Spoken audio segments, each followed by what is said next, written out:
Morning. You are getting a live look from inside of the International Space Station. Right now, two spacewalkers are preparing to exit the hatch to begin a planned 6.5-hour spacewalk as part of continuing upgrades to continue to upgrade the power system aboard the International Space Station. In the front of the frame to left to right is NASA astronauts Frank Rubio. In the suit with the unmarked, with no stripes, is NASA astronaut Nicole Mann. And to her right is NASA astronaut Josh Cassada.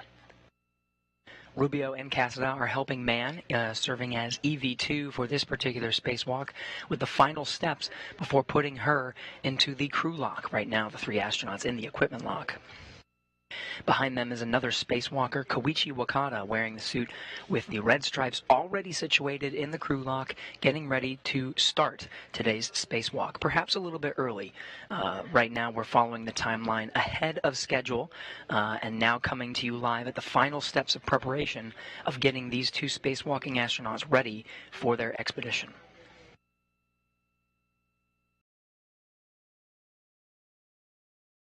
For both of the spacewalkers today, for Wakata and Mann, this will be their first spacewalk. And again, Wakata is EV1, the suit with the red stripes. Nicole Mann, the suit with no stripes. This is U.S. Spacewalk 84, and they'll be installing mounting platforms, which are a requirement to fit the new IROSA International Space Station rollout solar arrays on a future spacewalk. These modification kits required. There are 4 that are installed already, including with IROSAs, and much of the work on the 1B power channel has already been accomplished. They really just need to do some of the final steps to really make sure that one is fully constructed and ready to receive the IROSAs later this year. And they'll be starting on the 1A power channel from scratch, taking out a modification kit and constructing it out on the 1A worksite today.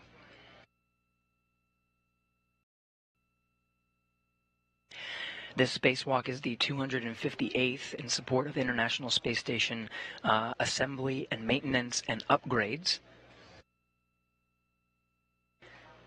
And again, it is the first for both spacewalkers today.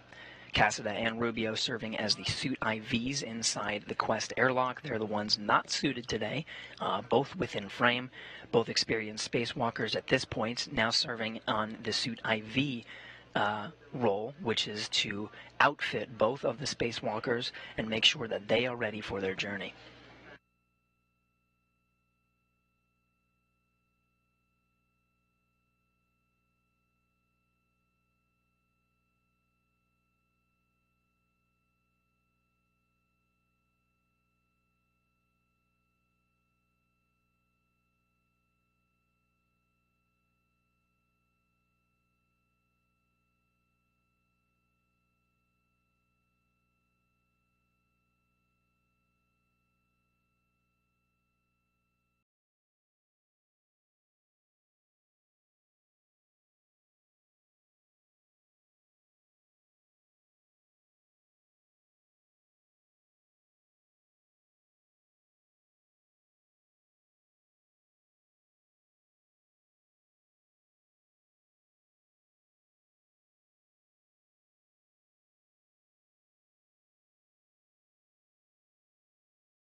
Now we're losing signal from the International Space Station. We'll be seeing this incrementally throughout today's coverage as the International Space Station travels around the world now over the South Pacific Ocean.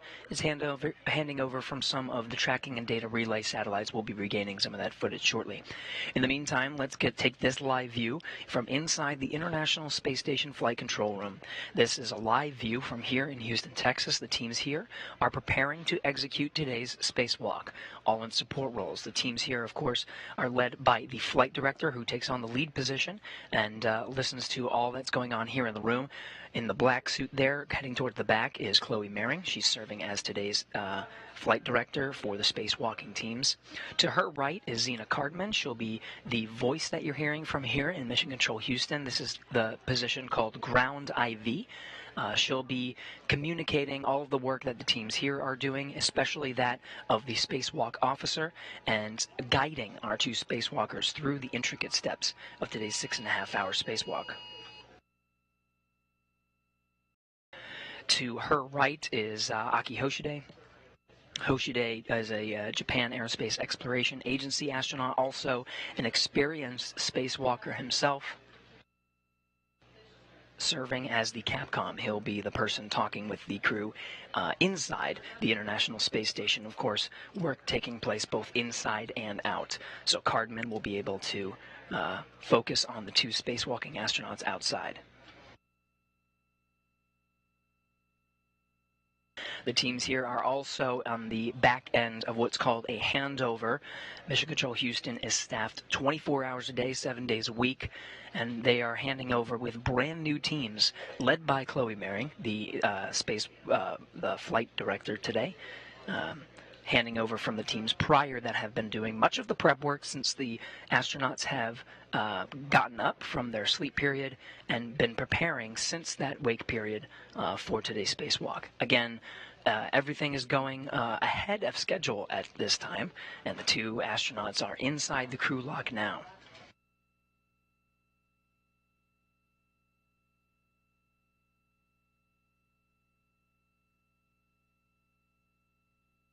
Here in Mission Control Houston, of course, in the back there is Keith Johnson, the spacewalking officer. He sits in the front room and is supported by many team members in several rooms inside of this building, inside of the Mission Control Center here in Houston. But he is the person in this room that knows the procedures for today's spacewalk most intimately. In any scenario, if they were to have to make last-minute changes or even emergency procedures, they would be looking towards the guidance of Keith Johnson. Teams here have been preparing for quite some time for these spacewalks, and in fact, the spacewalk of this type has been conducted several times. The installation of 5 modification kits on the outside of the space station have taken place thus far. They'll be finishing up the work on the 5th modification kit, the one that was installed most recently on the 1B power channel. And again, they'll be starting from scratch with a brand new modification kit. They'll have it in tow with them out to the work site on the 1A power channel, and they'll be able to install that as part of today's spacewalking activities. Now getting live views back from the International Space Station. You can see both astronauts positioned inside the crew lock. It is a tight fit, so they do have to fit in there very specifically. In the back there, you see the suit with the red stripes on the thighs. That's Koichi Wakata. He'll be taking on the EV-1 role, extravehicular crew member 1, for the duration of today's spacewalk. In that position, with his head facing sort of down in this view, which is nadir, or towards the Earth, it'll be his role once the hatch between the crew lock and the equipment lock being where Josh Cassada is currently, the crew lock being where Frank Rubio and the two spacewalking astronauts are. They'll close the hatch in between there, and once the crew lock is depressurized, going down to vacuum to match that of the outside, it'll be Wakata who will have the ability to open up the hatch, and we'll see Wakata exit the hatch first. Of course, spacewalking really is a maintenance sort of activity. So with them in tow are a set of tools, and in fact a toolbox. You can see it sort of at the front within view of Nicole Mann, EV2 for today. They'll be taking a lot of the equipment that's necessary for today's primary activities, of course the installation of the modification kits on the 1A and 1B power channel. But as we do with spacewalks from time to time, and in fact most of the time, we have a set of secondary objectives or get-ahead tasks. Should one make sense to squeeze within the timeline, that is an option for today's spacewalk, or towards the end of the spacewalk, if they were ahead of their activities, way ahead of the planned 6.5 hours, there are some secondary objectives that they would be able to accomplish, and so they bring all of that equipment out with them.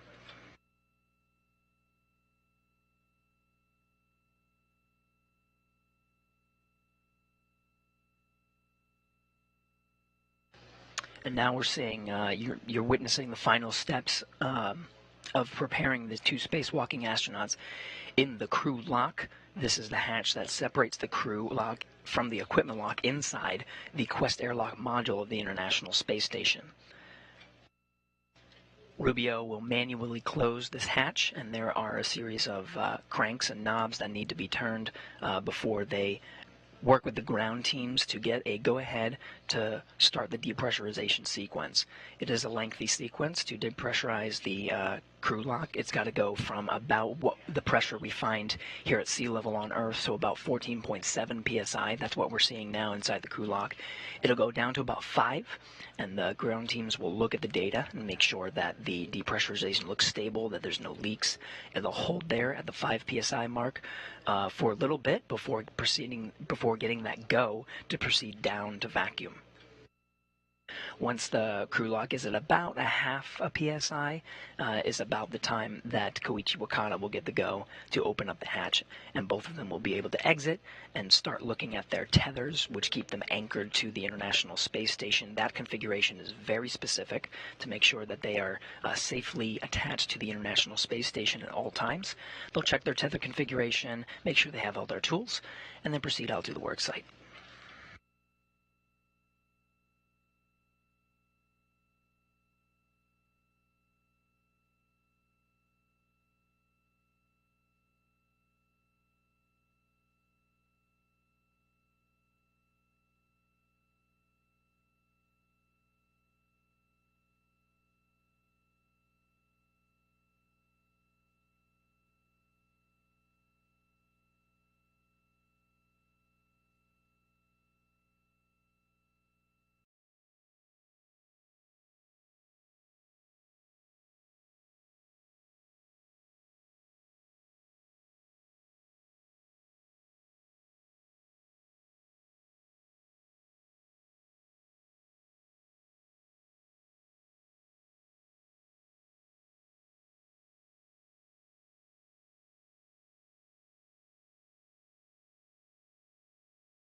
So again, on the other side of the hatch are the two spacewalking astronauts for today, Koichi Wakata as EV-1, Nicole Mann as EV-2. Both of them are inside the crew lock, positioned and ready to go. The hatch between the equipment lock and the crew lock is closed, and Rubio and Casada are looking over their procedures, seeing what other last-minute activities need to be done before they work with Mission Control Houston and the teams here on the ground to begin the depressurization sequence. The official start time of today's spacewalk will not be when the crew lock begins to depressurize, but just about after it's depressurized, the suits themselves by the hands of the spacewalking astronauts, they'll have the configuration. One for procedure 1.22576 and 77 are complete. And Houston copies.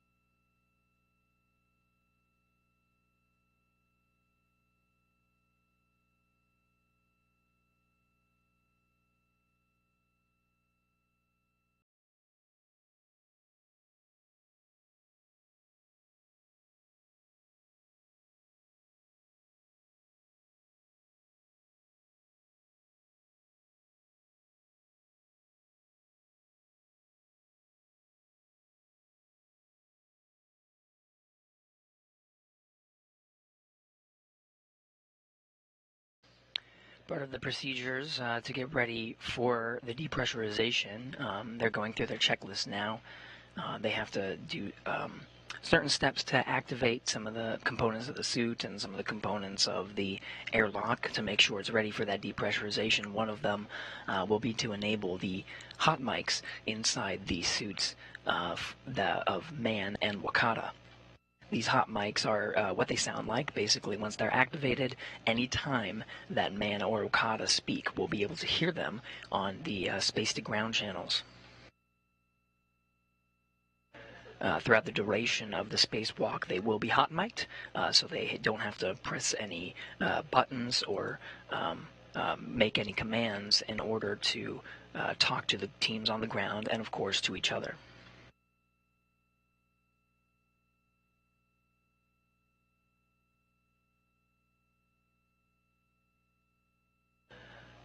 For the first couple of steps for the depressurization, it'll actually be the crew inside the equipment lock. You see Rubio here, as well as Josh Cassada. It'll be them walking them through the depressurization sequence before handing it over to Xena Cardman, who's sitting here in Mission Control Houston as the ground IV. It'll be her job and her voice that you'll be hearing throughout the duration of today's spacewalk. She'll be the ones guiding Mann and Wakata through today's procedures. Houston Station on 1. Let us know when you are complete with 80.1 and let the crew know that they are hot mic, please. Thank you. And Wilco, that is in work right now.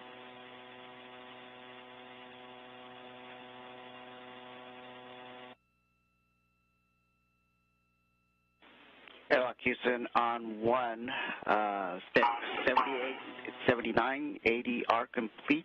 EV crew are hot mic. Good morning. Good morning, Koichi. EV1 copy. Good morning, EV2 copy.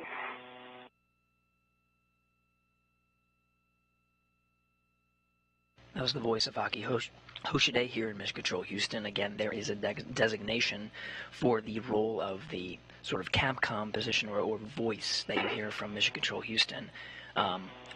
Hoshide is taking on the role as Capcom, which is essentially talking with the crew members while they're inside the International Space Station. It is Cardman that, again, you'll hear once the crew members are outside, and it's her job to talk specifically to Mann and Wakata once they're outside. She will assume that position of ground IV, of course, after the depressurization, and walk them through the steps of getting out of the hatch. But for now, we'll be hearing from Hoshide from here in Mission Control Houston.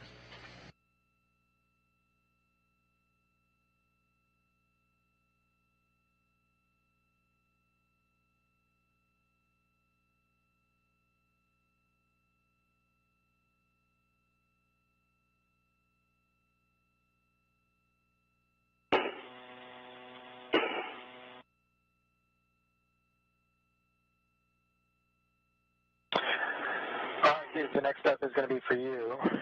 Check, switch, depress pump, power off, OFF. Depress pump power is off. Copy off. Verify depress pump enable LED is on. OM. Enable LED is on. Okay, and from here we will proceed to the crew lock depress activity. Say the last again. And from here we'll be moving to the crew lock depress 2 card. Okay, I'm ready. Okay, copy that, sir.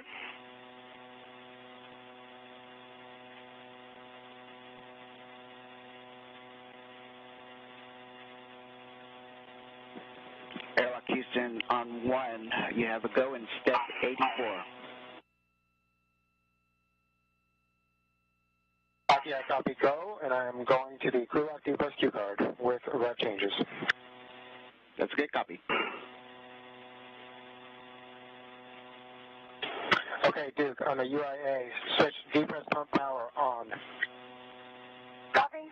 Depress pump power is coming on.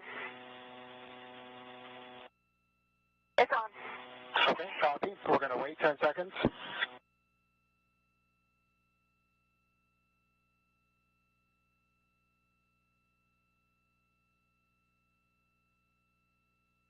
Okay, Duke, for the next step, depress pump man ISO valve open and expect an alert tone for both of you.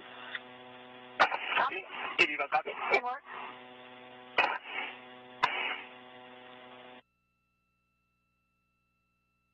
Depress pump man ISO valve open. Copy open, and for both of you, monitor your suit pressure gauge remains less than 5.5. Let me know if it goes above that. 81 copies. 82 copies. And with that, the crew lock. The next step will be at 6 psi, and you can expect an alert tone at 6. 81 copies. So with that, the crew lock is depressurizing as we speak. It's going down from 14.7 psi, about the same pressure we find here at sea level on Earth, and it's going down to about 5 psi. You heard the note from Rubio to expect an alert tone at 6. 5 is the designated hold point. Scoring is set to 4.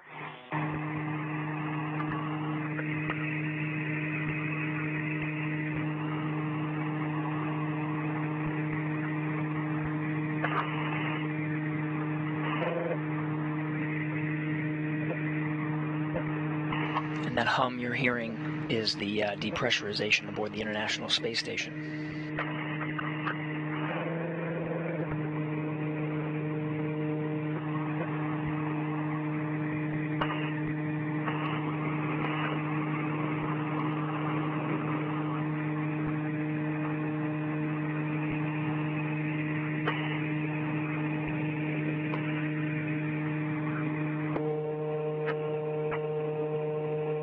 So as we're waiting for the crew lock to depressurize and get to that hold point, Rubio will continue to monitor. Let's talk about the 2 spacewalking astronauts that are on the other side of the hatch right now. Again, Koichi Wakata, Japan Aerospace Exploration Agency astronaut, very experienced astronaut, but for him, as well as for Mann on her first space flight, this will be the first spacewalk for both of them.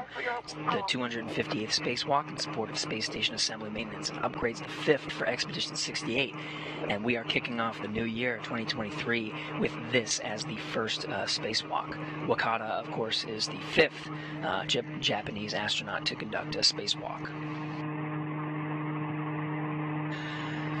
They are, of course, the 2 spacewalking astronauts, but it takes more than 2 to tango for this kind of operation, so there's a plethora of support here on the ground as well as in orbit. On the far right, you see Frank Rubio and Josh Cassada as the suit IVs, the spacewalking support from inside the crew lock. We've been seeing them quite a bit from inside the International Space Station, but here on the ground there are a lot of support personnel, but calling out namely Chloe Maring as the flight director, leading all of the teams here in Mission Control Houston.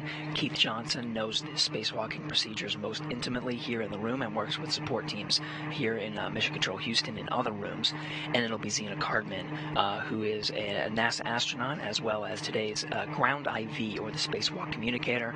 It'll be her voice that's taking all of the information from inside of this room and compiling it to speak with both Wakata and Mann throughout the duration of today's spacewalk. You can see the number of personnel that are here supporting the operation, everyone watching as the crew lock continues to depressurize. Really, we're just waiting and monitoring to see how that depressurization goes. To that hold point, you can hear those natural tones that are coming from the mics aboard the International Space Station now as we continue to monitor that depressurization. We're going towards 5 psi once again, and at 5 psi, we're going to hold for just a little bit, monitor the swings and to see if there are any significant indications of any leaks or anything like that. But if everything looks good, then we'll continue down to vacuum. But right now we're proceeding towards that 5 psi hold point.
So the depressurization is a very slow process. Of course, it is for safety reasons to make sure that the depressurization is being carefully monitored, and there's no adverse health effects as well for going down to vacuum very, very quickly. Right now, we're a little less than 8 pounds per square inch. We're closing in on where we may hear an alert tone through the space to ground channels at the 6 psi mark, and then we're heading towards 5 as the holding period. Inside the Quest Airlock's equipment lock, that's on the side closest to us from the hatch. On the other side of the hatch, of course, are the 2 spacewalking astronauts. Currently, that section of the airlock, the crew lock, is being depressurized. But on this side, Rubio is monitoring the procedures. He's only got a few left that he has to oversee as the spacewalk support role from inside the International Space Station. Really just these last couple of steps to make sure that they're ready before he formally hands over the support role of talking with the crew, with Mann and Wakata, the spacewalking astronauts. He'll hand that role over to Zena Cardman here in Mission Control Houston.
How's it going, Duke?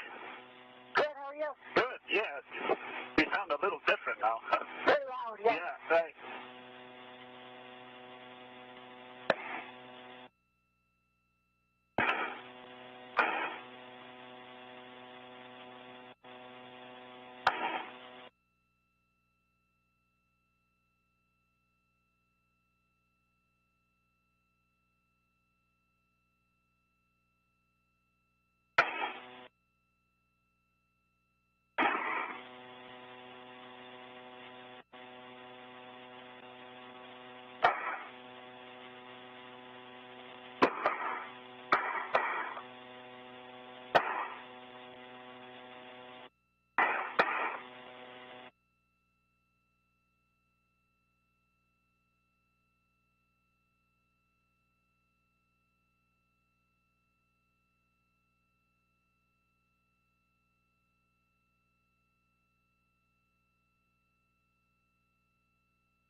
Okay, Duke, take the defense pump, man, ISO valves are closed.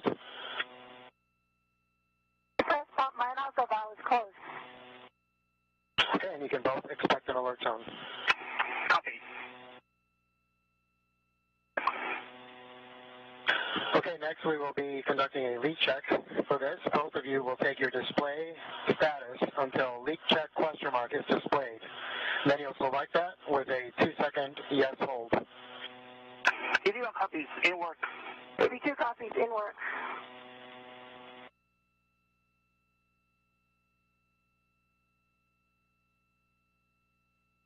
Once you've selected it with a long yes, then just follow the displayed instructions. 81 copies. 82's in leak check wait. 81 leak check wait.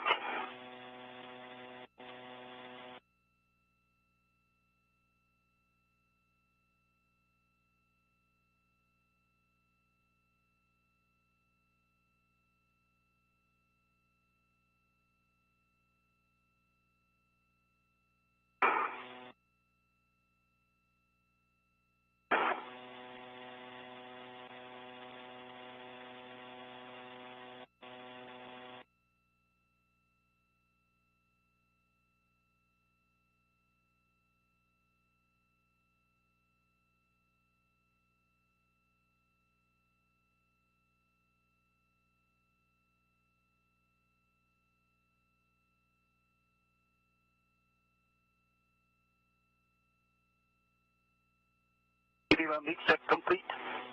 82 leak check complete. Okay, copy for both. Great job. Setting the actuator to EV in work. In work for 82. Copy, that'll be your next step. O2 actuator to EVA. Okay. 81 O2 actuator is in EVA.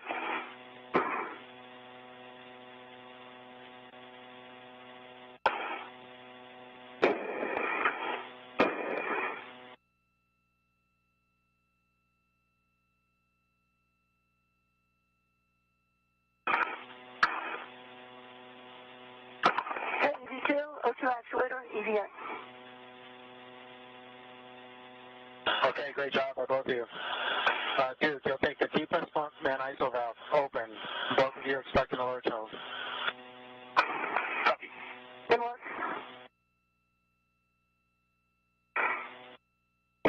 Depress pump man ISO valve open. Copy. Koichi, you'll take the EV hatch MPEV to open. EV hatch MPEV coming open.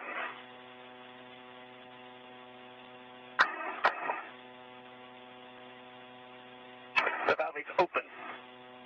Copy, open.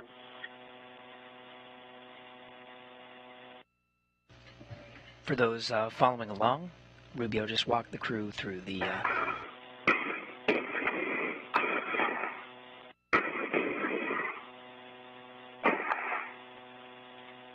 Okay, guys, starting at 2 psi, Koichi, you're going to report the EV hatch gauge, and Duke, you'll report the MVEV readings at the intervals that I'll give you. 81 copies. 82 copies.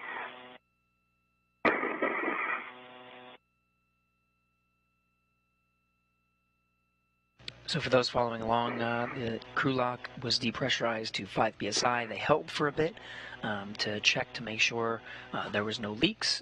The hold at 5 psi looked good. So now the crew lock is continuing to depressurize. Right now we're under 4 psi down to vacuum. Rubio only has a couple more steps left to make sure these guys are ready to go out the hatch before handing it over to Zena Cardman here in Mission Control Houston, who will take over the role of communicating with the 2 spacewalking astronauts and guiding them through their procedures for the 6.5-hour planned spacewalk today.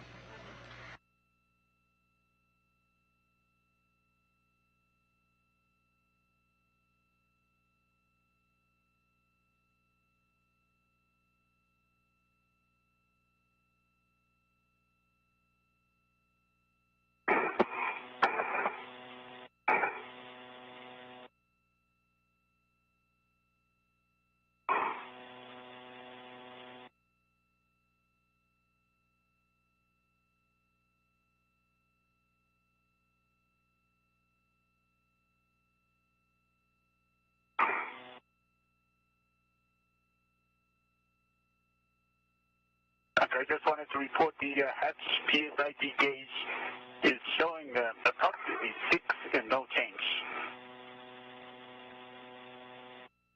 Okay, I understand. 6 with no change. Thanks, Koichi. We do see the pressure dropping on the PCS. Copy.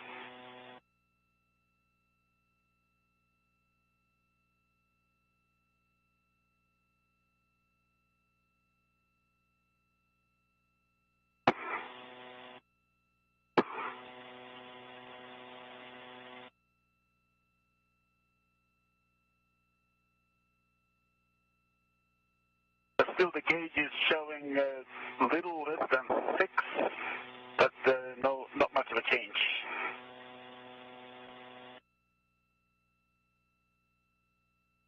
Okay, we copy Koichi, and we're showing just above 2.0 PSI.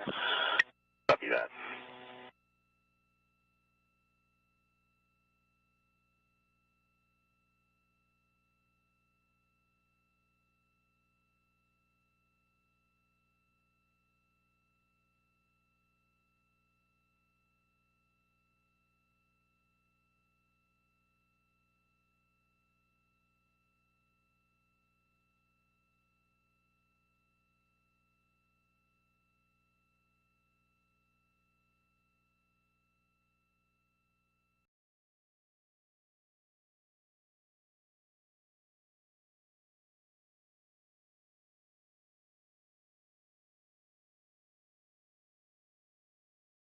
Part of the role of Rubio and Casada is helping the two spacewalking astronauts through their procedures. You can see on the iPad there he has in front of him, Rubio is communicating with the two astronauts by way of that wired handheld microphone into the microphones that are attached to the helmets inside the crew airlock, the EMUs, the spacewalk, the spacesuits that they have on. His job is to monitor and walk them through those procedures. The ground teams, of course, are listening to the communication throughout and following along. Teams, of course, are listening to all the data and making decisions as to what is the best course of action. Take the hatch and embed readings. Okay, hatch reading is about 3.5. Embed is 105.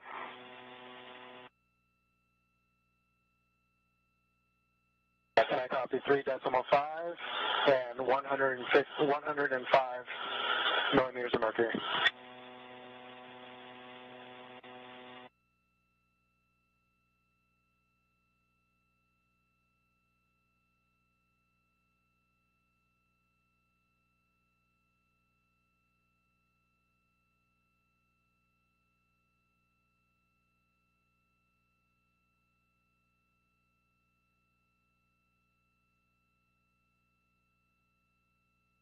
When I ask for the next pressure, you will also be taking the depress pump and ISO valve to close.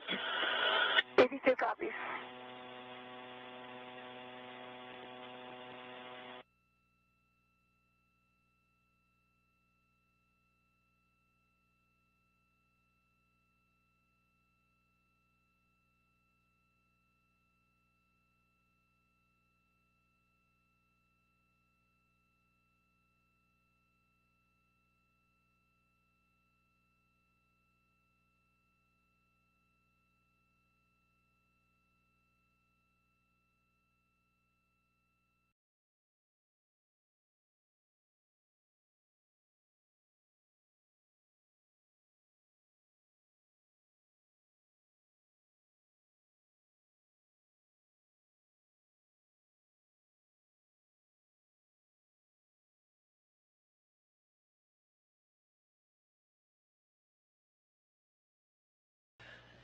As we mentioned before, we'll likely have these intermittent interruptions of video from the International Space Station as the orbiting complex continues to circle the Earth. Right now, we're over Central Africa, heading on a northeastern track in an orbital daytime. Right now handing over between some of the tracking and data relay satellites you see as icons there on the equator of this map. Gauge shows about 2. Koichi, thank you.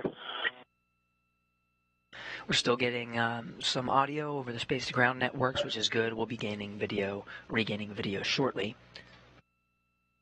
In the meantime, the flight controllers here in Mission Control Houston are receiving data from the International Space Station by way of S-band communication that we're getting from the tracking and data relay satellites. Right now it looks like the crew lock is down to just below 1.5 psi. It is much slower, the progression from 5 to vacuum versus from 14.7 to 5.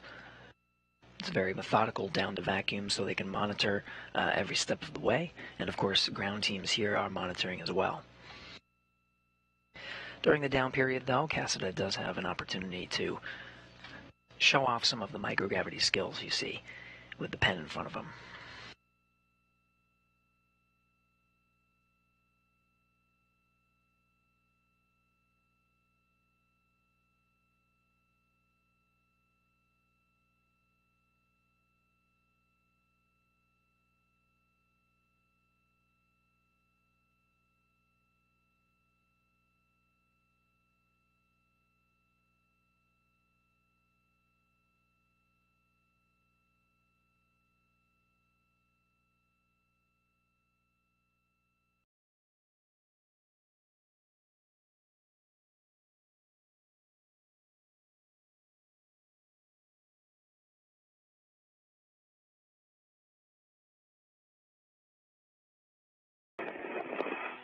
Okay, guys, I show 1.2. Depress pump, man ISO valve closed, and then I'll take your pressures. Okay. Gauge shows approximately 1.2. Okay, depress pump, man ISO valve is closed, and I showed 6.2.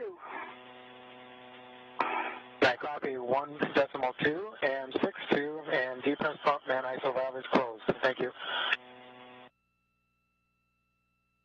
And Duke, you can now take the depress pump power switch off. Depress pump power is off. Copy, thanks, Duke.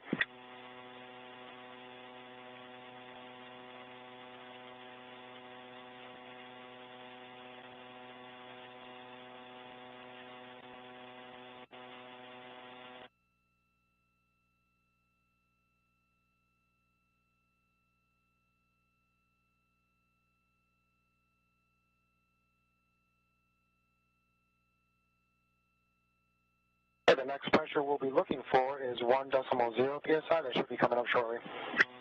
Okay, copy.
Rubio and Casada in the equipment lock, continuing to monitor the depressurization. We are closing in on 1 psi and just got about a half a pound of square inch of pressure to go. The rate itself has slowed down significantly, but once we reach that 0.5 psi, Rubio just has a couple of more procedures before handing it over to Cardman here on the ground to walk the astronauts through their tether configuration and get the hatch open to get started with a spacewalk very soon. The spacewalk itself, though, is part of a series. We've had a lot of spacewalks just like this to upgrade the power systems of the International Space Station, and we've conducted several. Okay, hatch shows 1.0. MJ shows 50. Copy 1.0 and 50. And as we wait for the next pressure, which will be 0.8, you guys can give your initial tether config to Zena. Copy.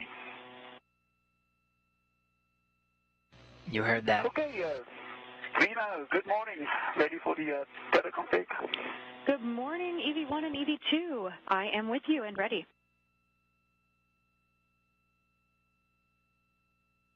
All right. Okay, I will start with my waist tether small hook. It is attached to my left gearing extender gate closed hook locked. And the left waist tether slash hook is attached to Gibbs anchor hook on both hooks, gate closed hook locked, black on black.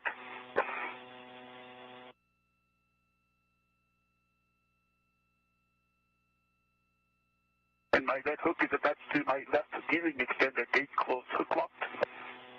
The yellow hook is attached to my green reel gate closed hook locked. And the green hook is attached to my red reel gate closed hook is unlocked. And the anchor hook is attached to my mini workstation, and both reels are in unlocked.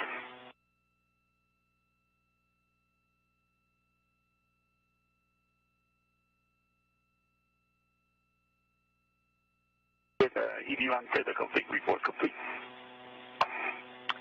Koichi, copy all. That is a good config. We are also expecting your right waist tether, but that's not part of the load path to EV2.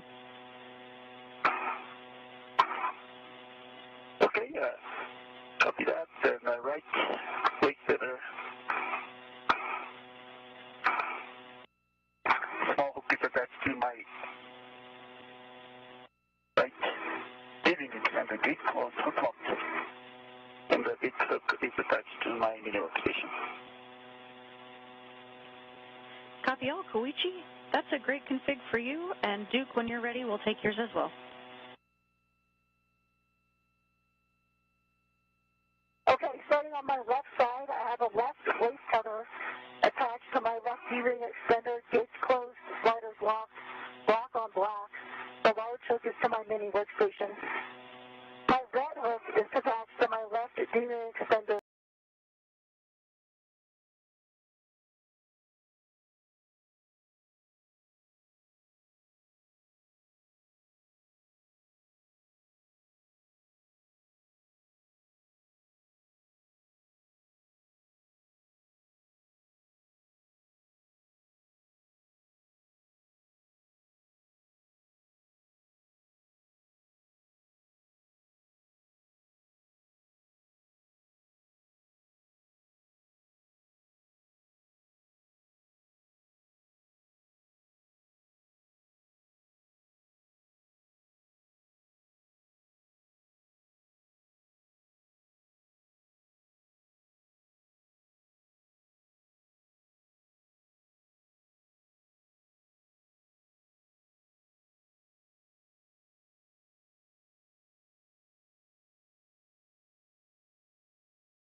Okay, and for EV2, both reels are unlocked.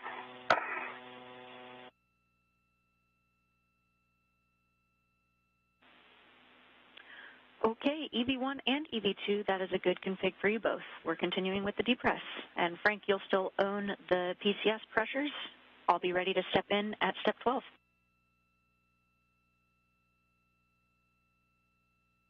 Copy, Zena, thank you. And Zena, for EV2, my TTD is back at 4. Copy 4 for you, Duke.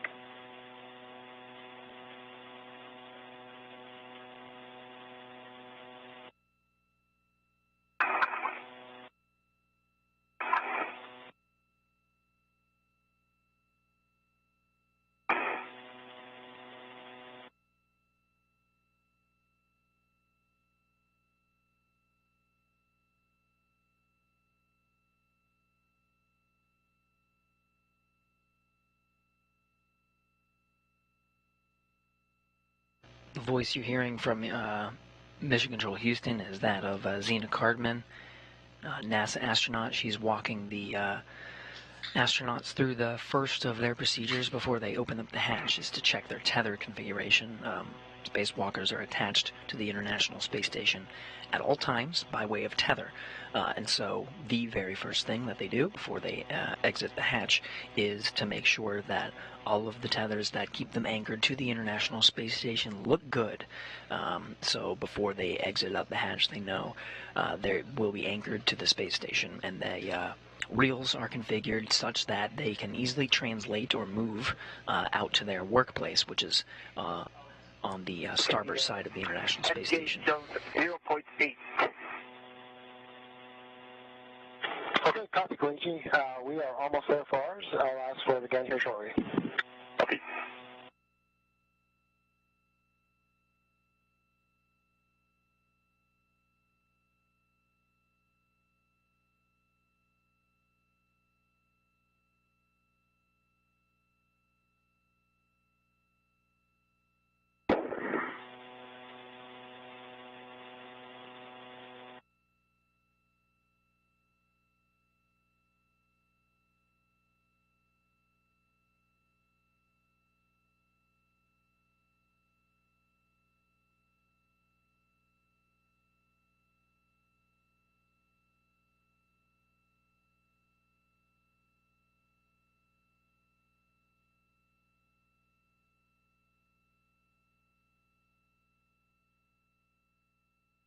Okay, I show 0.8.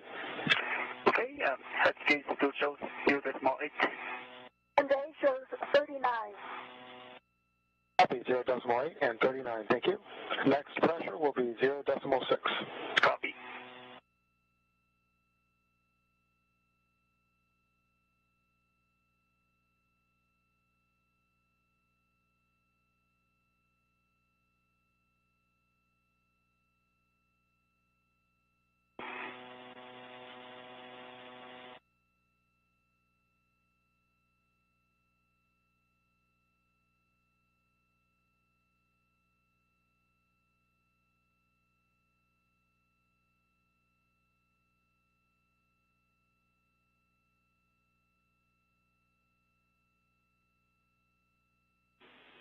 Houston, I'm 1. We've been monitoring the rate, and it looks like it is about what we expected, so expect 45 minutes for the depress test.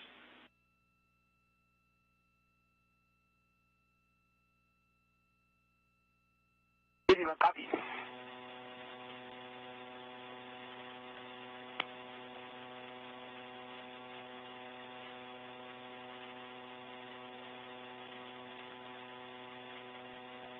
And EV2 has a suit P high, although my gauge is reading 4.6.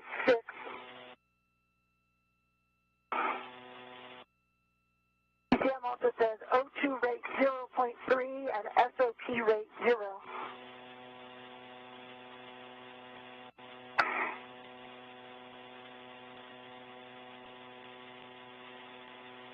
Duke, we copy that.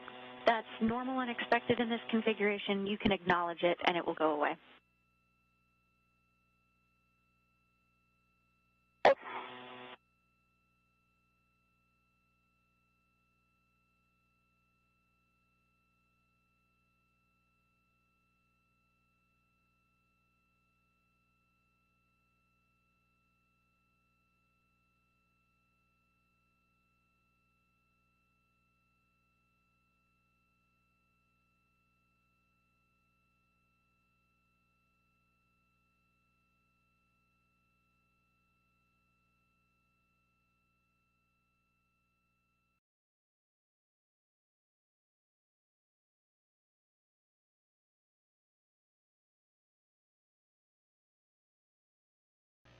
continuing to stand by and monitor the methodical depressurization from 5 pounds per square inch down to vacuum.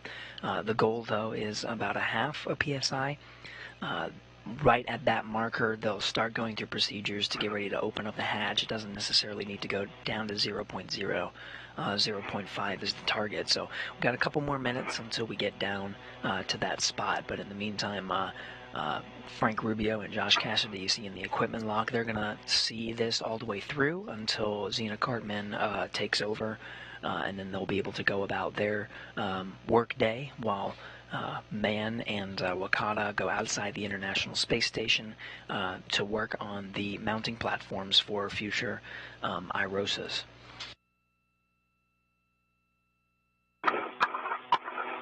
Throughout today's spacewalk, you'll hear, it seems, they'll be referring to EV1 Koichi Wakata as Koichi, and EV2 Nicole Mann as Duke, her call sign Duke. So if you hear Duke on the space-to-ground networks, that's referring to NASA astronaut Nicole Mann, you see there on the right, serving as EV2. She'll be wearing the suit with no stripes, and then Wakata with the suit with the red stripes.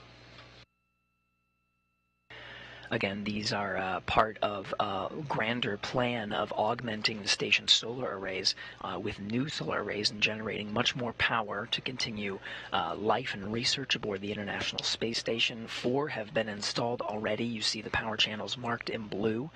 They all have power channels. And then the 2 spacewalking astronauts will be working on the 1B and 1A power channels. 1B already has the mounting platform installed. It just has a couple more steps to consider that ready to go, including working on collars and cables. That's expected to just take the first hour once they get out to the work site of the first hour of Koichi Wakata's procedures. Nicole Mann, though, won't join him at the 1B power channel. She'll go right over to 1A and start getting that work site prepped because that's where the 2 spacewalking astronauts will spend the most of their time. They'll be over at the 1A power channel completely constructing the mounting platform and installing it to something called a mast canister. These are sort of soda can shaped structures that deployed the original legacy solar arrays. This mounting platform is really just a modification to allow the new IROSA solar arrays to sit nicely on that top mounting bracket. The solar arrays themselves sort of fold out.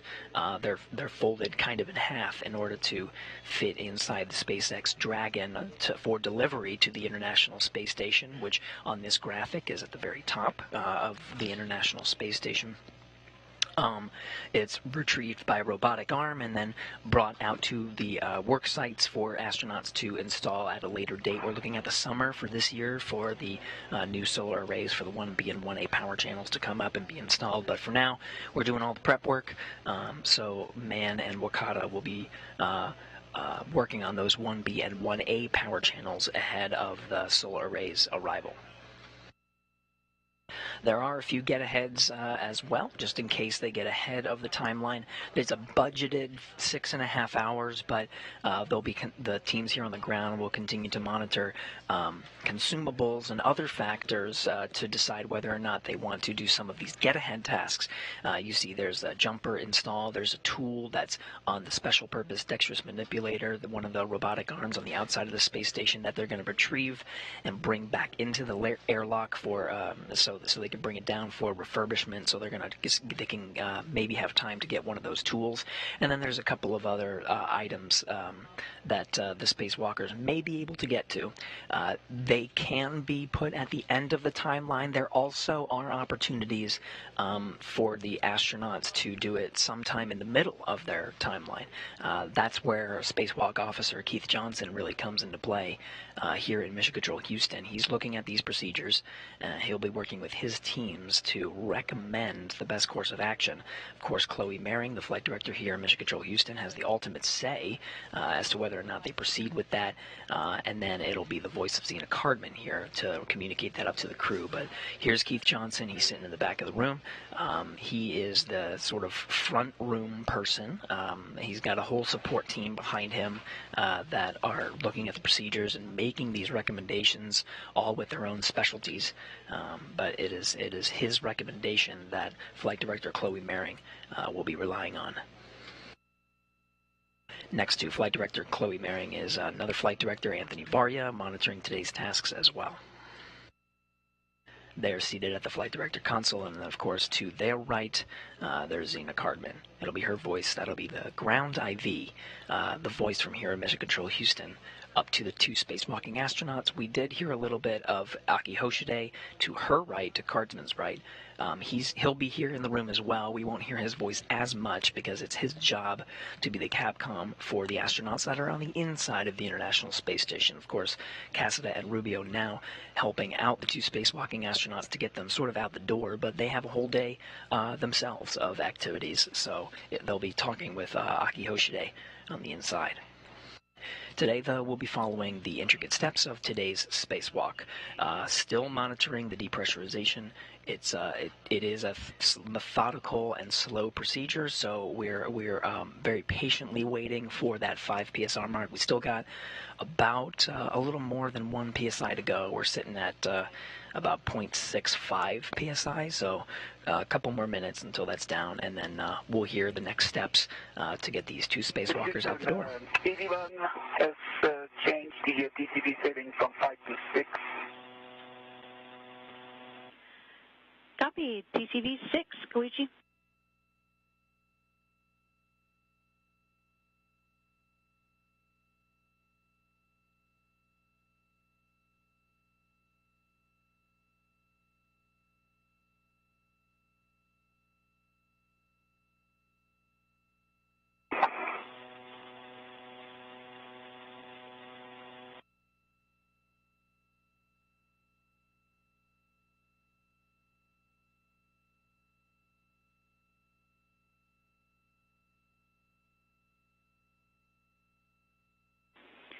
Airlock Houston on 1 for the depress test. It's taking a little longer than what we expected, so we'll get a last reading at this point, and then after that is complete, we'll take the EMER MPEV to open, in addition to leaving the EV hatch MPEV open. How copy?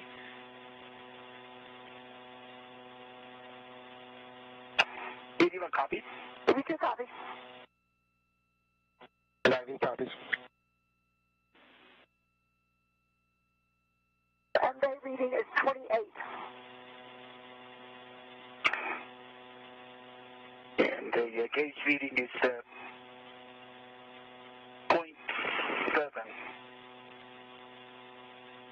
Okay, I copy both, and we are just slightly above all pressure. I'll let you know shortly.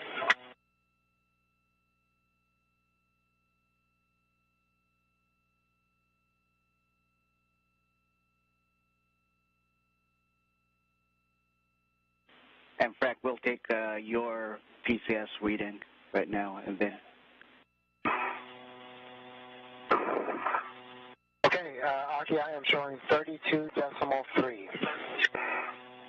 Okay, copy that, and then, yeah, you're doing it, so it's an action for you to open the emergency MPEV.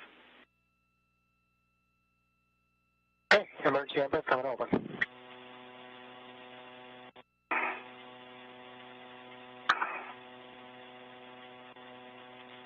Emergency MPEV open. Here's some copies.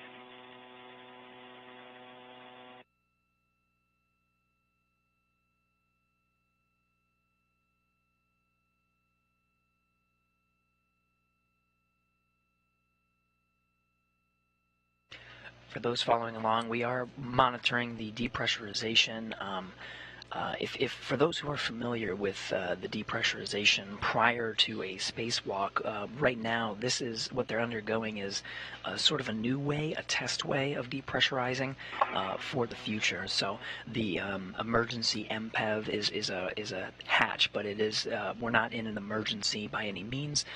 This is just a new approach to that they're testing out for this particular spacewalk. Rocky, just to clarify, do you still want me to call less than 0.5? And negative on that, Frank. Okay, copy, thanks.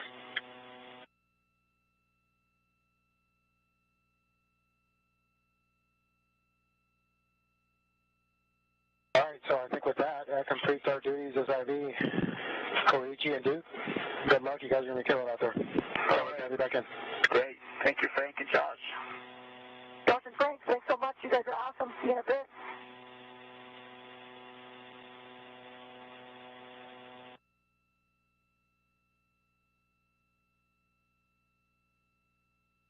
Look, I'm going to turn on my right shoulder a little bit to give you some more room for the hatch. You feel like you're in a good position when it's done. Okay, great. And if you need me to hold your feet, just let me know. Okay. I think it's good now. Okay. Yep. And Frank, before you go, Okay. once the crew lock is at approximately DPDT 0, you are going to close the EMER hatch MPEV, the EMER MPEV, and Koichi will be closing the EV hatch MPEV.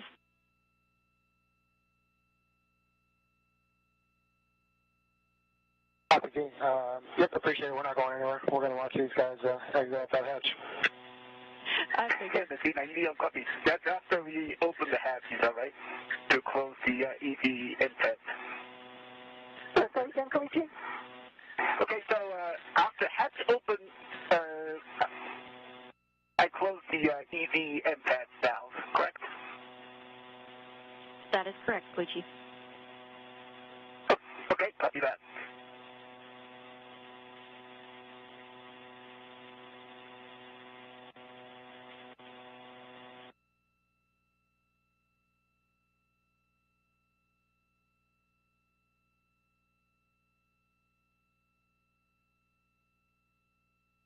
Right now inside the crew lock, the two spacewalking astronauts are on the other side of that hatch. That's the crew lock. They're facing opposite directions, so it's actually Koichi Wakata, the EV1 position with the red stripes. And a reminder for crew, when the crew lock DPDT is approximately 0, you can expect an alert tone. You don't copy? EV2 copies.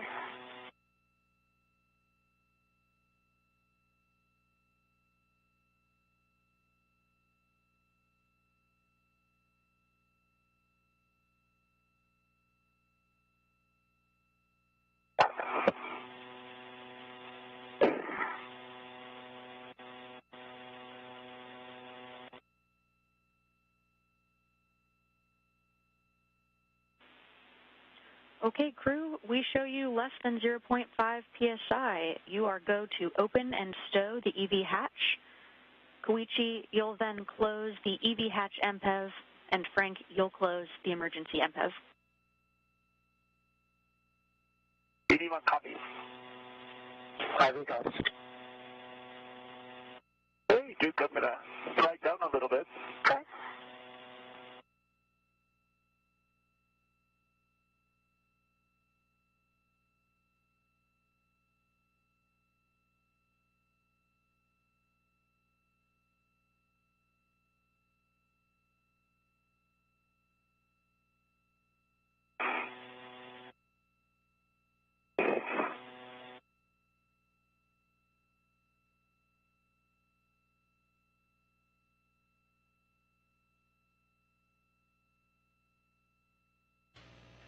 You're getting a look at the outside of the International Space Station now. The International Space Station in orbital nighttime, so it's being illuminated by the lights outside. Right now we're zoomed in on the hatch. The thermal cover is still covering the hatch, but we did get confirmation the hatch itself is open. Again, the official start time of the spacewalk does not occur until the astronauts switch to battery power.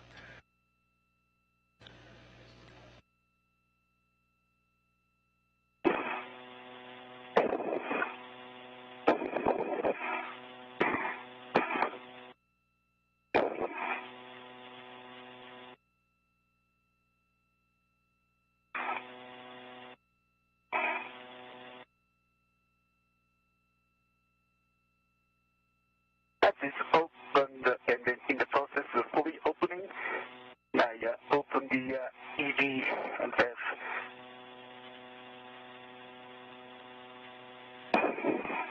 Just verifying, Koichi, we'd like you to close the EV hatch MPEV.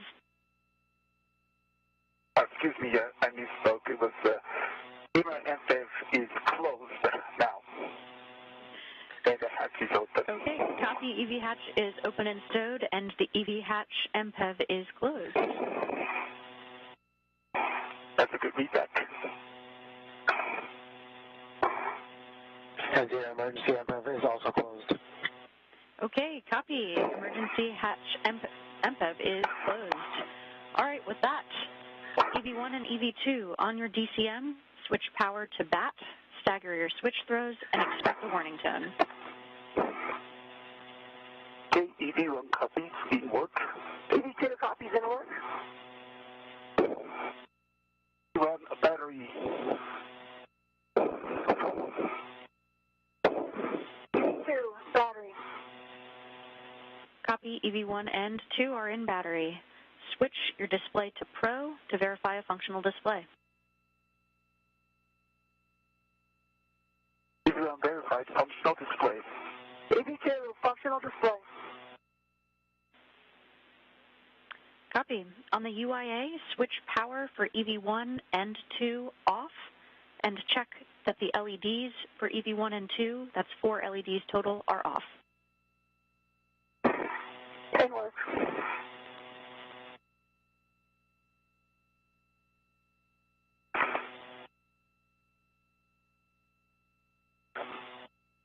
Power for EV1 and 2 is off, LEDs off.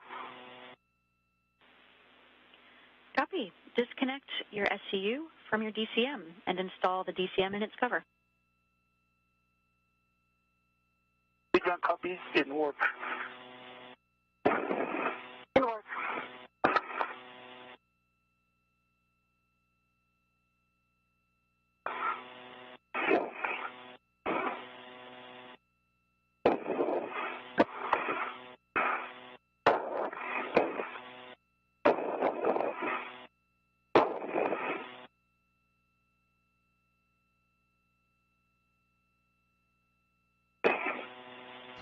All right, with that, the two spacewalkers have switched their spacesuit powers to battery. That marks the official start for today's spacewalk. We got a clock up on the board, and so we're looking at 7:14 a.m. Central Time for the official start of today's spacewalk.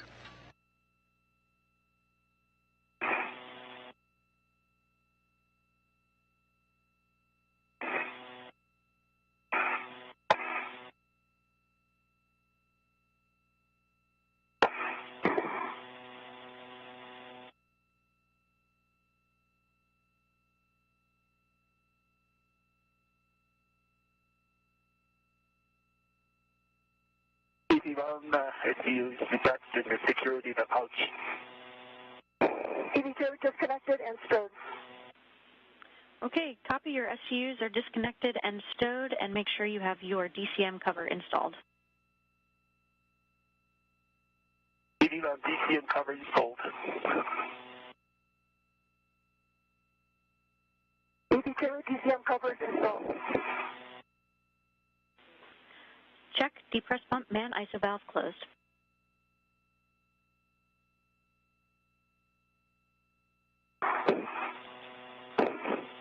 Depress pump man ISO valve closed.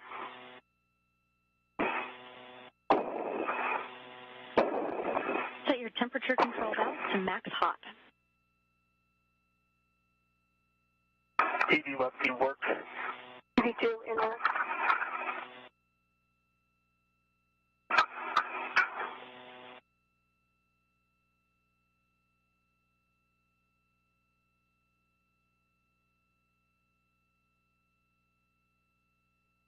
EV1 TCD max hot.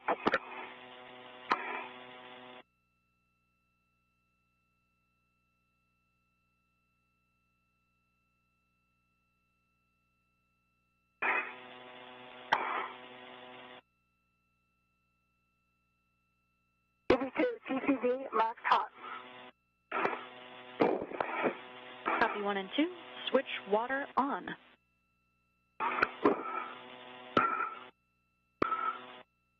EV1 switch water on. EV2 water's on. Check DCM blank and bite is off. EV1 verified. EV2 verified. Set your temperature control valve as desired. Report to MCC and reminder to report all subsequent TCV changes. EV1 copy.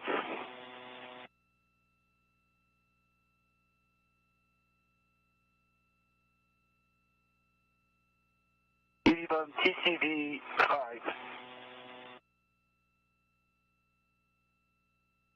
EV2 TCD 4. Okay, copy 5 and 4. Report your suit P gauge to MCC. EV1 CP gauge 4.3. EV2 4.3. Copy 4.3 for both of you. Set your visors as required. You'll be coming out into a night pass. EV1 copy. EV2.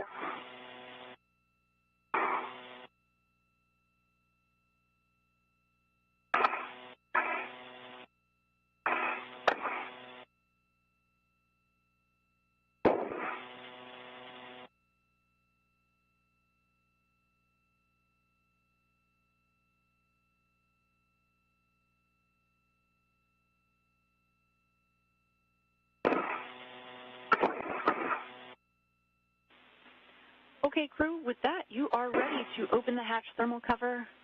Koichi, you'll release the hook from the magnetic plate D-ring, attach the hook to the stowage tether point, and cinch the strap until it's snug with 6 lines visible. EV1 in work.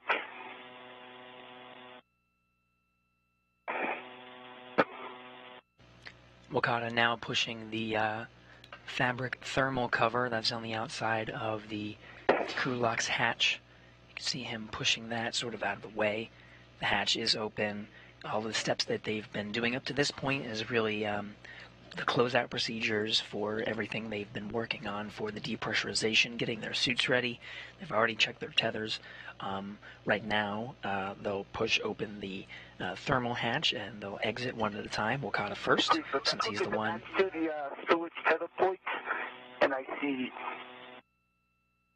6 lights visible. Copy, Koichi. Koichi, you are go to egress the airlock. Once you've egressed, turn on your Heka. Duke, for you, you'll be retrieving the cable bag and prepping it to pass to Koichi once he's out.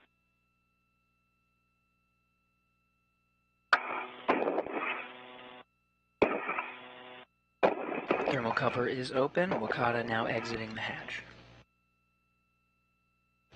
The Heka that was mentioned is the high-definition camera that's mounted on the spacesuit's helmet.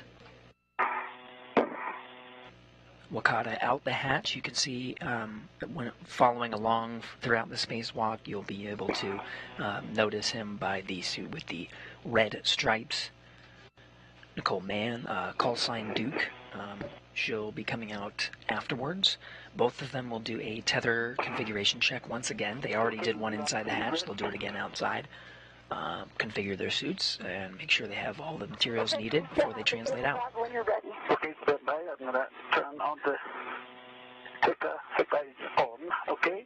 Copy, And I'm local, that you can okay? And you can give me the cable bag. Okay, I see that.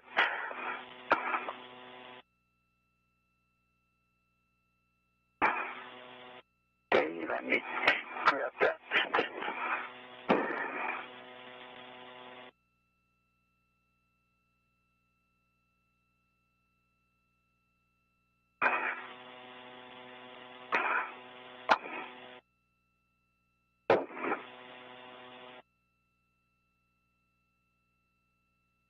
These silver reels you see floating in front of EV1, Koichi Wakata, with the red stripes. Those are the tethers that I mentioned. They'll be doing a tether check once both of them are outside the hatch, and you can sort of see Duke, EV2, Nicole Mann, exiting the hatch after Wakata. They are in a night pass right now, although very soon they'll be seeing an orbital sunrise. In the PRT to the cable bag, I'm going to release the red. Okay, I'm ready for it. Okay, here we go. Okay, I have the red. Okay, you got it. Duke, you'll stow that ret on the airlock D-ring extender, and when you're ready, you can transfer the strut bag out to EV1.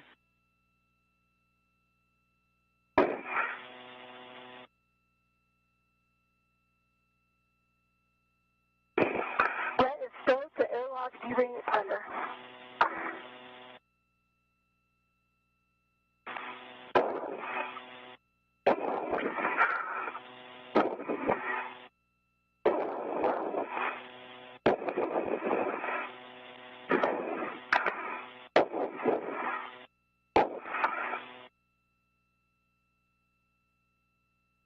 Okay, Duke, I'm ready to receive it.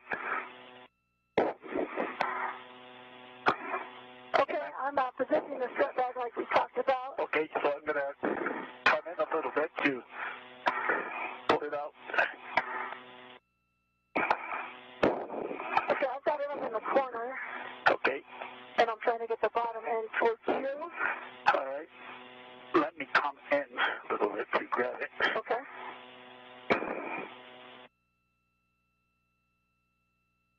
It's still.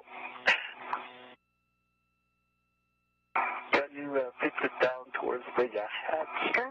Towards the, towards me. Yeah, you need to go a little bit on the starboard side, because it's a hang up on the hatch.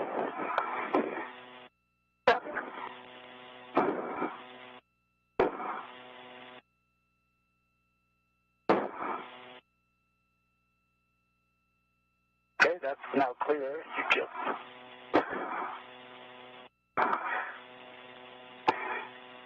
Is a archer. Right. That's a good direction, orientation. Okay, stand by. There's a little tangle here. Okay.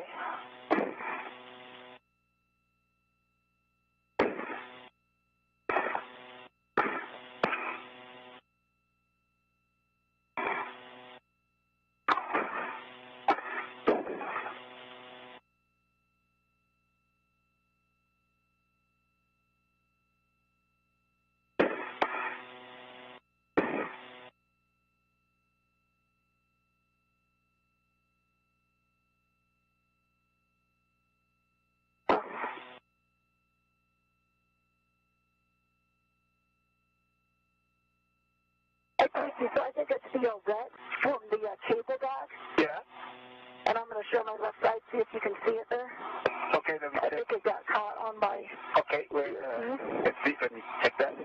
The VH. Got it.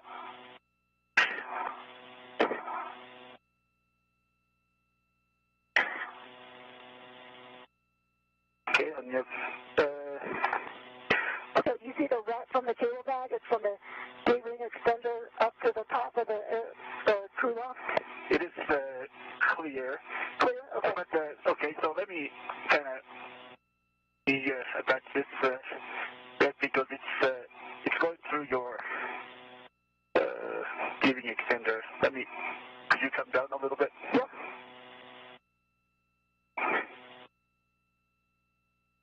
Get closer to get for you.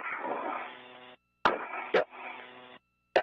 Good direction, and then Okay, I'm going to move that vet to the so let me UIA because it's going to interfere, I think, with the cable bag, so I'm going to move it from the airlock D-ring extender okay. to here. You want me to release this red? Yes, please. Okay. Okay, it's going. And you can hand it to me. Okay. There you go. Got it.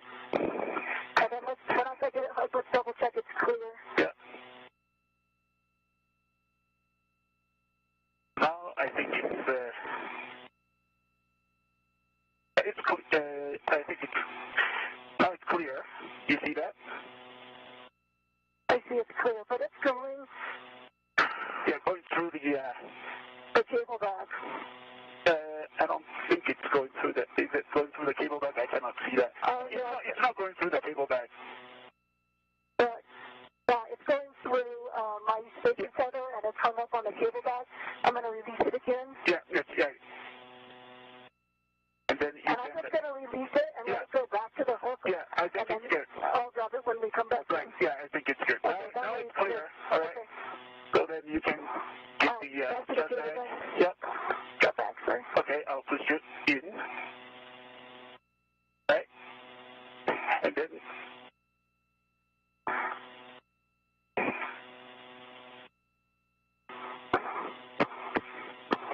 Okay. All right. I am all the way towards the hatch here. Okay. Let me go in a little bit to grab it. And I'll try to bring it down at you.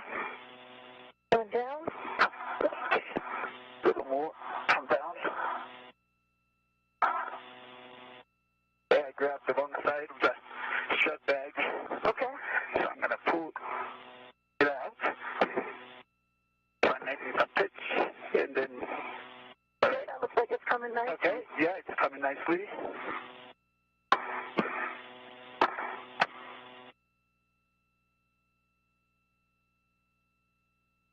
Okay, looking good. Okay, looking good. Okay, I continue to pull it out.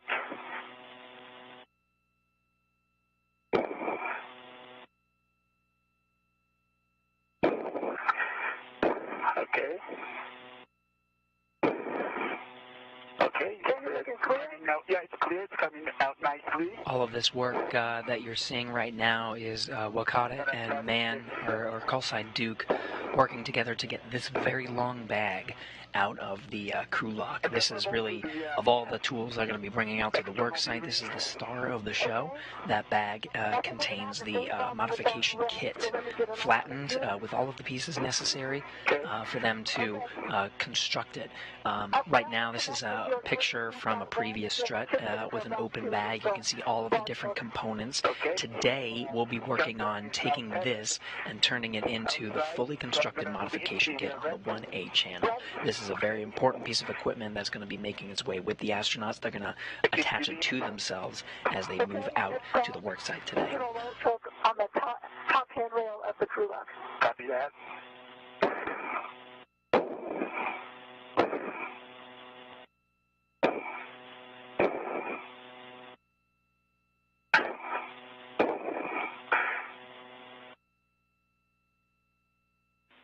All right, and it's clear.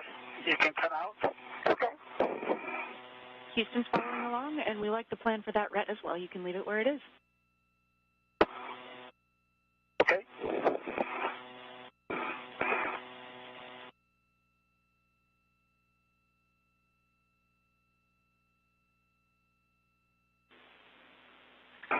Great problem solving there, guys.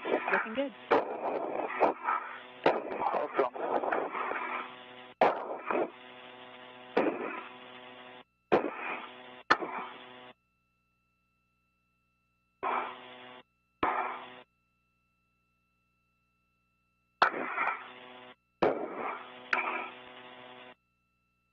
Okay, DT is coming out. Okay, and the strut bag is to your left, and you can just come down straight down.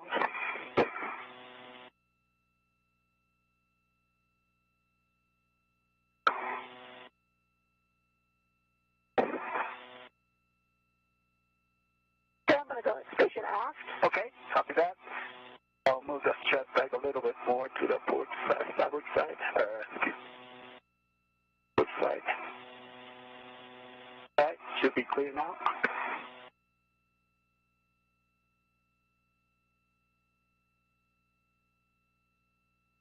Okay, I've got a local down. Okay, looks good.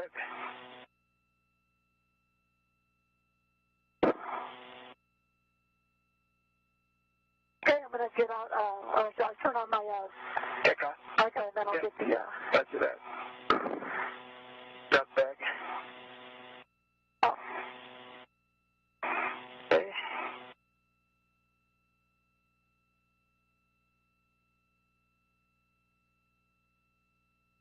vehicle on. Okay. Again, BRT. Yep, I'm going to work on my BRT. Copy. BRT is the body restraint tether for Duke with on the suit with no stripes. She'll be attaching that strut bag to her body restraint tether. Attached to Koichi is a bag full of cables. On his way over to the 1B work site, he's going to stop along the way and temporarily stow that bag full of cables for the work later on, while Mann, or Duke, has the job of taking that strut bag over to the 1A channel.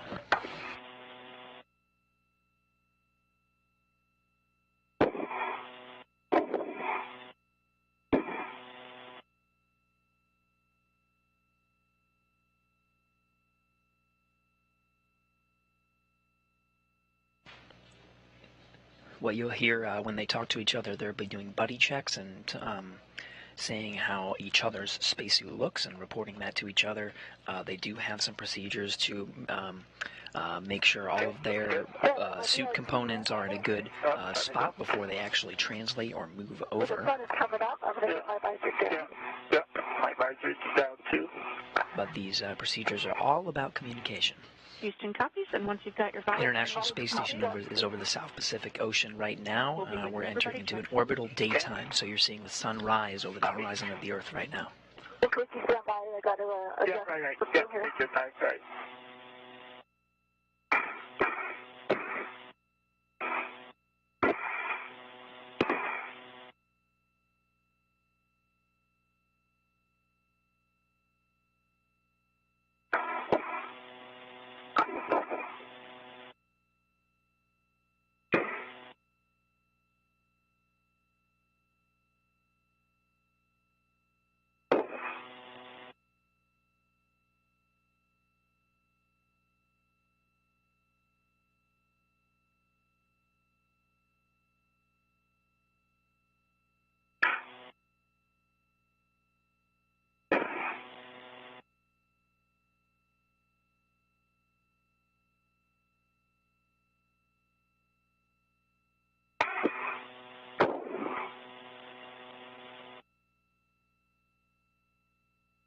Okay, so your umbilical is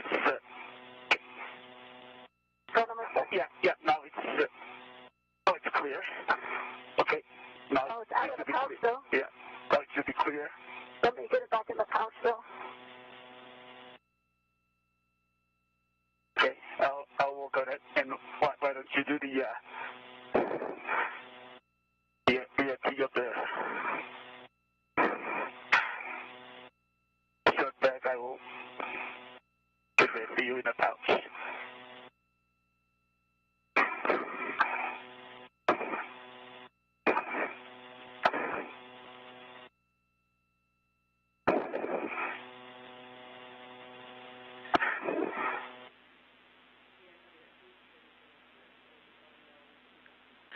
And thank you, crew. We appreciate you taking care of the SCU. It does need to go back in its pouch. We appreciate it.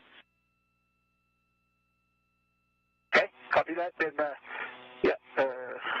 strike SCU is now back in the airlock. Great work. Thanks for taking care of that. Okay. No problem.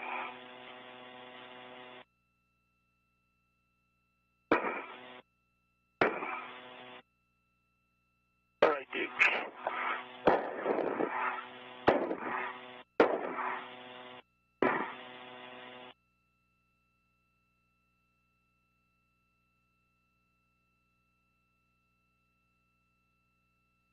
Okay, looks good. I got it released from the airlock, and I got the other adjustable on me. Yep. So I'm going to put it in the jaws now. Roger that. I can hold it here.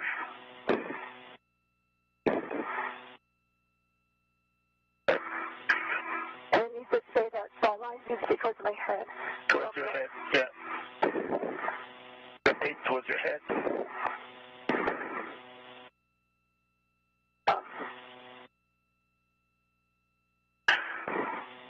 That's a good orientation. Yeah, I'll take it. Okay.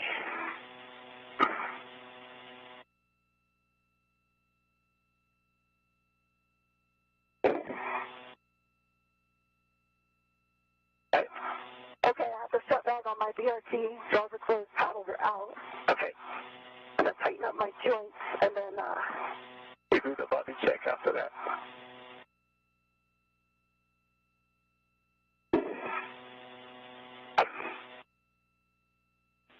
Houston copies all. You guys are looking great.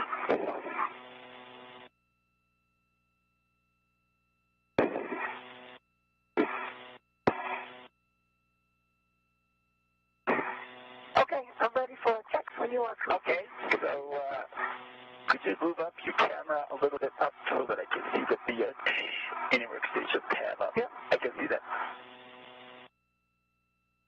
Just a moment. Okay, I see two mini workstation tabs are up. BRT tab is up. And I see HECA green LED on, WBS green and LED on. And I see both laser handles. Let me check that the left side is down.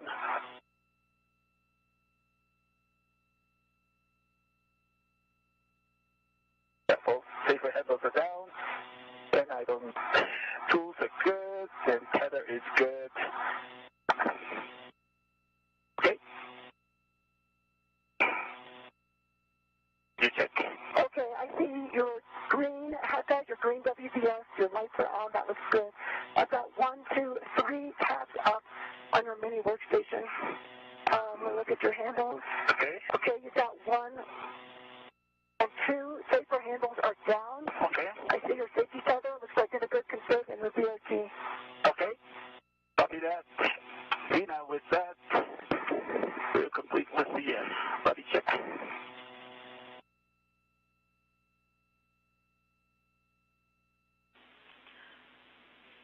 Okay, crew, we'll take a baseline HAP from both of you. Baby around the half is dry.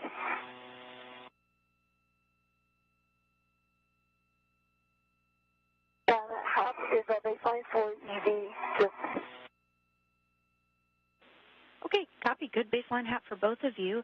You can take a couple minutes here to do some translation adaptation. So play around with your body, rotation, pitch, yaw, roll, various hand grips, translation without rotation, and try attaching a local tether and releasing both hands. Just a reminder, this first hour will set your MEDOX for the rest of the EVA, so just take it nice and deliberate. Take it easy. 0 copies. 2 copies.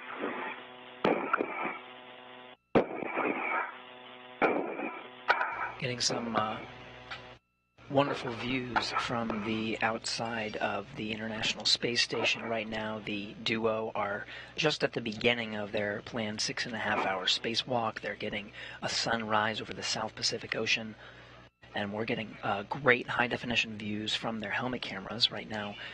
They just finished performing buddy checks, and you heard the ground dive Zena Cartman telling them to take their time.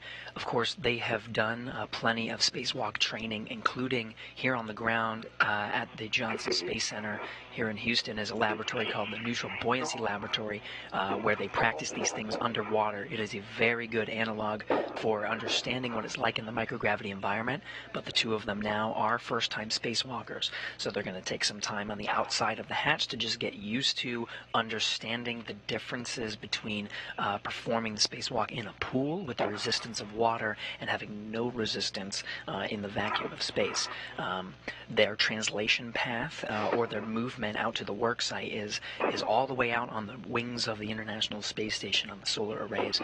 So they do have quite a bit of translation to go to, so they're just sort of getting their bearings, making sure they understand their movements before they make that journey.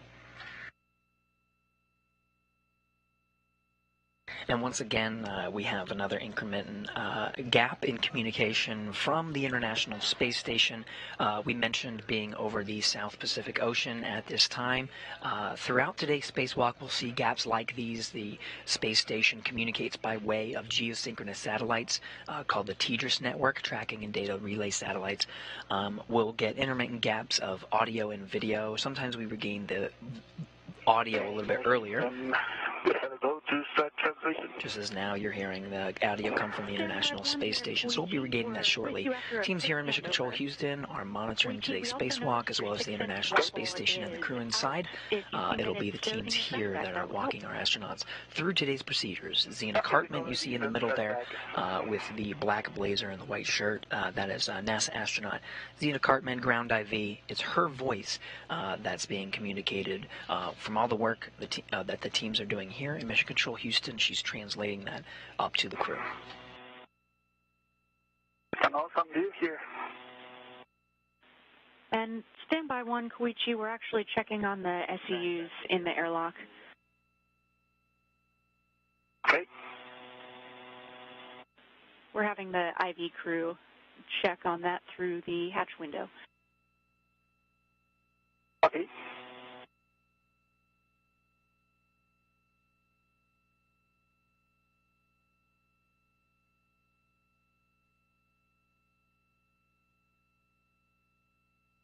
Koichi, just for your awareness, on your left side, your tethers are over the top of the BRT. It's going to be a problem just when you, after you get that bag off. It's going to...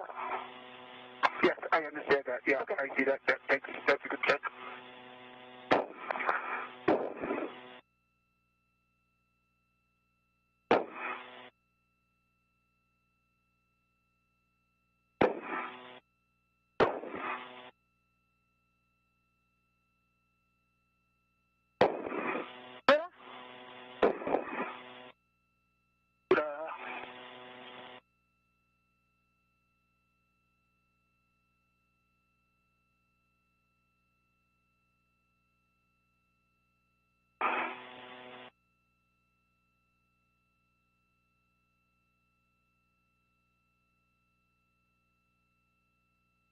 Keep tethers in the way.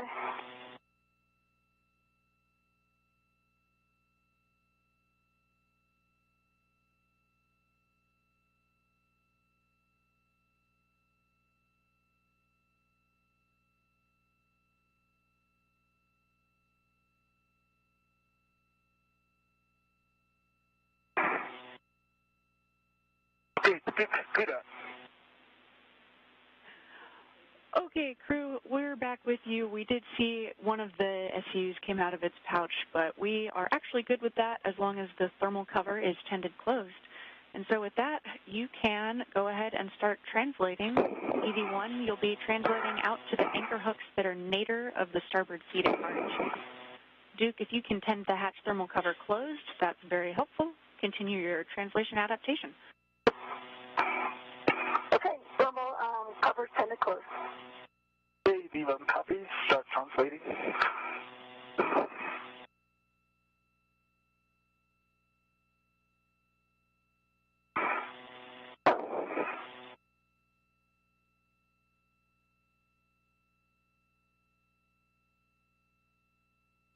And the journey begins now that they've done all that they can on the outside of the airlock's hatch, getting all of their tools, attaching it to their body restraint tether, making sure their tethers are in a good configuration, sort of doing an adaptation.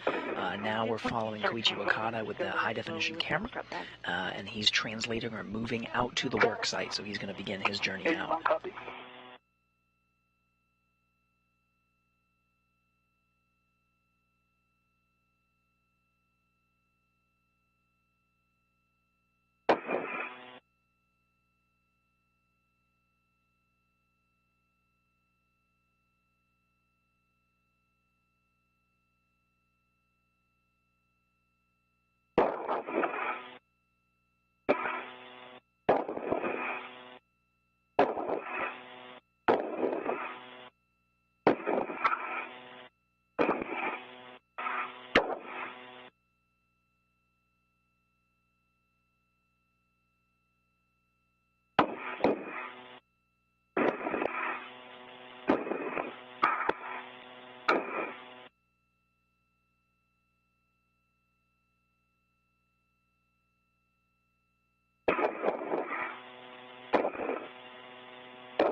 guys are looking great. And just a reminder as you translate to also keep your cable bags and strut bags in your scan so that they don't hit anything either. Everyone copies. Mr. Copies.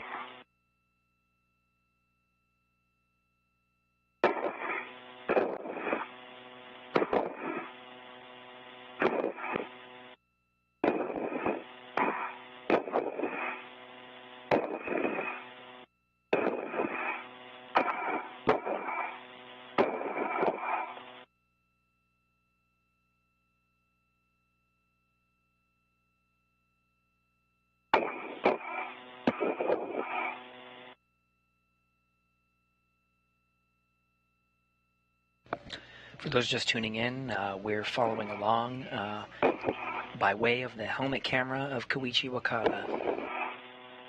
They've exited the hatch and started their spacewalk officially at 7:14 a.m. Central Time. Did some buddy checks and made sure they had all their tools attached to them. You can see there, attached to his body restraint tether, Koichi Wakata has a cable bag in tow. Right now he's heading over to the S4 truss section of the truss. He's going to leave that cable bag there and then go to the 1B work site. They're splitting up to begin with. Koichi Wakata is going to drop off that bag and then finish up tightening some bolts on the fully constructed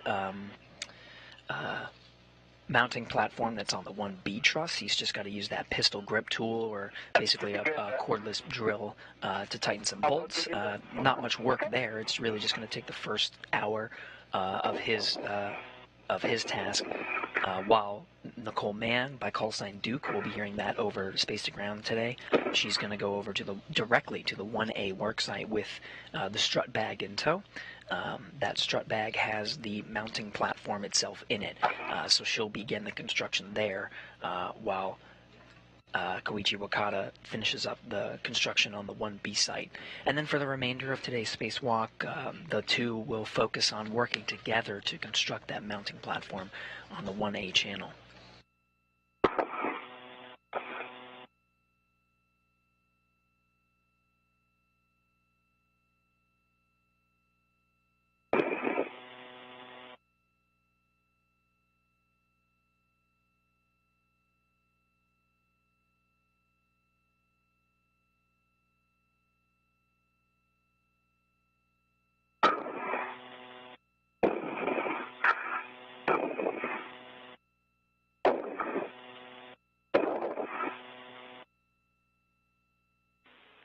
Looking good, Koichi. You'll be keeping eyes out for S3 handrail 3011 for your Copy that. I see that here.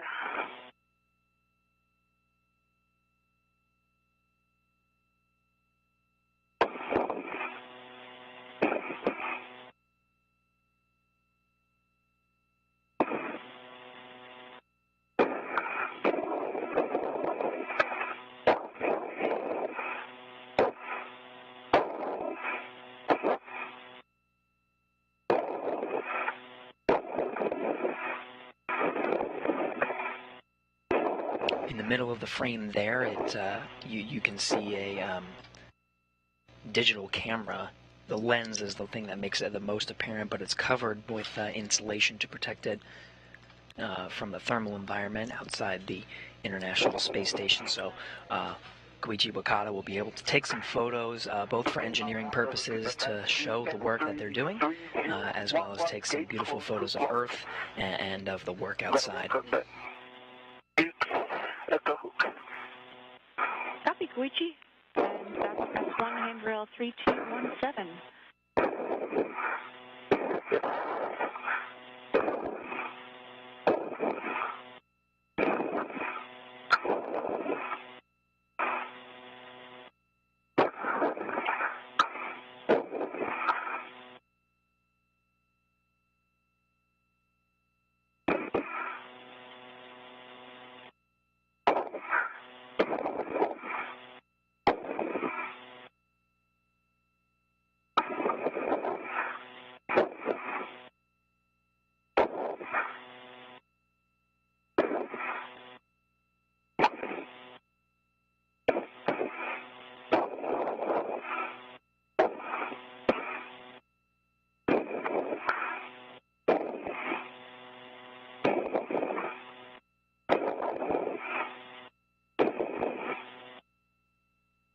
And touching the left to Duke's center hook.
Okay, Duke's anchor hook is attached to S13217, gate closed, hook locked, and Duke, we have a go to release your waste cutter from the airlock unit center. Copy. Inward. Houston, copy. Is looking good.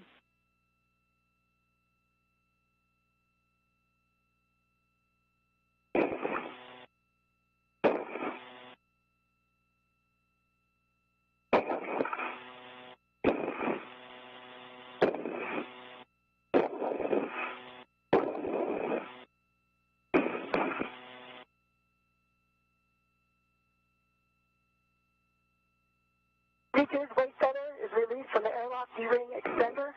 Thermal cover is closed. We copy. Release from the airlock D-ring extender and thermal cover closed. With that, you can start translating Duke out to the 1 Alpha work site.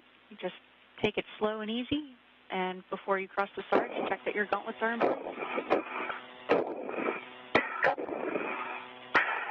And same for you, Koichi, as you head out to S4. Make sure that your gauntlets are in place before you cross the Sarge.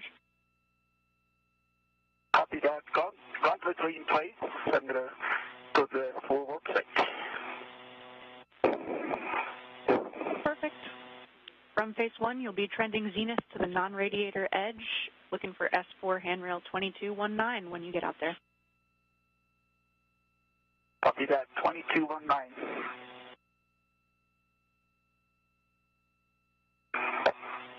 Okay, safety tethers are in good config.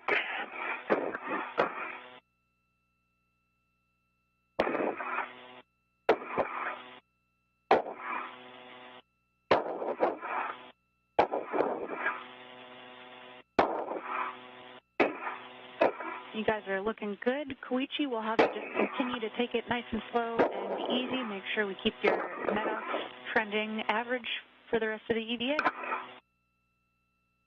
Copy that. Okay, EV is coming up the toolboxes. Copy, Duke.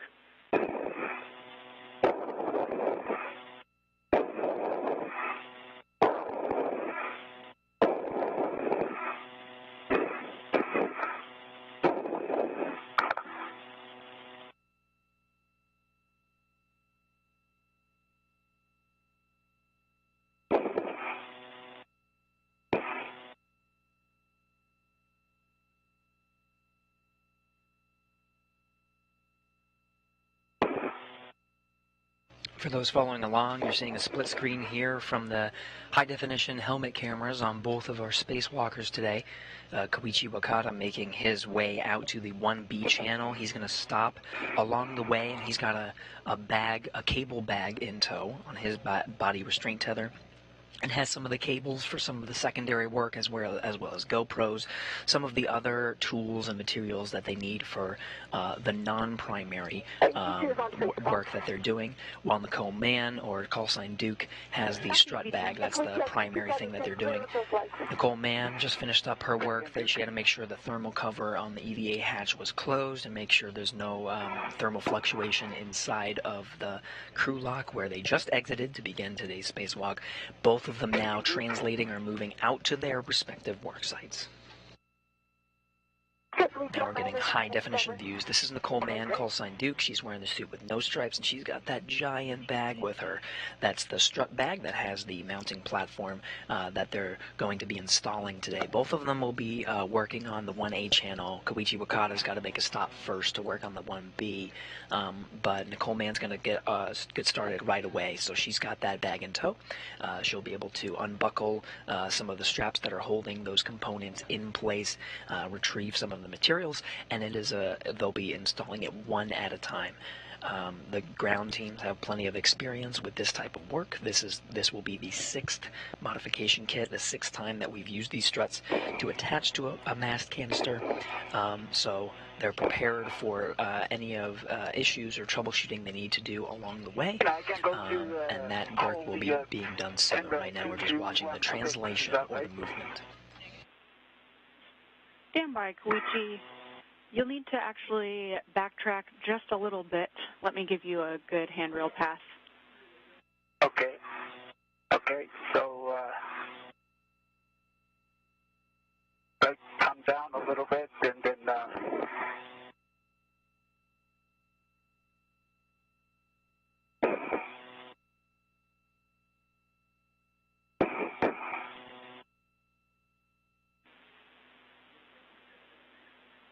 Koichi, you're doing a good thing. You can head outboard from there. That was a good move going towards your feet. okay, 2219 is what I have. So I keep going. That's perfect. You'll be pausing here to stow the cable bag. So this is the inboard non-radiator corner. So that will be on handrails 2219 and 2215 using integral tethers with the handrail toward the radiator. Okay. Okay, copy that. I see them. Actually, that was really close.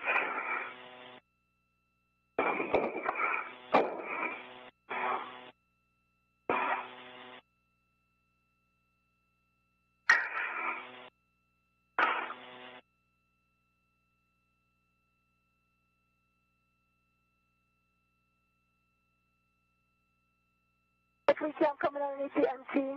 Okay, copy that. I'm at the 10th location of the cable bag.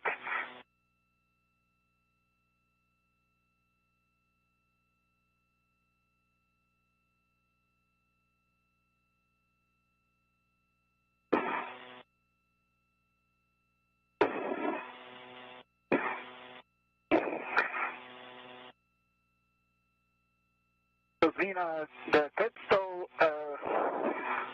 orientation is the handrail away from the towards the radiator side, is that right? That's correct. The handrail toward the radiator. And Koichi, we'll actually have you hang out there for just a second. As we know, every Medox canister is a different character. Yours is trending a little bit high right now. So we'll just pause and make sure that we can maintain that good Medox canister for the rest of the EVA. Okay, copy that.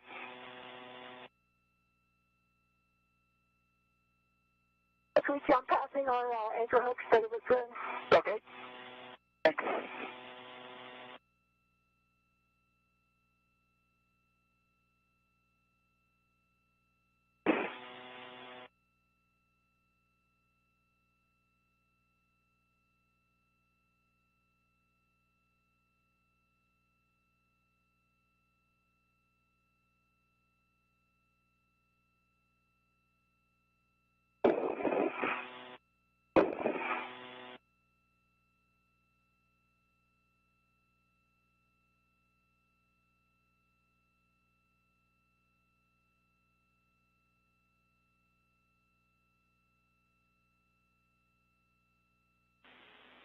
Okay, Koichi, thanks for hanging for a sec. We'll have you stow that cable bag, again with the handrail toward the radiator using 2219 and 2215.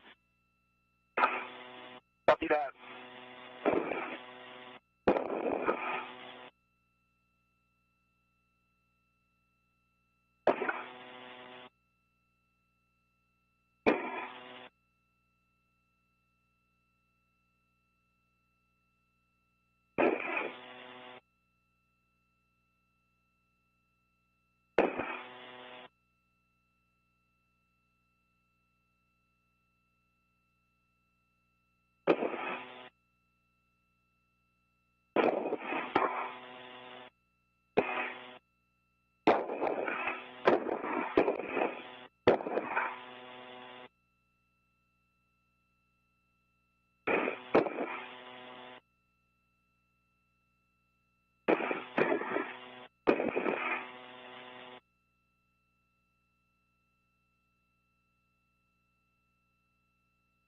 Koichi, I'm just off of your right side. Okay, copy. We see you both. Looks like you've got good eyes on for deconfliction. And, you know, my gauntlets are down. Copy, gauntlets down, Duke.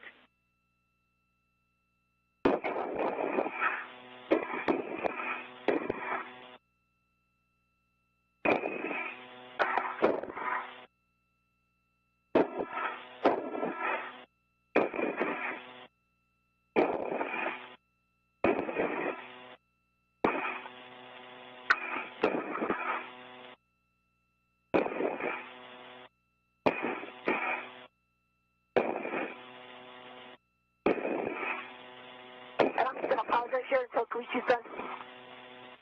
We copy. I like that plan, Duke.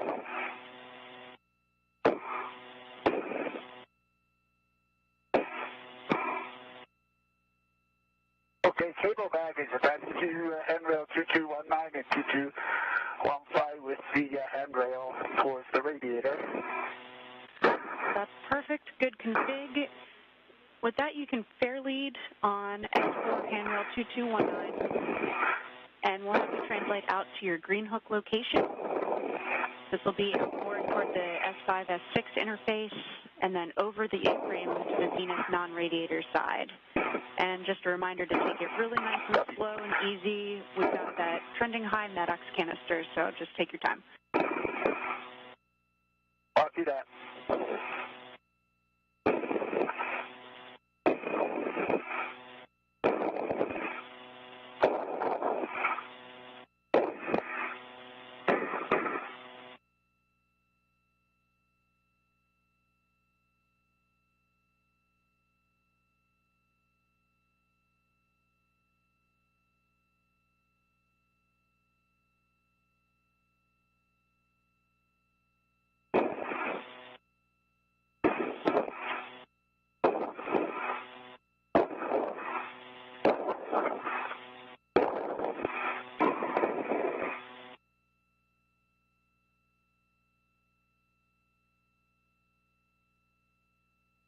Okay, Duke, then I'm going to start translating. Okay, sounds good. Okay.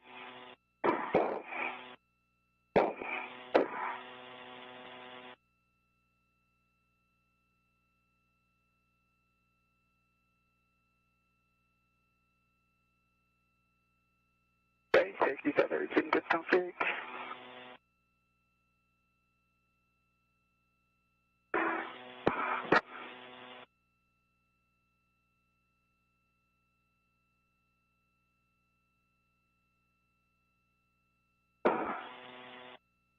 Okay, Zena, I'm going to continue upwards. Copy, Duke. You'll be following the keel side non-radiator edge, following handrail 2219, and continuing outboard to 2231.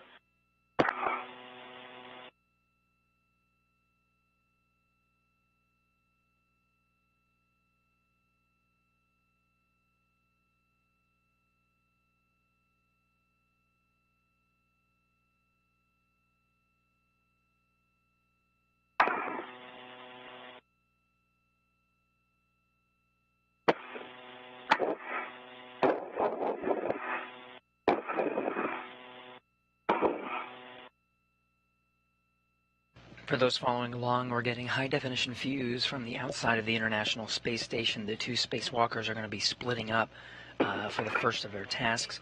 Koichi Wakata translating over to the 1B work site. He had a cable bag in tow along the way and stored it in a location so they can easily access it later.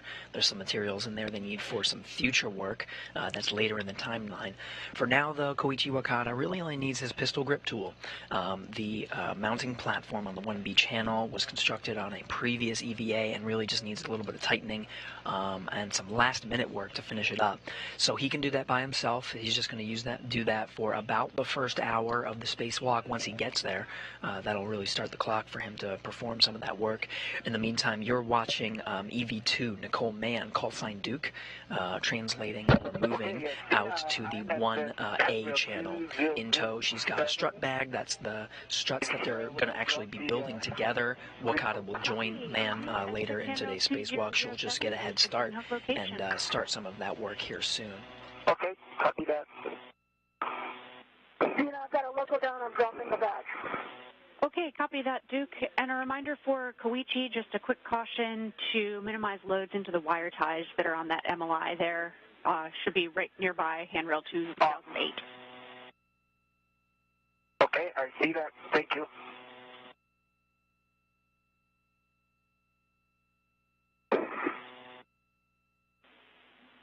Duke, for you, you're stowing that strut bag, as you know, I'm sure, on the outboard non-radiator corner of the IEA. Looking for handrails 2222, 2236, and 2251. But that's also up to your prerogative a little bit. You want the tape towards the mass canister and handrail toward the radiator.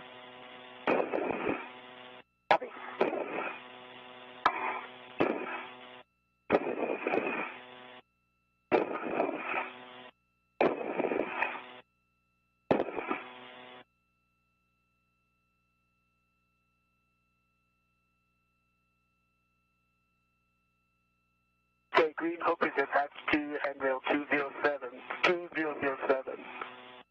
Okay, copy. Green hook is down. With that, you can translate out toward the 1 Bravo mass canister.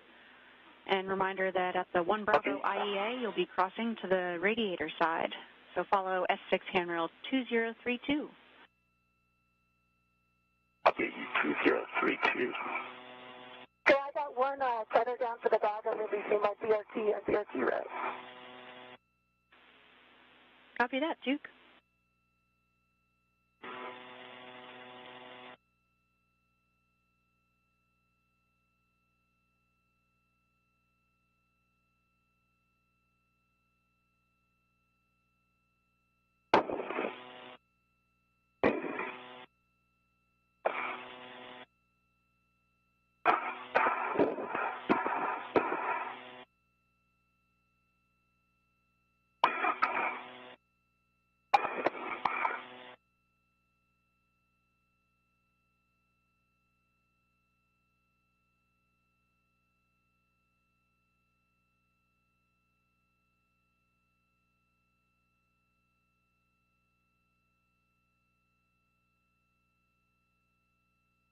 Okay, Gina, I'm at 2060 at 6. And I translate to the outboard to go to the left side of the correct? Yeah, you'll be crossing to the radiator side, and on the radiator side, heading outboard to the mass canister. Oh, and yes, you will be going to the left side of the mod kit. With that, we'll take a glove, hap, and gauntlet check. Okay. After I get there, or do I want me to do it now?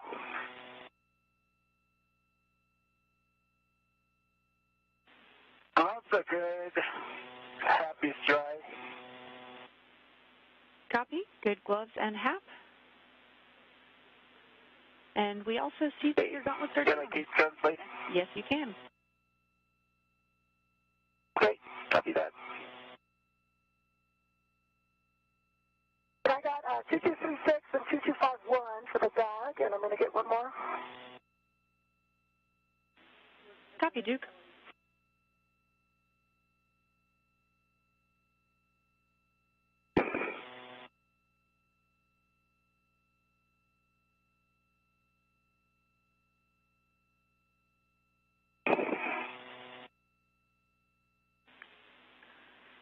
And a big picture update for both of you. You're pretty much right on the timeline.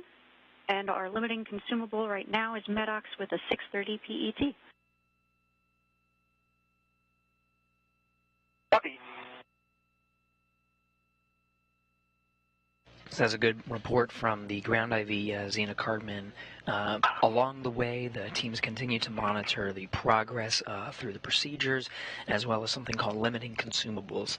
The spacesuits that they're wearing has everything they need in terms of life support. It provides the pressure, the air, it provides water, it also provides battery power. Everything is portable as they do this work outside of the International Space Station. Now an hour into today's spacewalk, we planned for 6.5 hours. Everything seems to be on track in terms of the timeline and the limiting consumables. They'll continue to monitor this throughout as it could fluctuate, but right now we're looking good. Kit until it's fully installed. See that I translated up on the 2097 handrail on the canister, and then at the left side. That's perfect. I got the back down also on 2227. I'm going to head in to get the address on.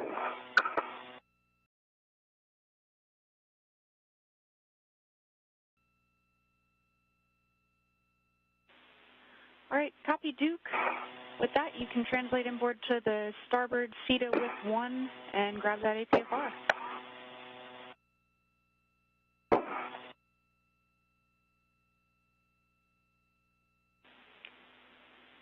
Koichi, for you, once you're at the left collar bolts, you'll be going outboard under the VGA platform on the boom. Okay, you're there. You'll be opening the MLI around the mid-strut collar to access the collar bolts. Okay. Okay, I see that. I open the MLI. I can access to both collar bolts.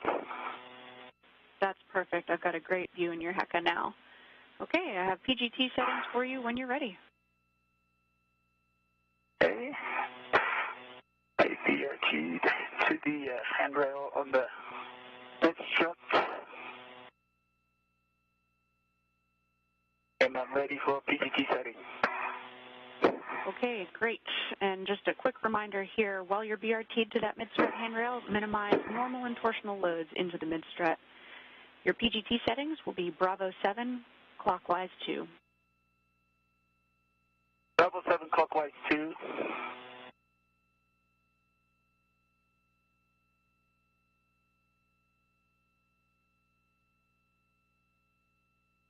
So right now, Koichi Wakata is at the work site of the 1B channel. You can sort of see these struts on the right side of the mast canister. That's taking up most of the center of the frame there. The mounting platform on the 1B channel is constructed. He's got the pistol grip tool, basically a cordless power drill. They have cordless. They have the torque settings programmed into the tool, so they know exactly how much torque to work onto the various parts of the struts. So he's on the left side right now. He opened the multi-layer insulation, the white fabric, to access the bolt on the left side. So he'll be the first part of his task is to work on some of the bolts there.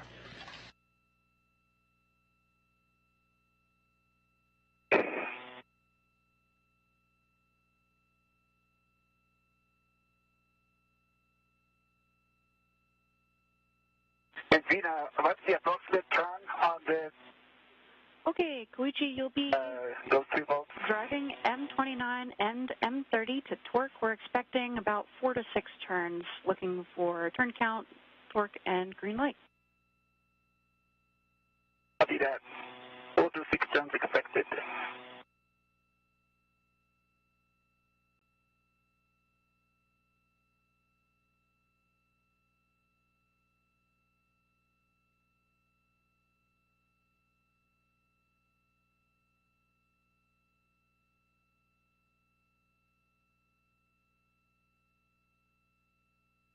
Hey, Zena, I've arrived at the booth. I'm going to switch to golf on the WIFX. Copy that, Duke.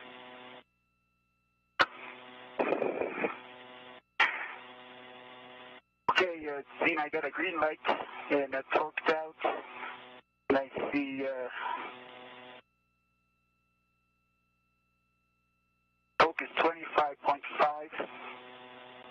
25.8, and the revolution is, I counted 3.5 visually, but it says evolution is 029 on the BGT. Okay, copy 25.8 on the torque and 3.5 turns counted visually. Looking for a green light as well, and to confirm that was M29? That was the lower side. And you'll see a label here.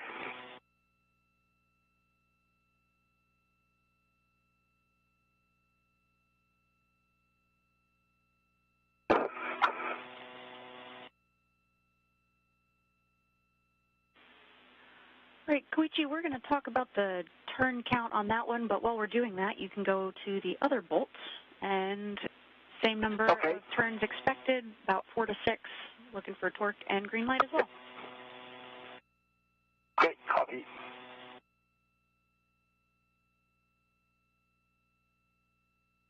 So again, the pistol grip tool, that cordless power drill that Koichi Wakata is holding now, has the turn count and the torque settings. He's tightening with a clockwise rotation the different collar bolts on the left part of the mounting platform's strut.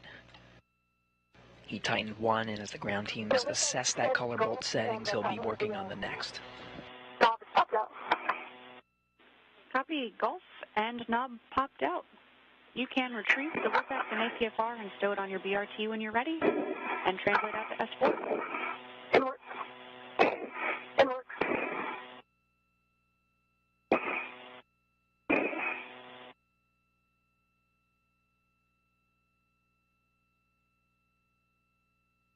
Okay, Dina, I tried on the upper side. I visually confirmed the 2 turns, and then it just came up, and I see 2 left. And I don't see.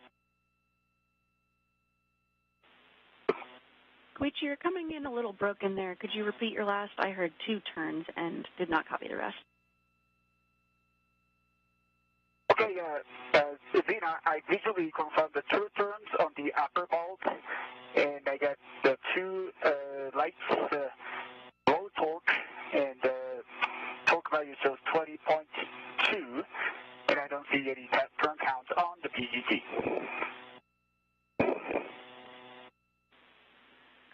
Copy that, Koichi. We'll have you try that bolt again. Just make sure you're in a good body position for leverage on that PGT, and we'll have you hit the upper bolt one more time. Okay, copy that.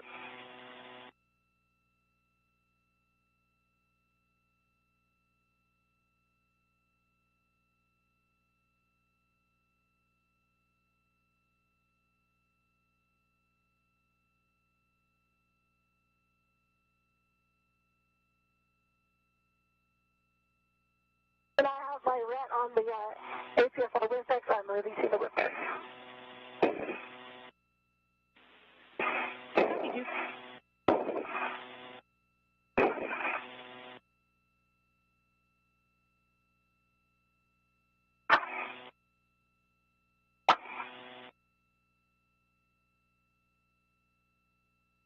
Okay, visually another a little over 1 turn. I got a green light and torqued out in torque value 25.5. And the turn count is 1.42. Okay. Copy 1 additional turn, green light, and 25.5 on the torque. We'll talk about those numbers for just a moment here. Okay.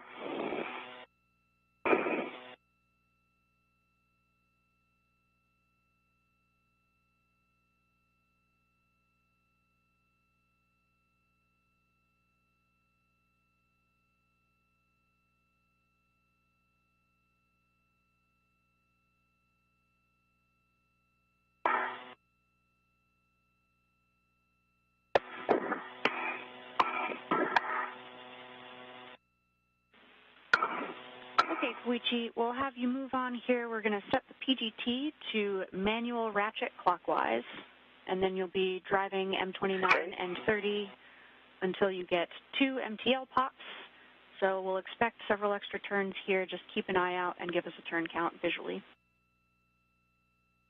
Copy that. Manual ratchet, and I'm gonna do the manual on the lower side bolt. Copy, starting with the lower bolt. Okay, if I was on my DRT paddle there.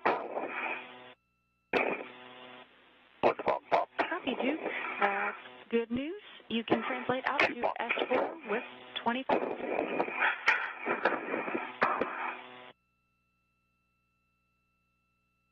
Okay, on the lower bolt, 2 pops, and the bolt turn is approximately 90 degrees. A quarter of a turn.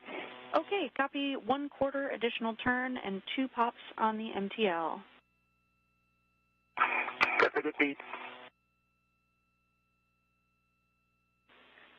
Okay, Koichi, we're going to talk about that bolt, but meanwhile you can go to the upper bolt and do the same thing in manual ratchet. Copy that.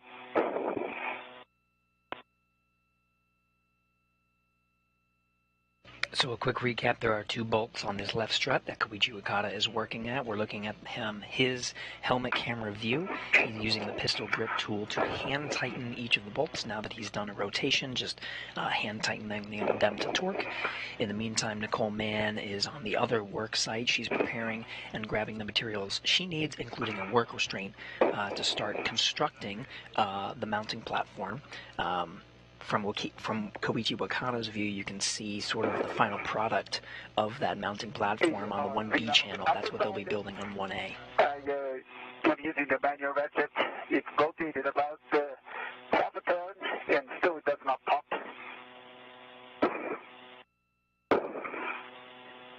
Okay, copy half a turn. You can keep going if you're able. We want to get 2 MTL pops. Can I continue the 2 MTL pops? Affirm. Go to continue. We'll look for 2 MTL pops on the upper one. Okay, that was 1 pop. Okay, 2 pops complete on the upper bolt. Okay, copy 2 pops complete on the upper bolt. Were there any additional turns after that half turn? Another quarter turn. Another quarter turn and 2 pops on the upper bolt. Okay, give us just a second to talk about that bolt. Okay.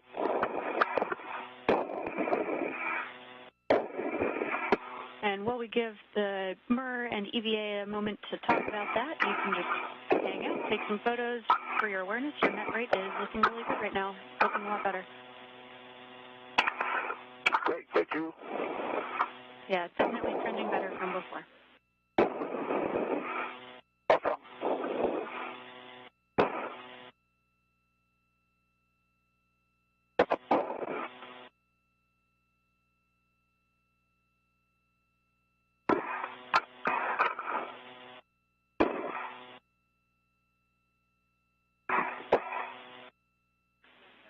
Duke, as a reminder for you, before you cross the Sarge, check that your gauntlets are in place. Okay, my gauntlets are in place, thank you.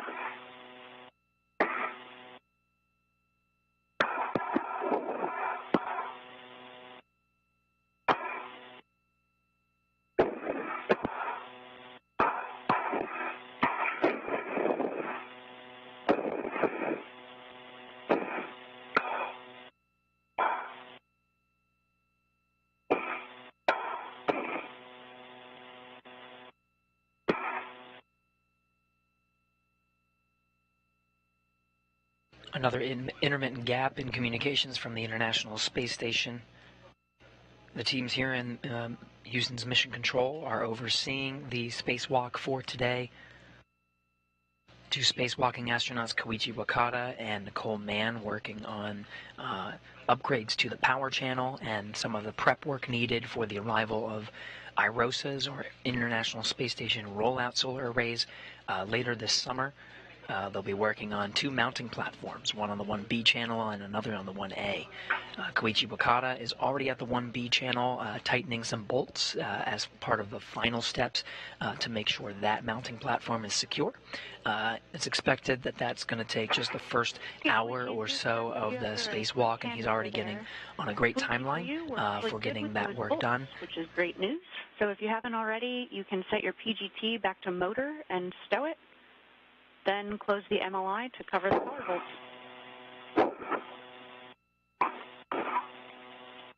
Okay, copy that work. And that note from Zena Cardman here in Mission Control saying that the 2 bolts on the left collar are complete, so he's going to close up the multi-layer insulation, sort of the white fabric that protects it thermally from the vacuum of space and the harshness of the sun, and he'll work on some of the next struts. The next one should be the mid strut that he'll be working on. In the meantime, Nicole Mann is prepping her work site, which is the 1A channel. She's getting some materials she needs. She already stowed the bag that has the struts inside, and those struts will be what will be used to actually construct the mounting platform on the mast canister of the 1A channel. She got the foot restraint, retrieved it from one of the work sites, and you can sort of see it attached to her right now from this view on the outside of the space station. That foot restraint is going to help to access some of the areas that are needed for actually constructing that mounting platform.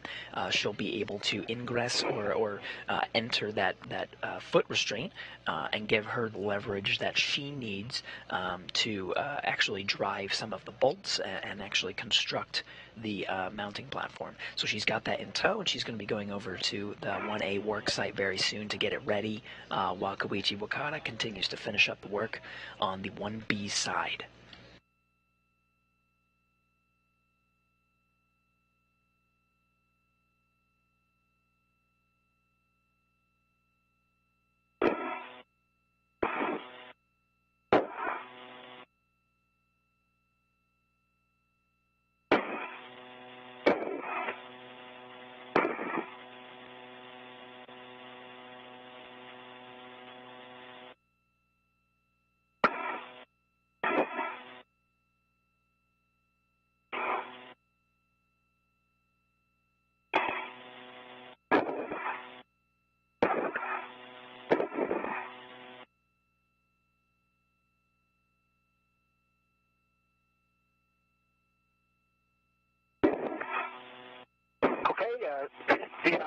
And then I cover is put it back, put the background back on the cover bolts.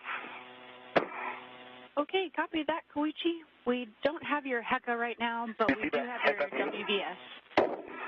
And so with that, you can translate to the right side cover bolts. Okay, copy that.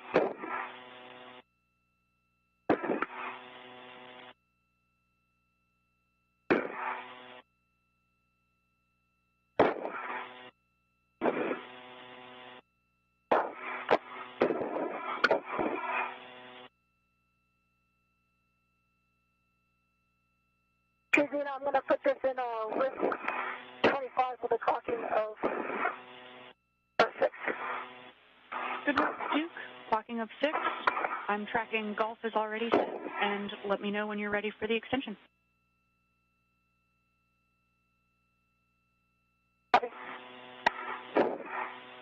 And of course, we'll be looking for black on black with a good full test as well.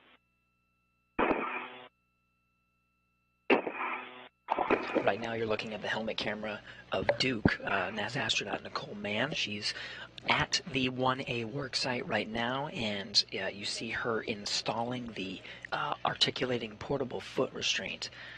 This foot restraint has the ability to have some settings to angle the foot restraint so that it can reach predetermined marks that are needed for the upcoming work to actually install some of the struts. So she's installing that right now. She's going to check the settings on the articulating portable foot restraint, make sure it's really at the right angle so that she can access some of the first bolts and areas that she needs to access for some of the upcoming work. And a heads up, you guys will be flying over Japan in a couple minutes. Wave hello for us. Awesome. Thank you.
You know, I got a talking of tricks with a good total test.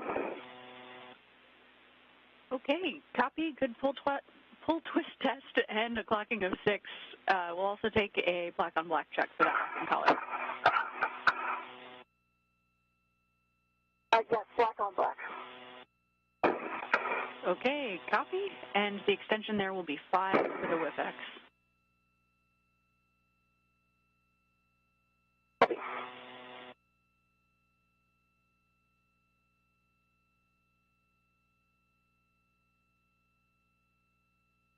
You got one side down, Koichi, you already headed over the other side?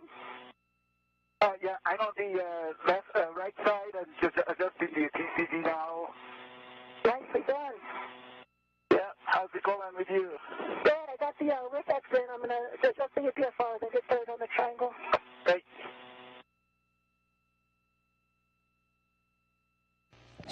The two first-time spacewalkers sharing their progress for today. On the right side, I'm opening NRI. Okay, copy. And before you do that, we'll actually take a HECA cycle from both of you. Just one button push on your HECA. And correction, just Koichi.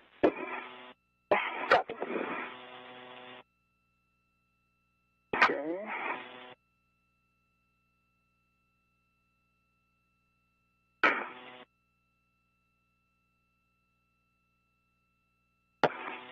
Okay, it should be on now.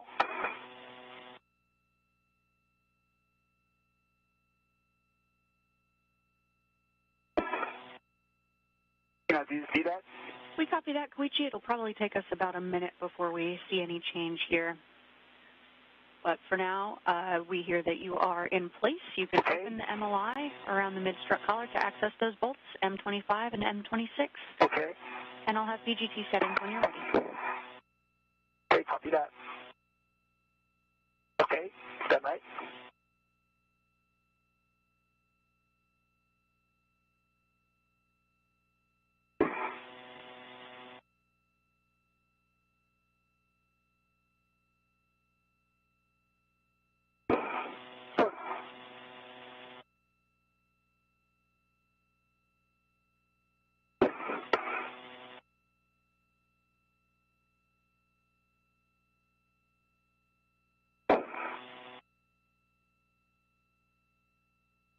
When I started working on the pitch here, I've got the knob is unlocked,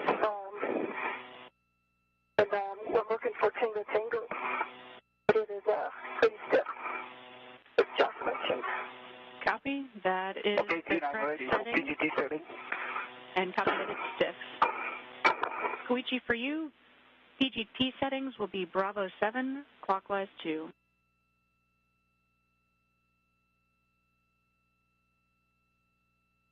Okay, Athena, you're cut off. It's a Bravo 7, clockwise 2, is that correct? Stay firm, Bravo 7, clockwise 2.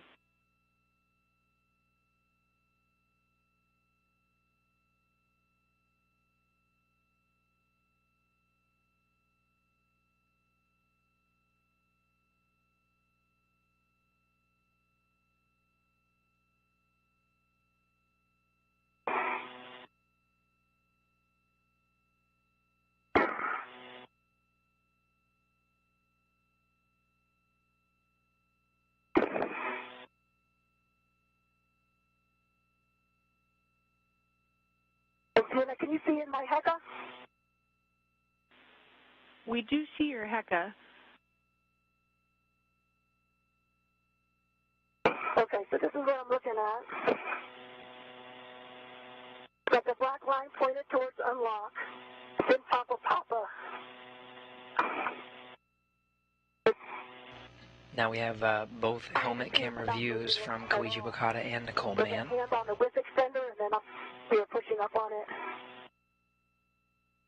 I don't know if you have any ideas. What you think about that? I'll move on to the width extender. Copy, Duke. That sounds like a good plan. Okay, Dina, And that the extension lower is vault,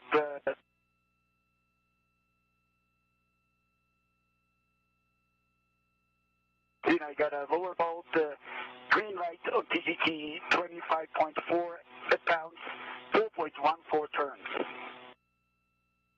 Question, 4.79 turns.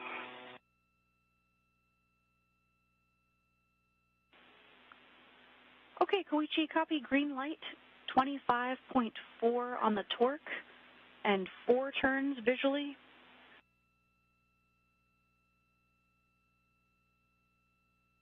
That's correct, and then the PGT shows 4.79 turns. Copy, Koichi. You can go to M26 now. This is the other bolt. Same deal. We're expecting about 4 to 6 turns. Copy that. Copy work.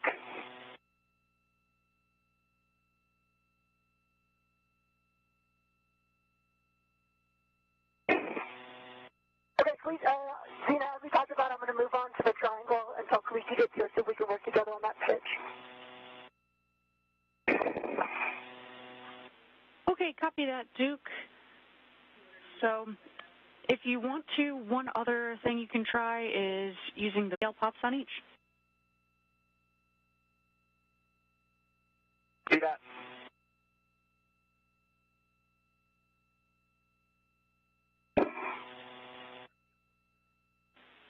We've got a So quick it looks like handover I'm coming here. making progress here with the ingress 8 and the boot plate.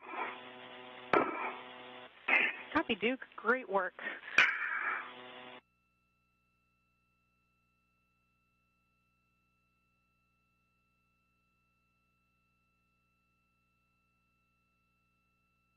So same as he did with the left strut, on the mid strut, Koichi Wakata is first using the pistol grip tool to drive with the tool itself, followed by some manual ratcheting to finalize the torque on each of the bolts. So right now he's working on that mid strut. And then once again we're in a handover period, so we're going to temporarily lose some of the video and audio from the space station. We're getting audio first. It seems like we're getting some sounds from the space station. Back with you guys after a quick handover. Koichi, we were tracking you were in manual ratchet, but have not heard the report yet. And Duke, we're tracking you're working on the APF. Okay, so Zena, on the lower side bolt, I got a 2 pops on the manual ratchet, another quarter turn. Copy, 2 pops, additional quarter turn on the lower bolt. And the upper bolt is the same, 2 pops I got, and additional quarter turn. Okay, copy, 2 pops and an additional quarter turn. That's a good bolt on both of those. So with that, you can set your PGT back to motor and stow it. You can also now translate on the 1 Bravo mod kit. Copy. And I can translate to 1 Alpha model kit, right? Yeah, after this you'll be closing the MLI on the collar bolts, and yes, you can translate on the 1 Bravo mod kit. Oh, okay, I understand. Copy that.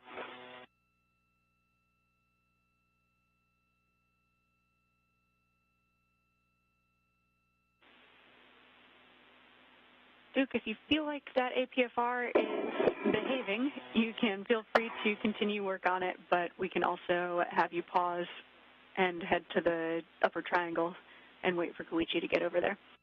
Okay, so I've got it in tango. I'm just trying to get that knob locked. It's about halfway there. Tough times.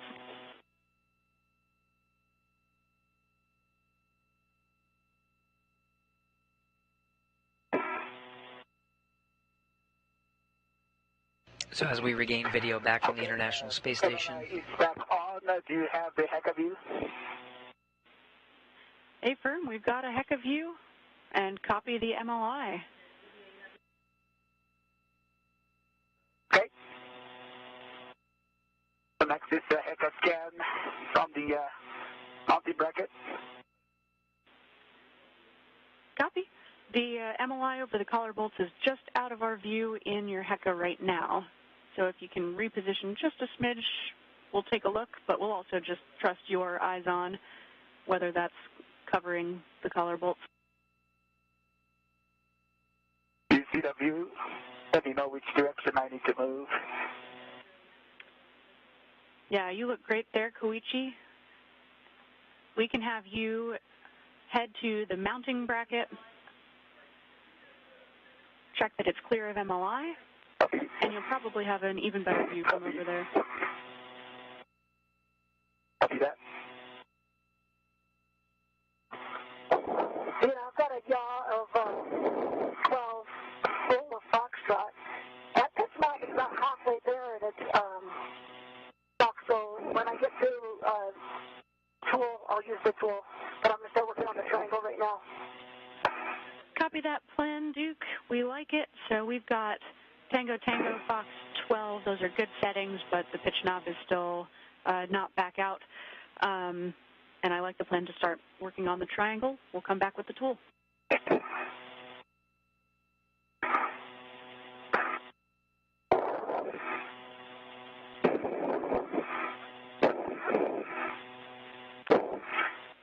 Duke, when you have a moment, we'll take a glove, tap, and gauntlet check as well. Copy, Koichi. Okay, so I'm on the mountain bracket. You have a good view? Checking, Koichi.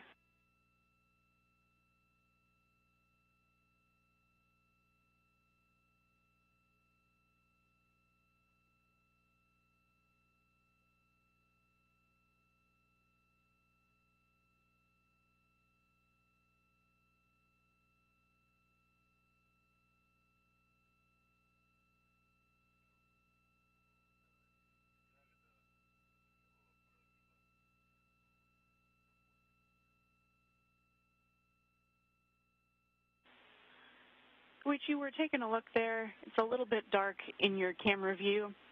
We'll trust your visual report as well. Okay, so as far as the MRI, the left side is covered up pretty well, and the right side, I can still a little bit.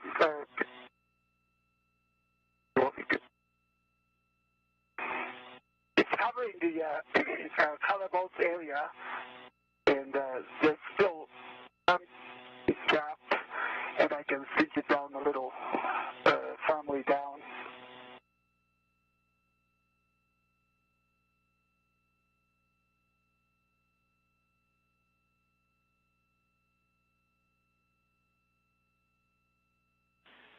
Okay, Koichi, we copy all. You're ahead of the timeline right now, so we'll use this time to have you go over and adjust that MLI, just take care of whatever gap you see. Okay, copy that.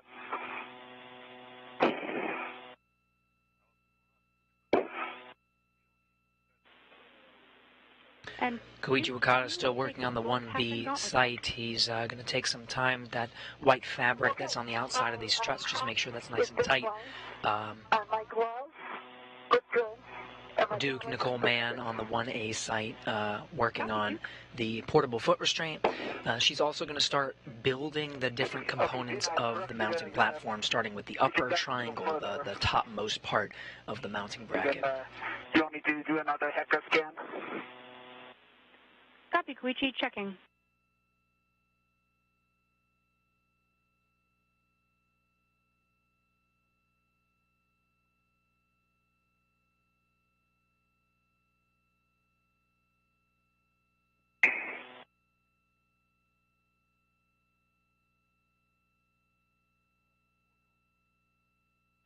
Okay, I'm already there, and mountain bracket, and I don't know if you can see the HECA view, but now the MLI is covering. Copy, Koichi. That's a good view. We're taking a look.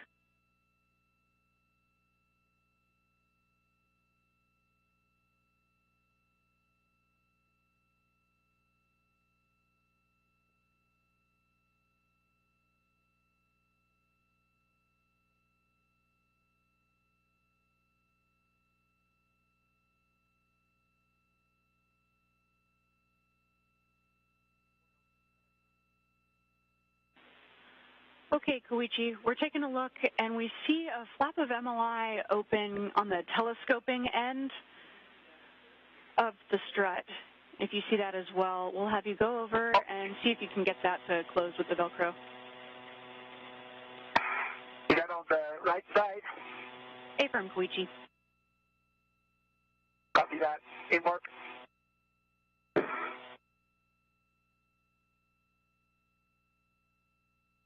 Engineers on the ground assessing the configuration of the mounting platform where Koichi Wakata is currently working. We're getting a view from his helmet camera. They're looking at the multi-layer insulation, that white fabric. They just really want to make sure it's covered very nicely, and once it's in a good configuration, we'll get confirmation from the ground teams that they're happy with it, and Koichi Wakata will be able to move on to the next task.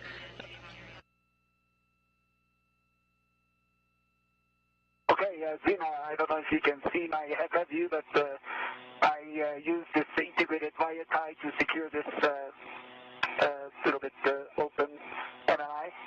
Does that look good to you? That looks beautiful, Koichi. We really like that. With that, we can have you depart this work site, and you'll be translating over to 1 Alpha. Copy that. Translating to 1 Alpha. That's perfect. You'll head to the IEA via that right lower strut. Minimize translation on the mid strut if you can, and then you'll be going inboard on the S6 IEA. At the inboard edge, cross to the non-radiator side. Copy.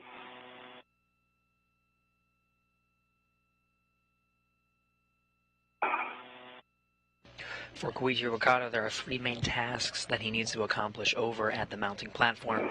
He was working his way basically clockwise around the mounting platform. He started on the left side to work on 2 bolts, then completed the mid-strut bolts.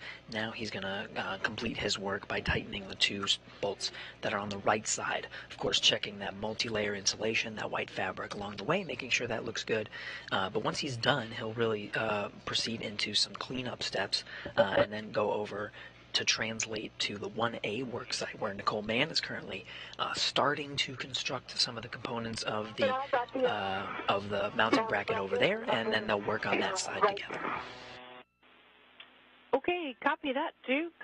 You can keep that tethered to the bag, lock out the thread if you need to. You'll be aligning the right upper strut L7 to the mounting bracket right side. Check that the alignment tab is in the groove and the black lines are aligned on the end of the mounting bracket. I'll have PGT settings when you're ready. Copy.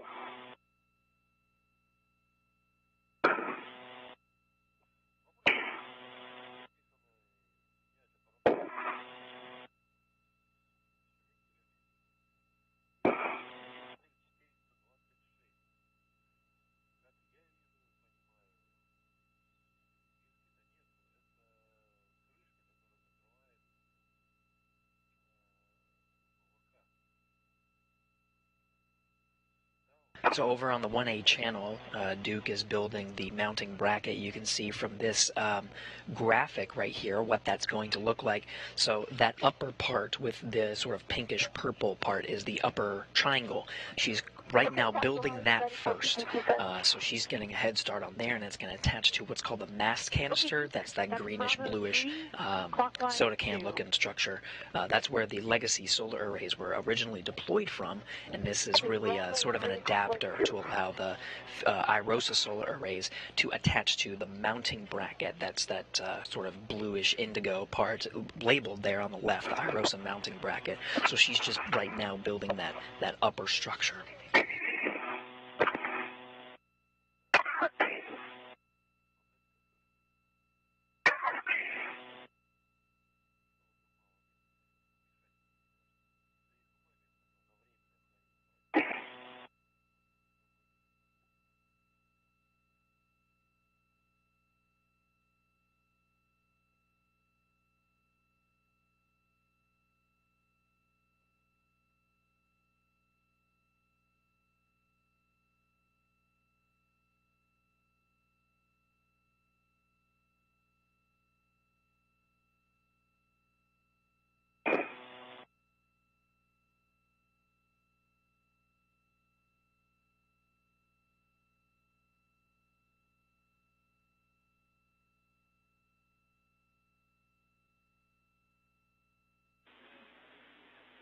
Okay, Koichi, if you can pause right there, you'll be following your safety tether back inboard to the 1 Alpha work site.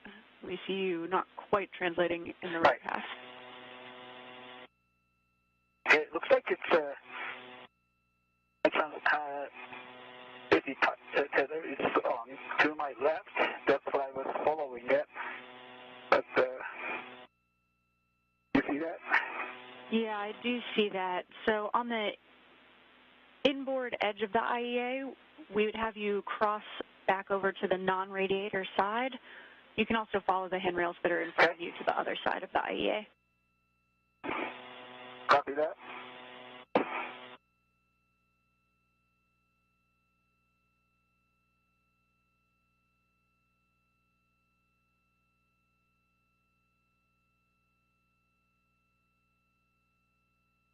I'm going to translate here on at the end of the IEA to the non-radiator side.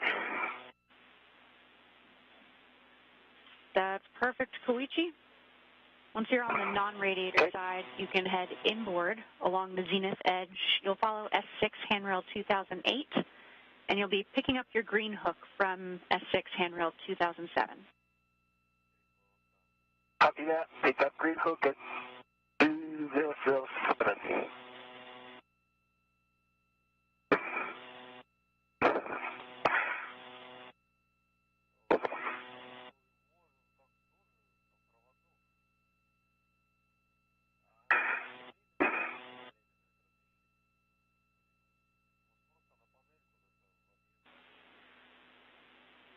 And Duke, just checking, I didn't hear the PGT settings.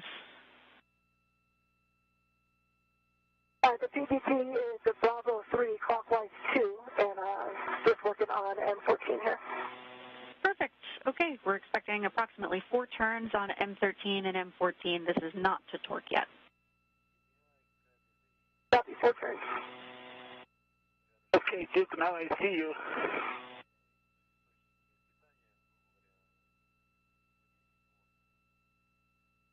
Okay, I see you out there, Koichi. All right.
Okay, Dean, I got 1 AM turn on 13 and 14, moving on to the PGT for 3 more. Okay, copy. 1 hand turn on M13 and M14.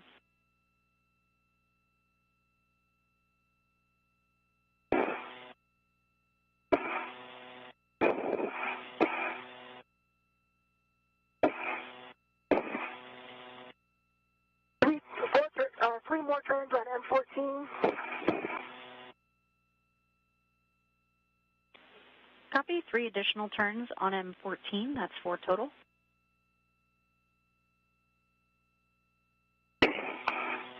Okay, Dean, I picked up the green hook, and I'm translating. Copy, Koichi.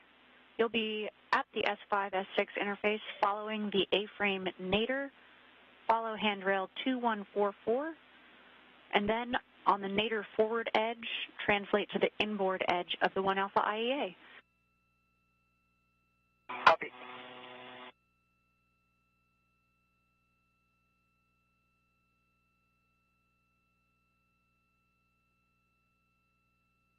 Okay, Dean, I'm moving on to upper left to center pad. Copy, Duke.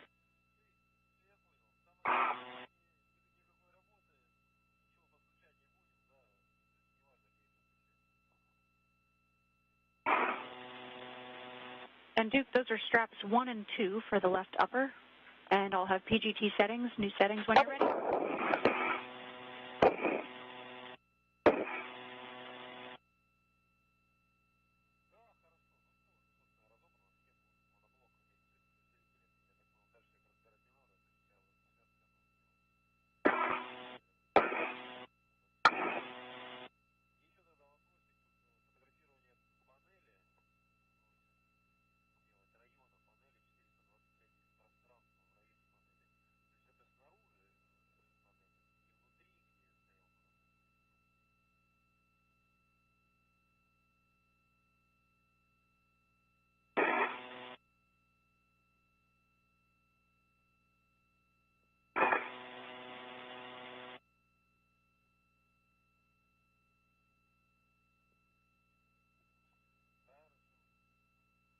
Hello, Duke. Hey, Koichi. I've got upper right on the center triangle. I'm going to work on the center pad now. Okay, copy. But if you want, that pitch knob was giving me a hard time. Pitch knob, okay. You want to give it a try, Okay. or try the tool? All the settings are correct. Okay, I'll try that. Thank you. That sounds like, Tango to Papa, right? No, the pitch is already set, Koichi. It just needs to be locked. Locked. Okay, copy. yeah, good coordination for both of you. Koichi, if you do want to grab the Crowfoot tool, that's D-Ring Hotel in the strut bag. You'll need the ratchet wrench as well. Also, Duke, if it would help you to have an extra pair of hands, you can work together on the upper triangle, and then we'll go back to the APFR. I recommend Koichi work through the APFR since he's right there. Copy. That sounds good to us. And yeah, Duke, we concur that all of the settings are Okay. correct. We just want that pitch knob in the lock position. And if you need the tool, Koichi, I can hand it to you. Okay, let me try first without it, and then if it doesn't work, I'll get it. I got it about halfway there. Okay. So to catch up on the procedures for today, Koichi Wakata did tighten some of the bolts on the struts on the 1B side. He's going to go over and help Nicole Mann just for a little bit. They're going to split up the tasks on the 1A side. Nicole Mann, call sign Duke, is going to continue to work on that upper triangle, which is the top section of the full mounting platform that's going to be installed on the 1A mast canister as part of today's spacewalk. In the meantime, Koichi Wakata over on the 1A work site. They're over there together now. Koichi will work on the continue to work on that foot restraint, which Nicole Mann will enter later as part of accessing those different parts of the mounting platform. So the two of them are over on the 1A work site now. As well. That's 14. Copy. Additional 3. That's 4 turns total. Thank you.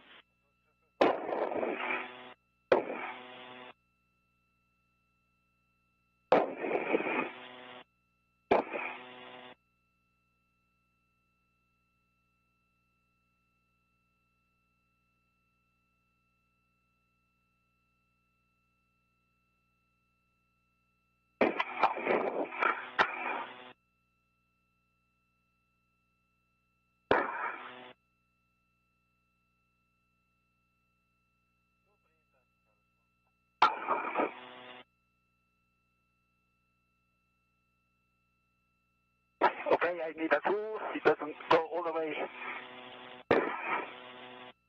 I'll get a tool, Duke.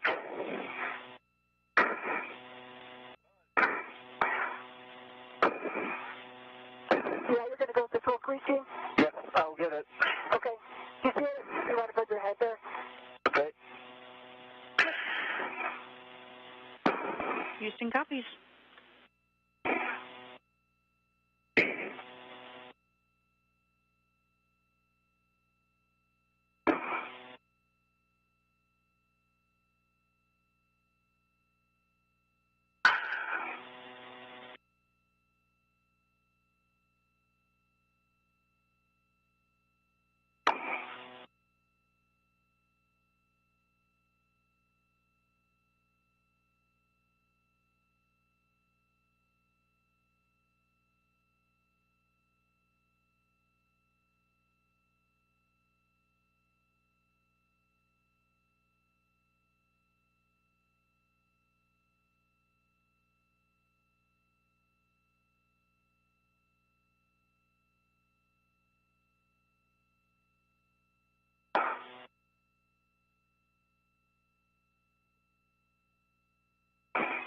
Koichi, and I got 2-hand turns on M17, ready for PGT settings. Copy. 2-hand turns on M17. PGT settings are Bravo 1, clockwise 2.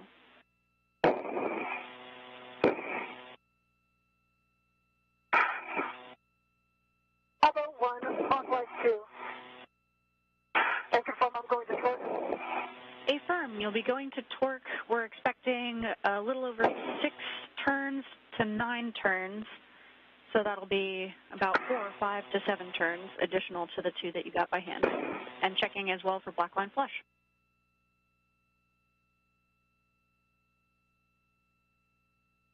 Okay, this knob is locked on Tango, and it's popped out and can be depressed.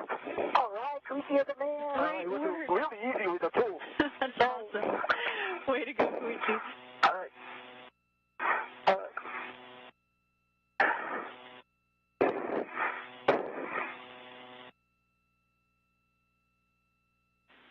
All right, Koichi will have you stow that input tool back in the strap bag, and then you can assist Duke with that upper triangle.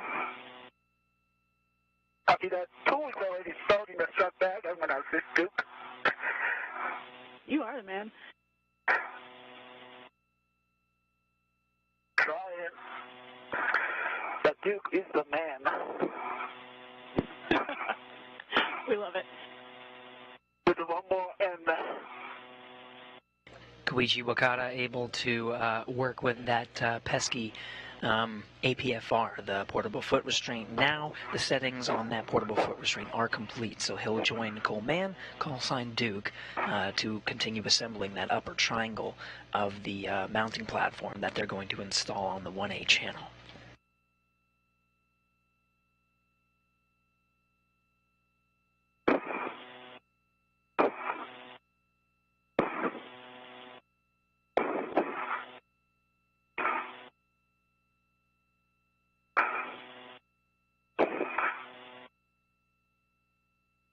Then I got 6 more turns.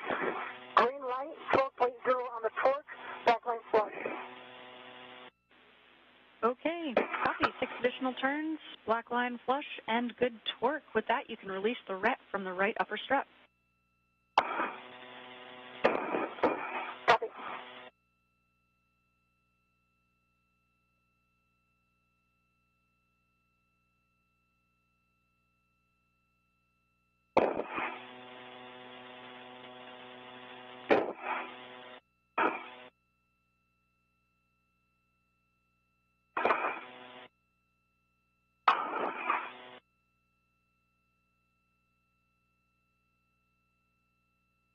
Okay, right out of the upper strut, Brett is back to the bag. I'm working on tip pin and MLI in the center column.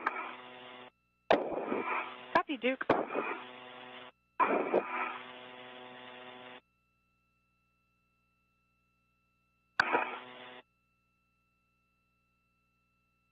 Koichi, just for your awareness, the triangle is just above your head. Okay. Thank you. I'm going to reconfigure my weight setter and I will be with you. Houston copies. And Duke, once you've got the MLI installed covering the L2 clevis and the pip pin installed on the grounding block, I'll have some more PGT settings for you.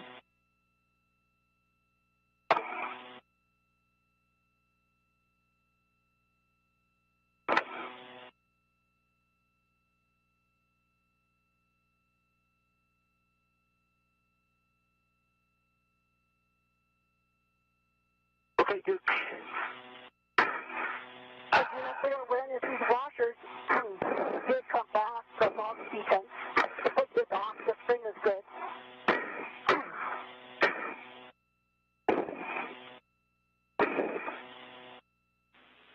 Duke, we copy.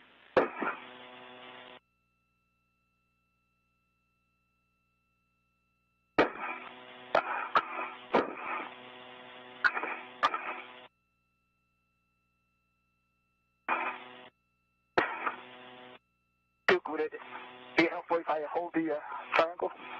Can you do that? Yeah, if you stabilize it there, I'll get this pip pin in, we can kind of talk about our game plan. Sounds good. I'm right next to you, to your right, and I'm ready to help.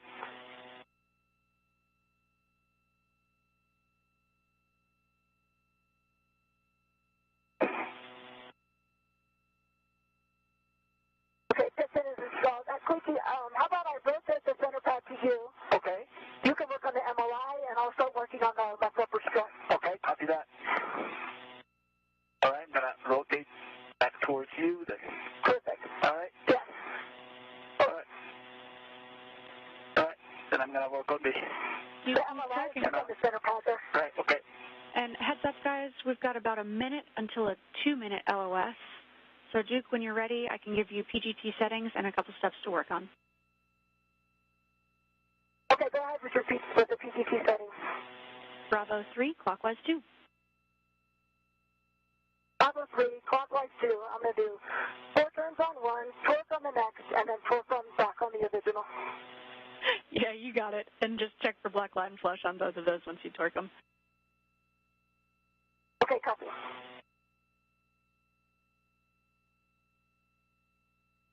The sun rising on the International Space Station as Duke gets those pistol grip tool or the cordless power drill settings. Start is actually really good, Koichi. Okay. Lines you put on here are super helpful. Oh, that's great. So that's good. Yeah.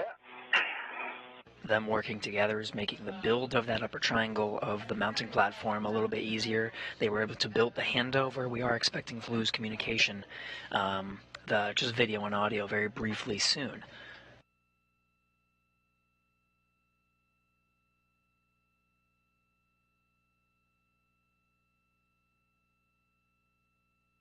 And right as expected, we're losing video and audio, but we'll be regaining it shortly. We get good communication from the tracking and data relay satellites through an operation such as this.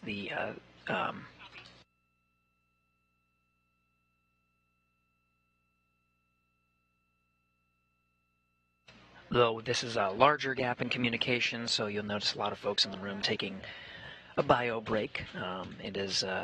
The gaps are relatively short through a dynamic operation, but this is one of the longer ones, so it gives the team an opportunity to take a break. We'll get back to the action pretty soon.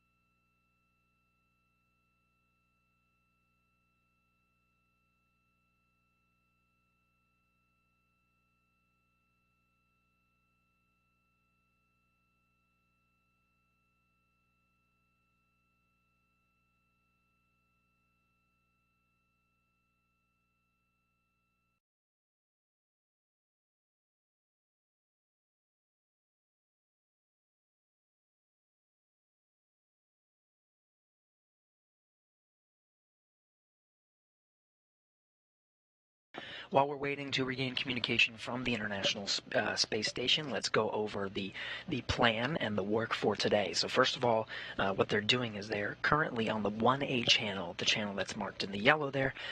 They are constructing a modification kit for future IROSA solar arrays, International Space Station rollout solar arrays. There are 4 that are installed in the International Space Station so far. That is all of the channels marked in blue, and then the green, the mounting hardware, that mounting platform was complete, but we saw Koichi Wakata tighten some of the bolts on the struts to make sure that that's ready to receive an IROSA later this summer. But the 2 of them now are over on the 1A channel, and they are working on the modification kit. Now, this is really a modification to the original mast canister. That's that light blue, kind of greenish tin can looking structure. That had the legacy solar arrays, and they are building those struts that are going to house soon the International Space Station rollout solar array on that mounting bracket that you see there in the graphic. So they're building that top portion right now, the upper triangle. That requires a cordless power drill to secure some of the bolts in place.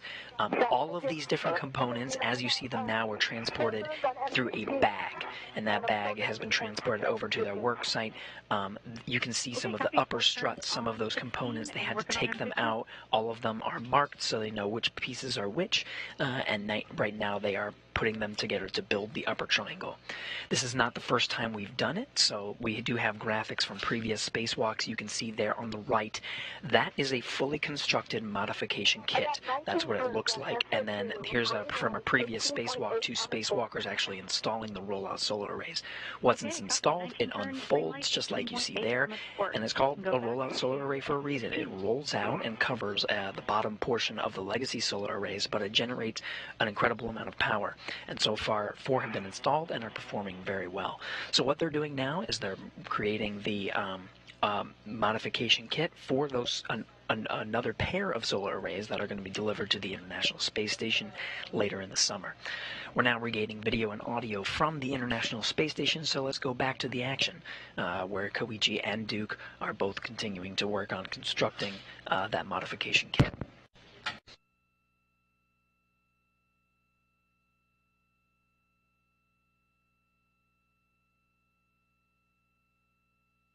Yeah, I got 19 additional turns on M16, green light, 18.3 on the Turk, and both bolts of black line flush.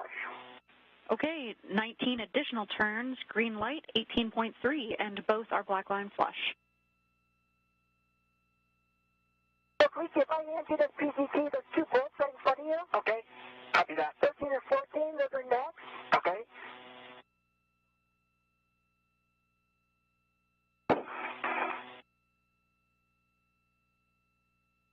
Okay, there you go. And it's already Stand set. by one, Bravo Duke. 3 clockwise 2. We're checking on one of those bolts before you pass off that PGT. Okay, stand by.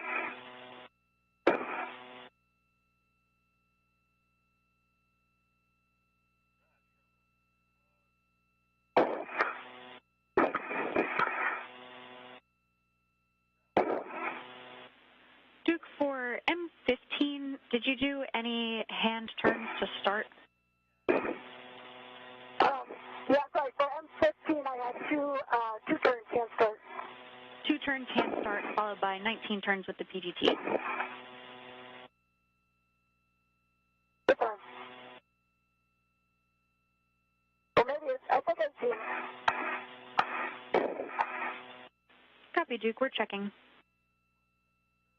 Okay.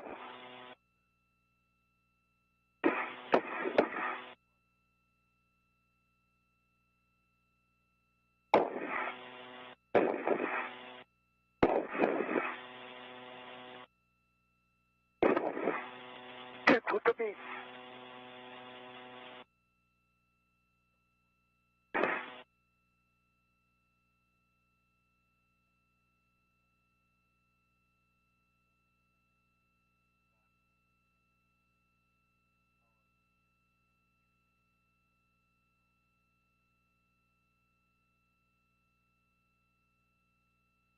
I think that strap is Thank sitting you. over the button. You got it?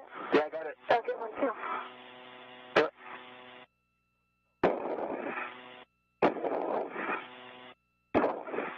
I took a few. Oh.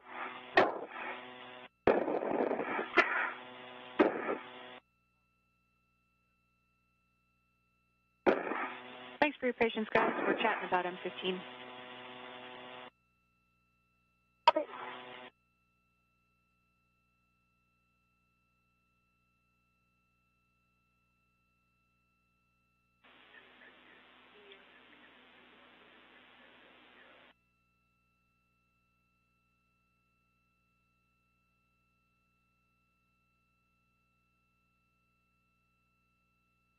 Good one. Awesome. Okay, Duke, could we have you just check the alignment tab is fully seated in place?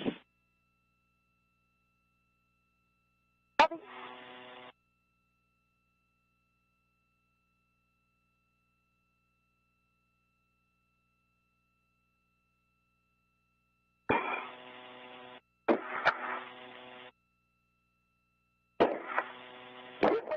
Just a little my way. Okay. Yep, sure.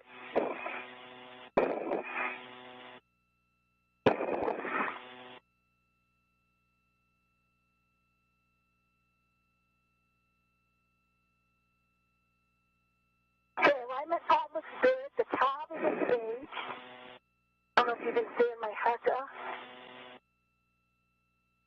You can see I got 2 black line flushes. Okay, Duke, we've got a great view of that. We concur with everything. If you could do us a favor and just hit M15 one more time with the PGT. Copy.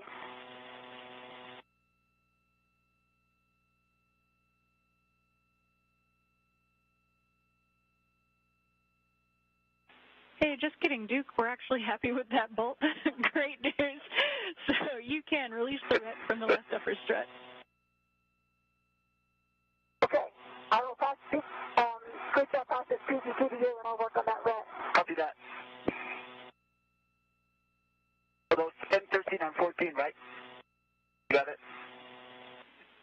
Yeah, the next bolts will be M13 and M14. And PGT settings should be the same. Okay. Bravo 3 clockwise 2. Bravo 3 set, clockwise 2 set. Perfect.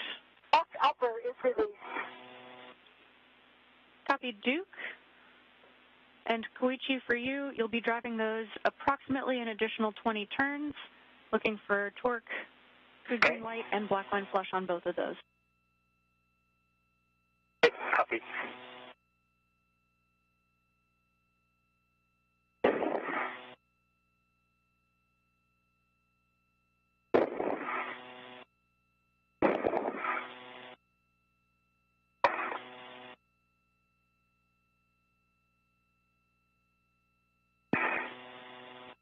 You need me to move the triangle, Koichi? It's good. And I can lock out that PGT might be pulling on you too. Yeah, okay. It's fine, but could you tilt towards me? Yeah, that's good.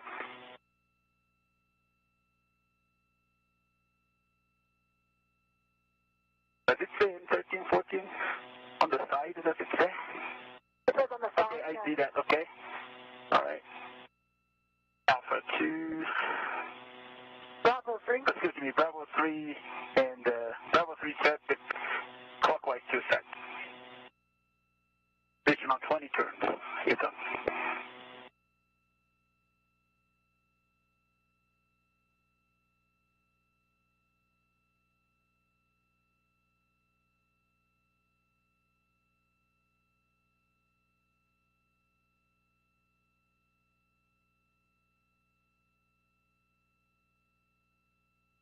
That's 10.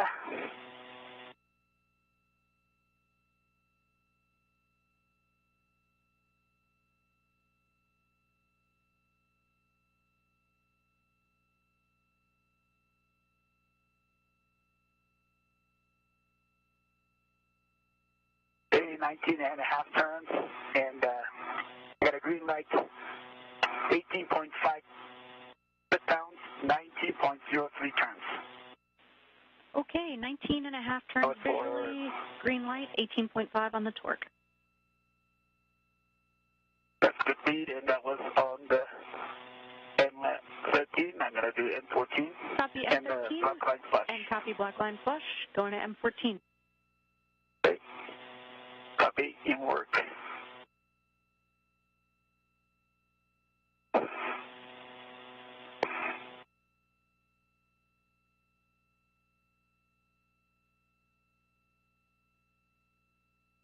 From this view of Duke's helmet camera, we can very clearly see the full build of the upper triangle. They've put 2 of the 3 sections of the triangle together. Now,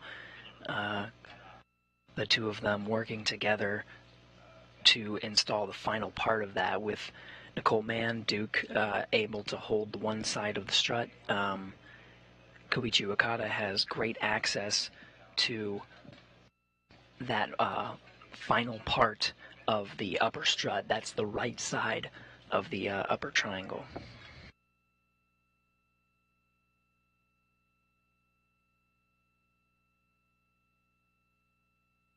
That's 10.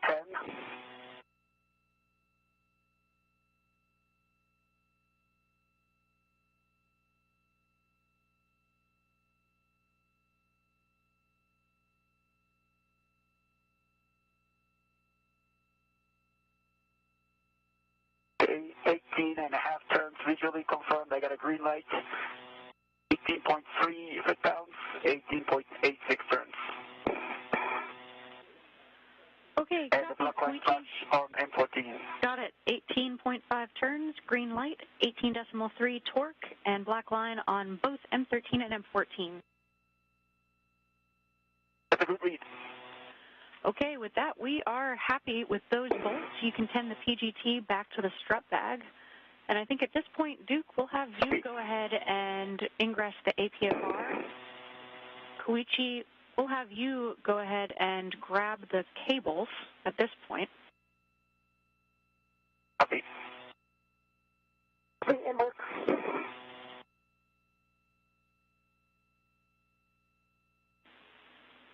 Big picture for you both. Right now, our limiting consumable is going to be EV1 MEDOX, right now looking at about 640, 645 PET. We're just about 20 minutes down on the timeline right now. You guys are doing good work. Okay. All right, Koichi, I'm all cleaned up. I'm headed over to the APFR. Okay.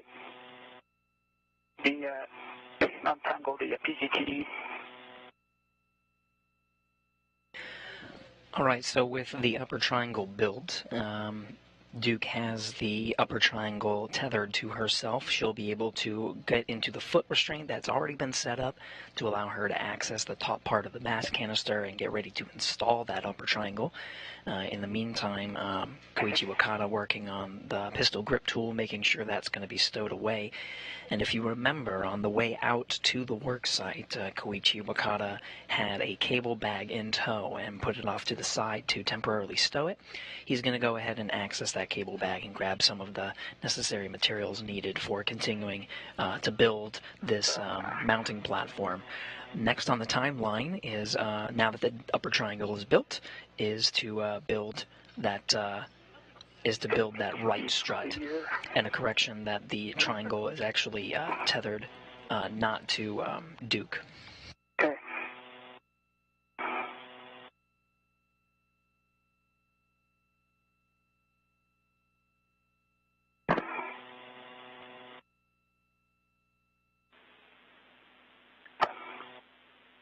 Duke, for you, as a reminder, no sudden movement on the mass canister or mod kit. Limit your lateral loads into the BGA, avoid cyclic loading, and don't impart forces into the mod kit before they're fully installed.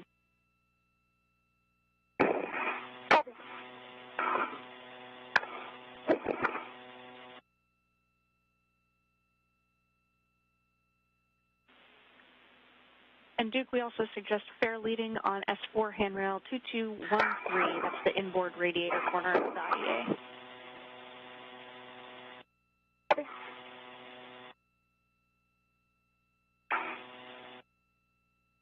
Okay, so Zena, I'm going to grab the gun mount for a cable. Copy, Koichi. That's perfect. Yep, you'll be going to the cable bag, grabbing the 1 alpha IROSA cables with the adjustable equipment tether and stowing on your BRT. Copy that.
Okay, Bailey's in place on 2235.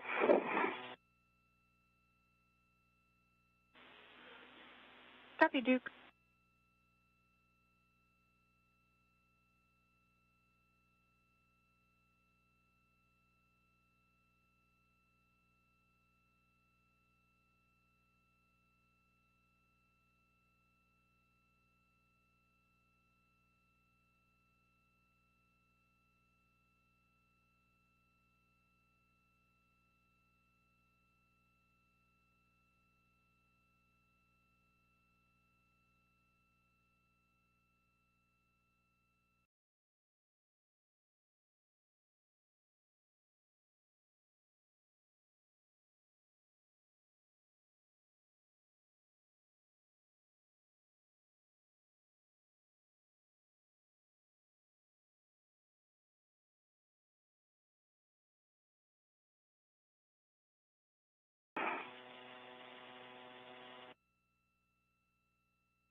vehicle to the ingressing. Copy, Duke.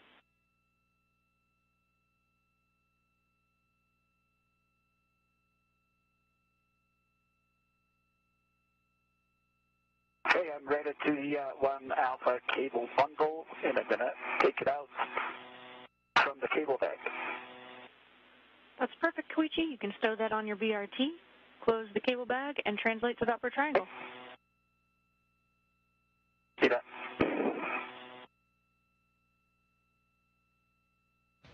So this is a great shot of some of the work that's being done concurrently.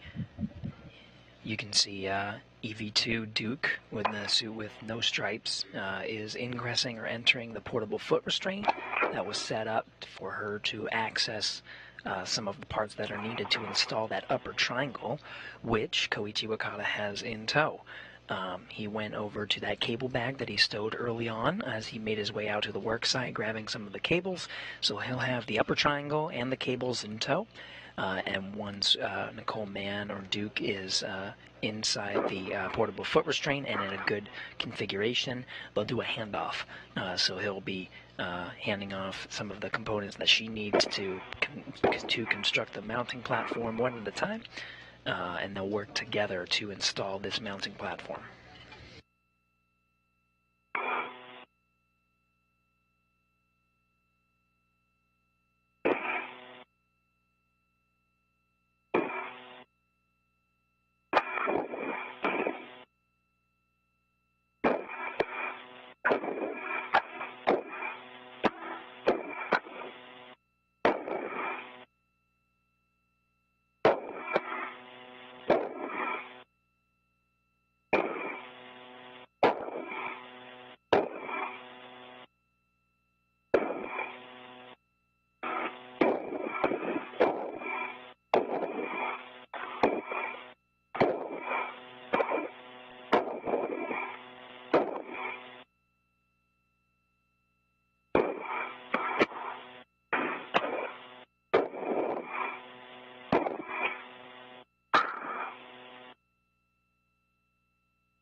Koichi, can you see my toes here?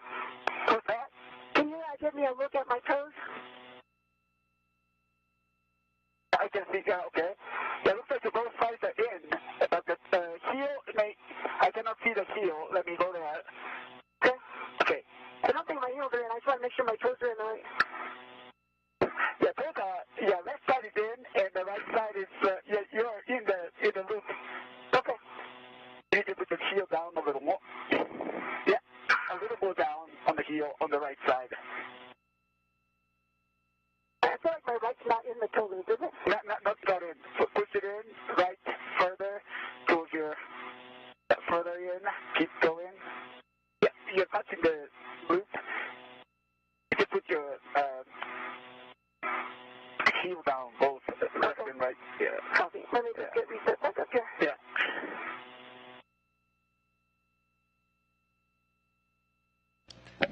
Koichi Wakata has a great view. He's aiding Nicole Mann and guiding her. He's got a better view of where her feet will go inside the portable foot restraint. Behind them, you can see the Earth. The high-definition views from the Heka camera are providing these beautiful views of the southern Atlantic Ocean. They just passed over the eastern border of South America and are heading on a northeastern track towards Africa, but they're over the South Atlantic Ocean right now. Heel further down a little more.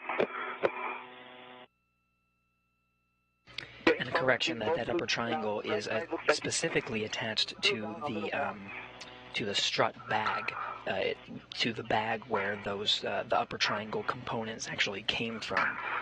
But it will be Koichi Wakata that will grab it and hand it off to Nicole Mann once she's in position.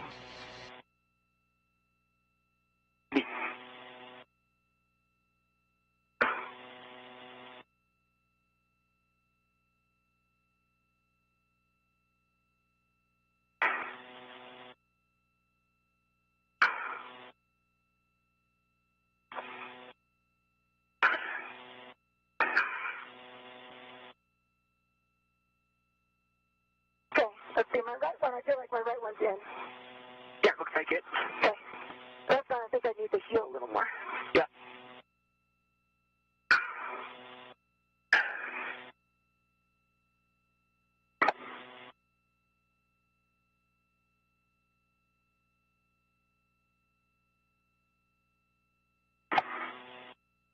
Yeah, left side a little more, heel down. Position is good.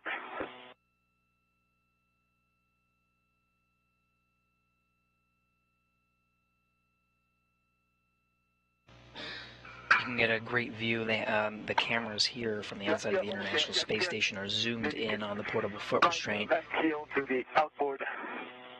Go down. Yeah, looks like it's almost in. On the right, Koichi Wakata guiding Duke through the process of getting ingressed or fully integrated into that portable foot restraint.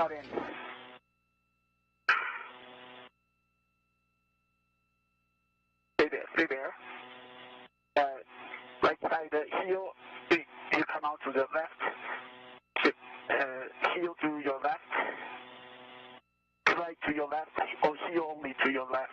So, which foot? Right foot. Heel, yeah. And then heel down. Okay, and then stop out, go to the left. Right heel to your left side. That's good, and stay there. And then you're in. Okay, thank you. All right, sure. Looking good. Great work, guys. That was awesome coordination. Copy ingress aid, Duke. All right.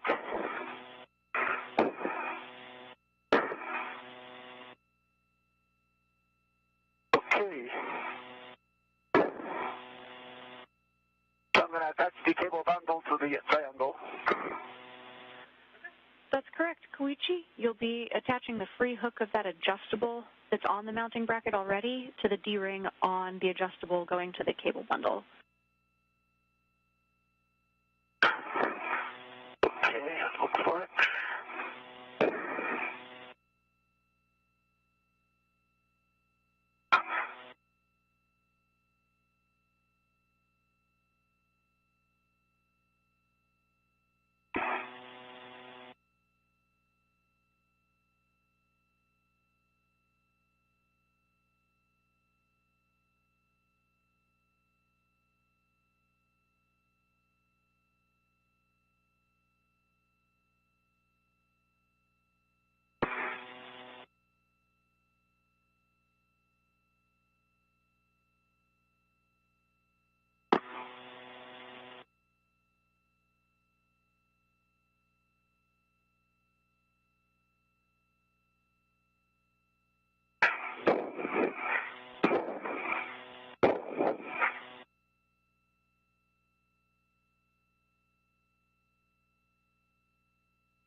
See, the cable bundle is attached to the adjustable that is going around on the mountain bracket.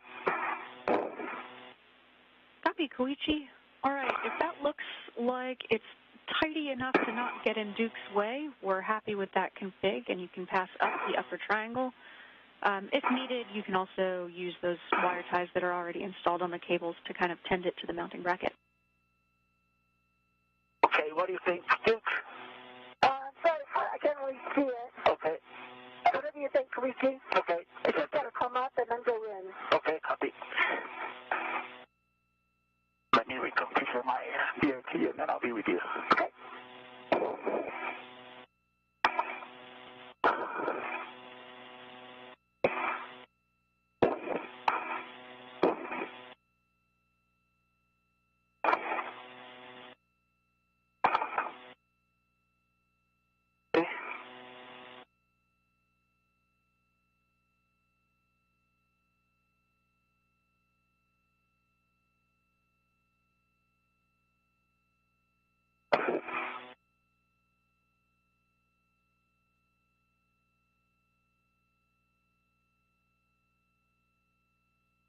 Okay, I'm coming from your right. Can you see the triangle? I see it. Let me know when you can grab any part. So I think maybe if you bring it back towards me a little bit. Okay. Okay, I have control. Okay, you have the controls. You have to rotate it. Good words, Koichi. We see you looking good. Just a reminder, you don't need to ret swap for this one. We've got 2 rets in series. Copy.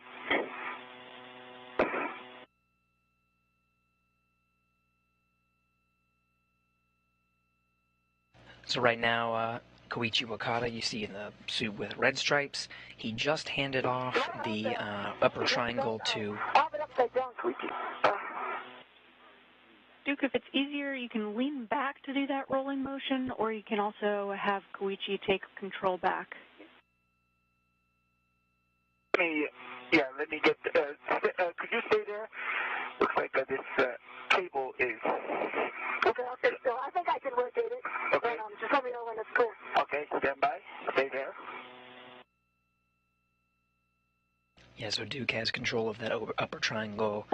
Koichi just guiding her as she needs to rotate it into position that's appropriate for installing it on the mast canister.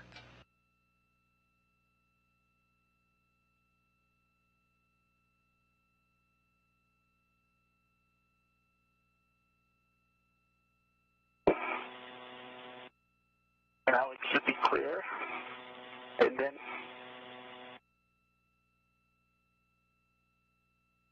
And do you want me to get it back and rotate it and bring it back to you, or? No, I'll rotate it. Okay. Yeah. Right. Okay, Dana, this time, can we do other tasks like GoPro setup, or? So, Koichi, Can I do... for you, for both of you actually right now, just keep an eye on those cables and make sure that they don't get in the way or get snagged as Duke is trying to install the upper triangle. Okay, copy that. I'll keep an eye on it, and then hand it here. Next steps for you after that, Koichi, would be to move the silver PGT from the strut bag to the WIP-X. Copy.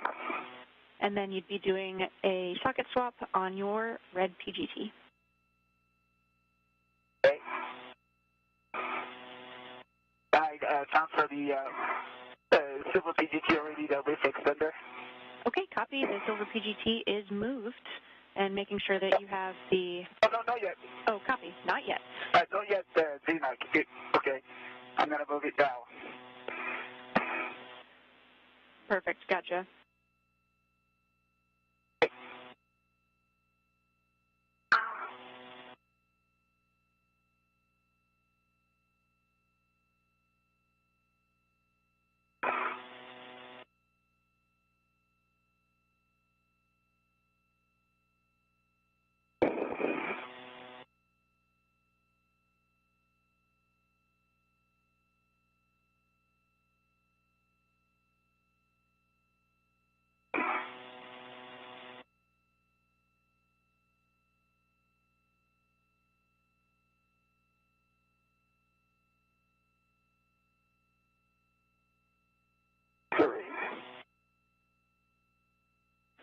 Nice work, Duke. If you need to lean back at all to get enough clearance for that maneuver, I know you're working in a tight workspace there.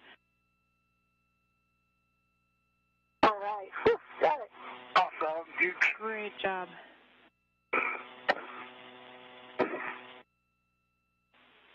And Koichi, for that PGT, just a reminder to move the bag ret with the PGT. You'll be using that ret for the WIP-X handrail.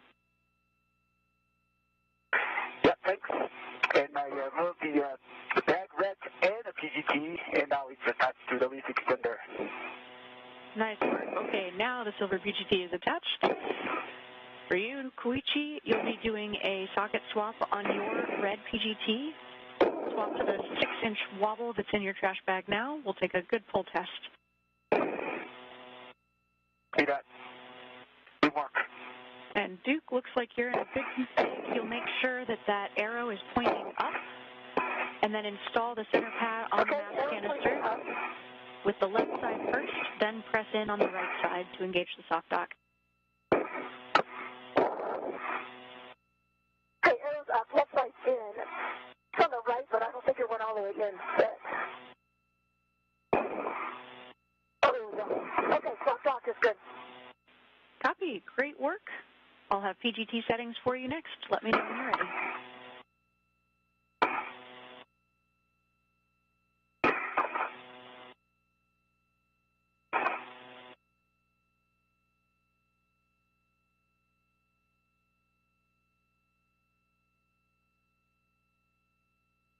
So with a little bit of finagling and getting the upper triangle into the right rotation, Duke has successfully soft docked it to the upper part of the mass canister.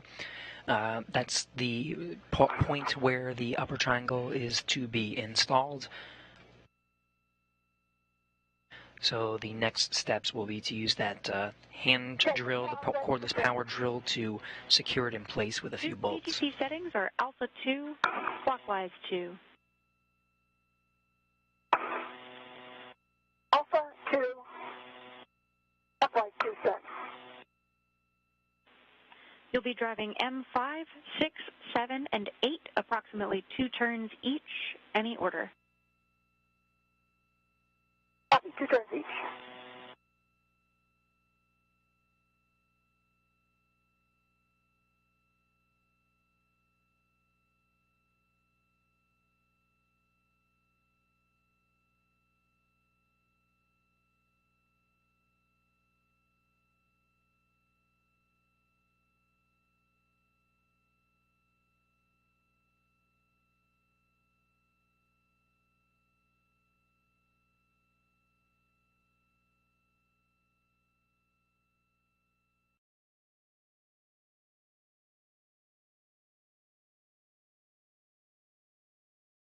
Okay, Dina, head us up is complete. 7/16, 6-inch swavel is on my red PGT. Good pull test. Copy. Installed with a good pull test on your PGT. And I have 2 turns on M5 through. Okay, copy. 2 turns on M5, 6, 7, and 8. You'll now be going to torque on each of these in any order, an additional 3 to 8 turns or so. Copy. Koichi, we're a little down on the timeline still today. Now is when we had planned to install the MUT with GoPro. We'll leave it up to you, but it might be the kind of thing that you would want to defer or do without. Up to you. Great. I concur. What do you think, Duke? M5, 5 turns, the green light, 3.6 on the torque. Copy. Additional 5 turns on M5, 3.6 on the torque. Yeah, I've got 3 bolts left here, Koichi, and then I'll be ready for the left mid-strut. So I'll leave that up to you, Okay. based on where you're at. Okay, if I have a few minutes, Dina, then I will install it. Not in the factor. That sounds great, Is there Koichi. anything that I can do? Okay. Let's do that. 4 turns, green light, 3.8 on the torque, M8. Copy. 4 turns, 3.8, green light on M8.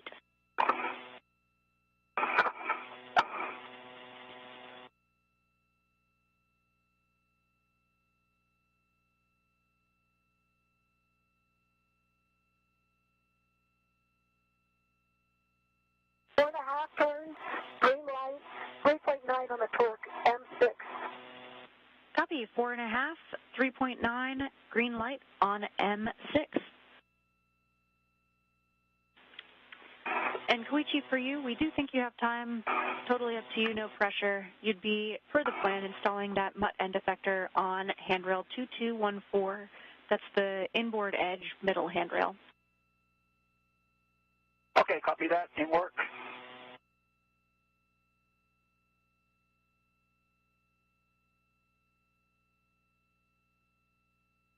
Four turns, green light, 3.7 torque, M7. Copy. 4 additional turns, 3.7, green light on M7. Okay, Duke, those are good bolts, all 4 of them. You can release the mounting bracket RET. And next, you'll check that the center pad MOI and pit pins are still installed.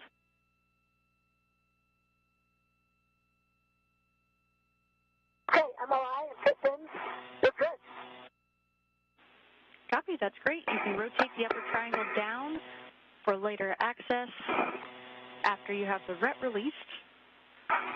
And then from both of you, we'll take a good glove, hap, and gauntlet check. Okay, gloves are good, and the hap is baseline.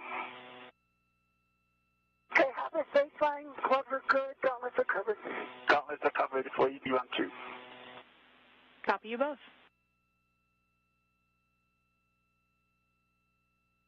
With that, the upper triangle has been installed onto the 1A mast canister. Picture for me, I think I'm popping out and adjusting the APFR.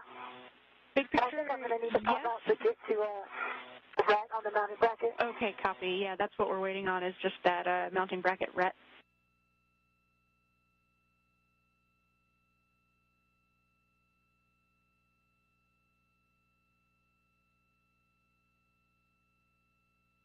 I think I'll get that RET after I get maybe the APFR rolled over or once I pop out. You got it. It's on the far right edge. Yeah, we're happy with that plan, Duke. With that, you can egress the APFR. You'll be also socket swapping to the 2-inch rigid that's in your trash bag with a good pull test, and then adjusting the WIFX. Copy.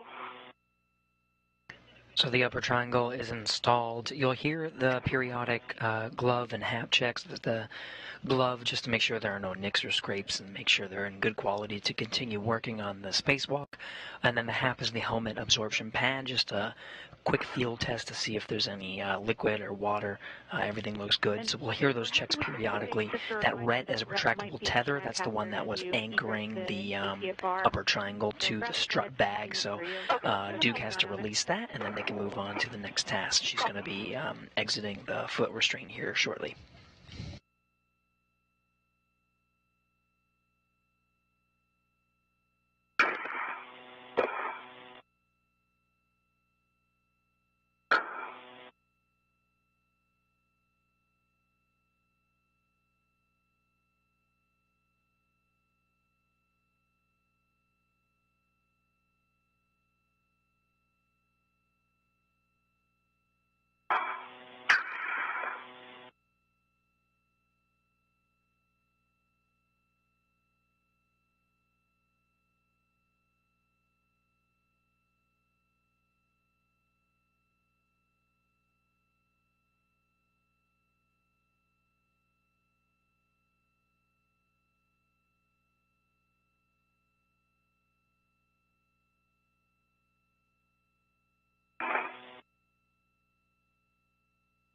Christina GoPro is installed, and I'm back in the worksite. Okay, copy, and just confirm the jaws are out on that end effector. Yes, it's locked, and then I see, jaws are out, and it's locked. Copy, that sounds like a good config, Koichi. All right, so Duke is egressing the APFR, and then we'll have you work together on the APFR and WIFX reconfig. Copy that. So if APFR is so happy that I got ingress, it does not want to let me go. Okay. We copy that, Duke. And Koichi, once you get over there, you can help her if that is useful. Okay. Looks like you need to just rotate your heels a little further in. I know that's tricky with just an ingress aid. Copy that. Okay, I'm coming up to the APFR now, Duke. Okay, thank you. Sure.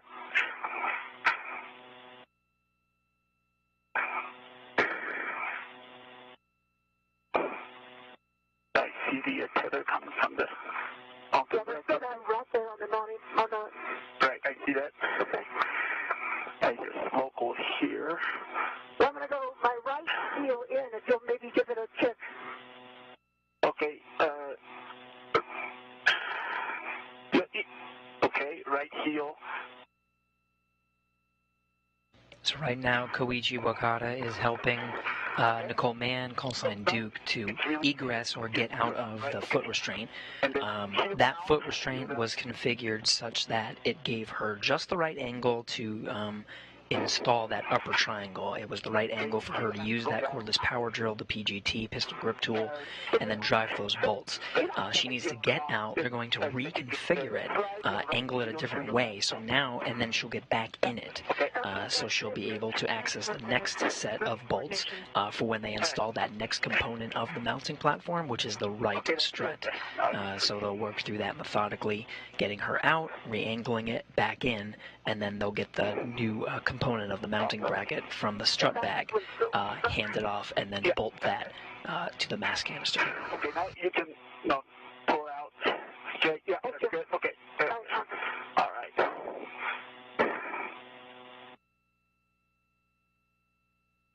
I'm going to get this right off.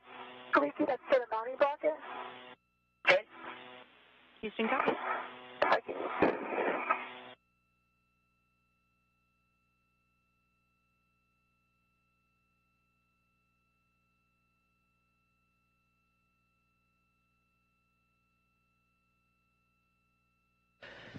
So we're in another handover period. Again, we're receiving video and audio from the geosynchronous TDRS satellites, tracking and data relay satellites. Another intermittent gap. We'll be regaining video and audio here shortly. As a quick recap, the two have completed the installation of the upper triangle on the 1A power channel.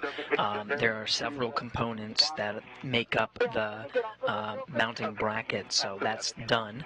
And they're currently trying to reposition the foot restraint to get a new angle and allow Nicole Mann, callsign Duke, to access the next part of the installation, which is the bolts that will attach the right strut to the upper triangle.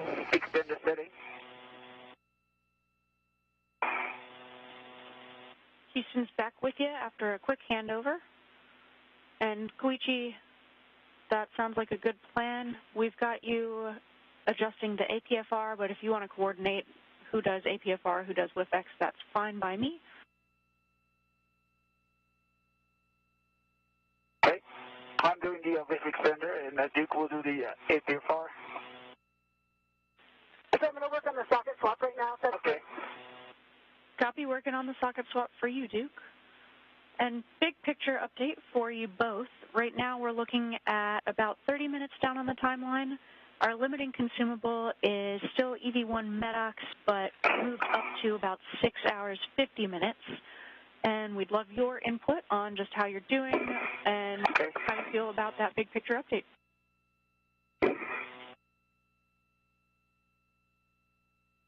How are you feeling, Duke? feeling good? Yeah, okay. Sounds good. We can continue. Great work. You guys are doing awesome so far. Keep it up.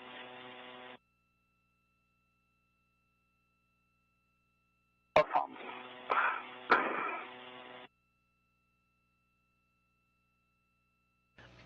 A good read from the crew. You heard they're a little bit behind on the timeline, but still making good progress to get this mounting bracket installed.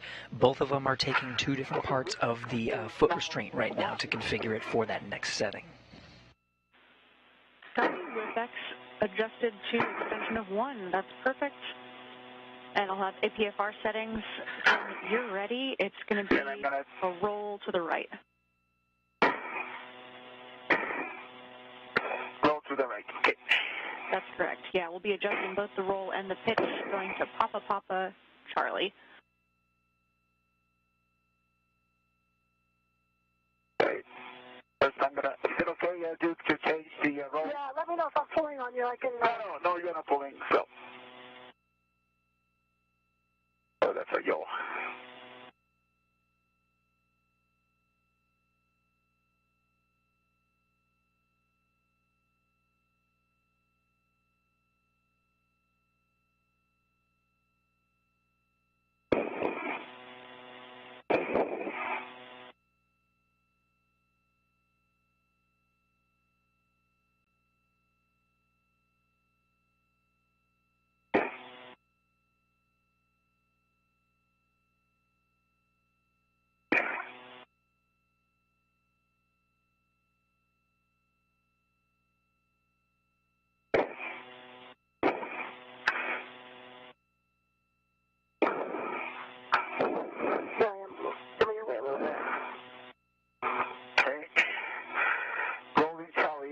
and I'm going to change the pitch, but I have to use the tool. Houston copies. You can certainly grab Lucas's ProQuick tool if you need it. All right, I need it.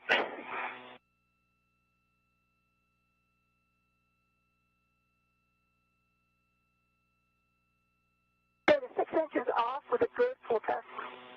Copy, good pull test.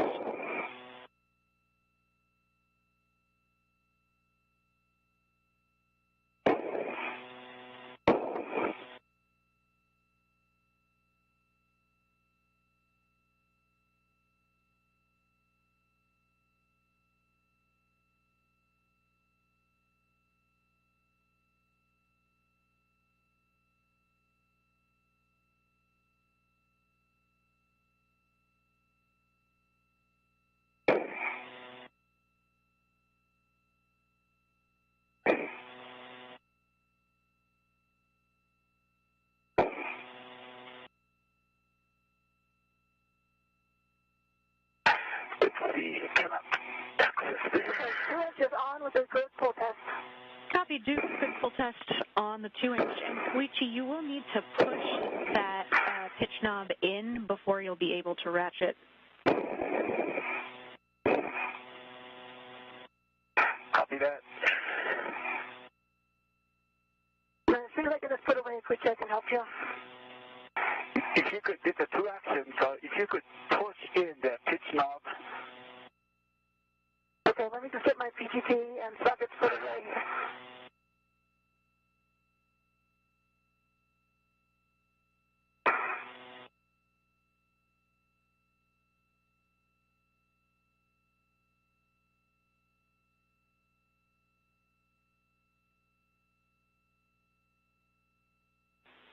Great teamwork, guys, and just a reminder to watch out for each other's hands. There are a lot of pinch points in there.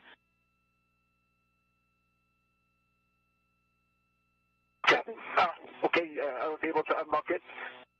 Nice work, Koichi. Right, so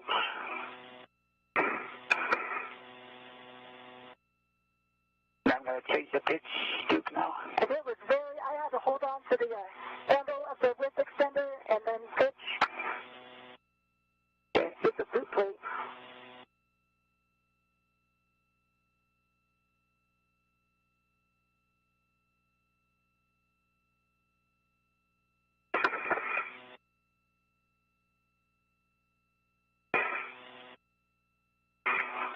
It's not completely unlocked, so I have to keep unlocking.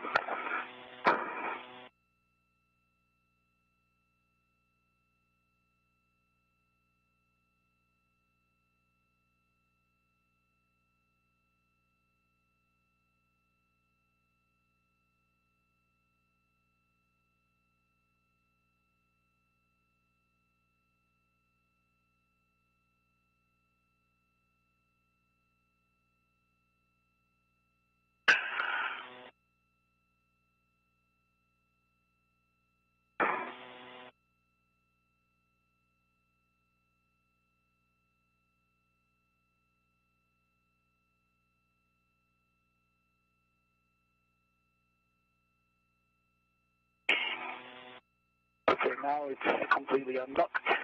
Okay.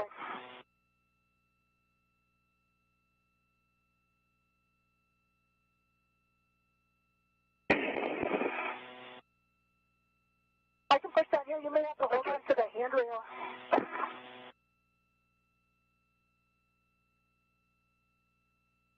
Okay, you can push down if you can. Yeah, please. Yeah.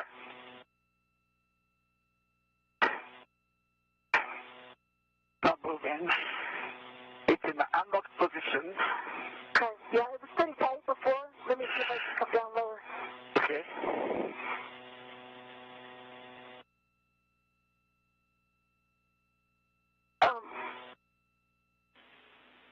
You can also try using the boot plate Maybe to if you get some hold more on to this leverage. handle, I'll let go. Hey, Gazina? You can try using the boot plate to get a little bit more of a lever arm there. Yeah.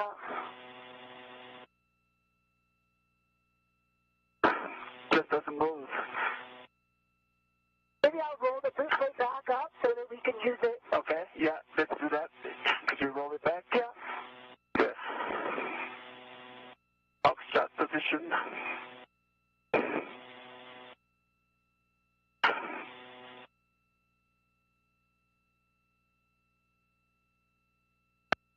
Good.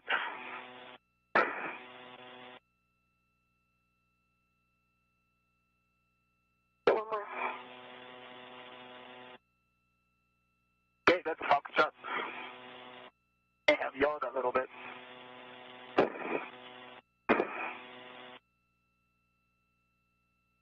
Want to yaw it back and then we can pull on the boot plate? Okay, go ahead. The yaw's right on your thing.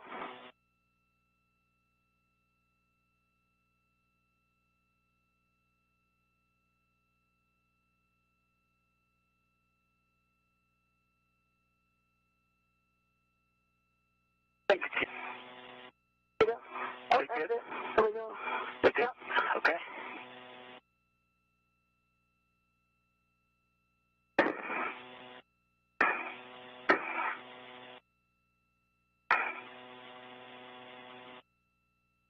Yeah, I'm going to bring the ingress edge down. Okay. Maybe we can pull on that.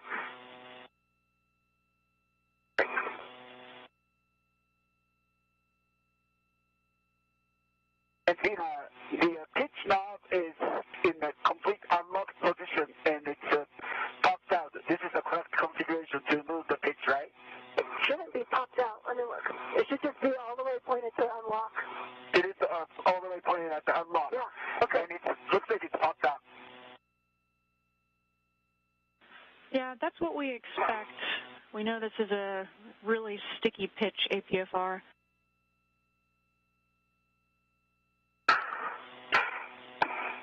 Yeah, it doesn't move.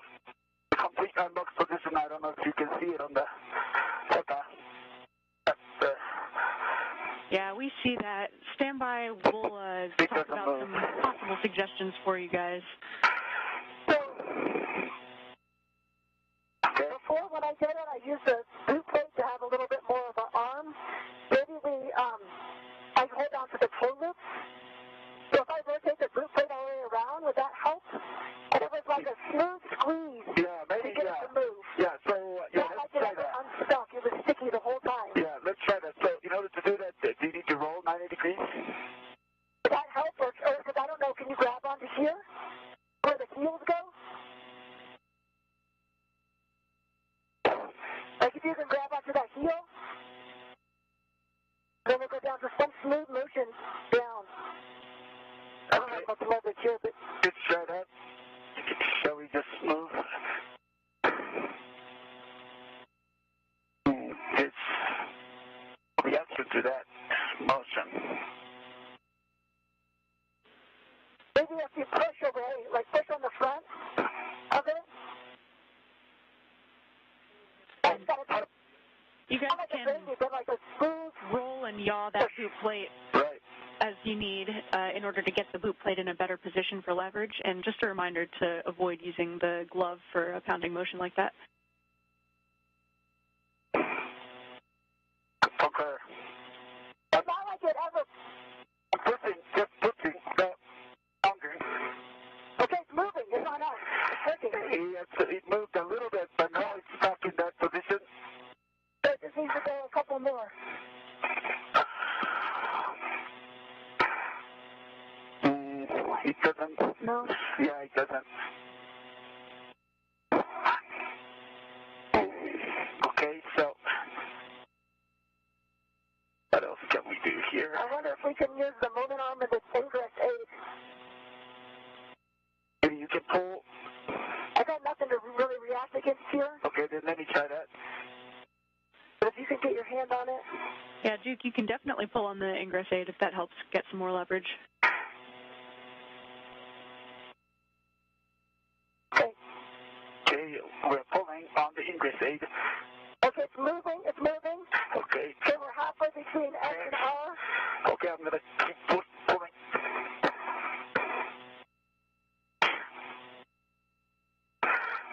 It's still in R. It's already, yes, all the way to R. All right. 2 more notches.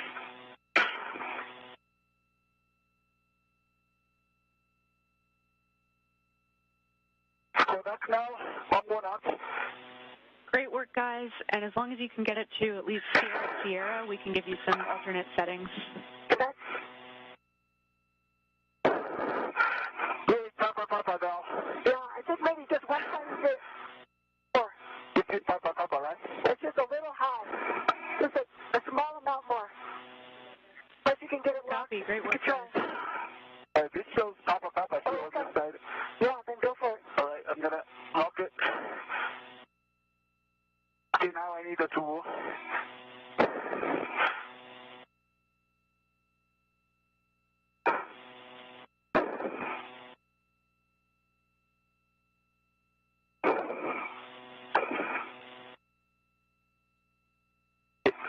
You don't have the tool, right? Oh, no, I think Okay. I can get it. Yeah, it's be here. Okay, I see it. Yeah, I can grab it. Okay.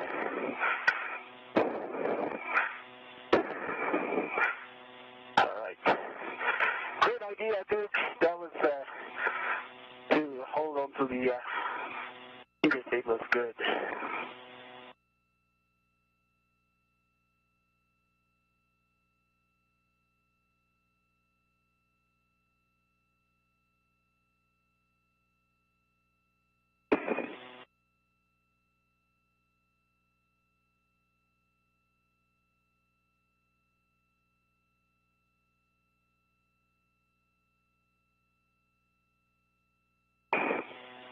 Okay, it's set at Papa. Papa.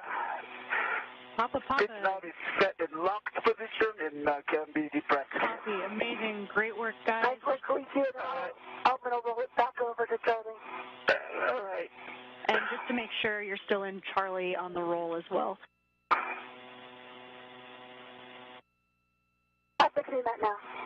Okay.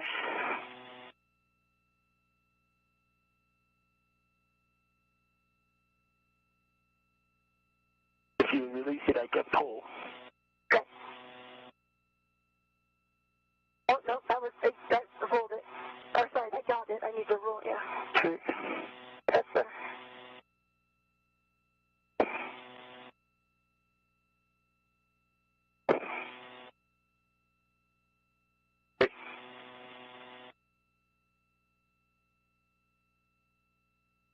Hold on, squeeze it. Okay.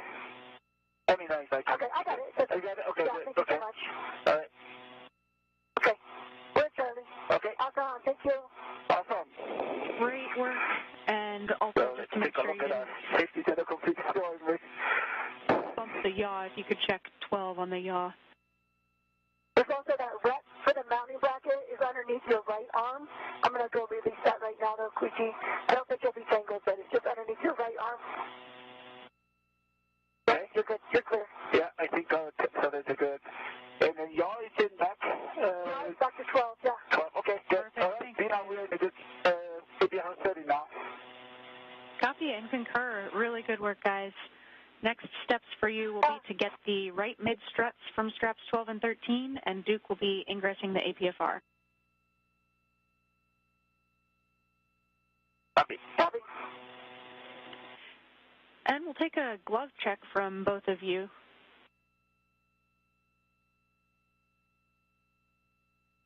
Okay, 81 gloves. Good.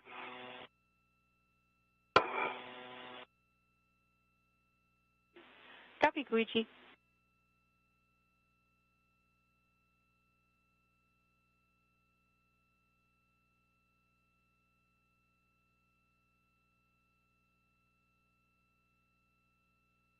Okay, easy two, once we're good. Copy, Duke. Okay, release the right strut. Right. Copy, right mid is released.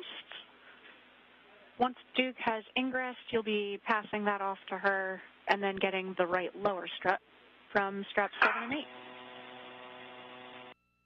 Copy. Copy that.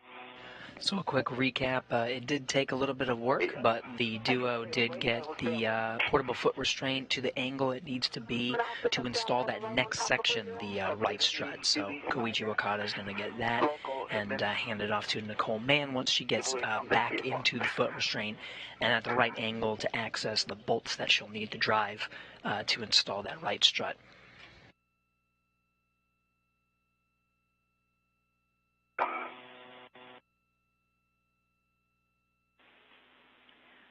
And guys, feel free to just stay together there by the APFR, make sure that we get in a good config. And a reminder also, we've got that RET attached to the upper triangle still.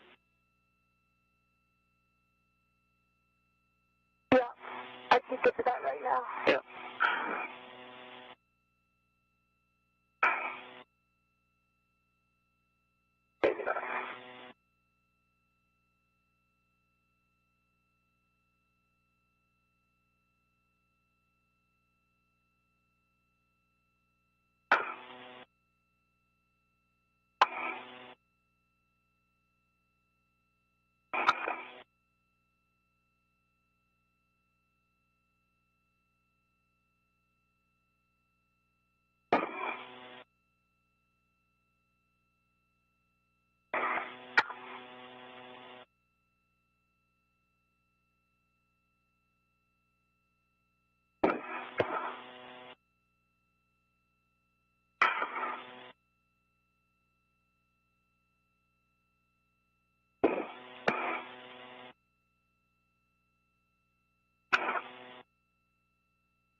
Okay. Yeah, looks like left side is almost in. Yeah, left is in the loop. Right side is, position is good. You can go a little bit forward. Yeah, almost a little bit to your right on the right foot. Oh, a little right. Okay. Let me go there.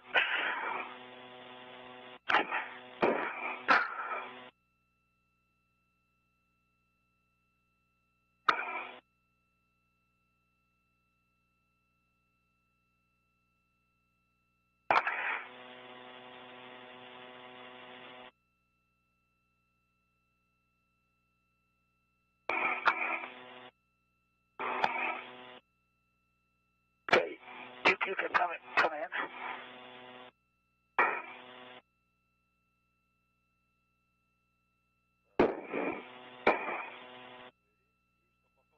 A little bit to your left.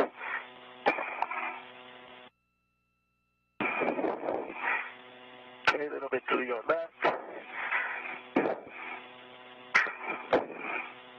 Yeah, position is good. Okay, that's good. Yeah. Okay, and then heel down. For could you slide your left? Okay, heel down and then slide. Now you can slide to your left.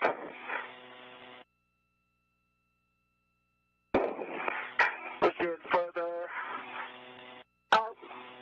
The left Koichi strut is the heel in? Heel is half in. So you need to put your toe a little bit forward.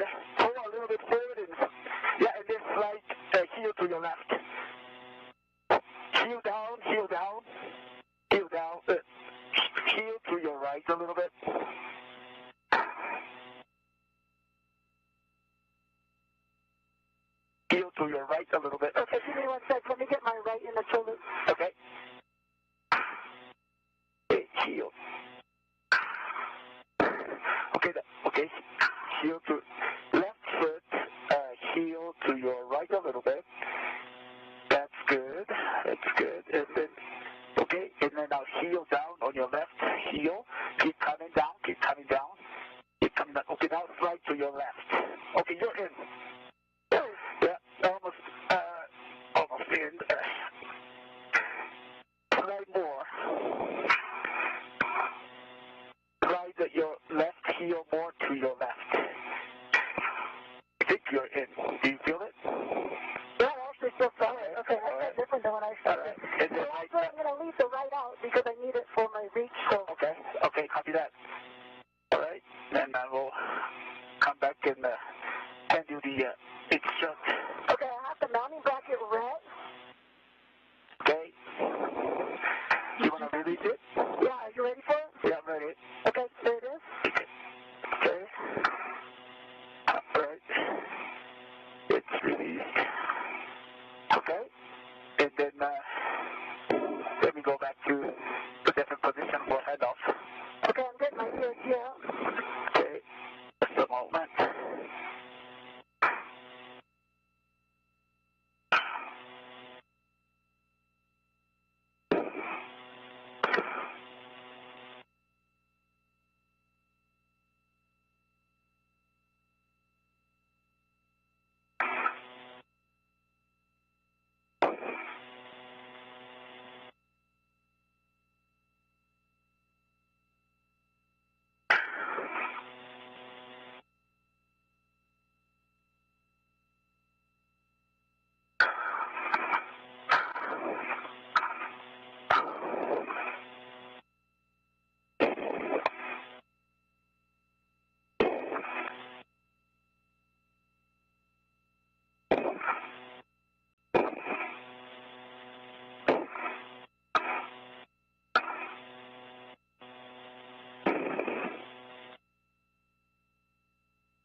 Okay, I'm in a good position for handoff. Okay, I'm ready for it. All right. Just let me local here.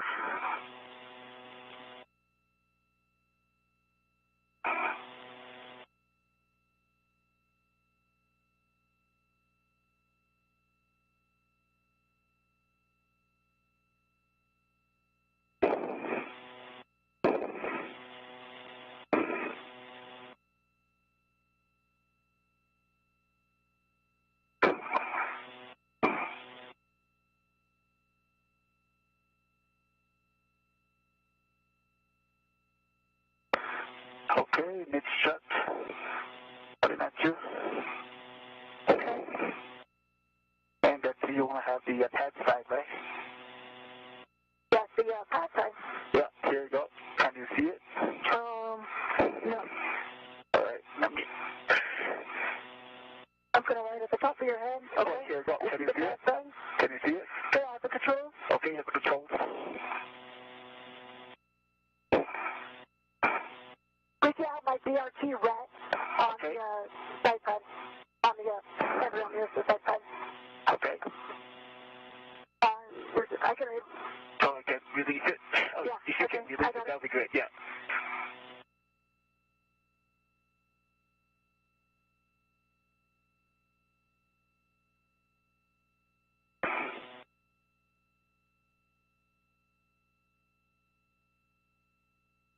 Okay, the red is released. Okay.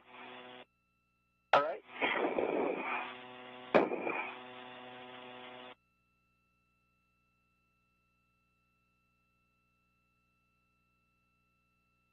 And the next one is the lower strut.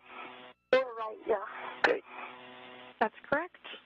And you'll be passing the clevis end toward EV2, Koichi. Okay. Okay, so that's from the strap 8 and 7, correct? Affirm, strap 7 and 8. Okay, copy.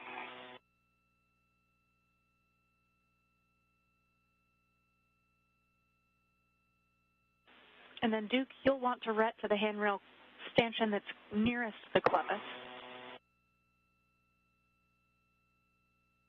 Copy.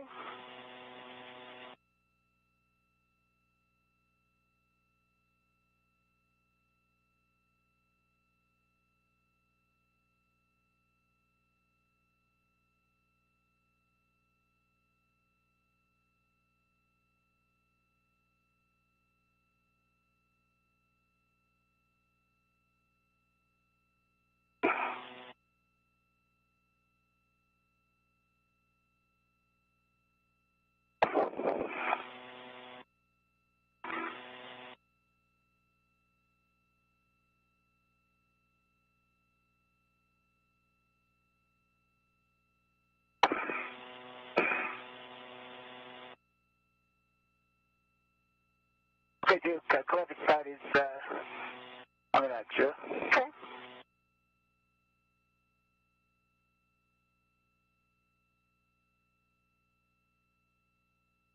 Okay, that's on your right.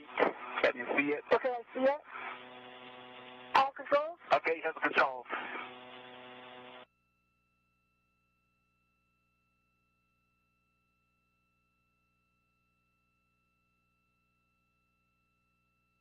Okay. Stand by. Okay, so stand by here. If you have a ret on the right lower right, you can release your ret. Okay, that's a back red is just a moment, let me.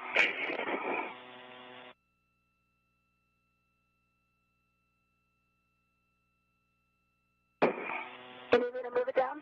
No, it's good. Stay there. It's Okay. good.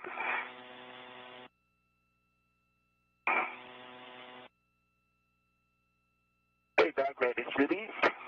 You have the controls? All the controls. Okay. Hey. Great work, guys. Okay, Tina, I'm going to translate to the, okay. Yeah, Koichi, that's right. You'll be translating to the right sob spherical bearing on the mass canister right side and just report to us the spherical bearing alignment. Then you'll be grabbing the silver PGT from that WIFX handrail. Copy. Copy that. Duke, once Koichi gets down there, you'll be helping out with the lower strut alignment, and you'll work together to install.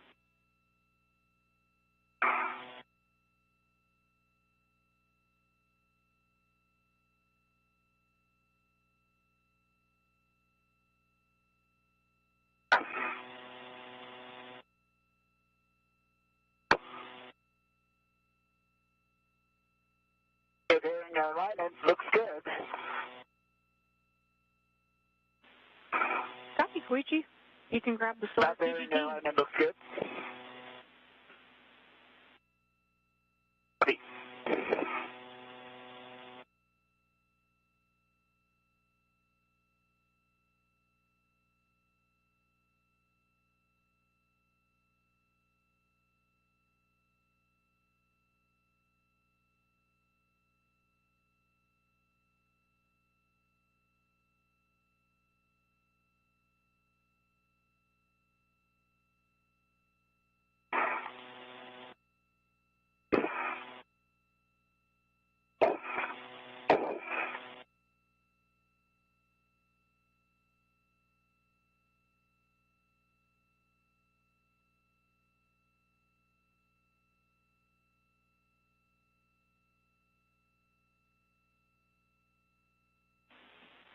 For both of you, just a big picture update here. Right now, we're looking at probably between 45 minutes and an hour down on the timeline, just thanks to that sticky pitch on the APFR. So right now, we are thinking that the get-aheads, the S6 BDCU jumper, and 1 Bravo cable routing are going to be saved for a future EVA, but we're still in good shape. Just keep doing what you're doing. You guys are doing great work. Copy that. Copy.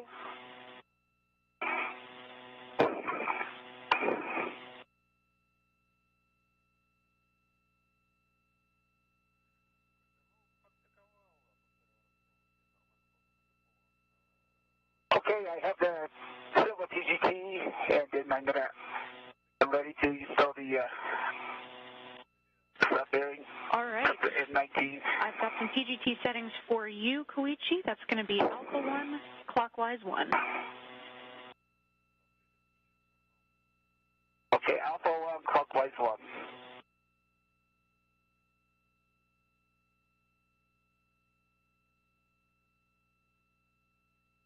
So right now, Koichi Wakata and Nicole Mann working at the two ends of the lower strut. This attaches the top of the mounting bracket, which is part of that upper triangle that they built earlier, and the strut anchors it to the lower part of the mast canister, and this is on the right side. So Koichi Wakata, because he's not in the foot restraint, will have access to that bottom part, and he'll use his pistol grip tool to anchor it to the bottom part of the mast canister, while Nicole Mann, Duke, who is still in the portable foot restraint, has access to the top portion of this lower strut, which is being attached to the front end of that mounting bracket. Okay, Koichi. Tracking Alpha 1, clockwise 1. Okay. Now, with Duke's help, you'll be aligning the lower struts, and we're just looking to start with 4 turns on M19. Copy that. Let me put a VRT down here, and then I'll work on the 4 turns. Copy. That's great. And if you get any hand turns on that bolt, just let us know. And a reminder while you're down there to watch your fingers. There's a pinch point there between the lower strut pad to the VGA. Okay, copy that. Okay, Duke, I'm ready to receive it. Okay, I'm going to keep holding on this end. You just let me know what you need to get it lined up. Okay.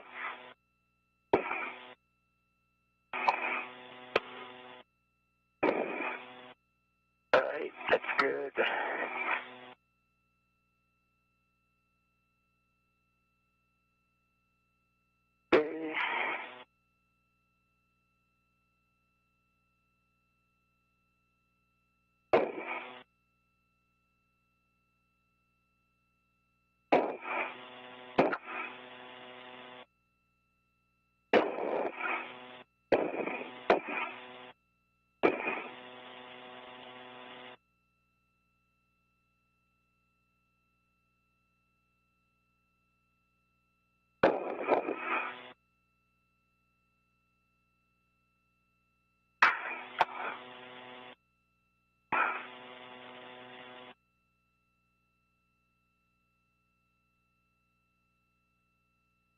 Okay.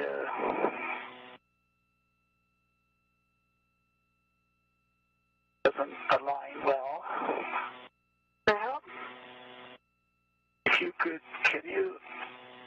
Quick handover here, Okay, can you move up to your right a little bit? To your right. That's good. And then.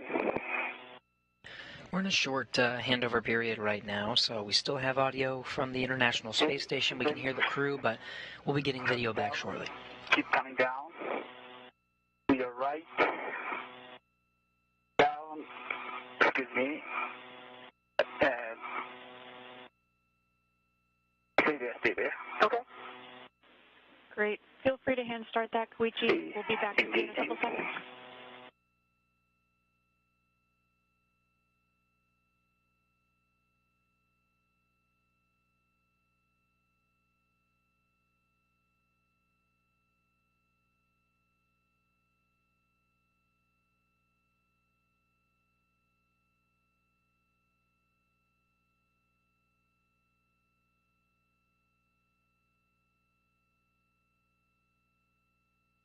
Work.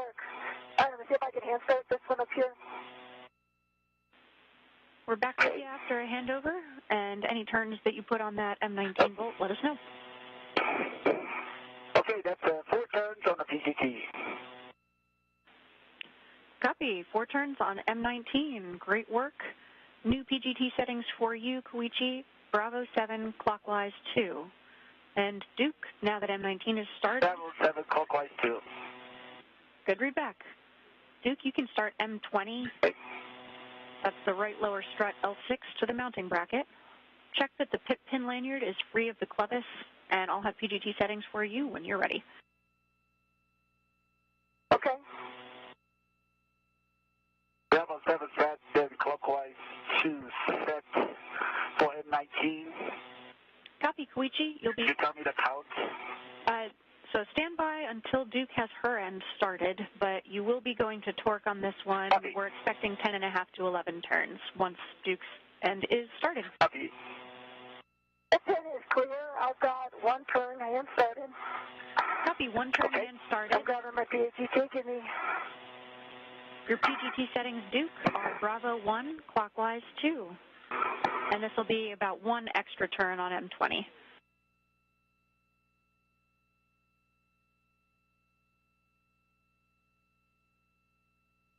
Hey, how many extra turns? Just one extra. We're looking for about 2 total here. It's what, 2 total? Okay, sorry, I should have done that with my hand, but... Yeah, that's my bad. I could have helped you out there. Dina, do you have a go-to turn, M19, 10.5 to 11 turns? Once Duke gets one more turn I gotta get one more on turn M20. here. I got a Bravo 1 clockwise 2 set. Copy.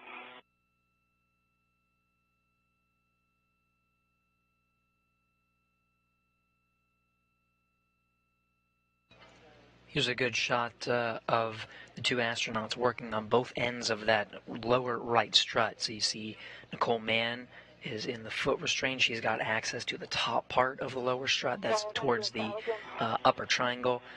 She's got a pistol grip tool to secure that to the top portion, and then Koichi Wakata at the bottom portion, securing the lower strut to the base of the mast canister.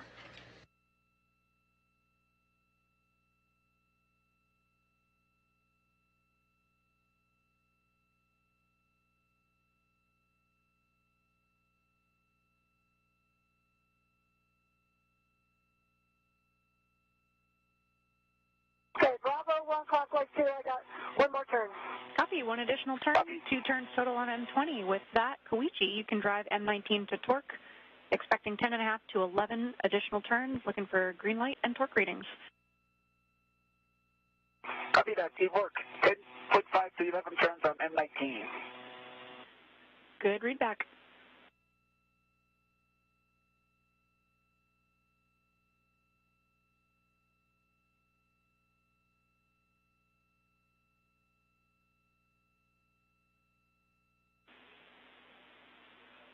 And Duke, once you've got your PGT stowed, we can have you start on the 1 Alpha right IROSA cable routing.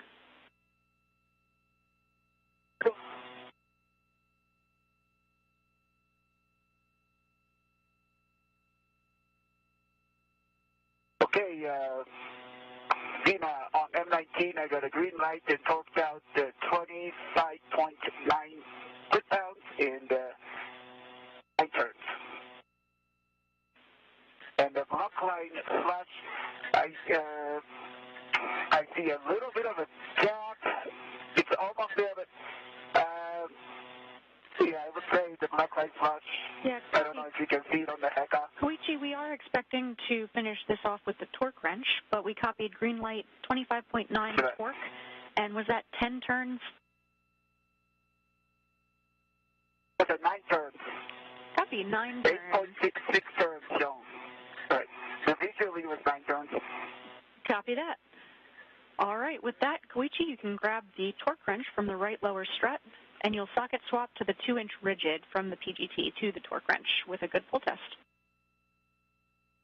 Copy. Duke, for you, you'll remove the short wire tie securing the 1 Alpha right IROSA cables to the mounting bracket and stow them in your trash bag if they were used. And then you'll release the long wire tie on the cables. Copy. Just one twist on the 1 Alpha right side wire tie.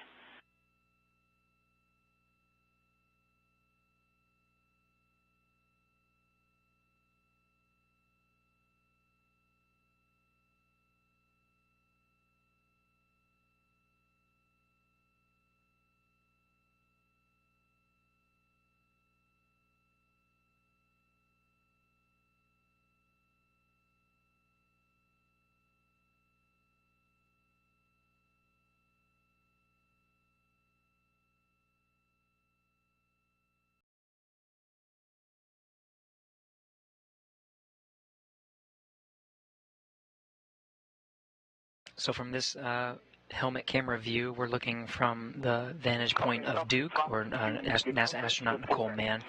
You can see Koichi Wakata working on the base of the lower strut, Nicole Mann working on the cables.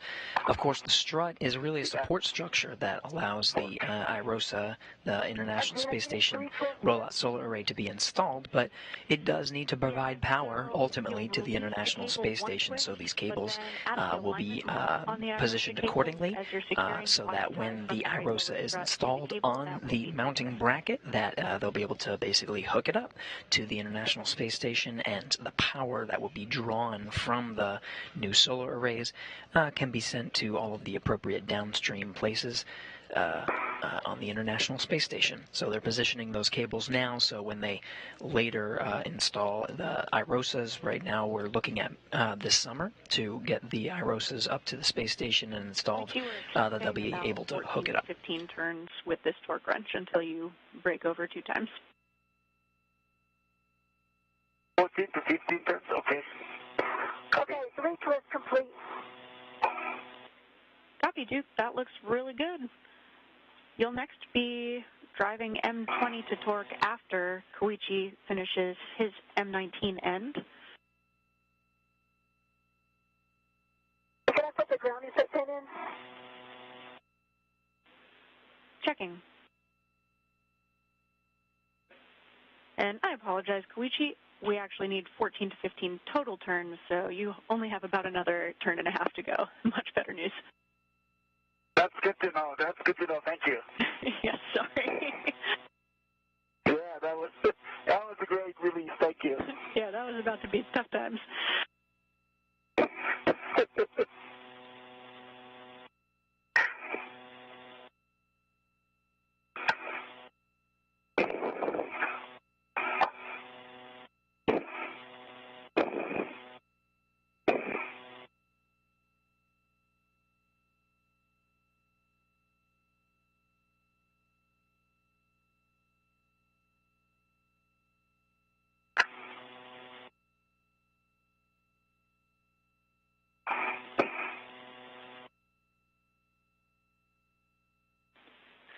And Duke, you can install that grounding pin into the mounting bracket. Copy.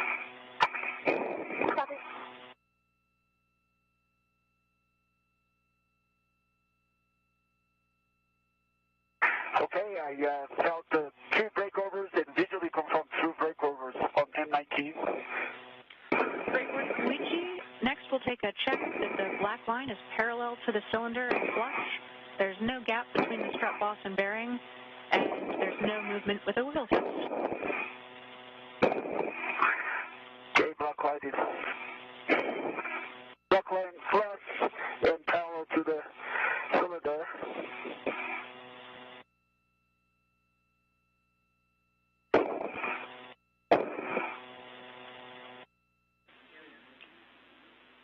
There's no gap between the strut boss and the spherical bearing. Copy. And Koichi, just to confirm, how many additional turns was that with the torque wrench? It was less than half turn, around quarter turn. Copy. Additional quarter turn.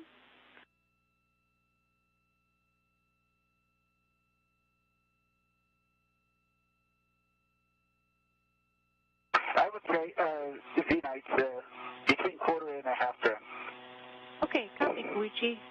We'll be checking that real quick. That's a little less than we were expecting.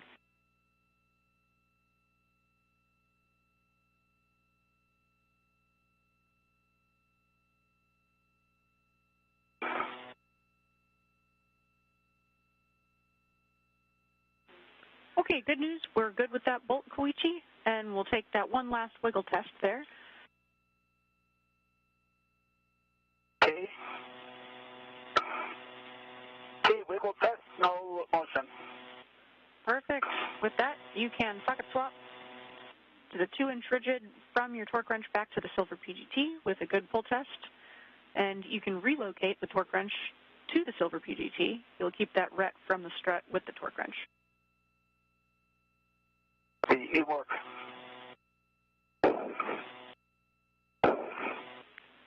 Duke, Once you have that pit pin installed, you can go back and drive M20 to torque. We're expecting 5 to 7 additional turns, looking for black line flush. Copy, pit pins installed. 7 M20. Copy.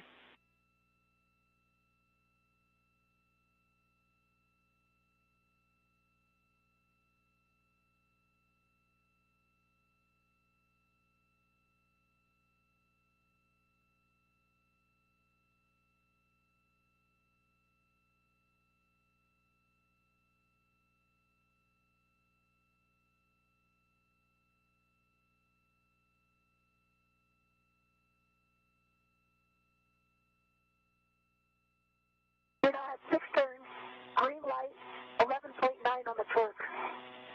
Copy, 6 turns, 11.9 on the torque, green light, check black line flush. For black line flush. Copy, Duke. Hey, good put that socket slot to the silver PGT complete. Okay, copy. Koichi, check the lower strut MLI is covering the strut pad. Duke, you can stow your PGT.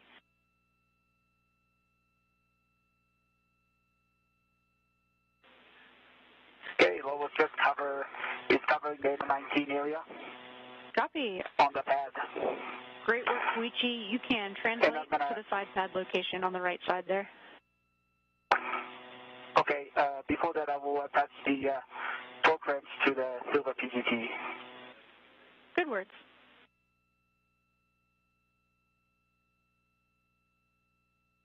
Am I working any MLI right now or not until the mid-strut's done? Once you stow your PGT, you can release the ret from the lower strut, and then with that grounding pit pin installed, you can install the MLI over the lower strut clevis. And after that, you'll be working on the right mid-strut. Koichi, you may also want to tend that PGT over to the other side so you can easily reach it once you get over there. Okay, copy that.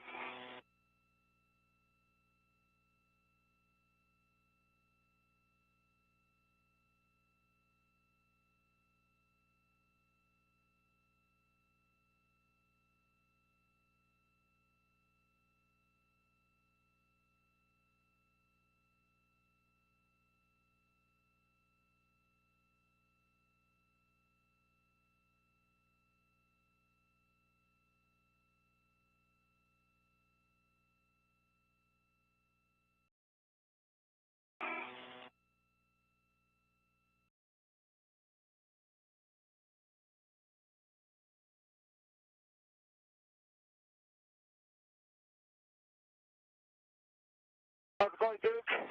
Good, I'm just getting this MLI tightened up here. Okay, great. Okay. Torque wrench is attached to the silver PGT, and I'm going to translate to the other side. Copy that. And Duke, for you, also just make sure that the ret has been released from the lower strut. Red is released from the lower strut. Copy, thanks. For those following along, the duo are now wrapping up after successfully driving the bolts to install the lower right strut. So they're just doing some cleanup work right now and just making sure the multi-layer insulation is covering the parts that they were working on. And they're going to now grab the next component for installation, which is the middle strut. Here's a graphic. You can see the lower strut on the right of this graphic. That's the one they just installed. The mid strut goes really to the middle of the mast canister. That's coming up next. You'll be getting in place to install the side pad on that mast canister. Okay. Copy that.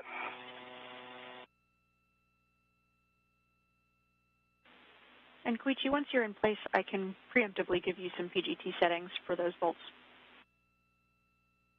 Okay. Okay, MLI is on M20, and I'm going to get the mid-strut. Great work, Duke.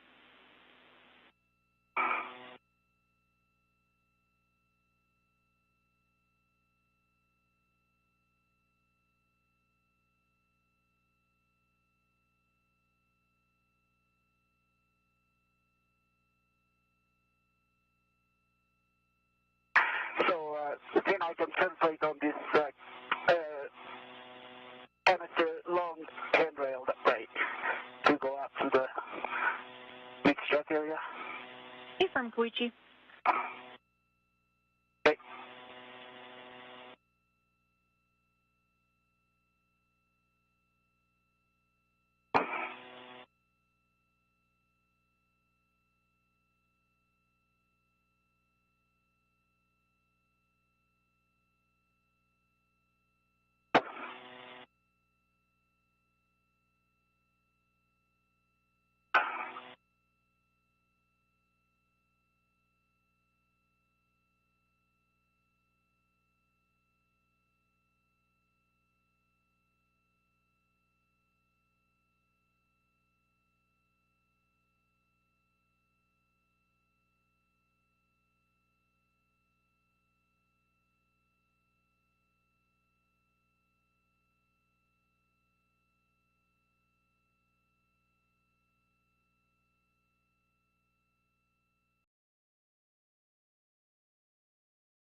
You know when you're ready for me to pass it.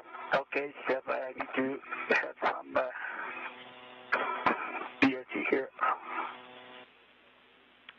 Yep, once Koichi's in a good position to receive, Duke, you will pass that mid-strut with the side pad toward Koichi.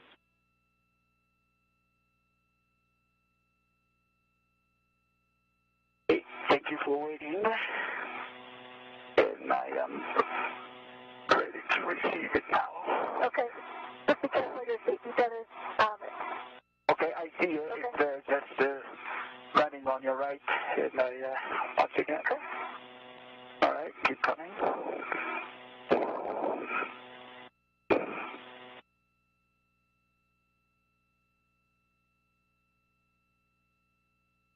Okay, keep coming. Nice work, guys.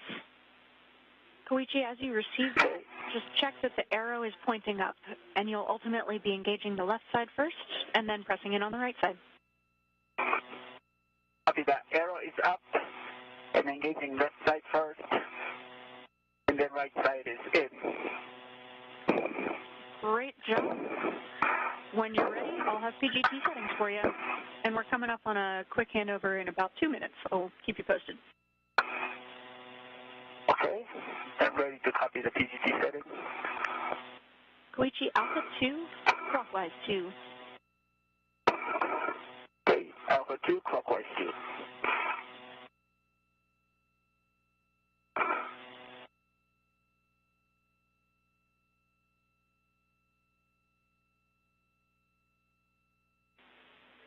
And Duke, I will also have PGT settings for you once you're ready.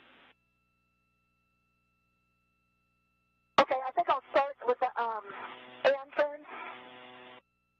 first. Copy, no problem. Your next steps, once Koichi has, yeah, exactly. You'll be waiting on him to start 2 turns on M9 through M12, but then you will go to torque on M24. Okay, copy. Okay, Alpha 2 is set, the clockwise 2 is set for at 19 to 12, 2 turns. Those are good words, Koichi. You can go ahead and start. Okay, running in 9.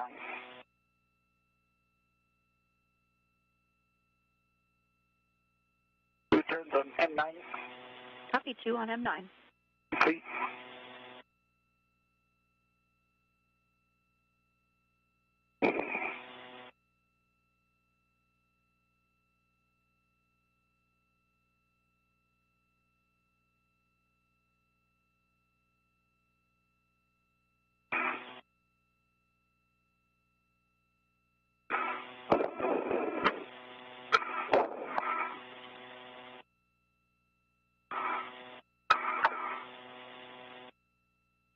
This is the helmet camera view of Koichi Wakata. He's on the mass canister. From the mini workstation.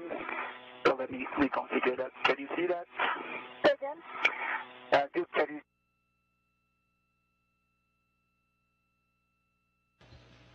you Now another handover of some of the video we're receiving from orbit.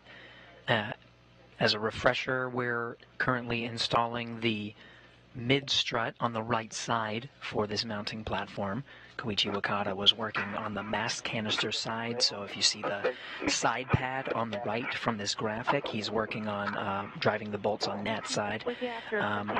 Nicole Mann, callsign Duke, is still in the portable foot restraint. She's on the right side, so she'll be soon driving the bolts over there to attach the mid-strut to the mounting platform. I need to go back to, I think, Duke to put it back.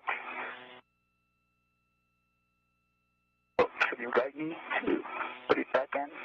Yeah, I think so. I can try to talk you onto it. If you want to take it off station, if not, we can work together to get it back on. Okay, let's try that. Is it GCAD? Yeah. All right. So is it a loose in the ball stock all the way?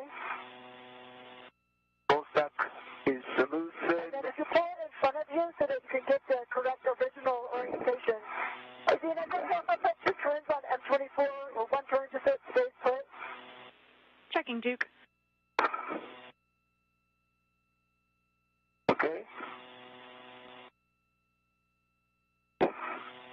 So if you pull it in front of you and get it in the kind of the correct orientation, then I'll help you kind of fly it in. I really don't see the interface. So. Yeah, not the interface. Just hold it in front of you and have it lined up like in the correct orientation. Like way in front.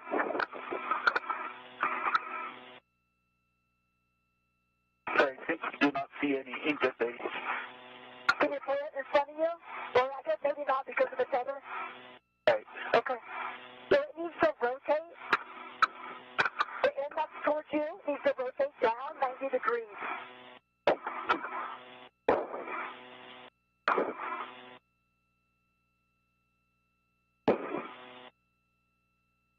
I think we might need to come together. Is that in a good orientation now? Hey guys, our recommendation, Koichi, if you have a decent reach to put 2 additional turns on the rest of those bolts, M10, 11, and 12, without your BRT, go ahead and do that, and then we can have Duke put 2 turns on her end and come help you with the BRT. Okay, sounds good. I will just continue with the 2 turns, and after that we'll get to Duke's for the BIT.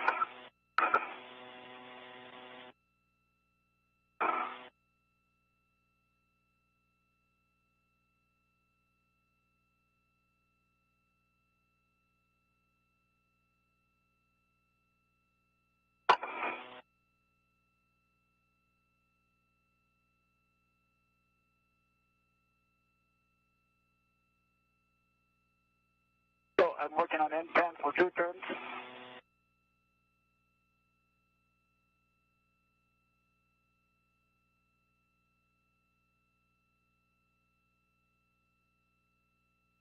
Turns on M10. Copy, 2 Working on on M10. M11.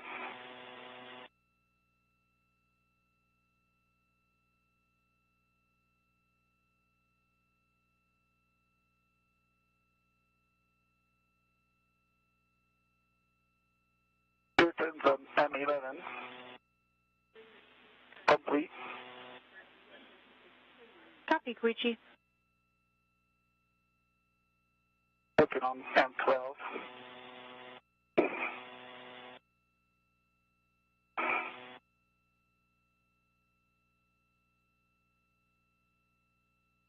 Turns on M12 complete. Okay, copy, Koichi. With that, Duke, you can go ahead and put a couple turns on your end.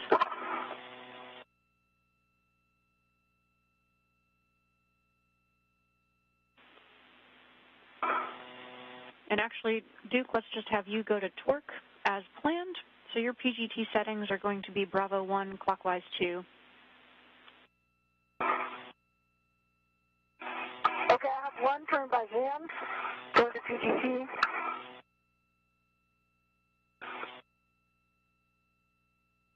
That's it. Can I translate to Duke for BRT 6? Stand by, Koichi. If you can, let's have you go to torque since this is an alpha setting on your PGT. So we're expecting an additional... Okay, I can do that. Yeah, more than 3 additional turns on these, expecting 5 to 10 turns total on M9, 10, 11, and 12. Okay, copy that. Bravo 1, clockwise 2.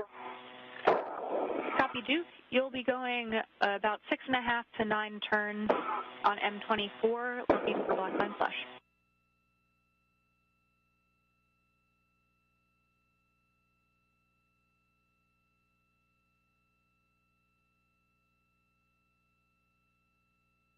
So once again, the two astronauts working in tandem.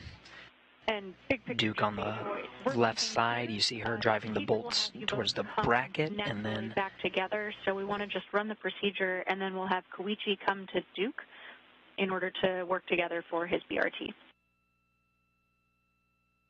Copy that. Copy 7.5 turns, green light, 11.8 on the torque. Copy 7.5 turns, 11.8 on the torque, green light, looking for black line flush. Yes, black line flush. Copy. Duke, you can stow your PGT and install the mid-strut pit pin into the grounding block on the mounting bracket.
Engine, I'm ready to know when I can torque M9 through 12.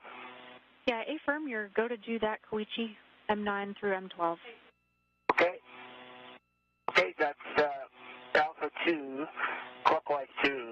And did you say how many times? Good settings, and it'll be more than 3 additional turns. We're looking for 5 to 10 total, going to torque. Copy that. Work.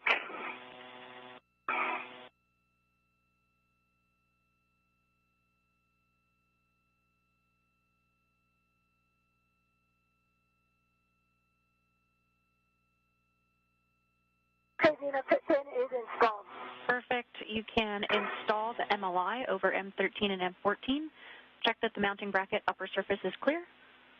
After that, we'll take a glove, hat, and gauntlet check.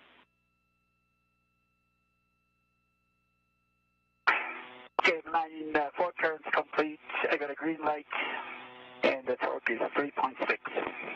Copy. 4 additional turns, green light, 3.6 on the torque for M9. Agreed. Working on M10. Okay, Zena, I'm going to have to get that MLI when I do the mid-strut MLI.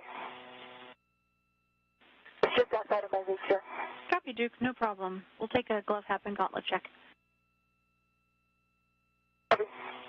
M10, 5 turns complete. 3.8 foot-pounds. Copy. 5 turns, I got a green 3.8 light. foot-pounds, green light, and which bolt was that, Koichi? Was M10. Copy, M10. Thank you. Okay. Working on the M11 now. Zena, half a baseline, gloves, look good, gauntlets are covered. Copy, Duke. Thanks.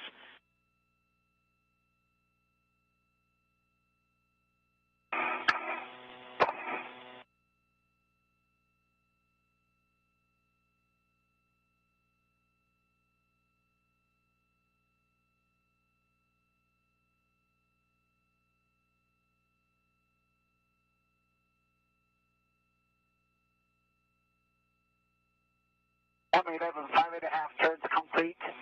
2.6 foot-pounds. I got a green green light. Copy, 5.5 additional, green light, 3.6 on M11.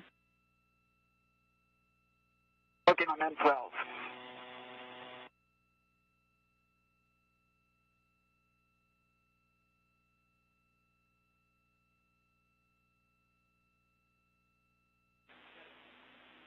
Duke, next steps for you will be to... Additional 4 turns complete. Copy, 4 Additional 4 turns. turns complete on M12, 3.6 sit down. Copy. I got a green light. Copy, 4 turns, green light, 3.6 on M12. And for Duke, you can egress the APFR, and then we'll have you work to roll the APFR.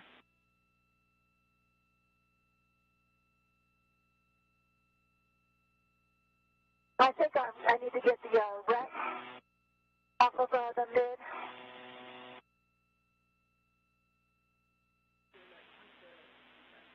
Checking, Duke. Might be a few ret.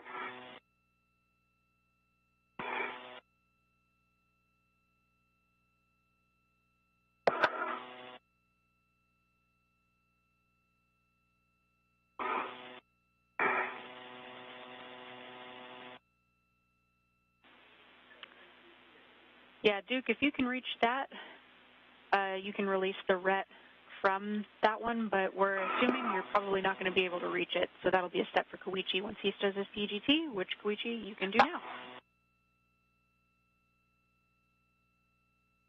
Okay, say again, Zena.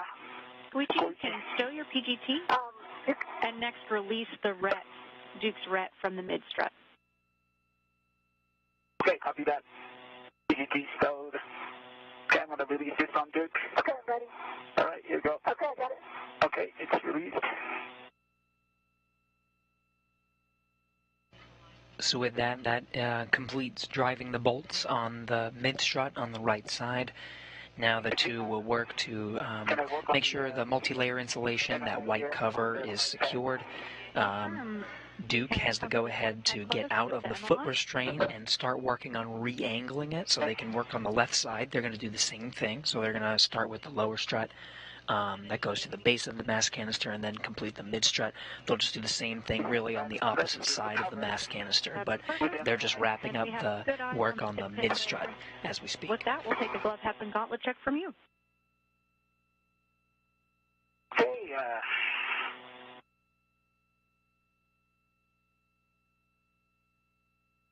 gloves are good, and half is baseline. Copy, and I see your gauntlets are down. And Duke, big picture, when you're ready to egress that APFR, we'll have you roll to access the left side. Okay, I'm egress, and I'm going to adjust the roll now. Perfect. This is going to be roll of hotel.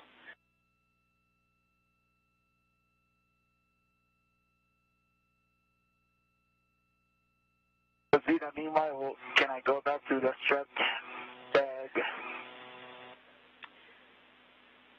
Affirm, Koichi, and take your BRT with you. Okay. See that?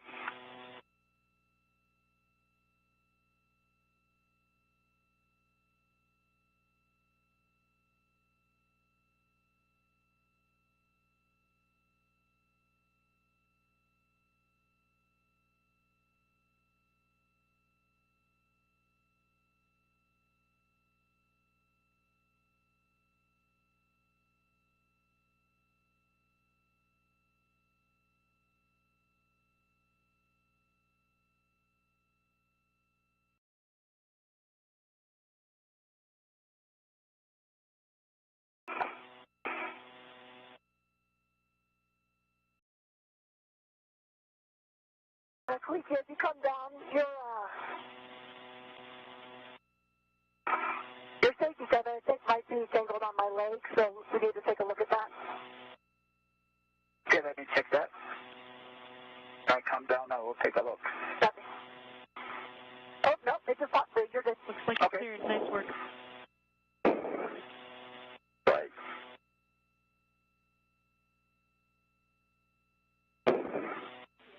And hey, Duke, for your say, we've got a really good camera view here. Those cables were snagging on the ingress aid, but it looks like it's clear now. Okay, thank you. Oh, the cables are falling, gotcha. Okay, and confirm I'm going to hotel. Confirm, hotel.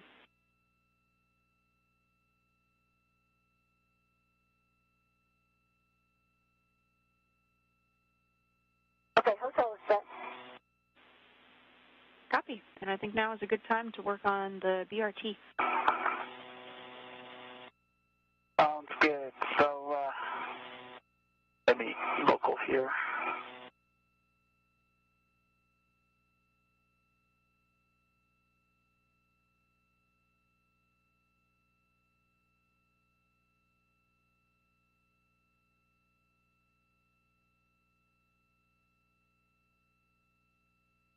Okay, Koichi.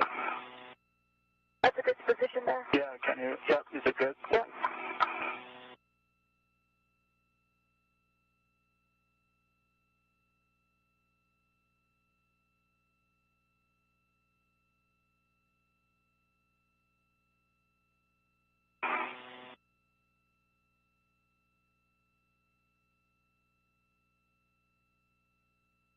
Koichi, can you put your hands, this hand out so I can hold on to it? Like this? There you go. Yep. Okay. Perfect.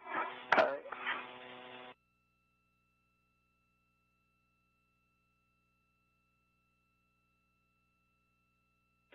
And hey, guys, before you fully install that BRT, we've got the D-ring extender going through the loop of the BRT, so just make sure that that's clear.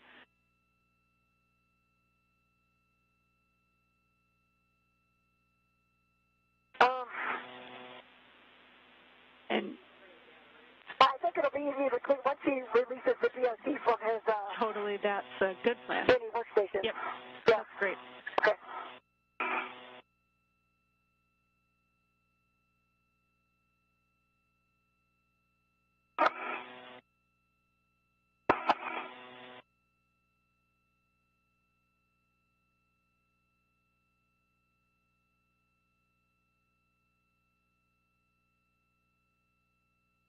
Okay, so I've got it lined up, but I still see a gap. It goes flush, right?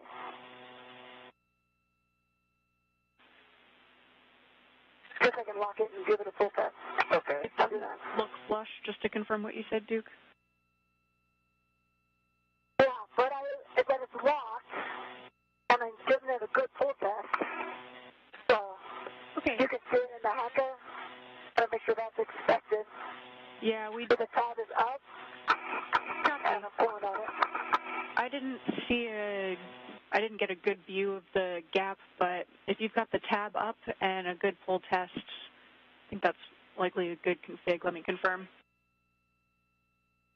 Okay. Yeah, ground is happy with that Thanks, config. Duke. Yeah. And yeah, now might be a good time Okay. to just get the BRT on the correct side of the D-ring extender. Okay, so you just released the jaws. Okay, let me.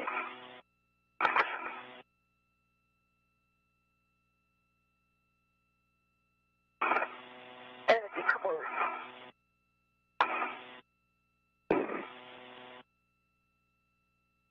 Okay, great. Thank you. Okay. Nice work, guys. What's the other side? Yeah. Okay, great. Perfect. Thank you. Thank you, Duke. Appreciate it.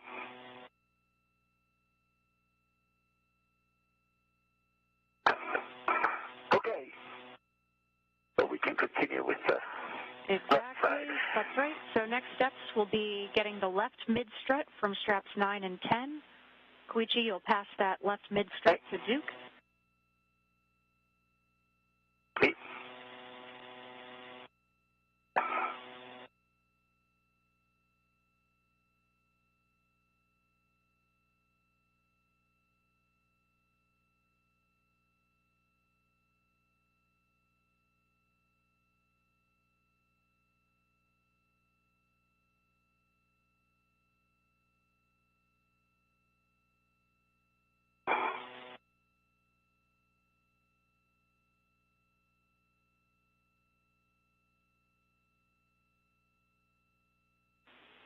And guys, big picture, we've got a small win in that the MEDOX limiting reagent is continuing to look better and better, so we're looking at about a PET of 7 hours now as our limiting consumable.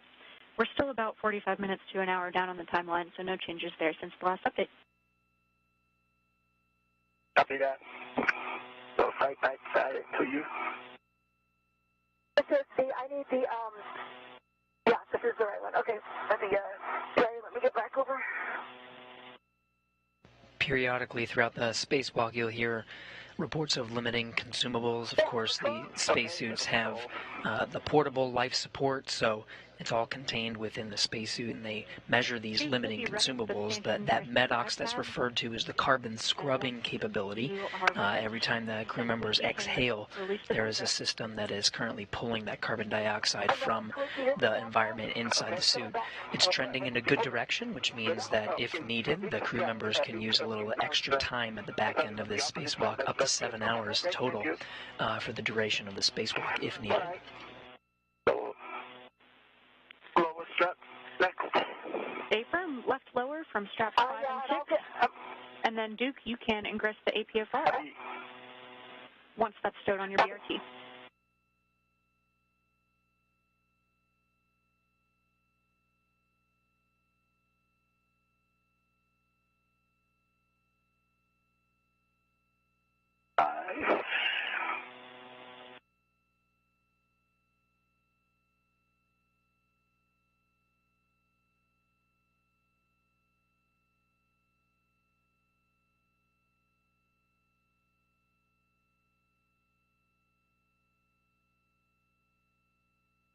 Okay, Koichi, the strut is still right above your head here. Okay. Let me get it out of your way. Okay. Copy you both, and of course, feel free to use some teamwork for APFR ingress. Koichi, you can leave that partially stowed in the strut bag if that helps tend it while Duke gets in the APFR. Okay, copy that. Are you ready to ingress? Let's see, hold on, I'm just getting this on my BRT here. Okay. Okay, I'm on my BRT. All right, look.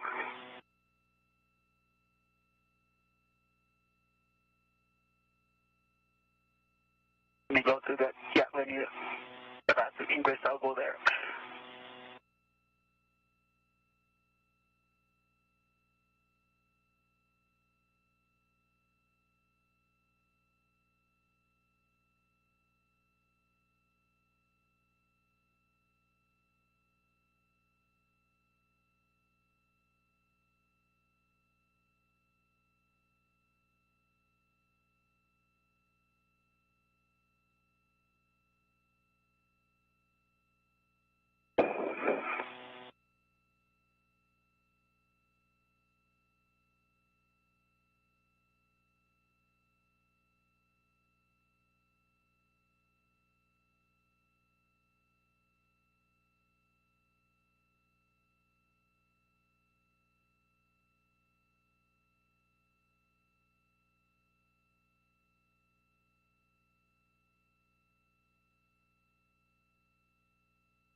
Oh, looks good. Let me go.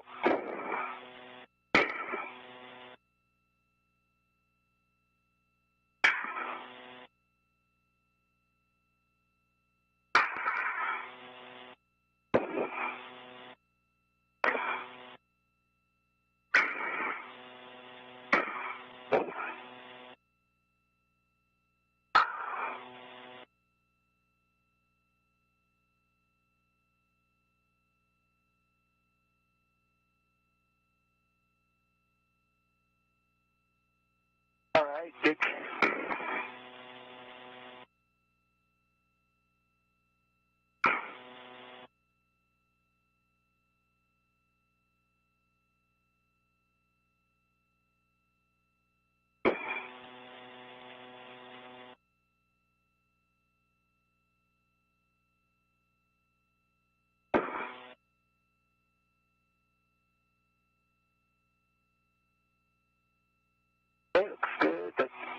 traffic to your right.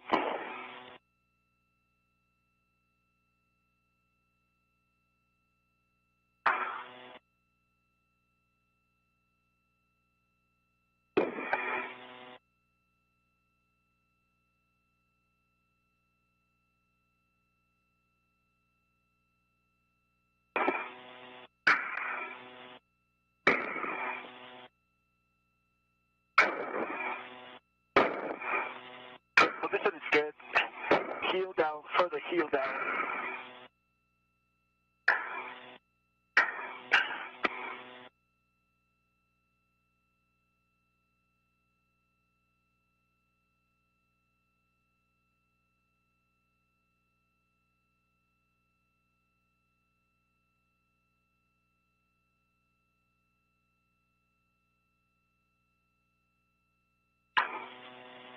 Is my toe still in, Koichi? Toes are not. But the left side is up. Position is good. Further, you have to put the heel down further, and then position is good. Put the toes in forward, and then that's good. And the left side position is good. Left side. Oh, okay.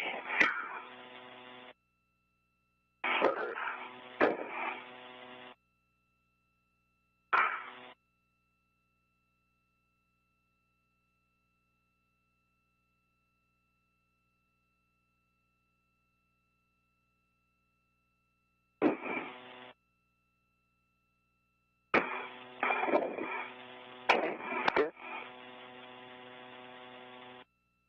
Good. Keep going forward. Yeah, that's good.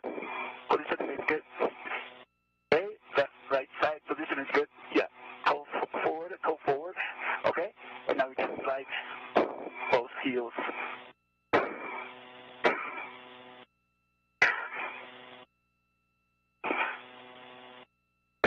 Heel down, left heel down, further down. Heel only. Now slide your left heel to your left. That's good, you're in.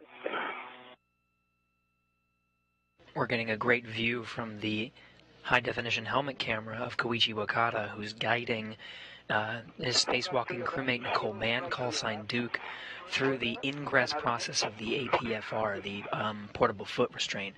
And so we're seeing up close how the heels actually ingress into the portable foot restraint for it to lock the astronaut into place so that they can access the work site.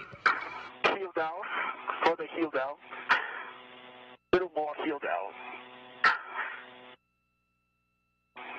Okay, now you're in. Okay, like, that's good, you're in. Awesome. Thank you, Koichi. Awesome.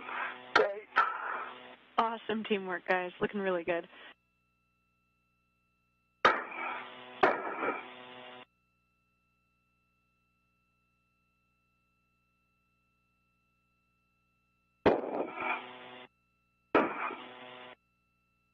Okay, now I'm going to hand you the left strap. And go back to the strap there. That's perfect. Koichi, you'll be passing that Do it strap from here. to Duke with the clevis end toward her. Copy. And Duke, you'll pop that ingress aid, and then you'll be reading to the handrail nearest the clevis.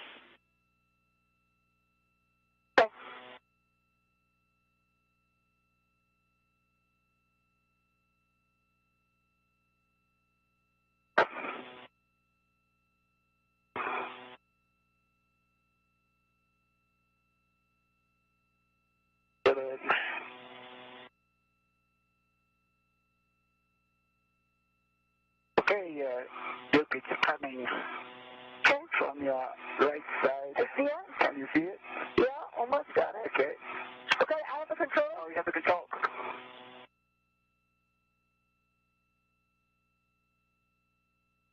And it's still redded here, so. Okay, stand by. Okay. There's that handoff. We're really just repeating the process that we saw on the other side. See, I'm right into it. You can On the right side, we're repeating the same process on the left. So lower strut first, Here. and secure it with bolts to the mounting bracket that you see from the view of Duke's helmet camera, and then from Koichi's, he'll install the lower bracket on the base of the mass canister. So that'll be the first steps. Same thing we saw on the right side, we're doing on the left. You can translate to the left sob spherical bearing. Copy that.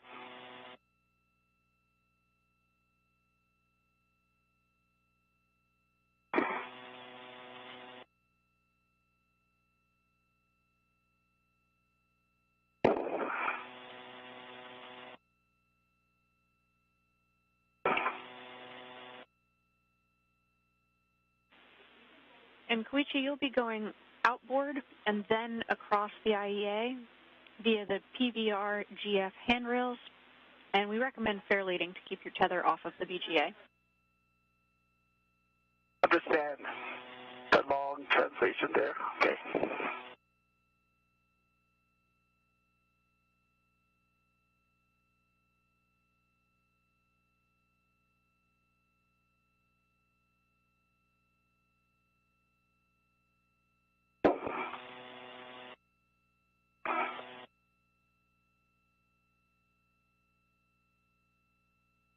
Safety tether is still good.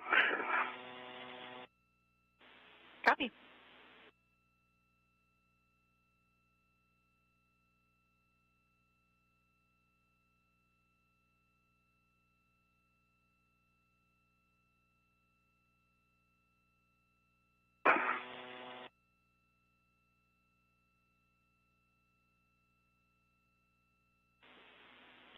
Duke, I can give you PGT settings for when you are eventually driving the M22 Bolt.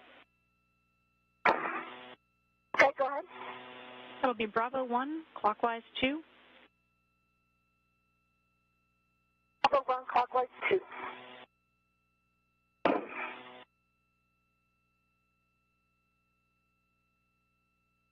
Just figure for this one, once he starts it, I start mine, and then I have to wait for it to torque before I torque, right?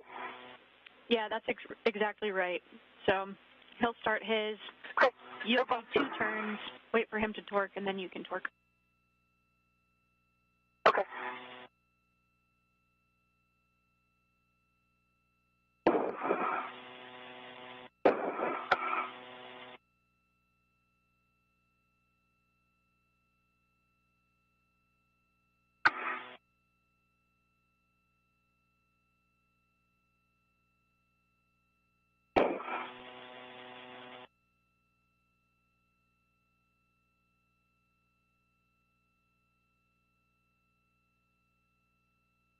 Okay, here, I'm gonna lead here. Great work, Koichi. When you get there, we'll be looking for the left sob spherical bearing alignment. Copy that.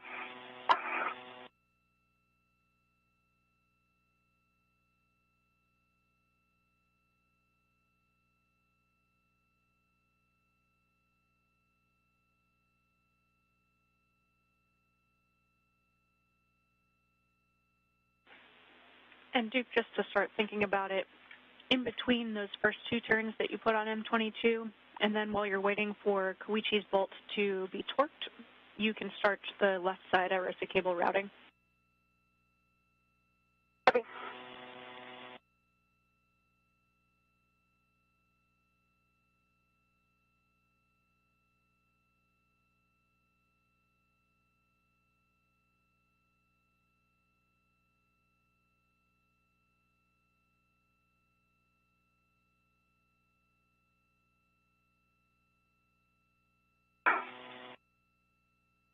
Okay. That should, at first I don't cross the safety tether with yours. That's okay, right? Again? At first safety tethers do not cross. That should be okay, right? Yeah, they don't cross. Those are on the back side of the AFIN, so... And then, Tina, as far as the fair leading, I'm going back. I mean, I went around the grapple fixture side, so it's still clear from BGA and from... yeah, I don't think it'll touch the BGA. Right, okay. So I'm going to continue to translate. Copy. As long as it's off the BGA, we're happy. Okay, great.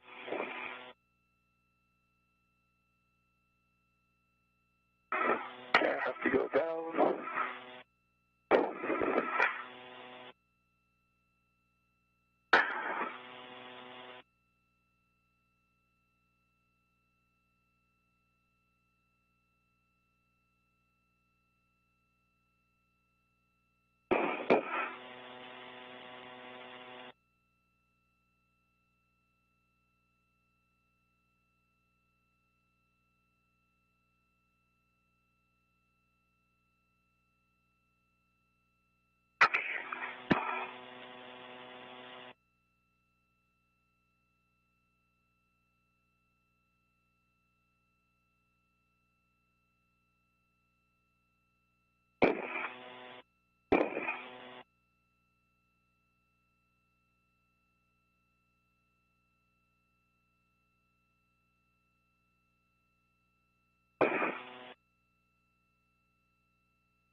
duo continuing to work on that lower left strut. You can see Duke in place, ingressed into the foot restraint, ready to go as soon as Koichi Wakata gets into place.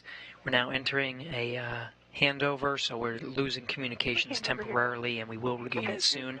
We're also entering into an orbital nighttime, so you saw sort of the lighting change just a bit. Depending on the length of this handover, we might come back into an orbital nighttime, in which case we'll have the external lights on the outside of the space station illuminating their work site, and then of course the helmet cameras or the helmets on the spacesuits themselves have lighting that allow the duo to continue their work installing these struts. There are no lighting or thermal constraints when it comes to the installation process. Sometimes astronauts have to pause during various lighting and thermal conditions, depending on the work that they're doing, but we'll see Duke and Koichi together continuing the process nonstop through their installing this mod kit. We get the lower strut. Okay, copy that, Koichi. Just to confirm, the soft spherical bearing had a good alignment.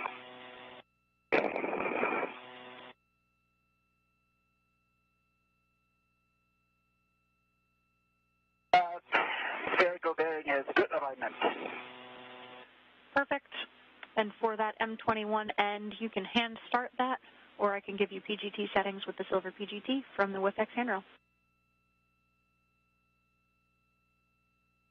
Okay, could you give me the PGT settings? You bet. That'll be Alpha 1, clockwise 1, and looking for approximately 4 turns. Oh. Okay, Alpha 1, clockwise 1, 4 turns.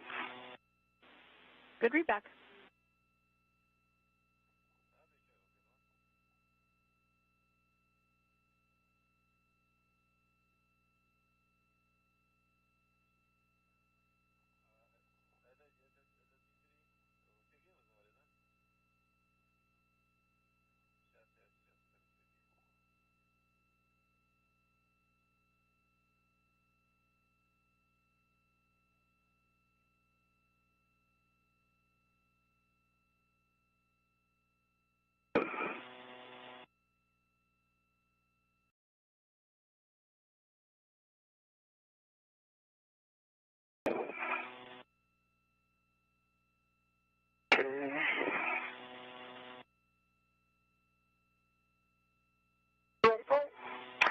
Just above it, let me position myself and spot.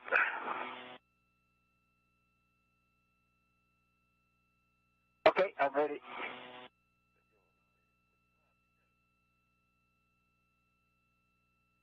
Okay, keep coming down. Stay there.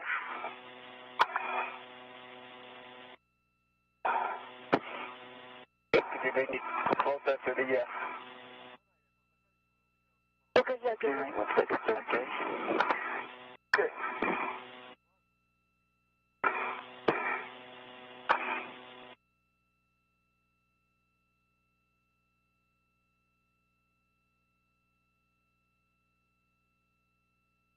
Okay, you got it?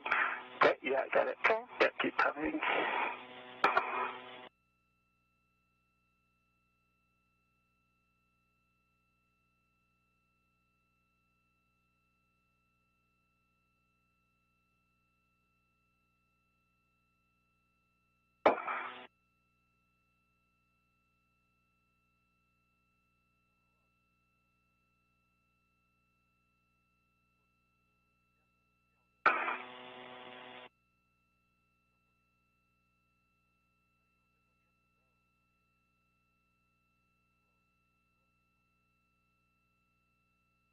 We know if we need a different alignment. It's good. It's a good alignment. So.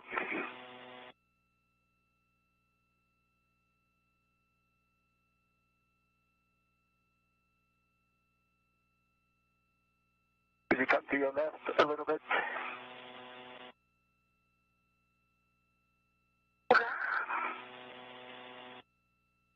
Okay, that's good. 8 and 7 minutes to start.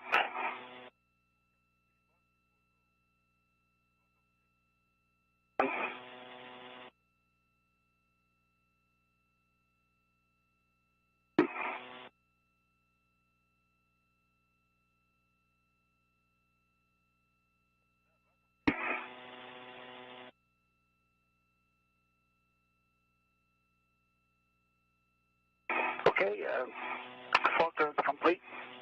Okay, I'm going to get a couple turns here. Okay. Copy, 4 turns complete, and that's right, Duke. You can start Okay, M22. M21, 4 turns complete. Copy that, Koichi.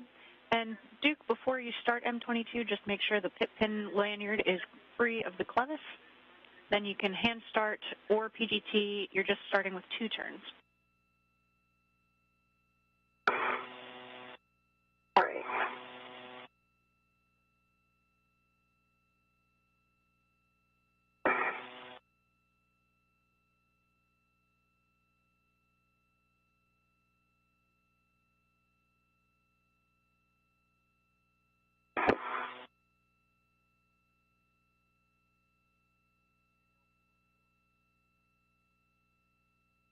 Get my right foot out for reach here.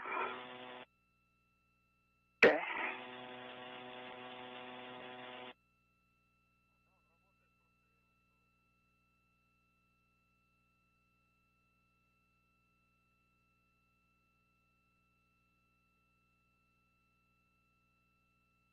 I'm ready for the setting as the Duke starts.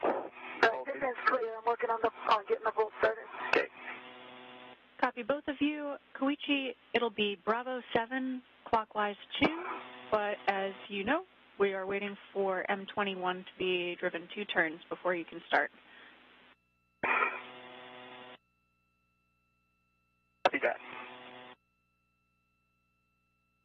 Bravo 7, clockwise 2.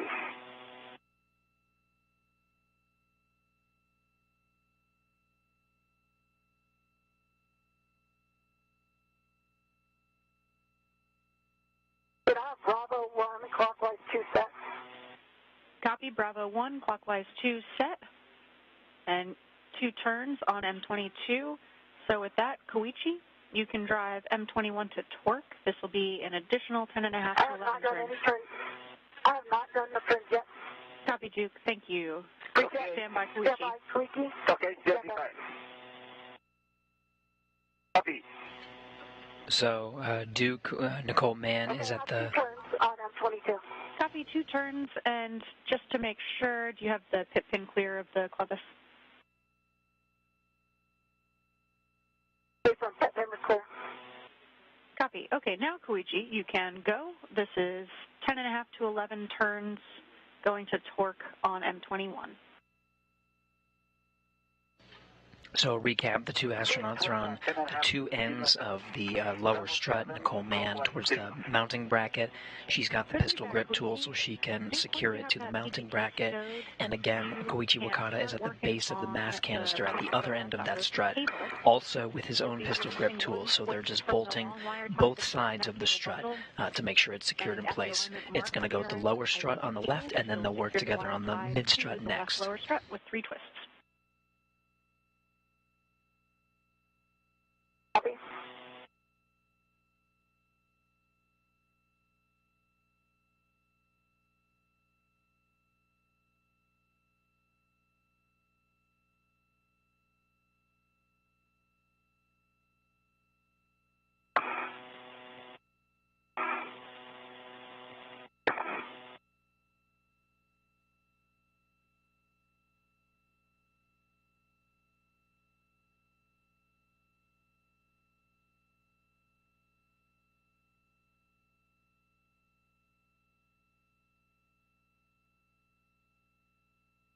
Okay, I got 5 turns and then got a green light. Got this is far away from the block line flush. Okay, copy, 5 turns. We are expecting to use the torque wrench for this. So you'll be swapping the 2-inch rigid from the silver PGT to the torque wrench with a good pull test, and then we'll continue driving M21. Okay. But it's it's not on the right side. When I talked out on the torque PGT, it was pretty close to the block line flush. But now I see in order to get the block line flush, it's probably about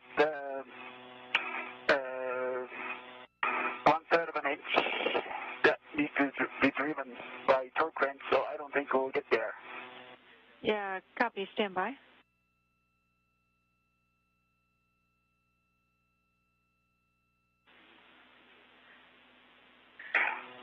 Yeah, Koichi, we will have you switch to the torque wrench. It will get there all the way with the torque wrench. I know that's going to take more turns. If you want to stand by just a moment, let me ask and see if we can make another plan. Okay, copy that. Okay, copy that.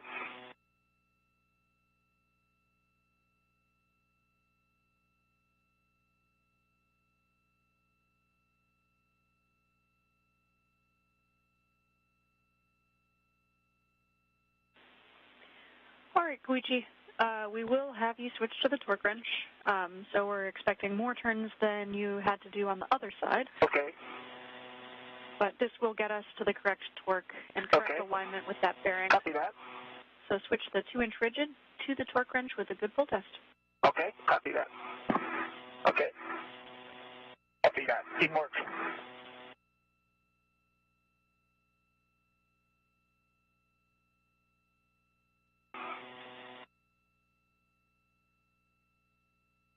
I've got the left cable to the lower left strut with 3 twists.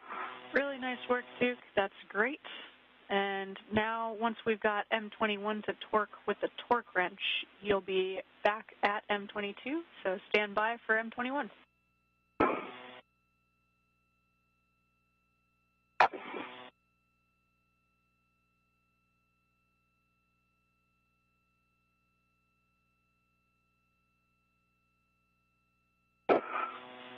Duke, you can also go ahead and install that grounding pit pin into the grounding block on the mounting bracket.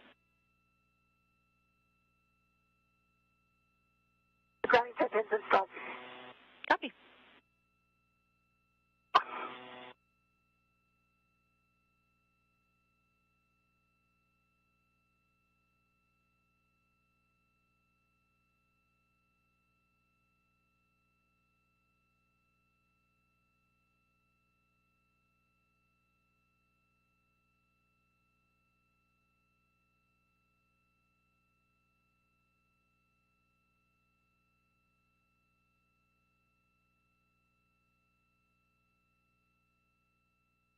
Okay, swap to the torque wrench. Good pull test. Copy, good pull test. Next, you'll drive M21 to torque with that torque wrench, going to full torque so that the torque wrench breaks over twice. It's 14 to 15 turns total, so we're expecting 9 or 10 additional turns with the torque wrench. Copy that. Okay, copy that. Teamwork. Godspeed. I know that's a lot of turns. I need it. As a quick overview of installing these struts, with the astronauts at both ends of the strut, they alternate driving the bolts. So it was Koichi Wakata who started with his pistol grip tool. Once he was done, it went back to Nicole Mann. Now it's back to Koichi Wakata, and then Nicole Mann will do it again. There's only one bolt, but they just address that same bolt 2 times while alternating. Part of the procedure is to just to avoid anything like stripping or anything like that. So right now you see Koichi Wakata using that torque wrench, and that's really just to make sure it's super secure. He's also going to do a pull test, just a quick tug, just to make sure there's no wiggle and it's truly installed. And so they'll continue to alternate. Nicole Mann has one more time has to address that bolt on the top side next to the mounting bracket, and then they'll wrap up with the multi-layer insulation, making sure it looks good before getting to the left mid strut, and that'll be the last component of the of installing the mounting bracket before they go around and secure the MLI and address any last-minute items, but that's the last component needed for installation.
ECD is 3.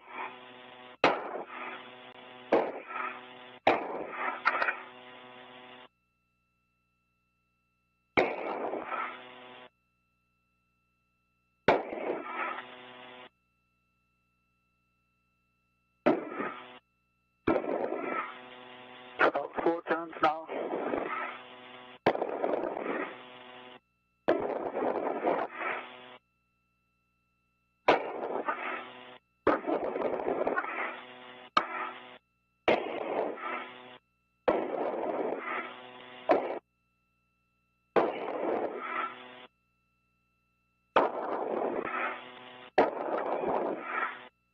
You're almost there.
And Vina, you got twice break over.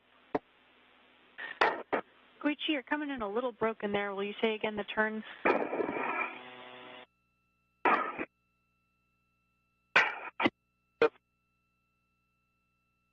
And twice break over, I south twice, and then the disco twice.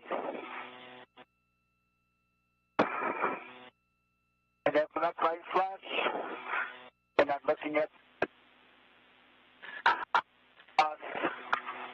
Okay, copy black line flush, and the torque wrench broke over twice. We'll look for no gap between the strut boss and bearing, and a good wiggle test. And I was unable to copy the total number of additional turns that you added.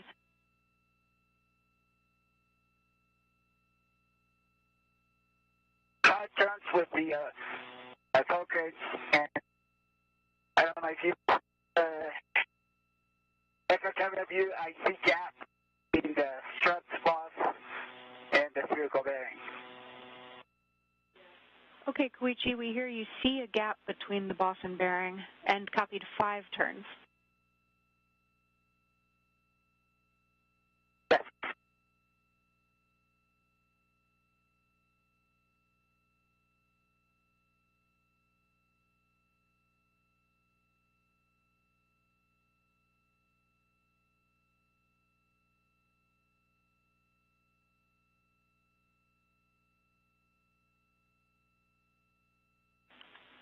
Okay, Koichi, stand by 1 while we talk about that. Copy.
right now both of the astronauts just pausing, taking a moment to relax as they wait for ground teams to assess their work with the bolts on this particular lower strut, determining if it was appropriate for and if the mounting bracket itself and the mounting platform really is in a good configuration before they proceed on to the next steps.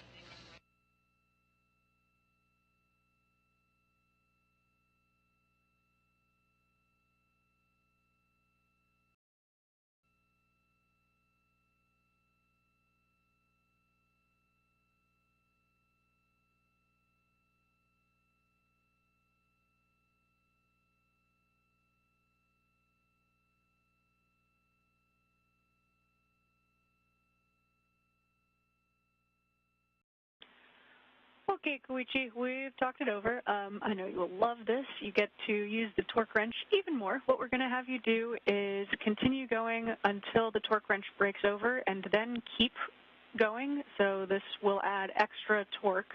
See if you can get that bolt to move any further and just keep us posted.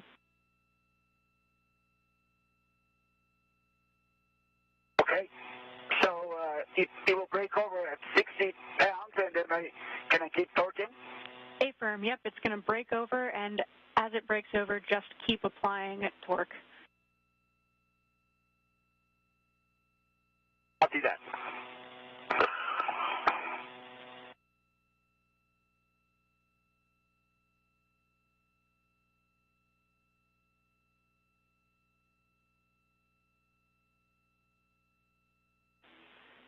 Koichi, ideally we're looking for one additional turn. Let us know if it starts to move at all. Okay. And meanwhile, Duke, we're checking to see if you can start M22 in this configuration, but stand by for now. Copy.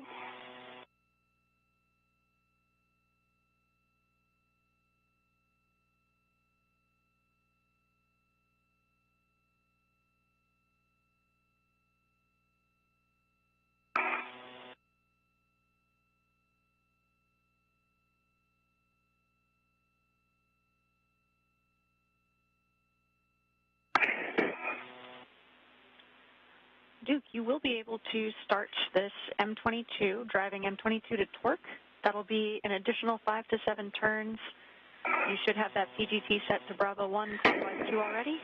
Looking for black line flush. Copy. Bravo 1, clockwise 2.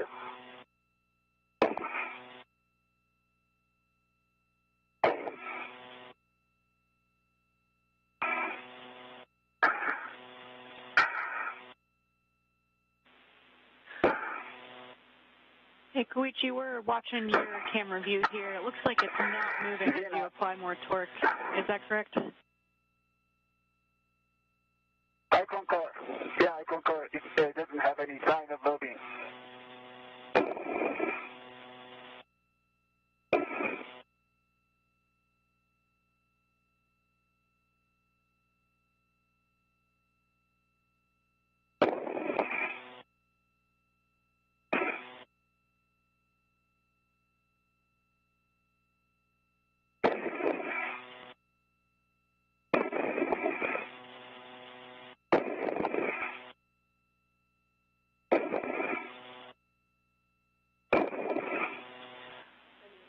Okay, Koichi. Unit M22, 6.5 turns, green light, 11.9. Okay, copy. 6.5 turns, green light, 11.9 on the torque for M22. Duke, we also want black line flush. After that, you can stow your PGT.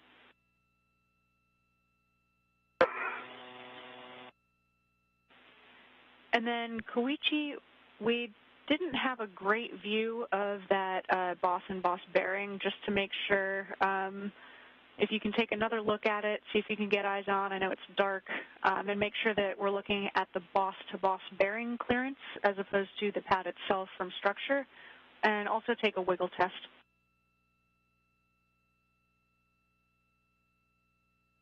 Okay.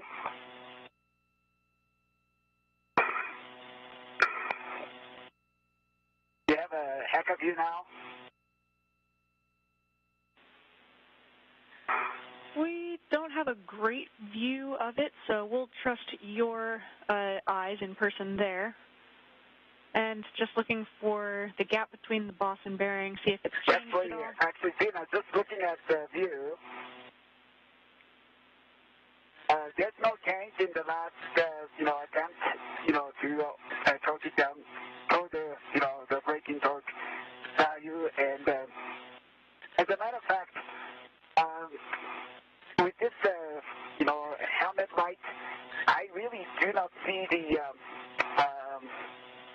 spherical bearing side, because the spherical bearing is dark or it's black, and it's really dark, and I cannot tell if it's a shadow or bearing.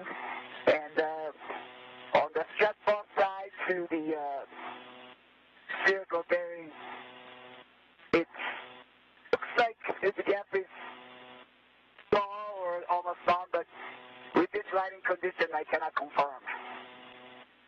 What you see is what I'm seeing. Okay, copy that, Koichi, and we'll have a quick handover coming up here in a couple seconds. If you can do a wiggle test just to see if the boss and boss bearing move together.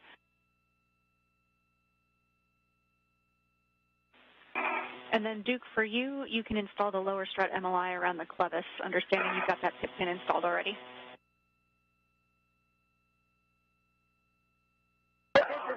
M22 is line flush, working on MLA. Perfect, and you can also release your the wrist wiggle from the test lower and the boss and the bearing seems to be working together. Copy, Koichi.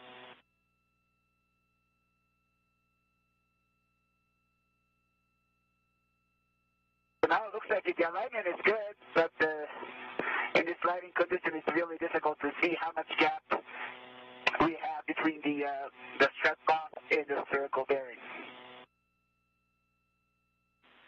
Okay, copy, Koichi. We'll talk about that for just a couple seconds here. Okay.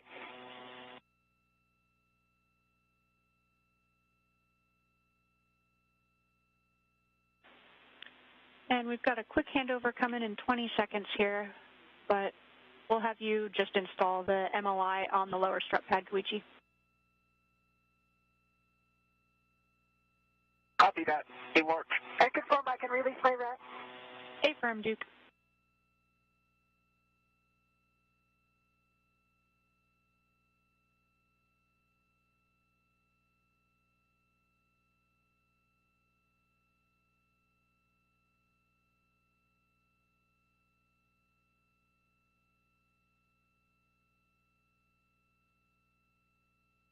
Now in another handover period, we temporarily lost video from the International Space Station. Once again, we expect a very short handover, and we'll be getting some of that video soon.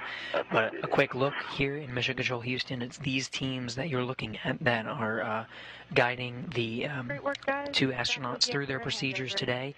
From here in the room, they're working hard to get through the procedures and understand the next steps and guide both Nicole Mann and Koichi Wakata through today's spacewalk. Copy, Koichi. I see that in your heck of view. Big picture will be probably trying to come back to this in better lighting conditions so we can get good eyes on. Meanwhile, we'll work on that left mid-strut. Copy that.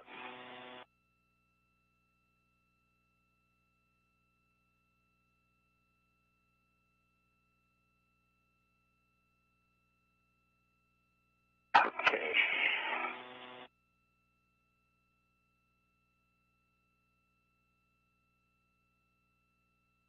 Dina, can I just leave the full trench in the PGT, green PGT here in this area?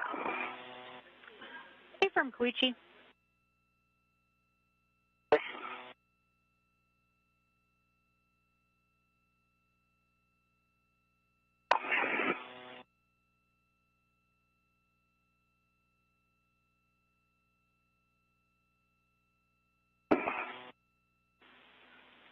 Duke, bigger picture, next couple of steps for you. You'll be extending that mid-strut toward Koichi and Then you'll be driving M28 to torque after Koichi gets his side installed. If you want, I can give you PGT settings or we can hold off.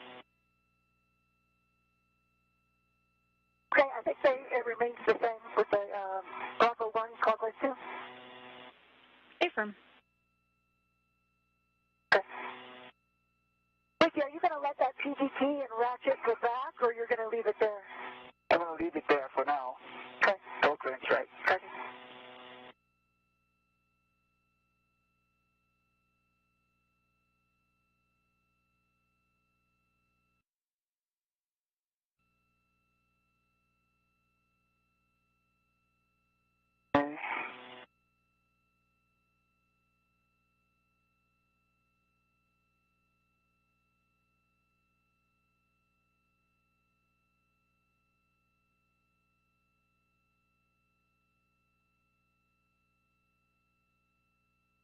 Okay, torque range and the ratchet will remain here. The PGT. Copy, Koichi. You can translate to the left side pad installation location, and once you're there, check that your safer handles are down. Copy that. Me. Check the config of the PGT and then torque range.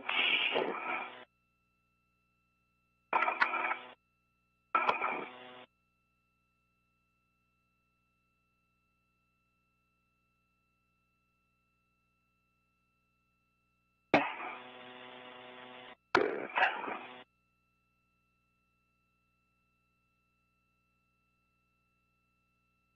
It looks like they came back to the WebEx, just so you know. That's okay. Okay.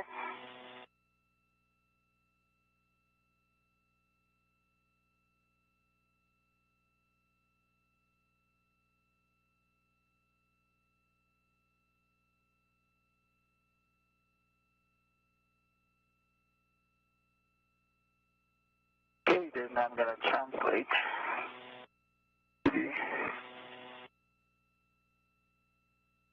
instruct area.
Okay, Duke, I'm in a good place.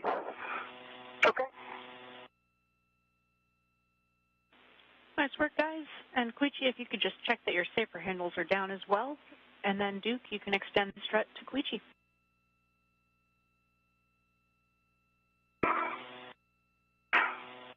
Do you have an eye on my saber handle? Let's see, if you move your right hand up, Right hand up. can you swing the PGT forward? Yeah, your right saber handle is down. Okay, that's good. Okay, saber handle is down. Copy. Thanks so much, Koichi. And then the left side. That's right, yes, it's Okay, down. good. Okay, great. Thank you, Duke. Because the saber handles are down. Copy. We appreciate it. All right. For that mast canister side pad, just check that the arrow is pointing up. And once you've got it from Duke, engage the right side first, then press in on the left. See that? Okay, arrow is pointing up.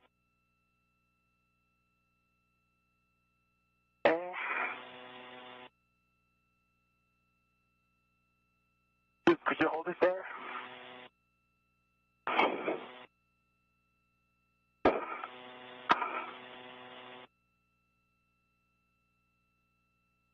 Okay, thank you.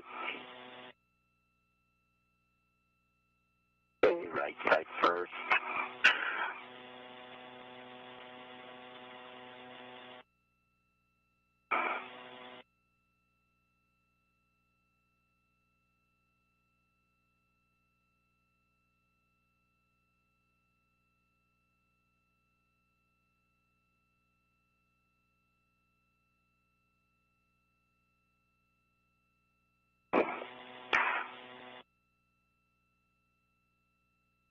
The alignment was not.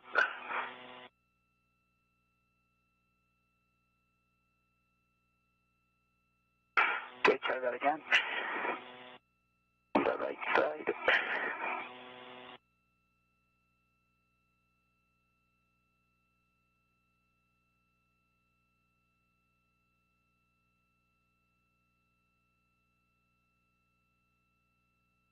Is there a vertical alignment, Vina, on this one? Checking, Koichi. I think there is a sweet spot that you will need to get it in, but I don't think that there's any marker on it. Let me check.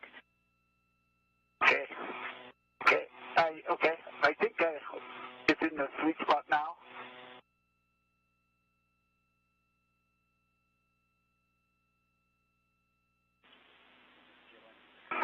Can I start with the M1 through M4? Yeah, you got the side pad engaged? It is engaged. Okay, perfect. We'll have PGT settings for you. That's Alpha 2, clockwise 2. Alpha 2 clockwise 2. On the red PGT. Affirm. And you'll be going 2 turns on each of those bolts. Each returns.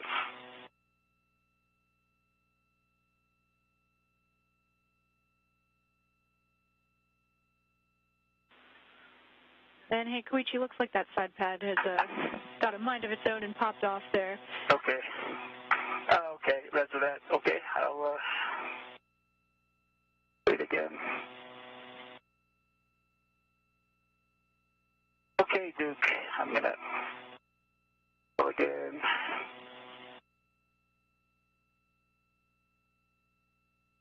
Right side first. Okay. Left side in. Like this is in a good hot spot.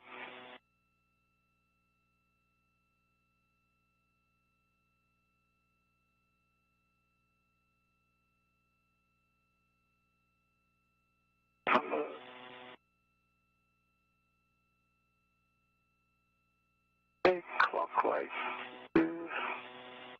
Set Alpha 2 set. Copy, Koichi. Take 2 turns on M1. 2 turns on M1. Copy, Koichi, and stand by. We're seeing a little bit of movement in that side pad. If you could just kind of push on it or give it a little bit of a pull test.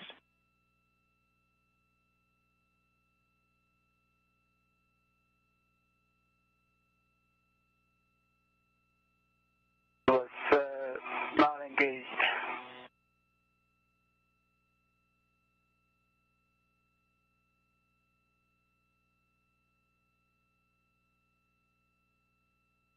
Is there a soft dock feature to this one? Affirm, there is a soft dock feature. So if you start from the right side, there's kind of a lip that you have to engage underneath the plate that you're driving the bolts into. Right. So see if you can get that hooked I first. understand that. Yeah, and then press down on the left side.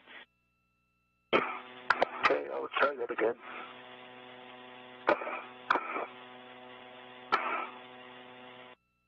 Hey, this time a little bit closer to the side pad area.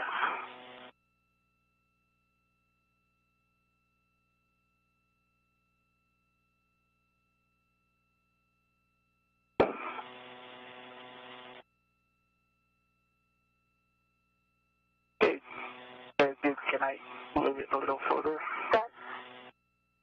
Yeah, so that's fully extended there.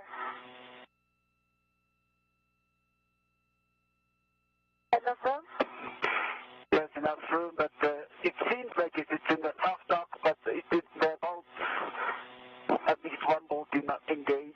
I'm just looking at it. Yeah, looks like it's in a good spot, but it doesn't go in. Yeah, Koichi, there's still a little bit of a gap. We have not a great view in your Heka. I agree. So I'm trying to align it. Somehow it does not go in fully.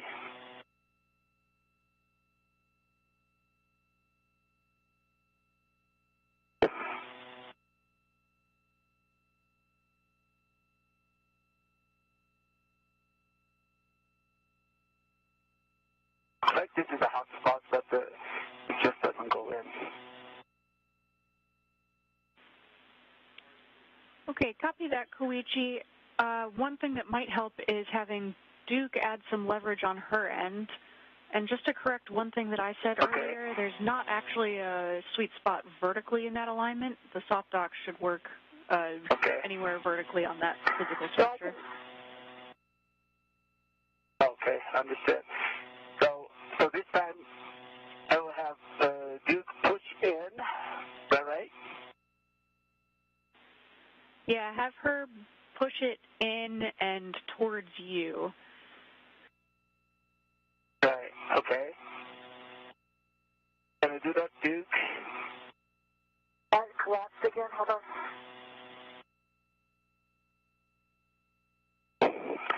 Let me go to a different angle.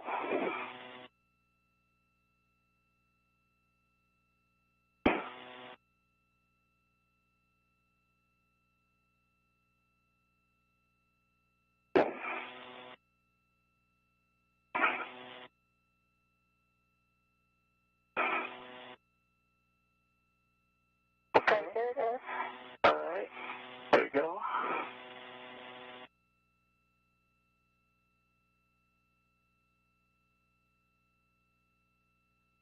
When you have the right engage, let me know and I'll move my end. Okay, looks like it's in a good spot because you push. It doesn't. The scene I'm looking at, I don't know if you see this the Heka view, but it just doesn't go in. Looks like it's vertically aligned to me. It's symmetrical on the upper side and lower side. But the left side of the pad does not go in. Okay, copy all of Like that, you did Koichi. on the... We've got some troubleshooting Okay. steps for you here. If you take it off, you'll want to look on the underside of that side pad, and we're going to have you check that the ball detents, there are two of them on the side pad, check that they can be depressed. You can use the hook on one of your adjustables or a ret. Okay, let me check. Yeah, they can move.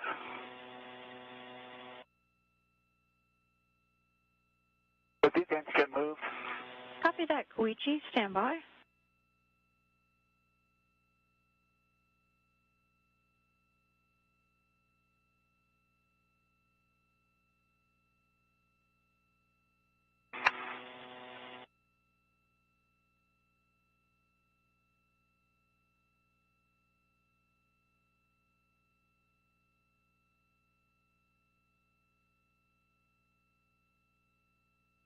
It seems to me that the right side does not engage. What I mean? Okay, Koichi. So on the right side, you'll see there's kind of a tongue on the soft capture mechanism on the side pad. Yes, I see that. Yeah, so that tongue will have to fit into a gap on the right side. There shouldn't be much of a sweet spot, but just try installing it partially and moving it up and down to see if it will slot into place. Okay.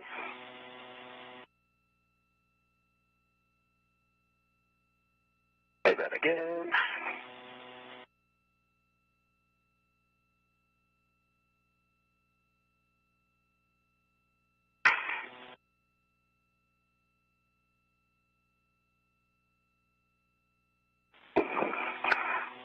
We'll have have you guys try working on this for 5 or 6 more minutes, and then we'll formulate another plan. Okay. Is there a spot for that little lift to go into on the right side, Koichi? This is no spot. It looks like it's engaged, but the descent doesn't go in. Copy, Koichi. I'm wondering if that MLI on the left side is in the way, left or the right side.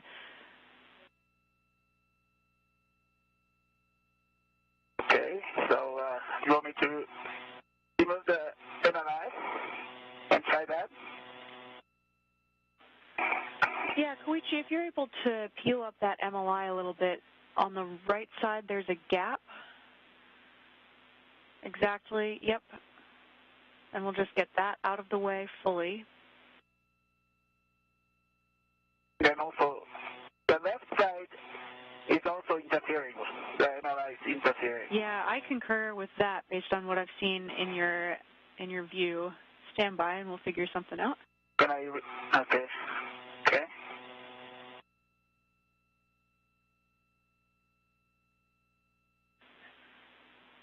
Koichi, you can peel up the left side of the MLI as well and try to get that out of the way. Okay, copy that.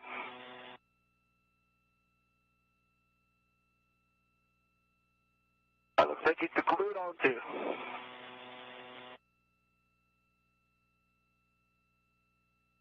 No, it is Velcro. Okay. Nice work, Koichi. Okay, then let me try to engage this one.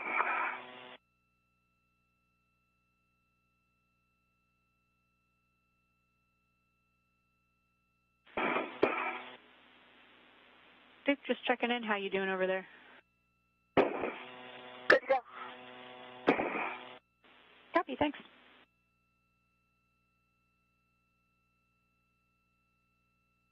Okay, Duke, let's try that again.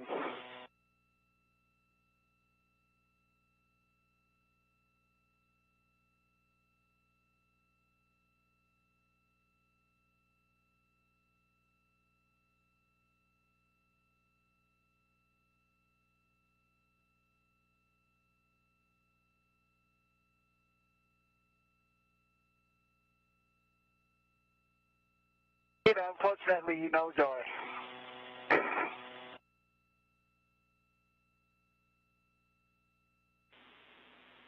That looks like a good move that you just did. We'll give it one more try. If you can go up and down with that side pad, and then push in on the left side. If Duke can apply some force as well, give you a little extra leverage. Could you push in towards me? I know that telescoping feature is probably not helping you here. Okay, you can release the force. Okay.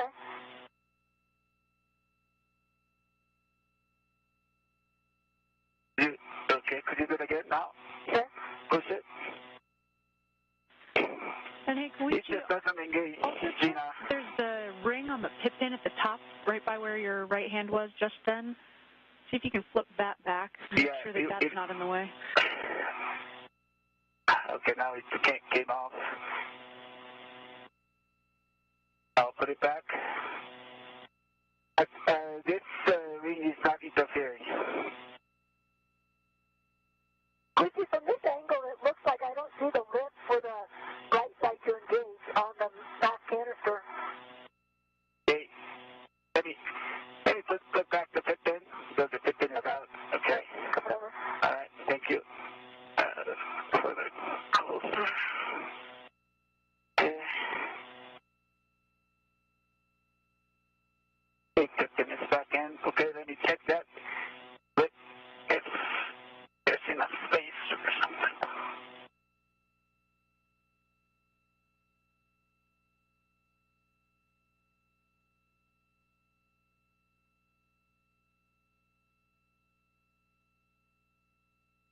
Gina, do you have a heck of you? Not quite, Of this, Koichi. You're a little too far to your right. That side pad How about now? is a little to the Can left. you see that? Negative, Koichi. We're probably going to have you pull off of this task, and we'll just put this strut back in the bag. Okay. Copy that. Dina, do you have a good header on mine?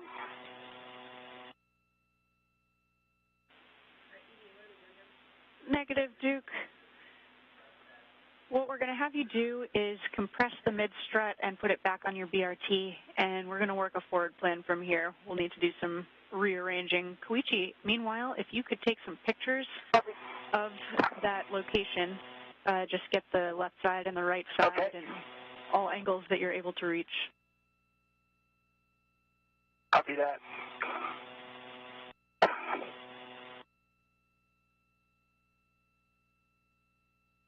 What were you trying to say? Did you say that? I was just not seeing like an area where that lip went into. It just looked different to me. On this side? There's a flange. There are two flanges on this side. I don't know if if you have Duke's hacker camera, but yeah, I can see it in two here. flanges pointing up. This flange is interfering with the side pad. Yeah, like it doesn't look deep enough to fit this lip. It looks different than The other side? well, it just looks different than I think maybe what I expect. Yeah, we copy everything. Quick handover here.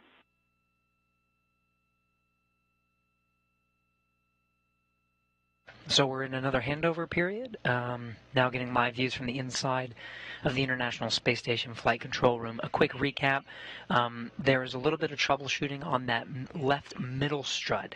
It didn't seem to soft dock properly to that side pad on the mast canister for them to get a really good, secure latch to it and allow them to drive the bolts.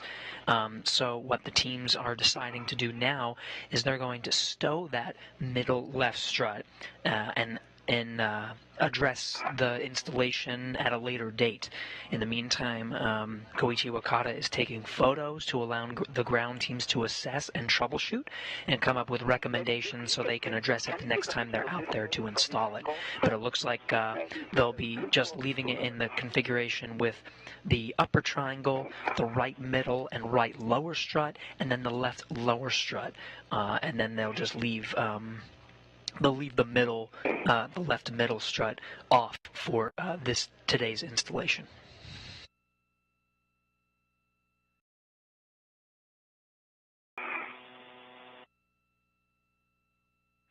All right, crew, Okay, we're back with you. After you're done taking that.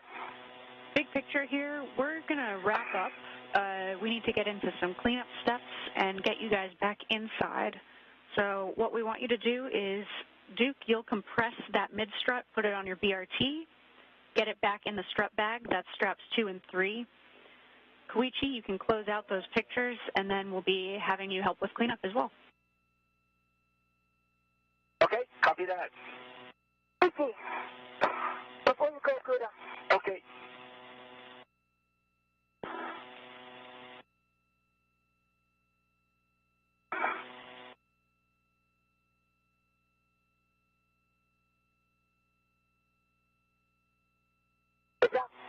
Is it on here too? And then Duke.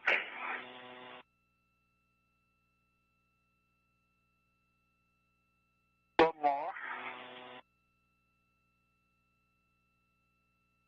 Awesome. Thank you.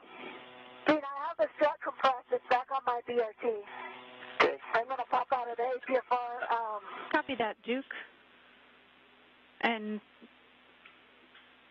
once you have that on your BRT, you'll take that back to the strut bag. One other thing we'll want to think about is the right upper strut that still needs the MOI covering M13 and M14. So we'll work a forward plan for that. But if you guys have suggestions based on what you're seeing, let us know. Okay, what about, do you want 15 and 16 covered right now, even though we don't have the mid-strut Checking.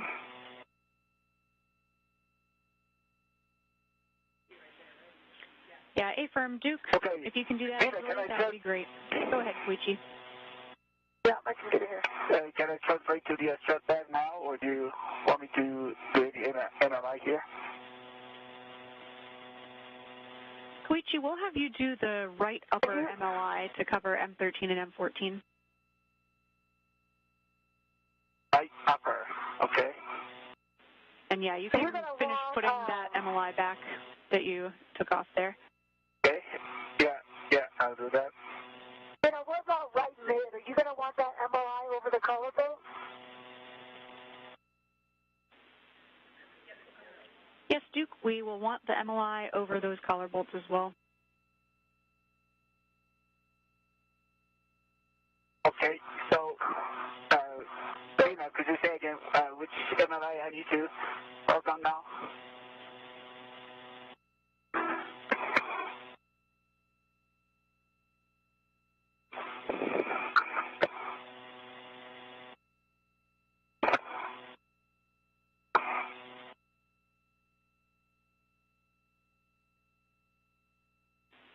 And hey, Koichi, before you depart, if you can tuck that MLI a little bit better, just make sure that everything's covered there. See that?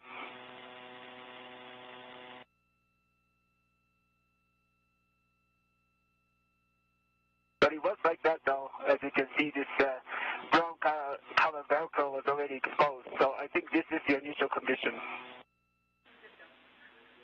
We copy, Koichi, concur with that. You can head to the right upper strut, work on the MLI on M13, M14. Copy that. So, to go to the right upper strut, which translation path can I take?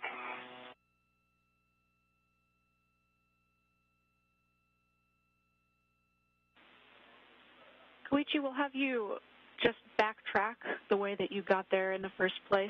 Just go back around. Right, excuse me, not the left, the right side. Okay, copy that. Yeah, correct. Yeah, the right side. Yep. Yeah, sorry, sorry, I thought it was the left side. Okay, copy that. So, Zena, do you want me to roll this APFR over so I can get and he unrolls the MLI on the right side, I can grab it?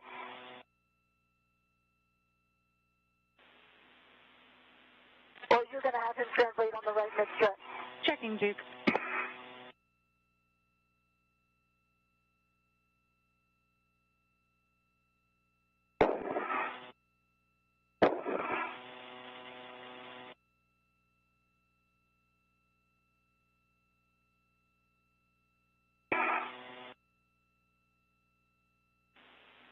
Duke, let's have you prioritize stowing that mid-strut back in the strut bag.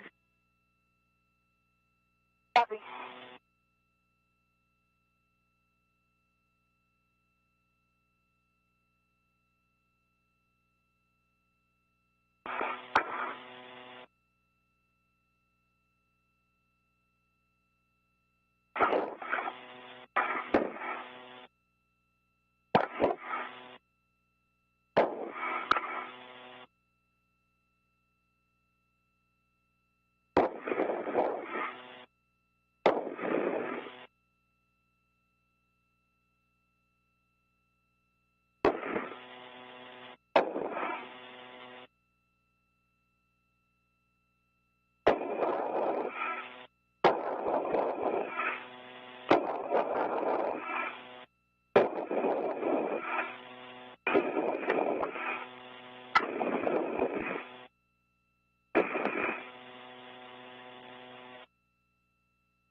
Okay, Zena, the analyze that you want me to work on is the color bulb one?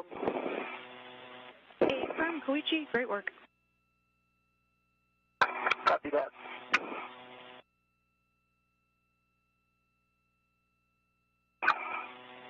And Duke, for you, for that mid-strut back in the strut bag, that'll be straps 2 and 3 ideally. Copy.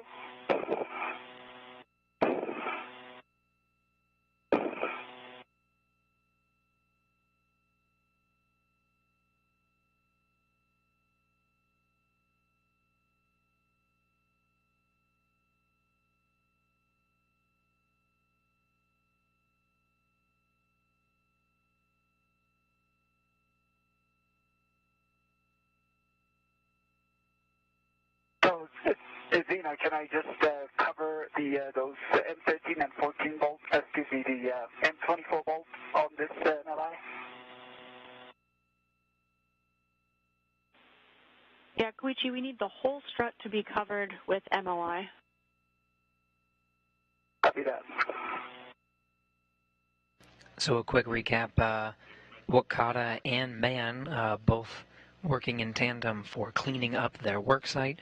Mann is working on putting that left middle strut back in the strut bag and stowing it to be installed at a later date. And Wakata is over on the right strut side, working on the multi-layer insulation and making sure that the insulation is covering some of the bolts that they were working on today. Koichi, once you get that MOI And these are both over M13 closeout duties. You'll also want to install 2 wire ties on the telescoping end. Okay, copy that.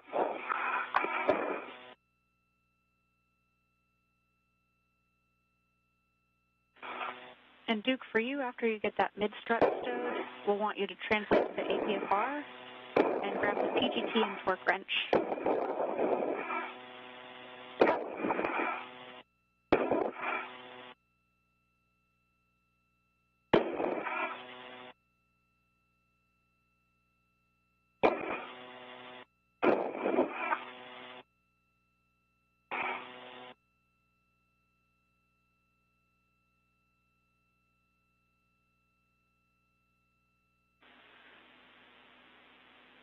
And just big picture awareness for you guys, right now we're at 5.5 hours PET.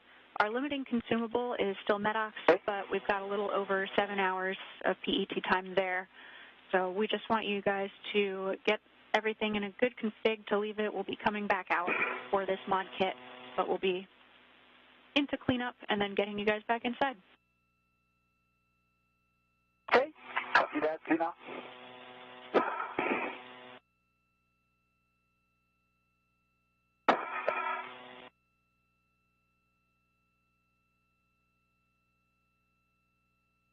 This NRI, does NRI that covers the M24, does it go first, or does the NRI that covers the M13 and 14 goes first?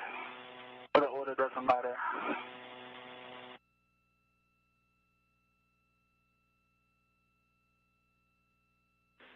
There's no specified order, Koichi.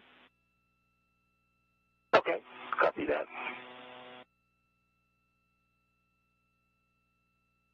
Yeah, I'm thinking about putting the strut in the middle of the bag, like towards the end where it came out. I think that might be a little more symmetrical, would be better. Do you agree? I like that plan, Duke.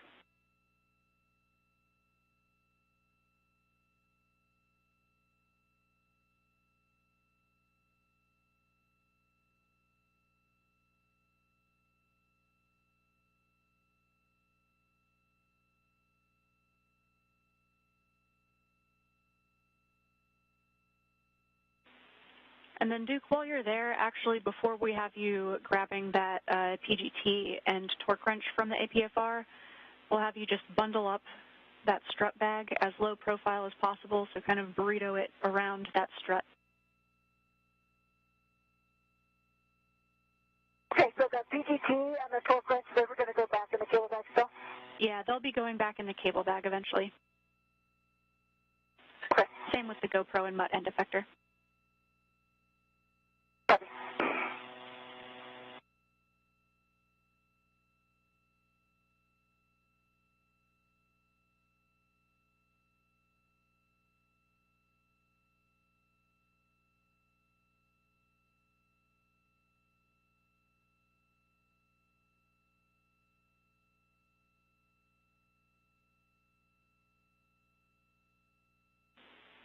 Duke, for that strut, whatever works best for you, you really only need one of those straps.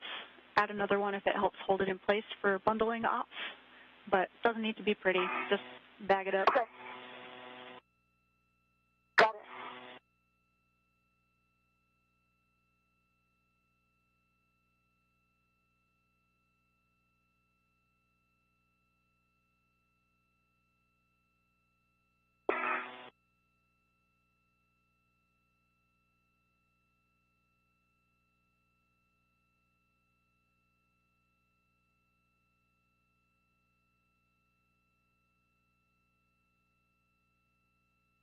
Yeah, I've got it routed to the bag, you know. Copy, Duke. That sounds great.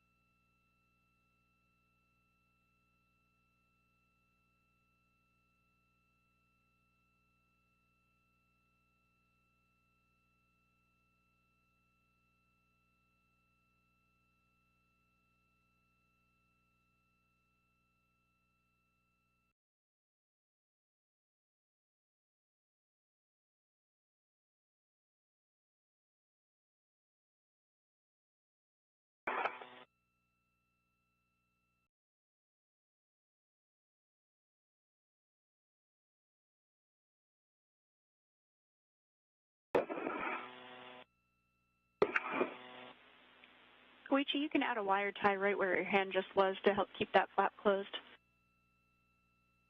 Okay, so two wire ties here, right? Apron? Yeah, it works.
Dean, are you okay if I don't see this Velcro through these little C-rings?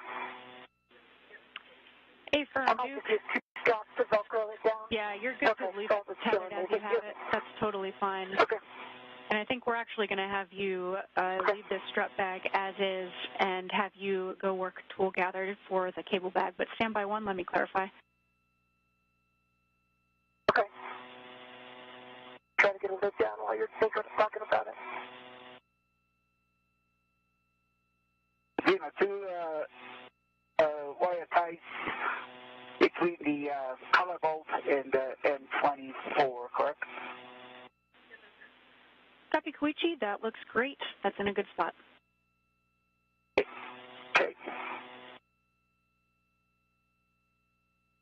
A3 twist here.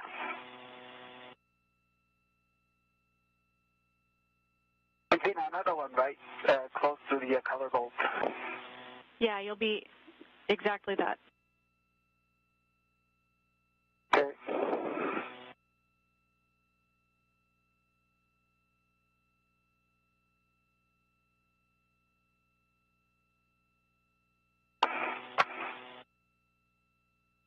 You need inventory of this bag, or were you able to see everything on the Hecka? Now, we've been watching on Hecka, Duke. I think with that, we will have you Okay, I've got leave the strut Alpha bag. down, Copy. and then let me get Delta since I got it in my hands here. Okay, copy. That is great. Okay, Alpha and Delta are strapped at least. That looks great, Duke.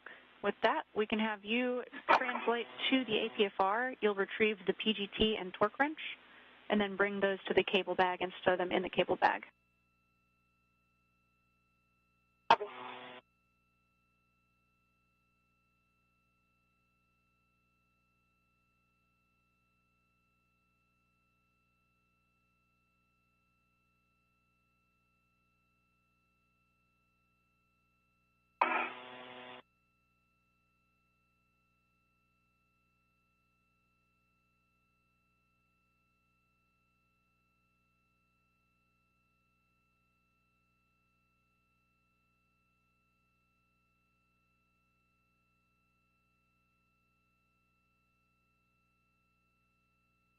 Is this a good spot for the second wire tie?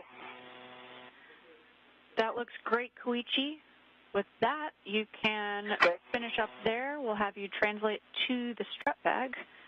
You're going to be finishing folding the strap bag, make it low profile enough for you to take it back inside. You'll be stowing it on your BRT and then translating to the anchor hooks. Okay. Okay, Koichi, I'm right beneath you. Okay. Copy that. And your tether is above me right now. So. Okay.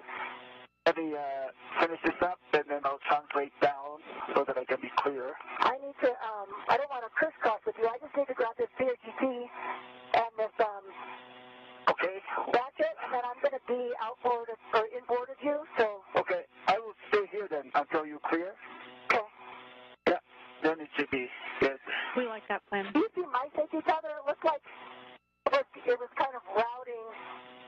Yeah, you'll safety tether. Not along space one. Can you see it? Yeah, it's, yeah, I see your safety tether. And then,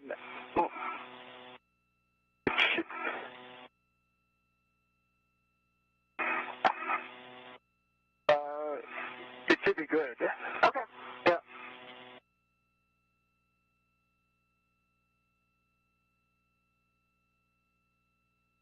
Okay, I'll just stay here until you're clear of the safety tether, of my safety tether. Okay, I saw a red on the ratchet, and I see the ratchet is redded to the PTT, so I'm going to release it. Okay. Copy, Duke. And as you pitched forward just then, Koichi's safety tether went between your legs, so just be aware of that. It's clear now, but it's in the zone. Okay. I am marking. All right, then with that, I will translate. Not yet, Koichi. I'm still here. Yeah, I see it. Yeah, so I'll stay here. I need to go inboard, though, just so you know. All right, right. And I will start translating.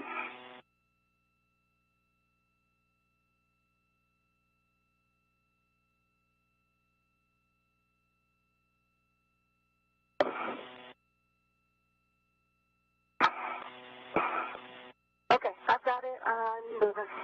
Copy. And Duke, if you can reach it, just fold that ingress aid down so that we can leave the APFR in place. We're going to leave it, okay? And I did roll it back to Foxtrot just for your bookkeeping. Okay, copy. We'll track that. And Duke, we can either have you fold that ingress aid down or Koichi. We'll leave it up to you.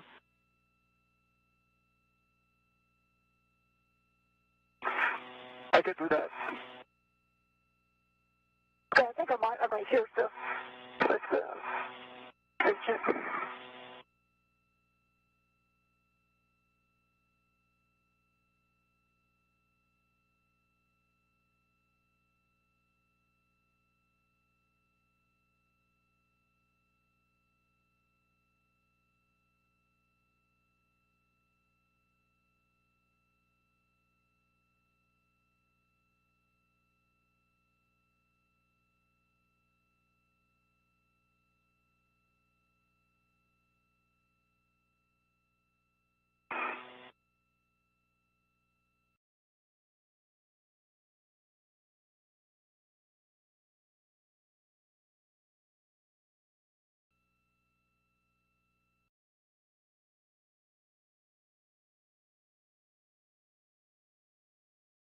Okay, it's collapsed and folded down.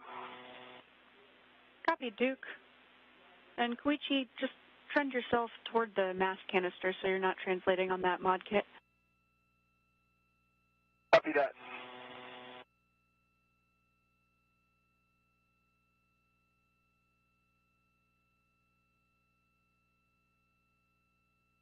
Hey, Koichi, am I clear at your safety center? Yes, you are. Okay.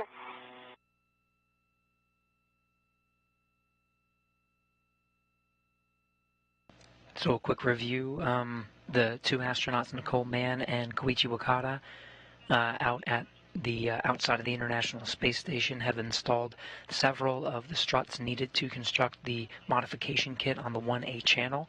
They were not able to successfully install the left middle strut.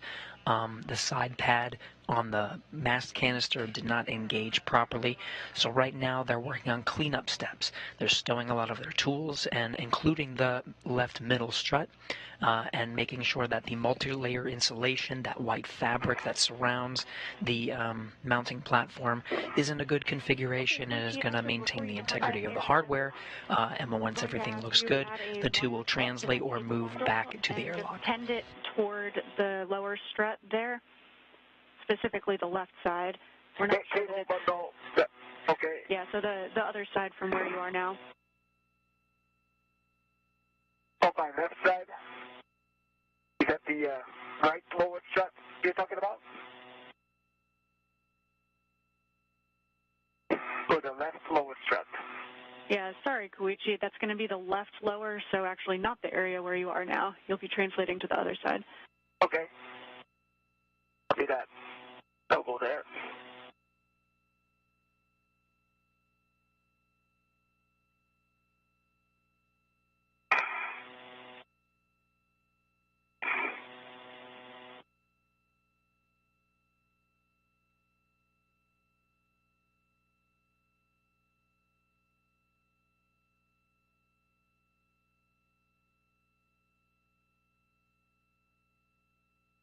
Then do I need to translate the around this TV graphic fixture side, or can I just translate around the GA? Checking, Koichi. You can go across the APFR, Koichi. Yeah, Koichi, unfortunately you'll need to go down and around to the other side and then back up. Okay, I'll do that.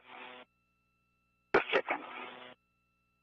If you want, you can try to see if you can reach.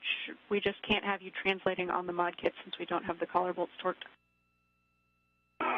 Right, understand that. But so I can try translate around the BGA, right? That's great. Okay, yeah, I can translate this way. Yep.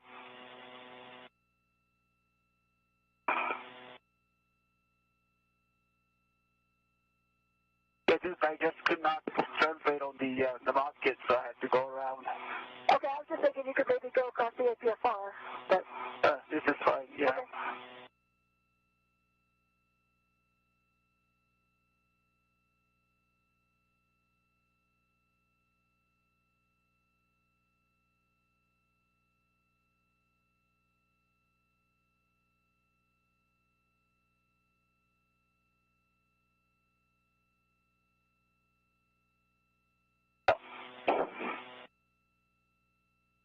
Have to take that back. Then I think I have to translate the original plan. Copy, Koichi. Okay, Zena, I'm bundling this kit, this cable bag. Is it going on my BRT? Stand by, Duke.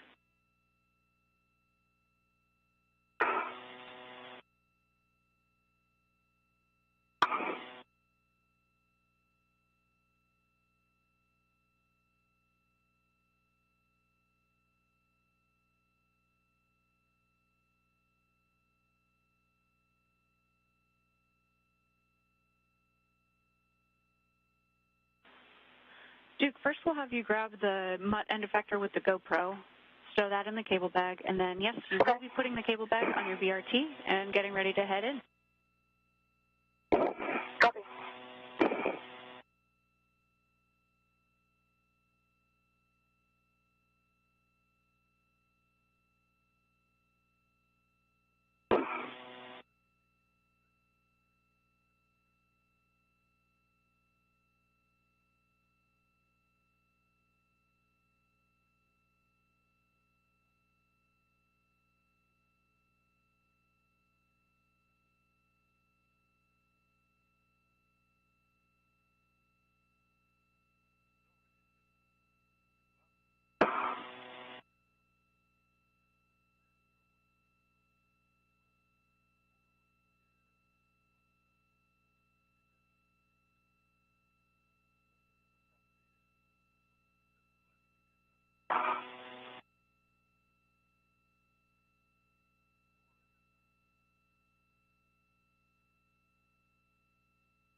So, Zeta, you're talking about this bundle needs to be headed to the handrail just in front of me? Yeah, that's correct. It's already wire tied. Just at the one wire tie on the lower strut, you know, with three twists. Same as the right side. Right. Yeah. Koichi, big picture, that trunnion pin that your right hand is on right now, we were worried that the cable bundle might snag on that when we go to rotate the BGA, snag on that or on the APFR. Okay. So we just want to tend it as close as possible to that lower strut just to make sure that it'll clear. Okay. All right. Copy that. Then looks like what this did is securing one side, so I will tie one more tie around the handrail on the this is the one outside left side bundle. That sounds great, Koichi. Good plan. Just get that big loop of the bundle as close, tight into that left lower strut as possible. And then do I need to add a wire tie, or can I use this wire tie that already exists? Yeah, you can use the existing one. Okay, copy that.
Okay, the mud's back in the bag.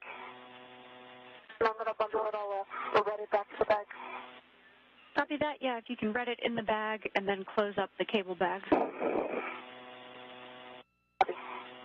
Okay, Zena, that's this existing wire tie is 3 twists to the handrail on the lower strap. Copy, Koichi. I see that in your HECA view. We'll make sure that everybody agrees, but that looks really good to me. And I'll have some big picture words for you in just a second about our final steps to get you guys ingress. Okay. Okay.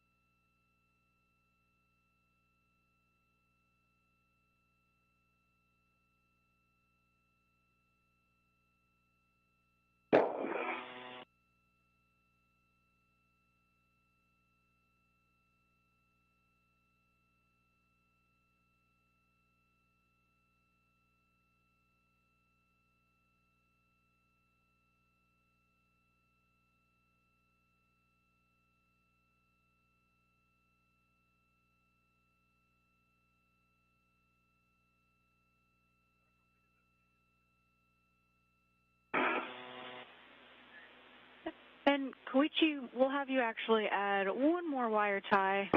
Looks like the loop of that cable bundle is still hanging down a bit towards that trunnion pin, and we're not convinced that it will clear. If you see that loop that's closest to your right hand on the trunnion pin right now, we just want to get that up and out of the way. So I think adding another wire tie is probably the easiest.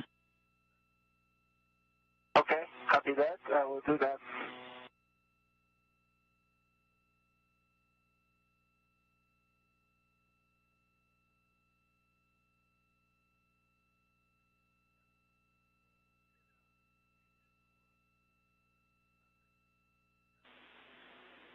Yeah, Koichi, I think if you can get a wire tie around that, just like you have your hand doing right now, and then take it up to the tether point on the mounting bracket itself.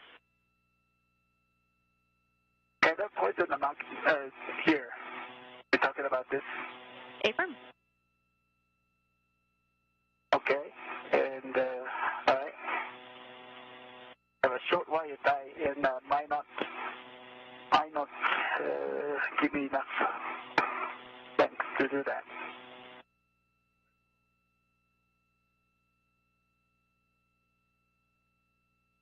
Agree, Gina?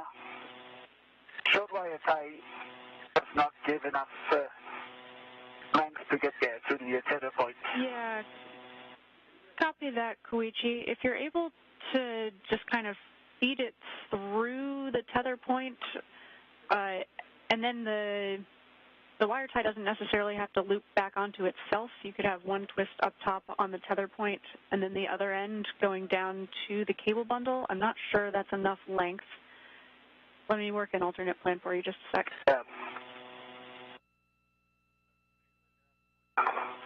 Yeah, probably not.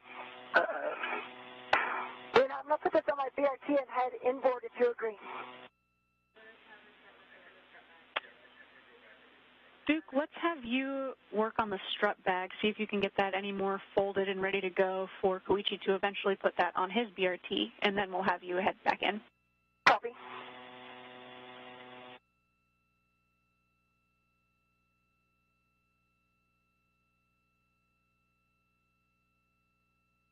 Okay. Zena, can I try to use my short wire tie from this tether point on the mounting bracket?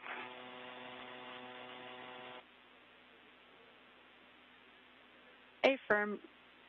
Koichi, I think if you take off the wire tie that you just added a couple steps ago and then move the whole thing up higher. Not add a... Or sorry, the one that was already the existing wire tie, undo it from where you just added twists, and then move the whole bundle further up that lower strut as close to the mounting bracket as possible. Okay, let me try that. And see if you can get that wire tie to kind of hug the whole cable bundle to the strut. Okay. My cooling is at 6. Copy 6, Duke.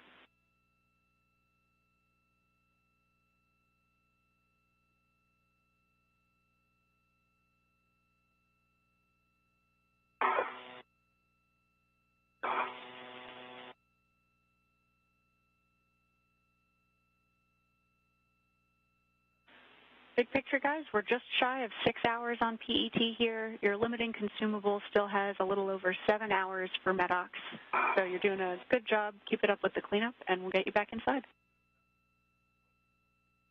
Copy that.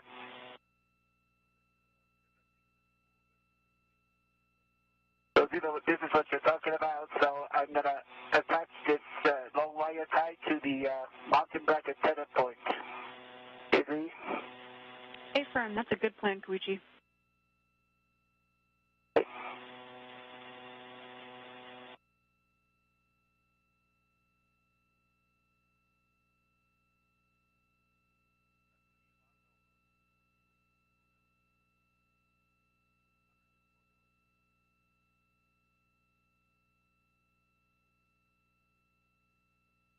A quick review of the work done so far. Right now, the astronauts are doing some cleanup duties during an orbital nighttime. The space station is flying 264 statute miles over Western Europe right now. They're just making sure their work site is in a good configuration so it can be addressed during a future spacewalk. So they're using wire ties to make sure the cables are secure. They're checking the multi-layer insulation, putting their tools away in their respective bags. Just making sure the work site over at the 1A power channel is is in a good configuration to leave it so they can schedule a spacewalk at a later time to finish some of the work over here. They started on the construction of the 1A modification kit and they were not able to install that left middle strut. They took some photos so the ground teams can assess some of that work and figure out what steps need to be put into place to make sure that they can have a secure attachment of that left strut to the mast canister and the whole fixture that will soon be holding up future IROSA or International Space Station rollout solar arrays. Those set to be delivered to the International Space Station this summer. Again, there are 4 total that are already there on the space station installed and providing power. They were today, during today's spacewalk, we're working on modification kits for 2 power channels.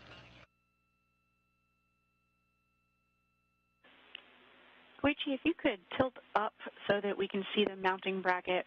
Just want to get one last HECA survey here. Okay.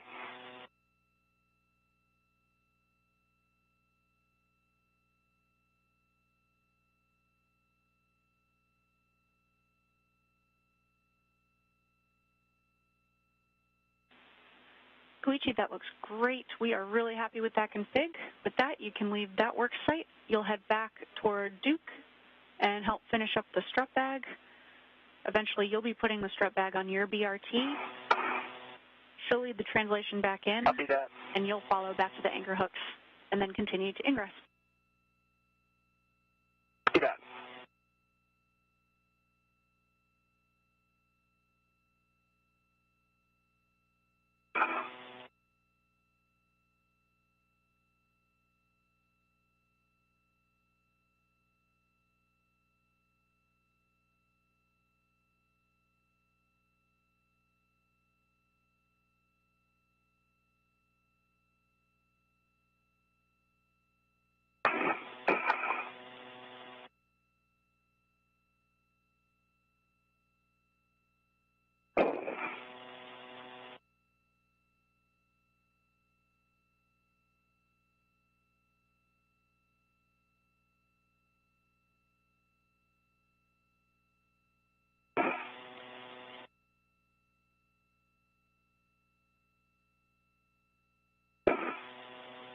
Okay, so I got all 4 straps and they're cinched down. Actually, let me get one more alpha here. Do you want me to try to make it shorter as well? Are you okay with it being long? Duke, I think it's up to your judgment. Koichi is going to be translating back in with this on his BRT, so we'll leave it to your and Koichi's judgment about what's going to work. Okay. I think if I could just I'd love to drop in here from the other end, maybe both ends. I think that'll just help out from smoke hazard perspective. Yeah, I like that plan. You will be taking it back into the crew lock with you. Okay, so Koichi, Okay. yeah, you'll tell you how to back. I'm just going to release it. It's still going to be tacked down at the outboard end. Back down. Okay. So just one location? Or? We'll see how far I get before you get here. Okay. All right. It's got 2 locations. Okay. All right. I'll translate towards you now.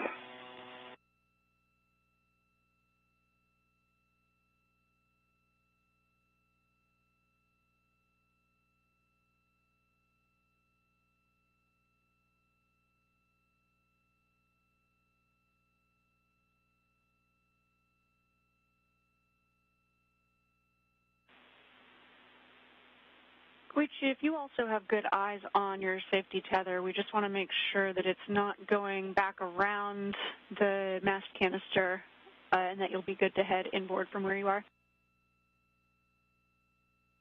Right. I did not go yeah, safety tether is with me, and I'm going outboard to this PD grapple fixture area, so it's clear from the BGA.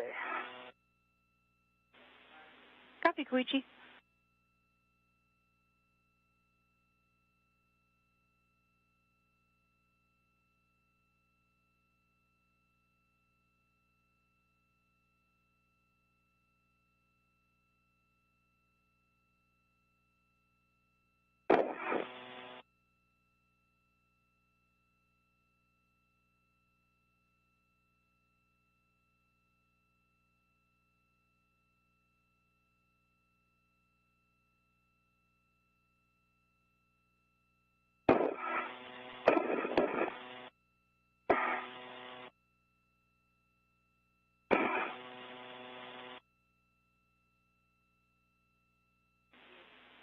Okay, Duke, once you have that bag in a good config to hand off to Koichi, we'll have you start heading inboard.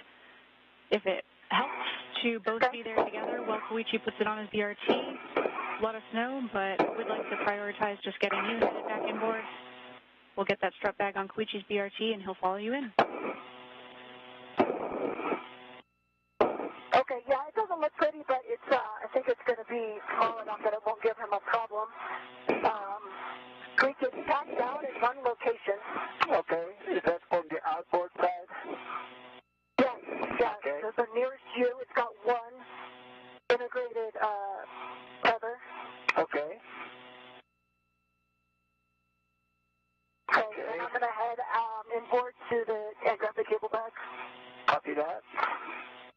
Sounds great. And I got your, let me just, before you go more, I have your tether pack here, so let me just get out of your way so I don't get tangled. Okay, I stay here, so. We copy y'all. We'll also take a glove and hap check from both of you. Okay, EV1. Gloves are good. Happy spaceline. And my gun sensor down.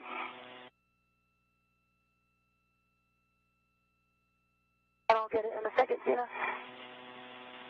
Copy, Koichi, and copy, Duke. We're about a minute from a quick handover. See that? My half is baseline. My gloves look good, and my gauntlets are down. Copy all.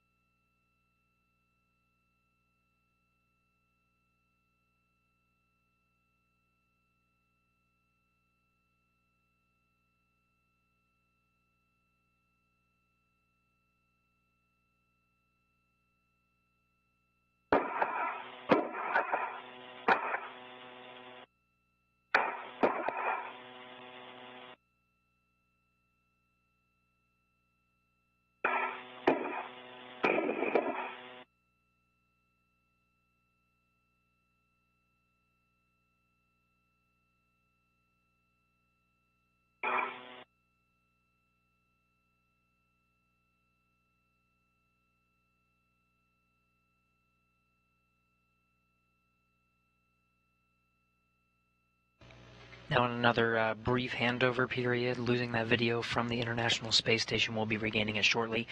Right now, Wakata and Mann are both still at the work site where they've been for the past couple of hours. Now 6 hours and 6 minutes into today's spacewalk. They've wrapped up their cleanup duties, really just taking those last tools and making sure they're stowed, or in the case of the strut bag, attached to their body restraint tether so they can tow it back with them. But the main objective now is to get back to the airlock. They're going to get back into the crew lock of the airlock. This is where they'll close the hatch and repressurize to 14.7 psi, the pressure of the International Space Station, and get back inside. Ready to the strip bag. Copy, Koichi. That's great news. You can start following Duke back in. Okay. After, I'll follow Duke, and then I'll try to... And I'm still here, Koichi. I've got the bag. I'm getting it on my BRT right now. Right, I see you, and I'll wait for you.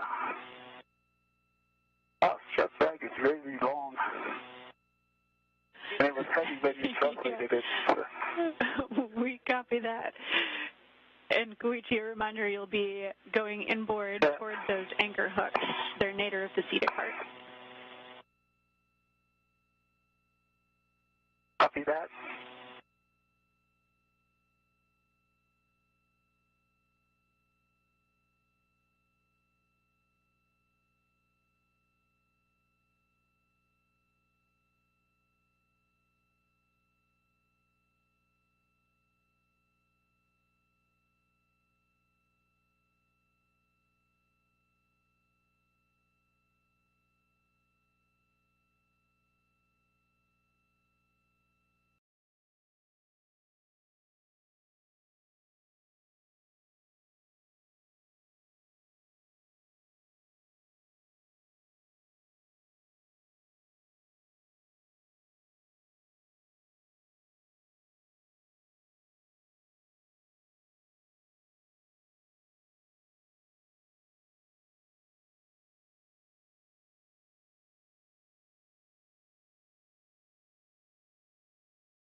Okay, I'll just follow you.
And I'm back at the anchors there, Koichi. Okay, copy that. I am now behind you.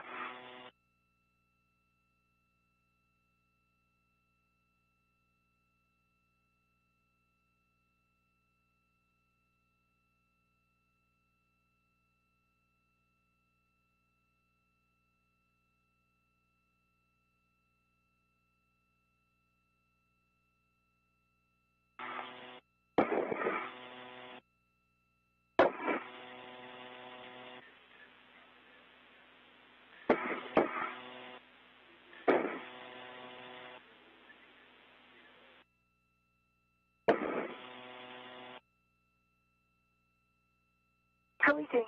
Yeah. Can you pause right there, take a look at our feathers? Okay, maybe. Yeah, you guys are catching exactly what we think we see, which is pretty sure Duke's safety feather is hung up. I think Koichi will be able to clear it for you so that you don't have to go back outboard, Duke. And just a reminder for Koichi, you'll be pausing at those anchor hooks until Duke is safe in the airlock.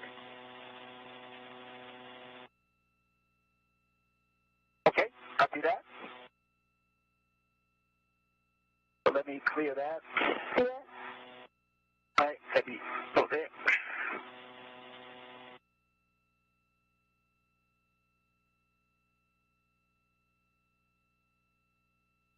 Okay, should be clear now. All right, let's see.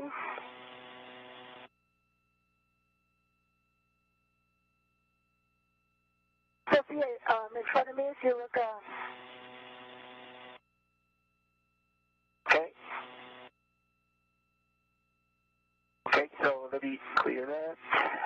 Okay.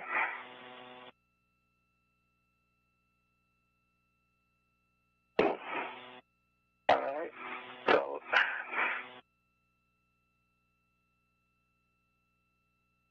Let me come a little bit outboard because my tether back is right here, and so it's not. okay.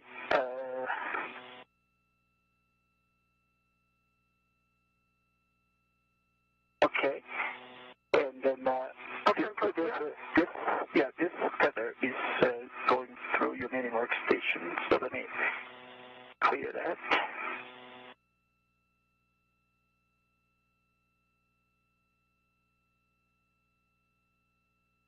Okay.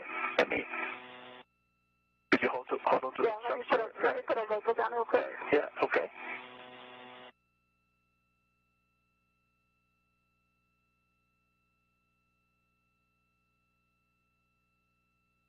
Yeah, I'm also local, but it's good to have two locals. Okay, great. Then let me try to clear that.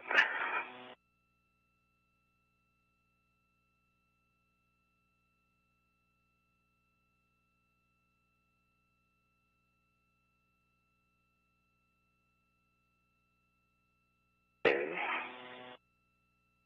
Okay. See that?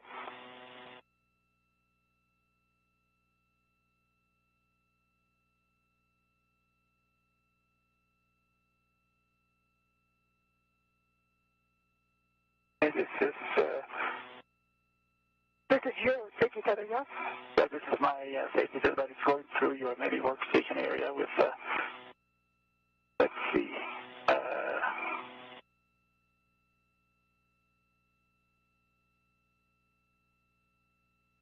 Yeah, I rotate like this. Just a moment. Don't move. I think it's just on the wrong side of this tether back because the anchors are right by each other. Right? Right. So it's running here, and then here. It's running here, and then now. Okay. Let me clear on this side.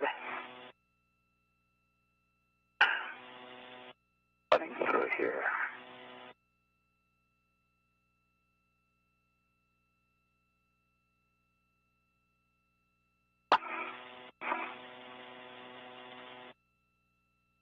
Okay.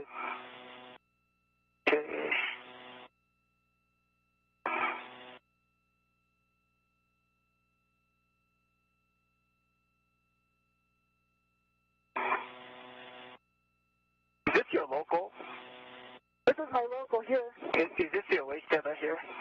Did you remove this waste tether from your mini workstation? That's my... Yeah. Oh, yeah. Yeah, because you removed, yeah.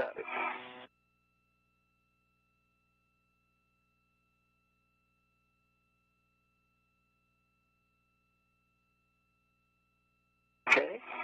You can let it go, and then I'll... Okay. Okay, now it's... One tether is clear.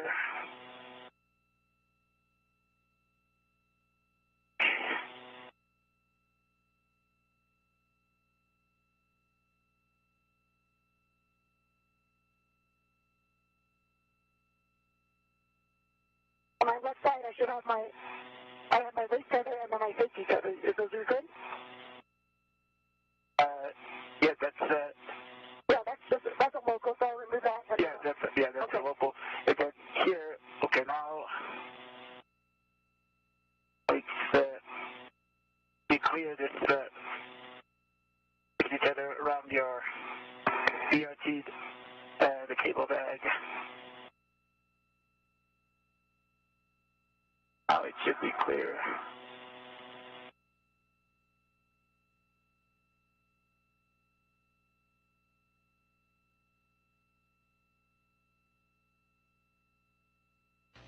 Another brief lapse in video from the International Space Station. Again, all of these are just a matter of seconds, really, so we'll be regaining that shortly and should hear voice from the International Space Station here soon.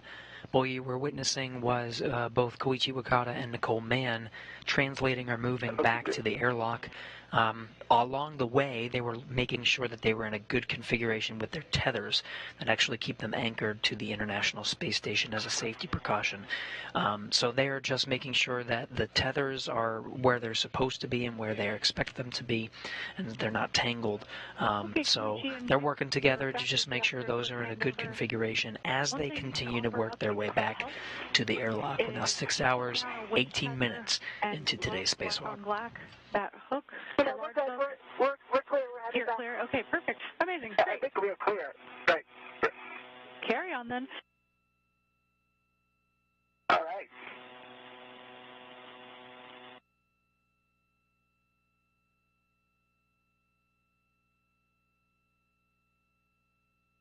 Okay, wait, now as I say that, I still see it. You're safety feathers. You're Koichi. You're not clear? Yep.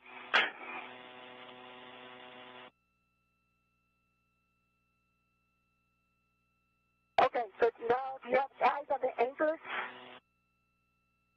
Okay.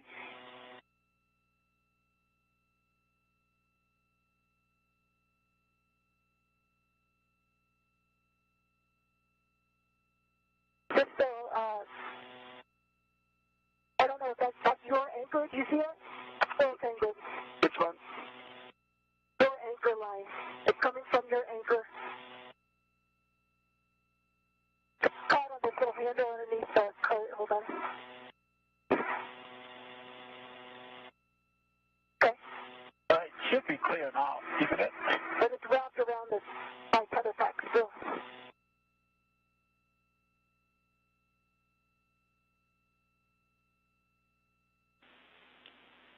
We'll leave the judgment up to you guys, but if it helps, you can put down a waist tether, lock the hook black on black, and undo the anchor hook in order to clear any snags that you're seeing.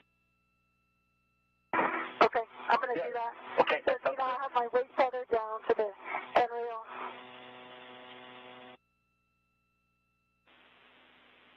And just make sure it's It's locked. locked. I see it. I'm releasing my anchor. Copy, Duke. Okay, I'm releasing my anchor hook.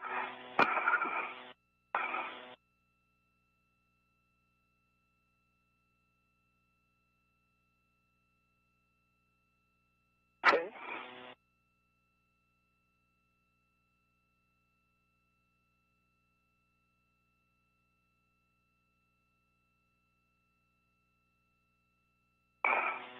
Hey, do you want my anchor hook while we're here? You might as well take it.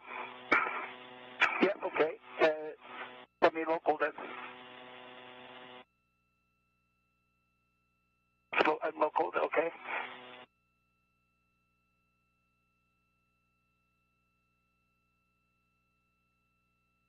So let's see. This one I can take it. Yeah. Just a moment.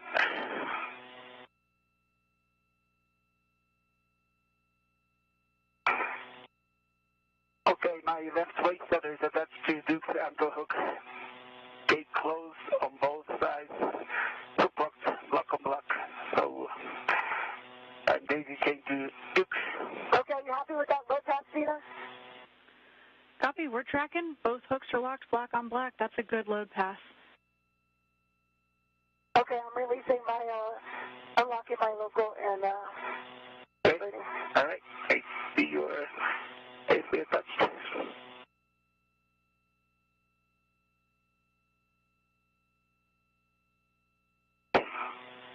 And Gene, I just wanted to report somehow my CCO on the left side is not working, so I can hear from my right side only.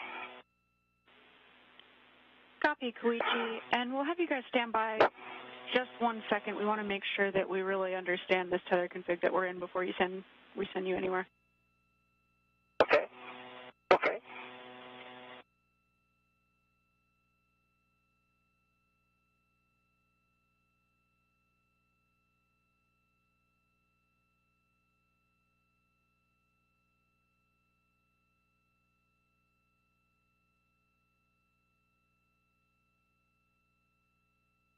Quick, can you grab that? You get that bag? It's back. Get back. Okay. Move it around a little bit.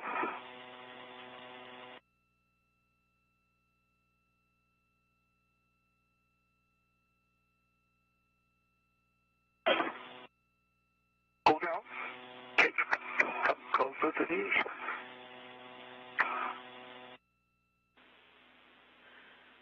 Okay, guys, with both Koichi's waist tether locked and Duke's anchor hook locked to Koichi's waist tether, and Koichi's anchor hook still attached to structure locked block on block, we're good with this config.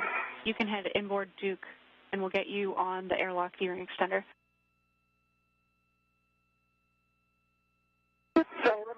Okay, copy, and I'm going to bring this a little closer if I can. I don't want it to get... There you go.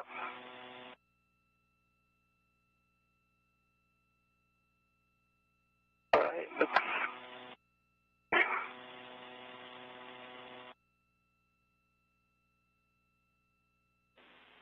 And just to be super clear, Duke's going to head inboard. Koichi, you'll stay put until Duke is safe in the airlock. Right. And then after she reestablishes that load path, yep, exactly, you'll be cleaning up the slingshot. Copy that. I will wait. So, he's in the airlock.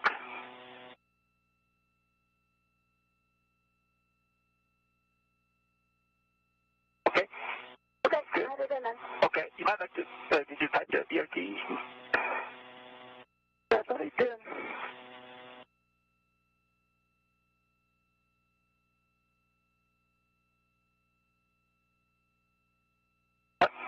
Okay, thank you. That'd be great.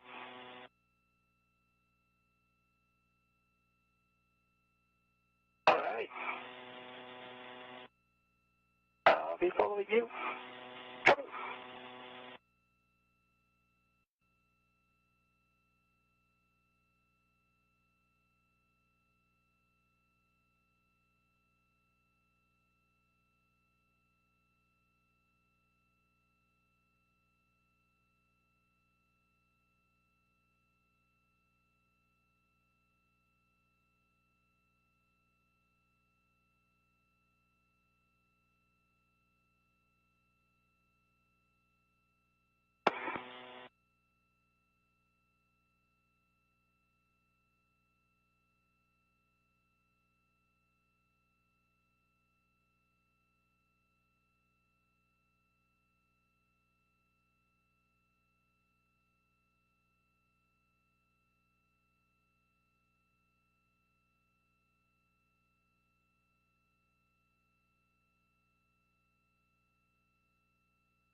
Gene, I already pushed the brakes on the outboard side twice. Copy, Koichi. And we'll just have you stay put. Okay, I'm on the, city card. Copy, Duke.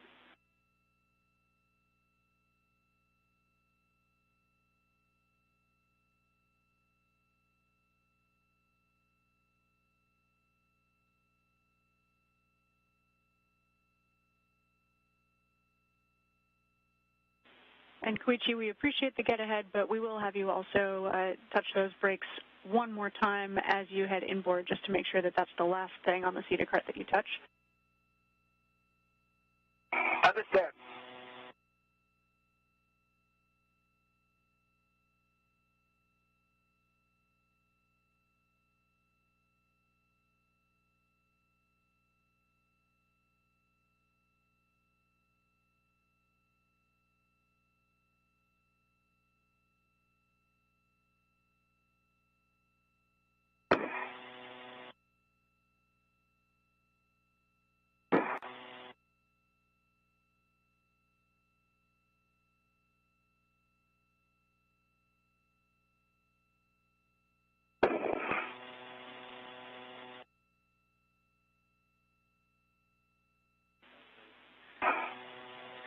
And Koichi, just making sure we'll have you stay put right where you are and wait until Duke gets back in the airlock.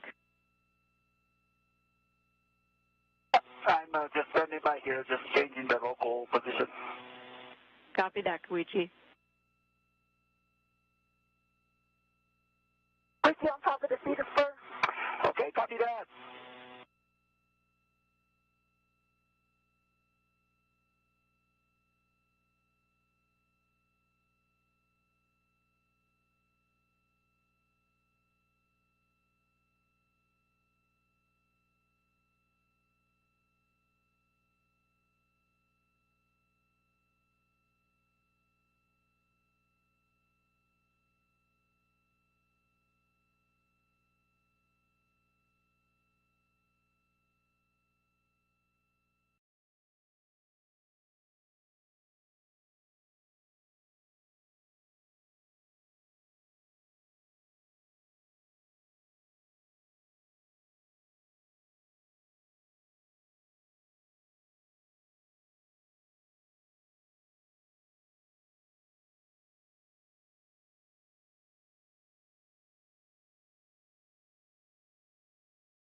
Koichi about the toolboxes.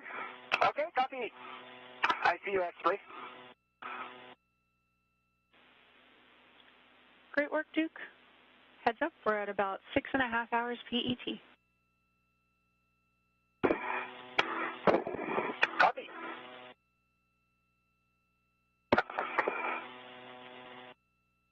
Hey, I'm back at the airlock. I'm opening the thermal cover. Copy, thermal Roger cover that. open. I'm about to open it.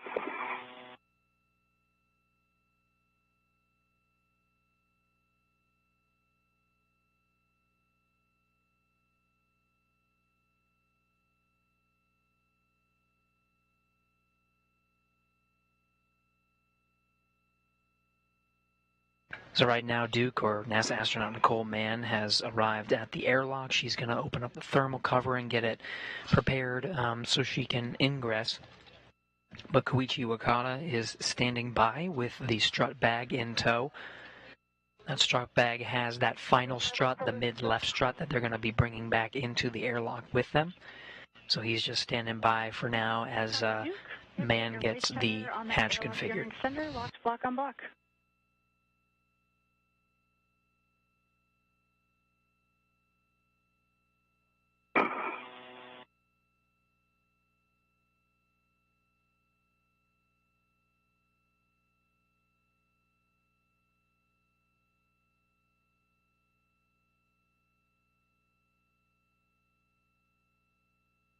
Okay, race center is attached to the airlock D-ring extender. Gates closed, lighters locked, black on black. Copy, that's great news. Koichi, you can go ahead and head inboard. You'll pick up your anchor hook from handrail 3011, stow it on your mini workstation, and translate in. You will need to press the starboard seater brakes and the port seater brakes on your way in. Copy that. Teamwork.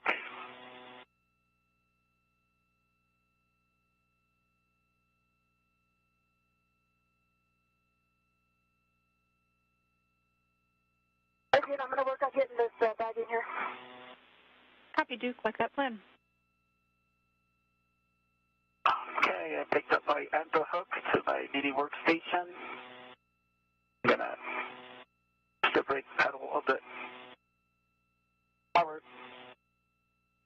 Yep, brake pedal twice complete. And I'm gonna start translating to the airlock.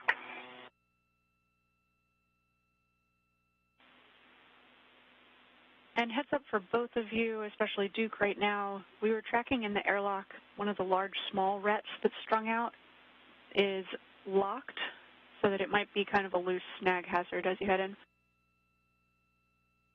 Okay.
Wakata making his way back to the airlock. This whole time he's been in the suit with red stripes. He's got that strut bag in tow. Meanwhile, Nicole Mann, call sign Duke, wearing the suit with no stripes. Koichi, sorry to bug you. Just to confirm, you did hit those cedar brakes I didn't have good eyes on. Cedar brakes on the starboard side is done, and I'm going to hit the port side shortly. Perfect. Thank you, Koichi.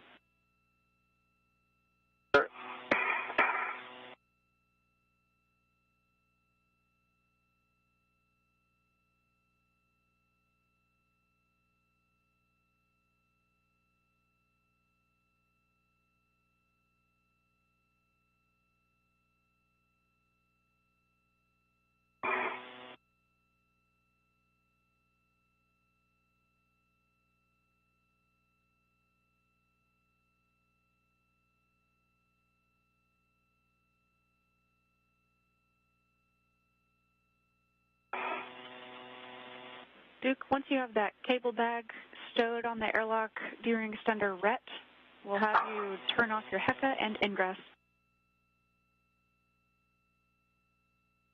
Okay, port side inboard brake pedals pushed right.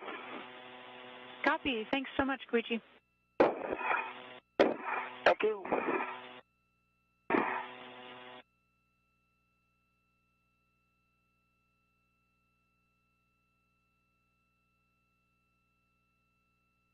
Now a good view of the airlock. That's NASA astronaut Nicole Mann making her way into the airlock after getting a go to do so. Very shortly we'll be seeing Koichi Wakata, who'll be taking up the rear and entering the crew lock last.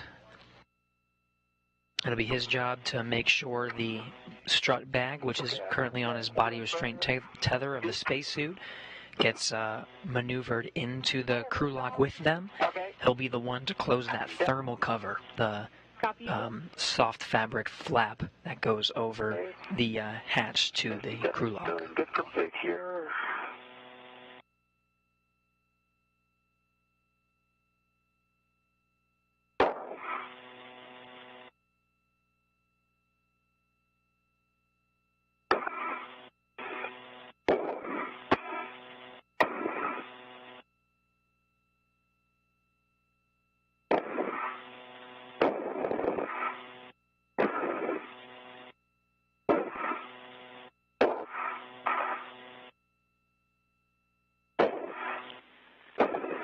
While you're in there, we think we saw maybe your SCU a little bit trapped behind the hatch. Just make sure for us that you have access to it and that you'll be able to install it when the time comes.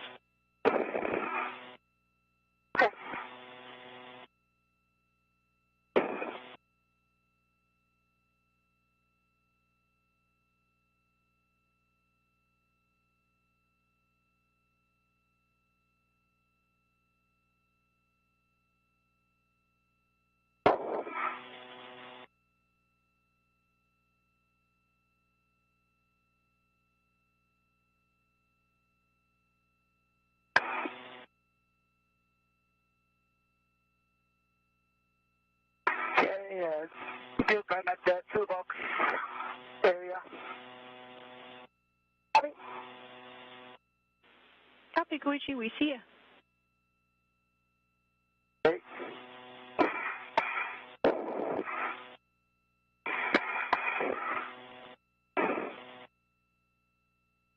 Yeah, my umbilical's behind the hatch. Copy, Duke. Are you able to extricate it, or shall we get you some steps for troubleshooting? Let me get a look here.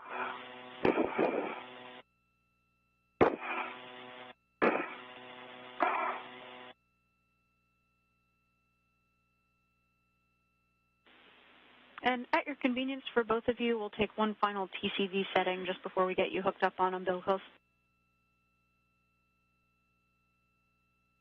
Okay, I have not changed it since my last call out. Okay, I have not changed it.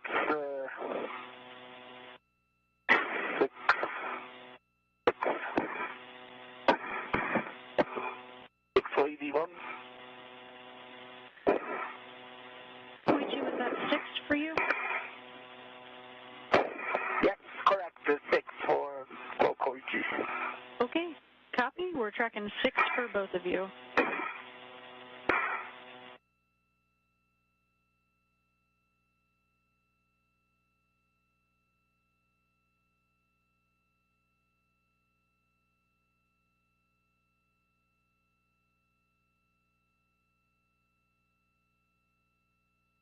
Okay, Duke, I'm at the airlock.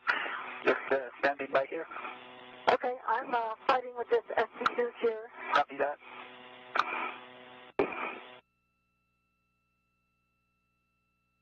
All right, I think I got it. Right. Ground copies everything.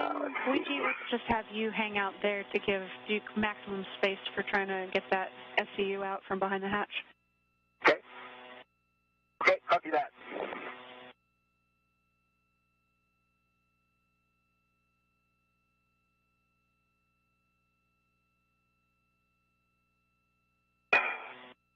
Okay, it's still tucked behind the hatch a little bit, but I have enough slack. It reaches me, so I don't think it'll be a problem. Is that okay, Zena? Copy, Duke, and you don't see any way that it would be in the way of the hatch actually operating? It's behind the hatch, so I think, yeah, it's like in the top, like the zenith corner of the hatch, so I think when the hatch comes down, that'll solve the problem. Okay, copy. I think if I pull it all the way out, it'll be more of a snag hazard, because all the velcros come off.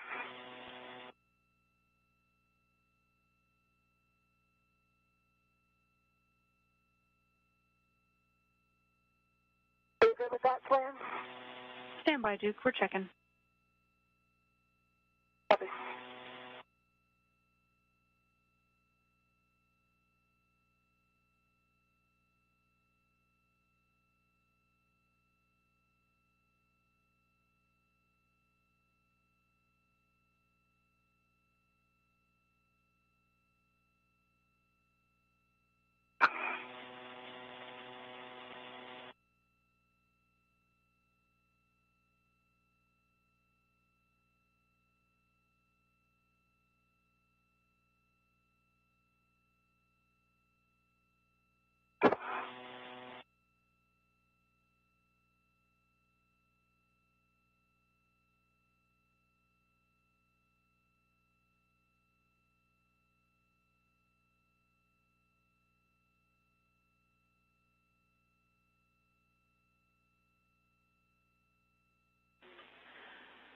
Okay, Duke, if you are confident that you have enough slack to actually connect the SCU to your DCM and that it's not going to interfere with the hatch operation, we're good with that config.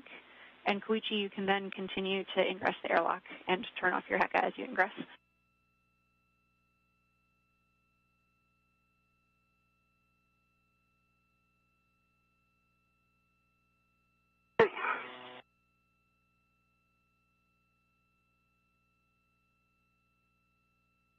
Okay, yeah, it looks clear like it's going to be no problem closing that hatch. And I definitely have flex. Okay, that's perfect. Great news. With that, Koichi will have you ingress and turn off your HECA. Okay. And keep in mind, you'll also be wanting to close the hatch thermal cover, so if you want to attach any tethers to it, now's the time. Okay. Zena, can I start working on my SCU now, or do I need to wait? You can. We'll also have you receive that strut bag in the best way possible from Koichi, and I think he should do that before he tries to ingress. Okay. And just let me know when I can put in the strut bag. Okay, go ahead. I'm ready for it. Okay, then I'm going to release it from my BRT.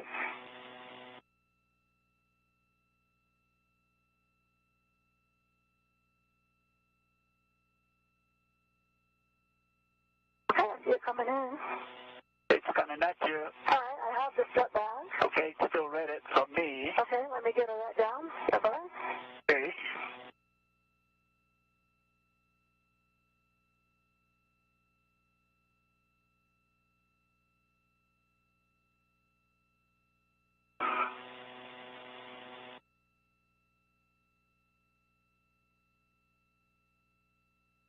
Okay, I've got it ready. Okay. Can you release the red from there? Yep.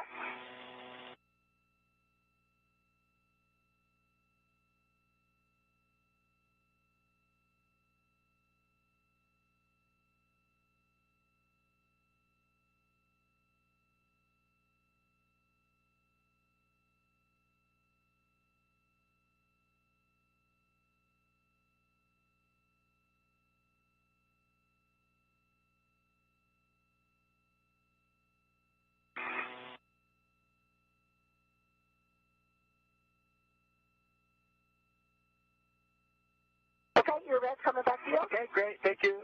Got it.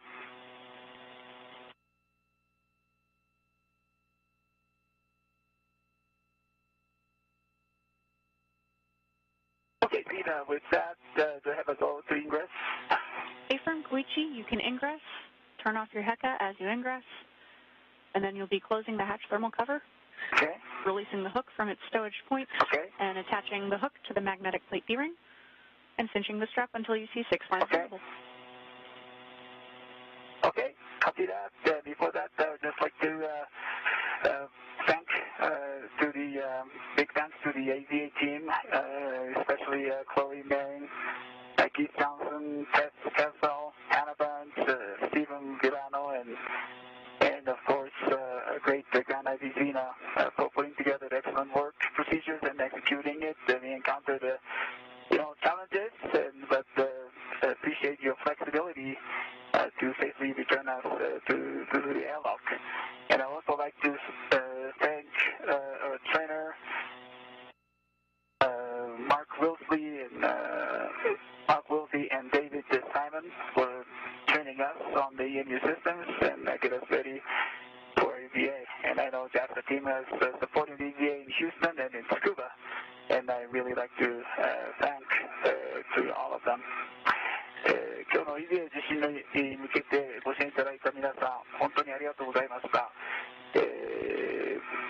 今日宇宙ステーションの一番端で仕事をしましたけれども、その先に明るく輝いている月がとても印象的でした。私たちを新たな宇宙探査に導いてくれるように見えました。Thanks again.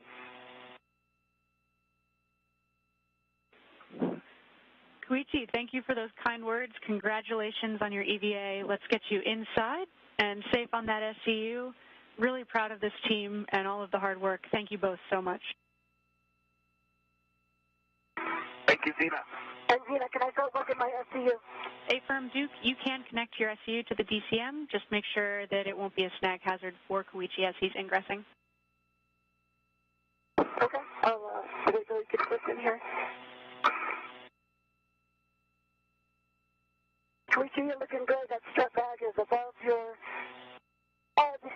Okay. And the cable bag is Zenith. It should be clear, though. Okay, let me get the thermal cover.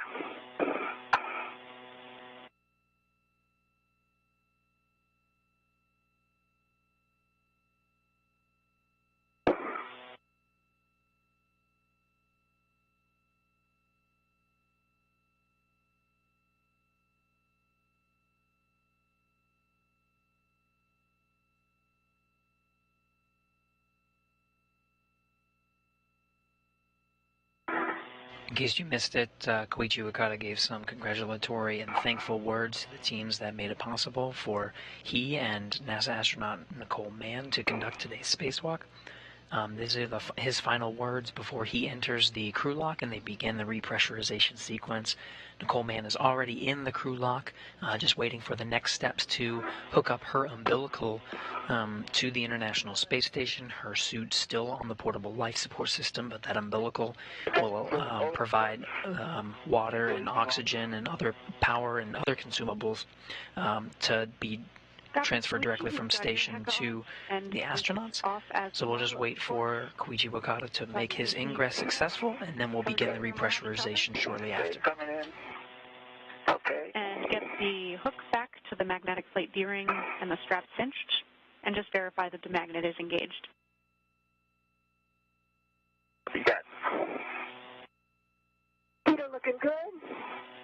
okay. Just a little bit further. Okay.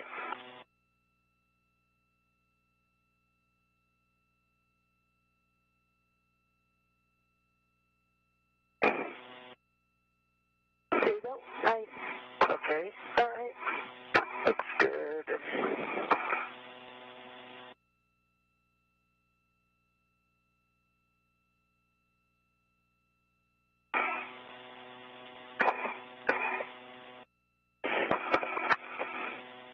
Yeah, I need to go down. Peter, kind of on top of me, if you could go station aft a little bit with your body rolled out of your way. Okay. Is it a little bit better now? Yeah, this is good. Good? Yeah, thank you for the suggestion. Let me. This is my mini workstation and the vector here.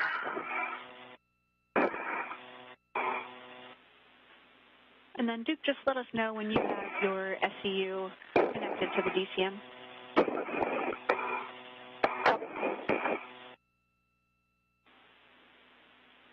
Once you do, just a note that a TCV setting between 8 and max cooling will minimize the time necessary to get cooling on your SCU.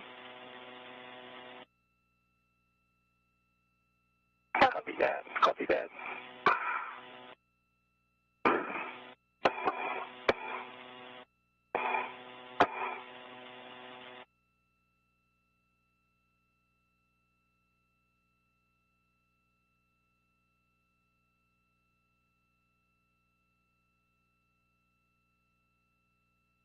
Okay, hook is attached to the magnetic D-ring, magnetic plate D-ring, and magnet is attached, and I'm cinching down the strap, and I see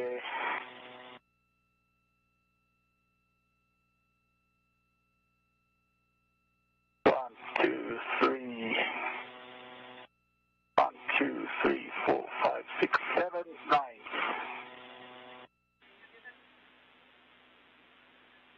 We And copy you connected to the SCU?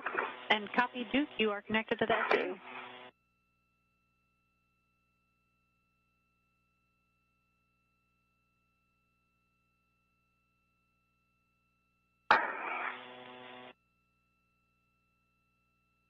And do I have if you want to have a go to connect the SCU?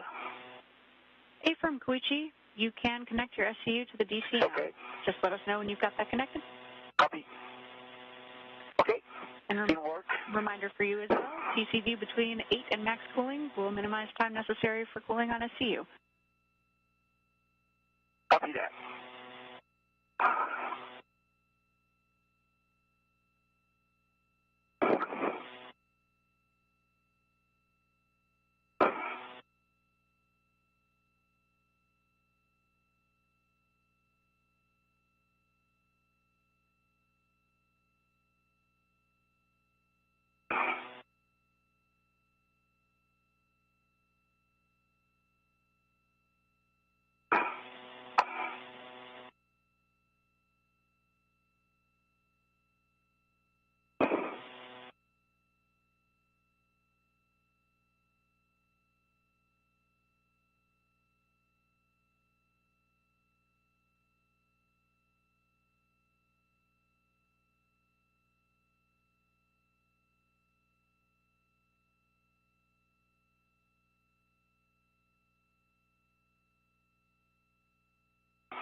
EV1, SCU is connected. Great work, Koichi. We copy all. Happy to have you both back on SCU. With that, you can switch water to off. That's the forward position. Expect H2O is off message on your DCU. Okay, copy that. E1 in work. E2 in work. Water is OFF EV1.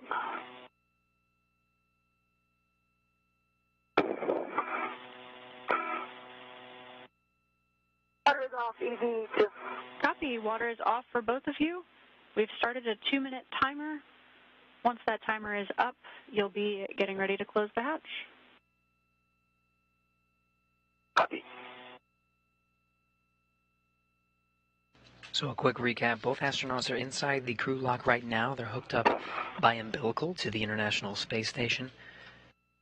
They're setting a timer for the procedures to get ready, get the suits ready and themselves ready before closing the hatch and beginning the repressurization process.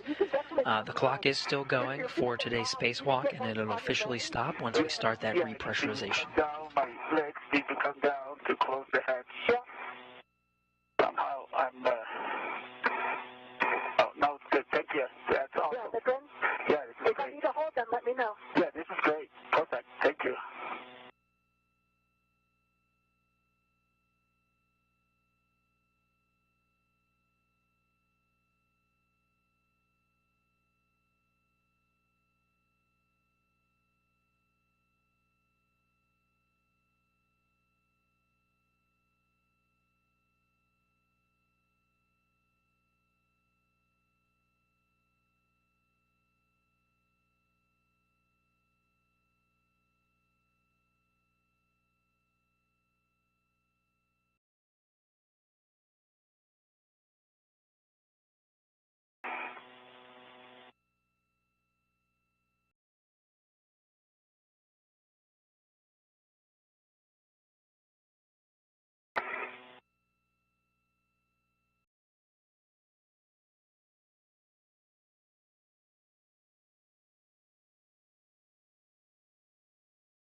All right, guys, we've got the 2-minute timer up.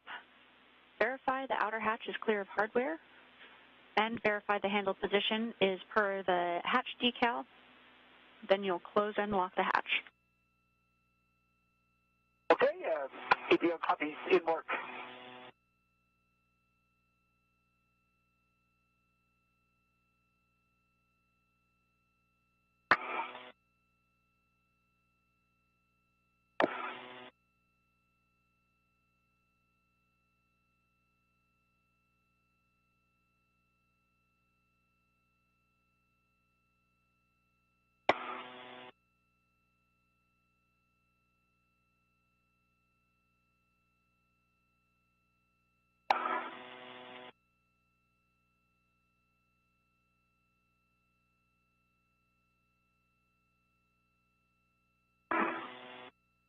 Unless you want me to stabilize your feet?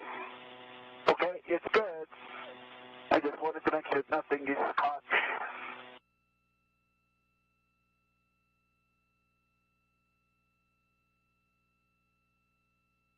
Can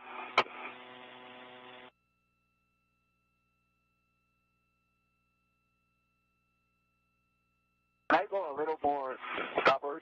Yeah. Can you pull my legs? Somehow I'm hitting something that I cannot go any further. You see my feet are... Okay, let me see your feet. You're kind of at an angle. If you straighten up a little bit, your feet...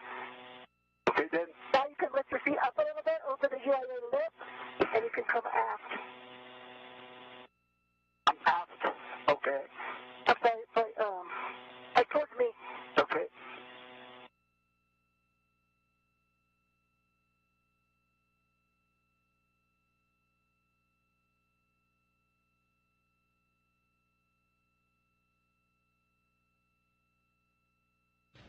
We're in another brief handover period. Again, this one is also relatively short, so we'll be getting that video back from the International Space Station very shortly. Already have some audio. The crew are inside the crew lock right now. They're going through their steps to get the hatch closed inside the crew lock. There's a couple more steps for the umbilicals just to provide oxygen and power through the International Space Station to them before they begin that repressurization.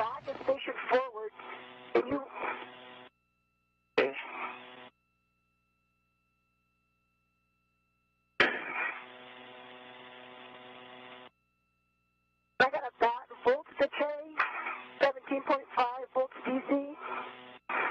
There you go, Koichi. Let's look at this. I need to go up a little bit. Cutters in the way? Now I gotta go my left. You can acknowledge the message, Duke. Okay, so that way side is clear now, Koichi. Somehow I cannot go higher. Okay, I think it's good now. Okay, it looks clear. Yeah? Okay. Looks good. Okay, see your couches are there. Okay.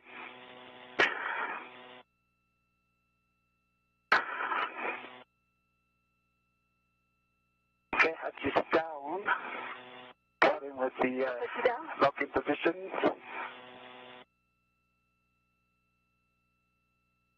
Hatch closing. Then locking direction.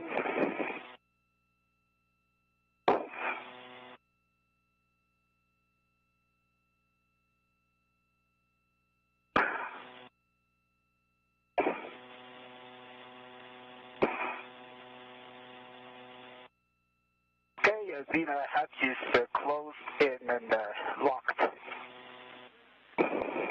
Copy. That is great news. We are, with that, moving into our repress cue card. Copy.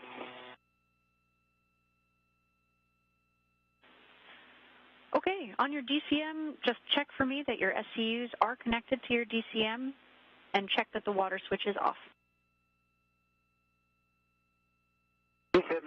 Okay, I see it's connected.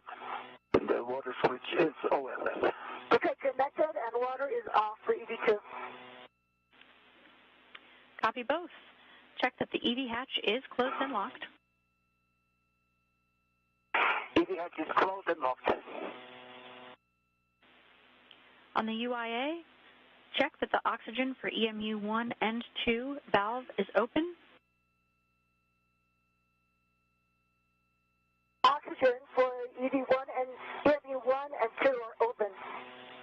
Switch power for EV1 and 2 to on.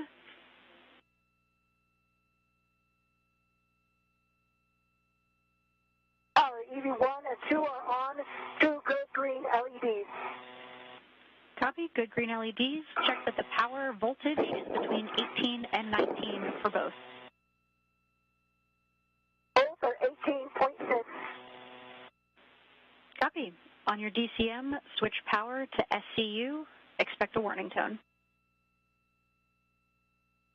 Switch to SCU in work, EV1.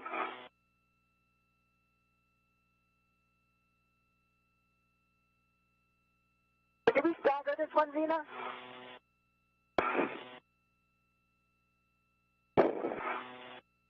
Negative. You don't need to stagger this one.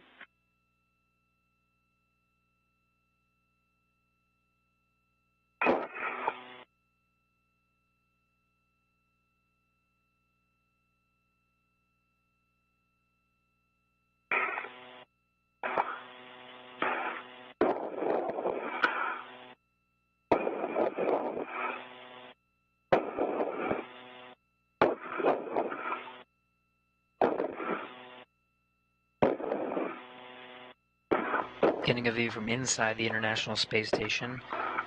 Just like in the beginning of the day, Frank Rubio and Josh Cassada, NASA astronauts inside the equipment lock. On the other side of that hatch is our two spacewalking astronauts. The hatch is down to vacuum right now. And then once both of you have switched power to SCU, I'll be ready to hand it over to Frank. We can see him there in the equipment lock. Still EV up in work. No problem, guys. EV2 is power to SCU. Copy EV2.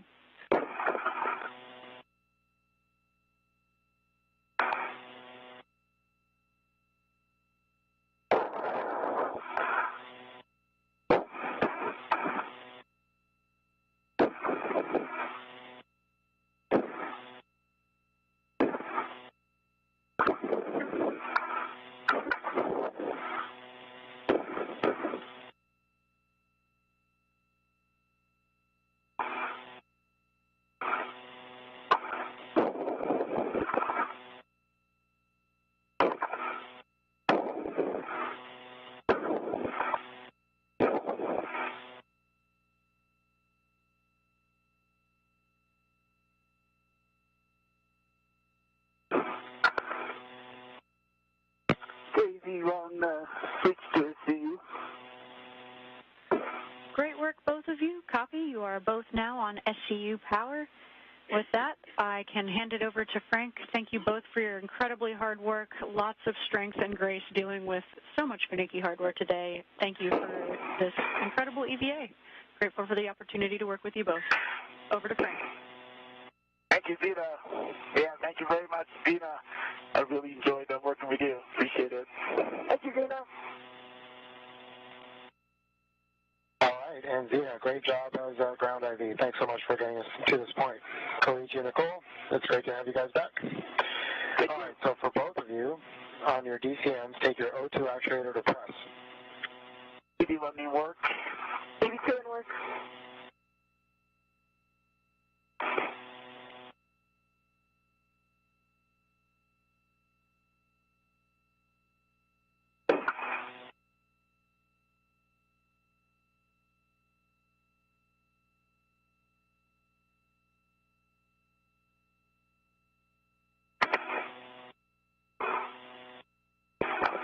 Did you press?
For Koichi, could we have you get a good wiggle test on that O2 actuator, just make sure it's all the way in press?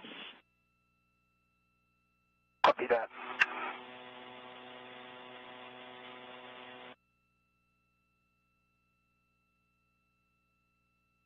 Okay, wiggled, and DCM shows yes. Copy, Koichi. Thank you. Thank you.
For those tuning in now, Frank Rubio on the inside of the station's equipment lock is walking the crew through the repressurization procedure. Right now they just have to make sure some of the knobs and dials that they're turning are all the way. The ground team is assessing to make sure that the crew is following the steps very intricately until they begin the repressurization. So they're just verifying that everything is okay.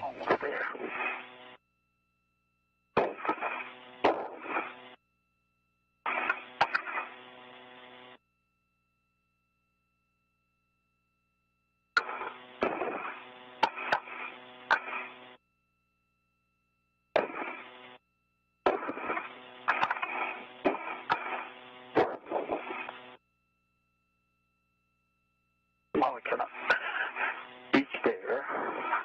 It's a mini workstation. Can we put it up? Can I release it?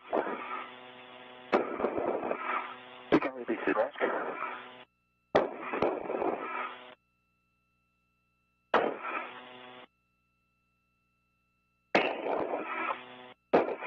I can do the lever, Koichi. Lever, okay. Then I'll push that.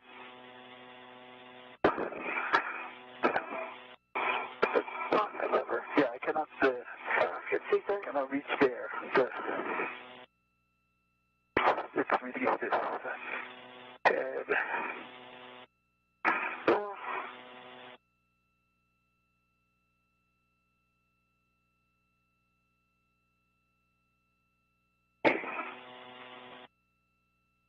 And let me give it one more try. And okay. then, All right. And then release the mini workstation. yeah. Yep.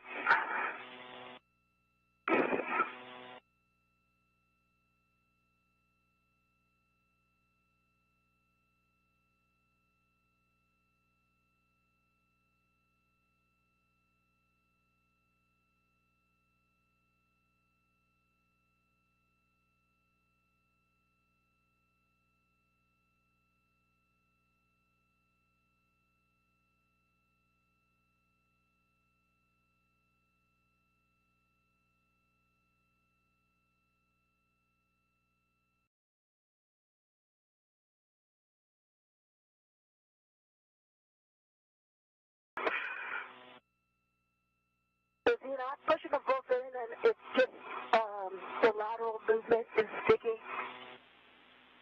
Okay, yeah, copy. We know that's a hard one to actuate. As long as you've got that lever pushed up and the button pushed in to move it into press, we can let you keep working on it. We can also work an alternate plan for you. Okay, I think we can practice with it in EVA. Is that true? Yeah, that is true. Basically, we'd just be having you do the repress a little more slowly to make sure that we don't actuate SOP. Can we release the mini workstation and I push the button?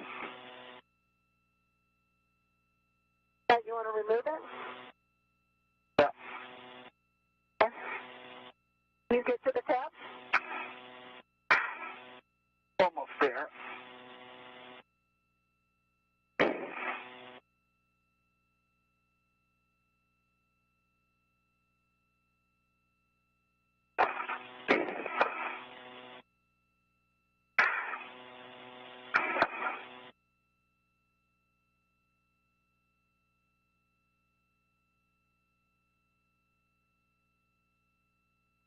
Can you lower the tab? You cannot, right?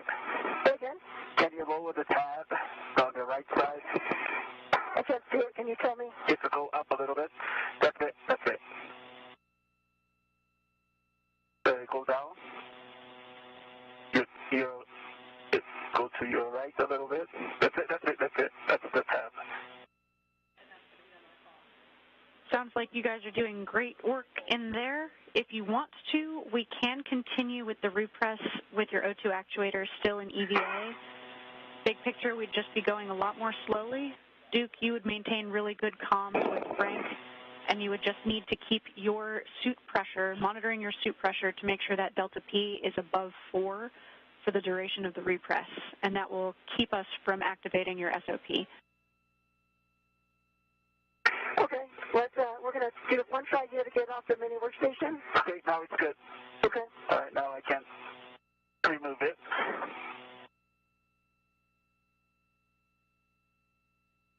Left, right side is out, and then left side. Let's take a look.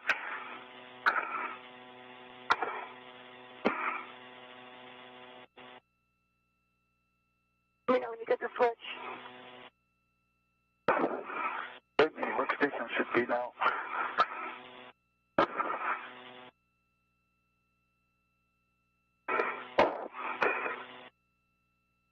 No.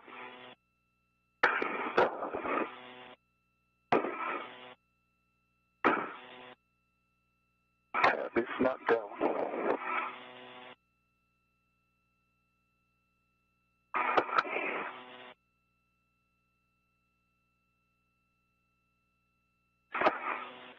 The tab is up. Tab is Yeah, I just think it's working. now it should be good. Now mini workstation's out. Okay. Now I can get there. Okay, let me get this out of the way. All right.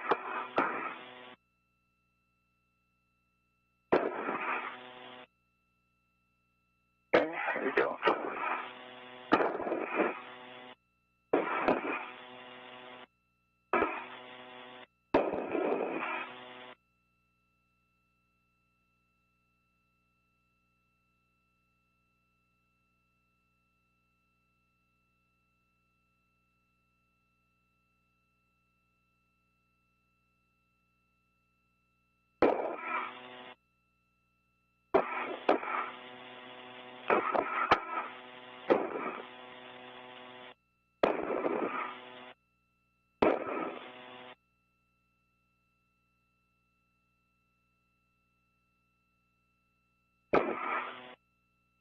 So a reminder that the process to get the two crew members back inside the International Space Station and repressurize that crew lock to get them both in is a very methodical process. You could flip up the lever.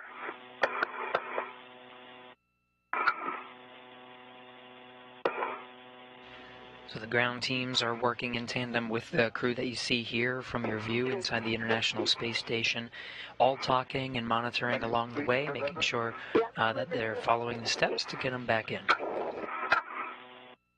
Now it's Okay, lever is yeah, just the one, yeah.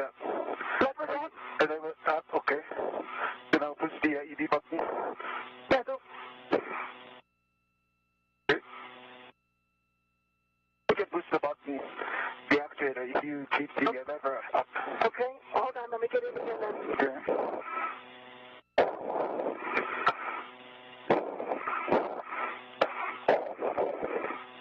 Let me know when you're ready. Lever's up. Okay.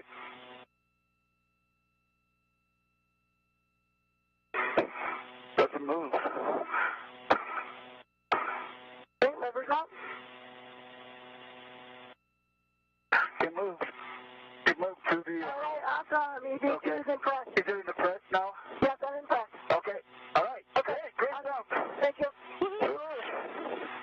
Nice job, you too.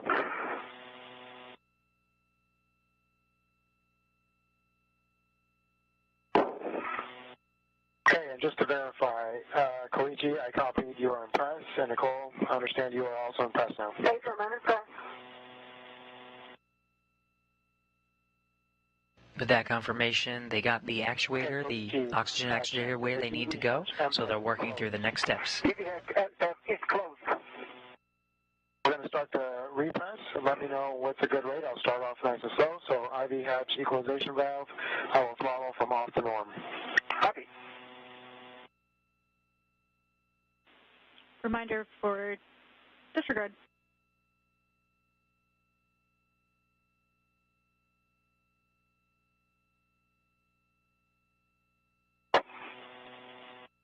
And you can both expect an alert tone, and time is 20:35. Copy.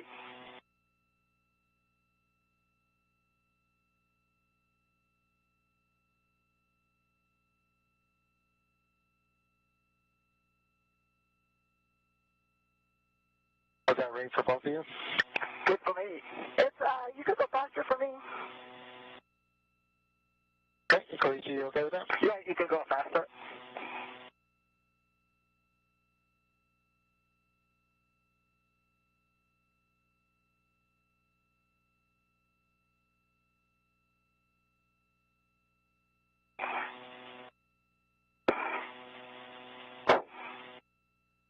Good, how's the rate?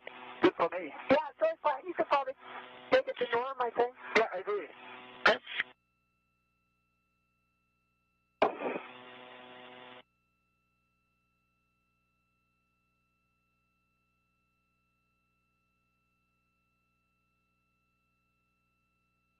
And once we reach 4 PSI, you can expect an alert tone.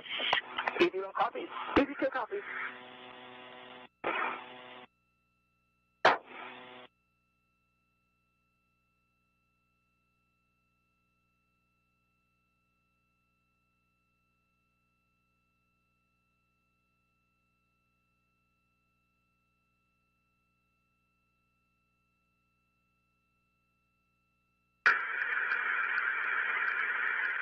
All right, so what you're hearing now is the repressurization underway.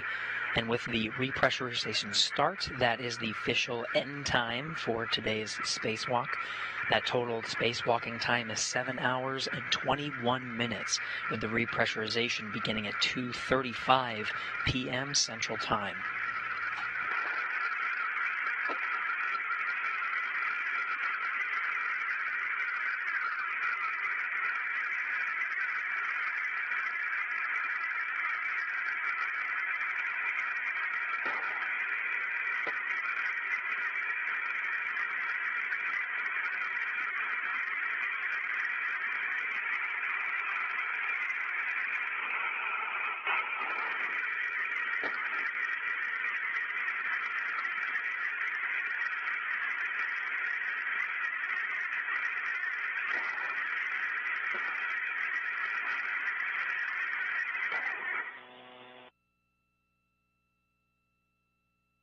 Okay, we are at 5 PSI. We're going to wait for 2 minutes for the pressure to stabilize.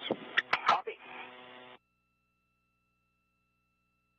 The repressurization process is in reverse from what we saw at the start of today's spacewalk, going down from 14.7 psi down to 5, holding for a little bit to make sure there were no leaks before proceeding down to vacuum.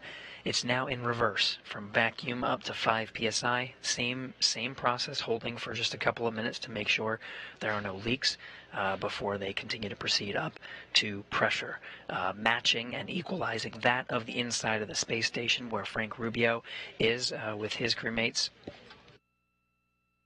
And that will be up to 14.7 psi.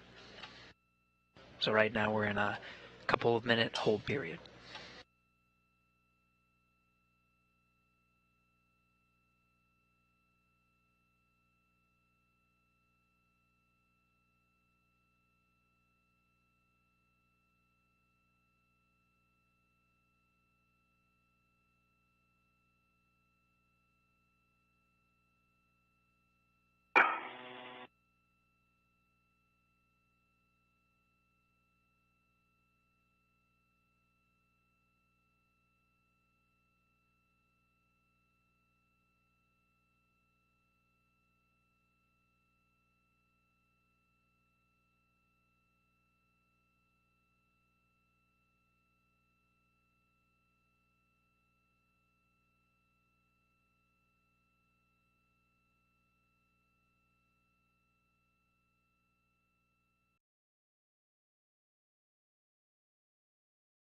Okay, guys, our 2 minutes of stabilization is up. Now we'll do a 1 minute pressure check. Copy.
Okay, guys, our pressure is stable. So next, you will both take your glove heaters off.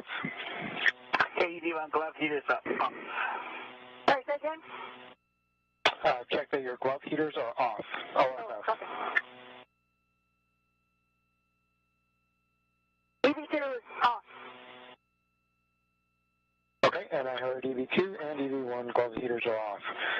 For both of you, check that your check gloves for contamination. EV1, no contamination. EV2, no contamination. Okay, copy for both. For both of you, take your O2 actuator to IV. Teamwork.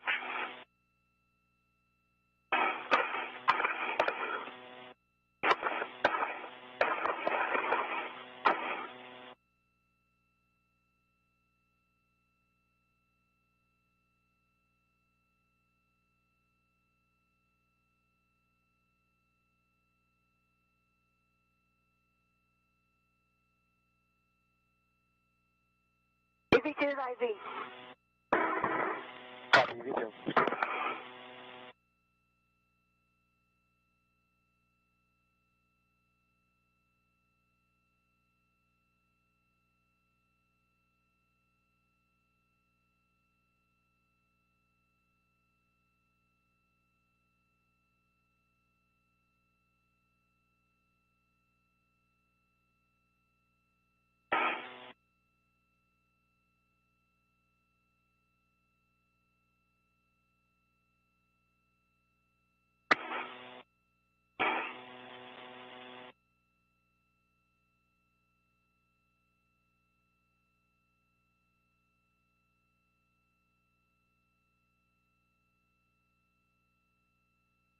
EV1, also accident IV.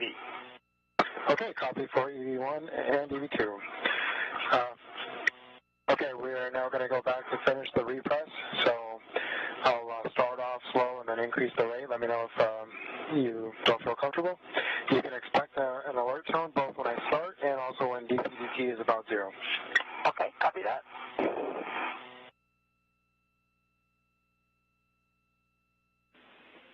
And Station Houston to correction 1. For Koichi, could you verify your O2 actuator is in IV? It is an IV and DCM display shows IV. I'm going to jiggle it. Okay, copy that, Koichi. Good config. Okay.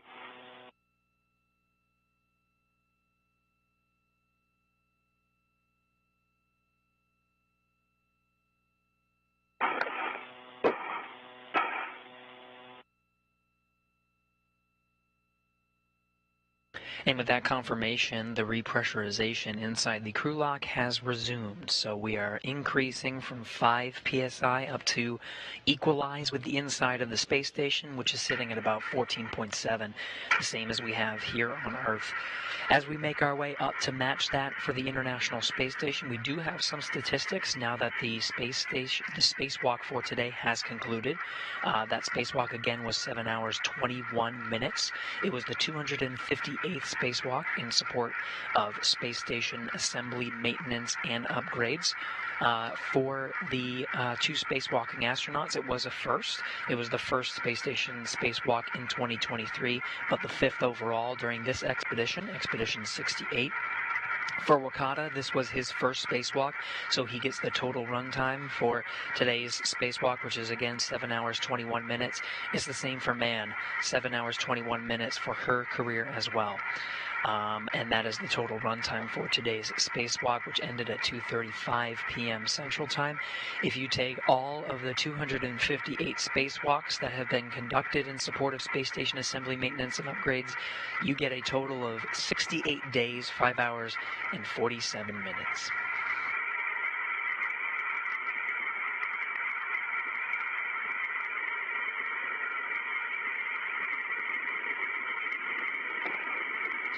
Now back to the action. Again, Rubio on the right and NASA astronaut Josh Cassada on the left. will be working to oversee the repressurization and ingress of the astronauts from the crew lock into the equipment lock where the two are situated. Once they get inside, the two spacewalking astronauts will flank Cassida and Rubio to the left and to the right. They'll get situated in those racks, the silver racks. You see right now one very clearly behind Josh Cassida. But first we got to make our way up to equalize with the pressure of the International Space Station, and the rate is a little faster than we saw for the depressurization sequence. So right now we're a little more than 12 psi. Again, we're going to about 14.7.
Repressurization is complete.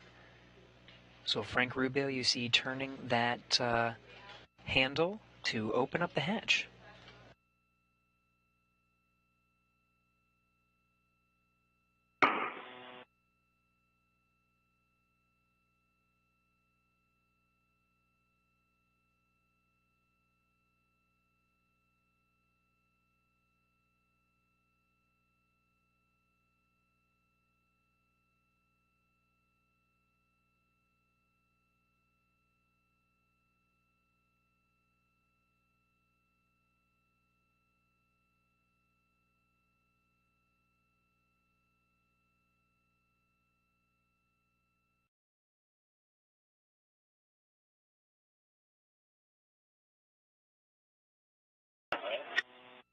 Houston Station on 1 for step 4.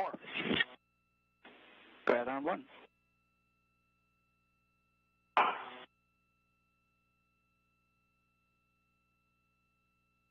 Hey, Koichi, will you guys take care? I'm sorry, Aki, will you guys take care of step 4 and 1.240?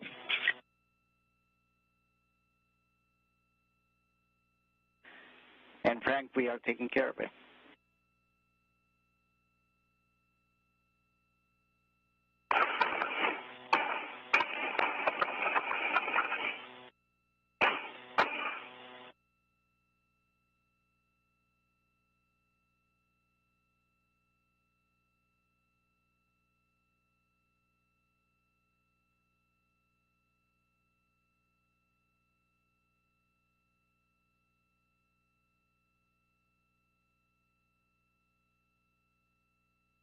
First in the hatch is NASA astronaut Nicole Mann, who took on the EV2 position for today. She was the first in the hatch at the conclusion of today's spacewalk.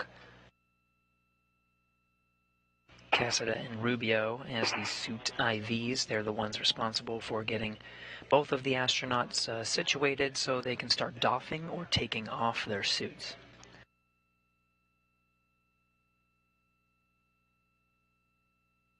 One of the first steps for them is at the base of the suit's backpack is a unit called the Safer. That's sort of their emergency jetpack that they would use in the very unlikely scenario that they would become untethered.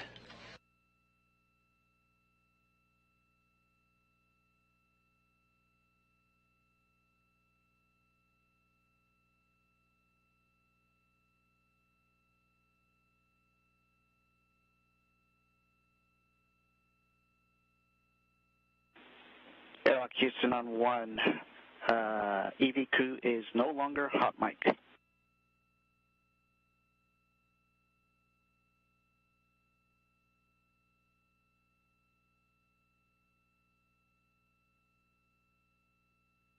Copy, I can hear you.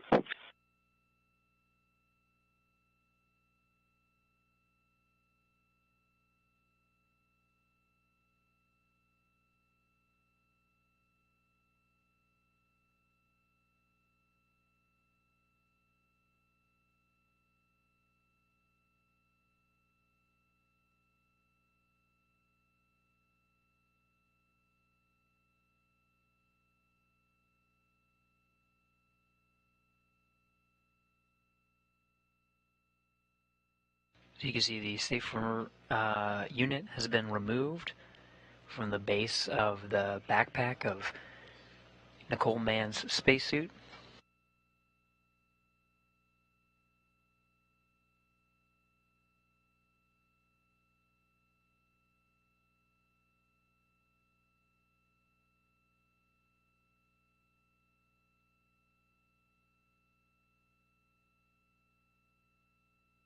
Josh Cassida now working to collapse the handles that went up the sides of that backpack.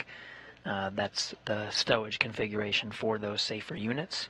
He'll put that in a separate location as Frank Rubio gets Nicole Mann situated on the side there so they can start working with her suit, removing the helmets and gloves and getting her comfortable and readjusted back into the station's internal environment.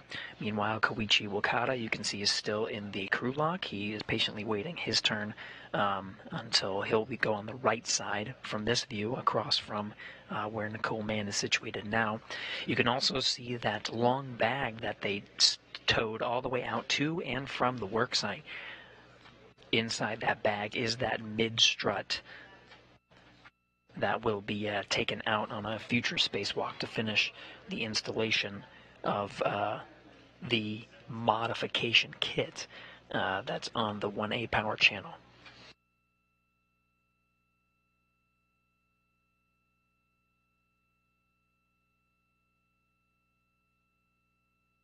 Even with the conclusion of the spacewalk today, we'll continue our coverage until they start doffing the suits and removing the helmets.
Same process for Koichi Wakata to get him situated, so Frank Rubio and Josh Cassada can continue removing the components of the suit and get them out so they can get ready for a good night's rest, really, after a long day of spacewalking. The spacewalking time of 7 hours and 21 minutes is just really the official time of the spacewalk itself, and used for engineers for a variety of purposes, mainly in understanding the consumable constraints and really understanding the timeline as well. But for the crew, it's a much, much longer day. They've been in the suit for quite some time, doing pre-breathing and in-suit light exercises to get ready for the spacewalk. Inside those spacesuits is a 100% oxygen environment, so part of the pre-breathing exercise and really getting ready to go out the hatch is purging their body of nitrogen, which takes time. So they've been in the suit for quite some time.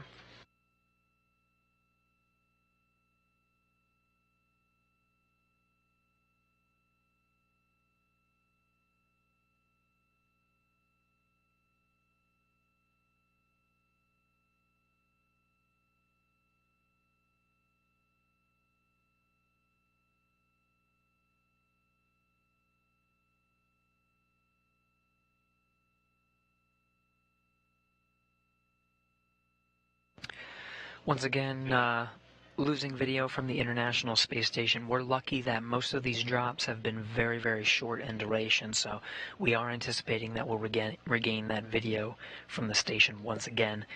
And when we do, as a reminder, we'll continue our coverage until they start doffing the suits, showing the crew and them excited after their journey outside to install the modification kit on the 1A power channel, and then we'll wrap up our coverage shortly after that, but we'll continue for just a little bit. As a reminder, the spacewalk ended after 7 hours 21 minutes at 2:35 p.m. Central Time. The team here in Mission Control Houston in the International Space Station Flight Control Room, you see likely more flight controllers than you've seen before. Right now, they're actually undergoing a handover period. So as the crew members are getting inside, there will be a new shift of flight controllers that will get them ready for bed and do some of the cleanup activities that are necessary before they enter into their pre-sleep and sleep periods for the night.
Lots of activity in the equipment lock right now. Just as a reminder, Frank Rubio on the far right as the suit IV, helping Koichi Wakata. On the left is Josh Cassada helping with Nicole Mann and her suit. In the far back, we have Roscosmos cosmonaut Sergei Prokopiev taking some photos. And it seems like we have another Roscosmos cosmonaut in the background there, also taking some photos.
We're following along with the suit doffing process for Nicole Mann on the left, Koichi Wakata on the right.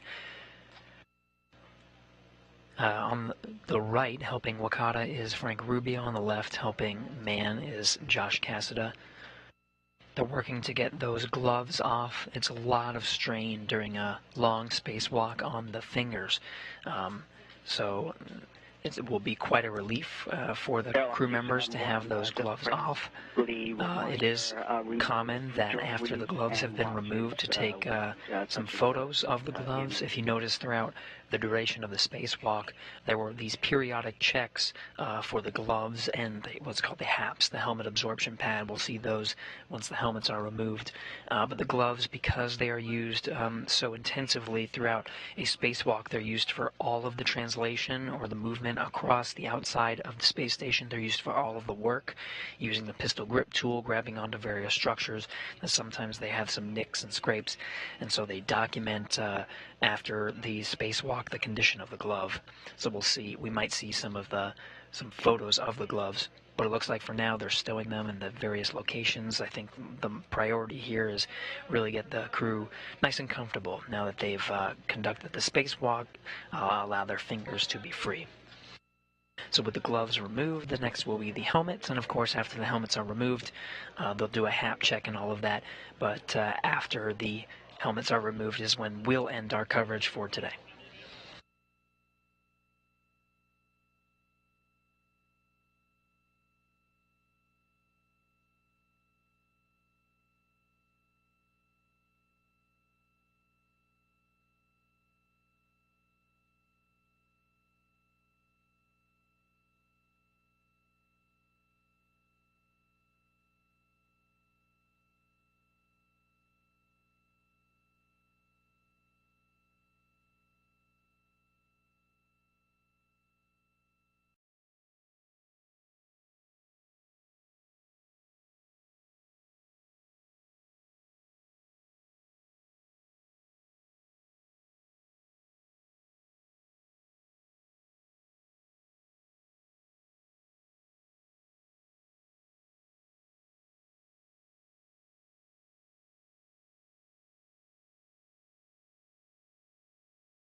Both helmets off for each of the respective spacewalking astronauts today, who have added 7 hours and 21 minutes to their total career spacewalking time, a first for both of them. Installing the mounting platform on the 1A power channel and finishing up some work on the 1B. They will address the one strut at a later spacewalk, and teams will decide the appropriate course of action for finishing the work there before the IROSAs, the rollout solar arrays, arrive in the summertime. But for now, it's the end of a successful day for the spacewalking astronauts, and that'll do it for us for our coverage of today's activities. Smiles all around the cabin, everyone excited for the two astronauts who have added spacewalking to their career today.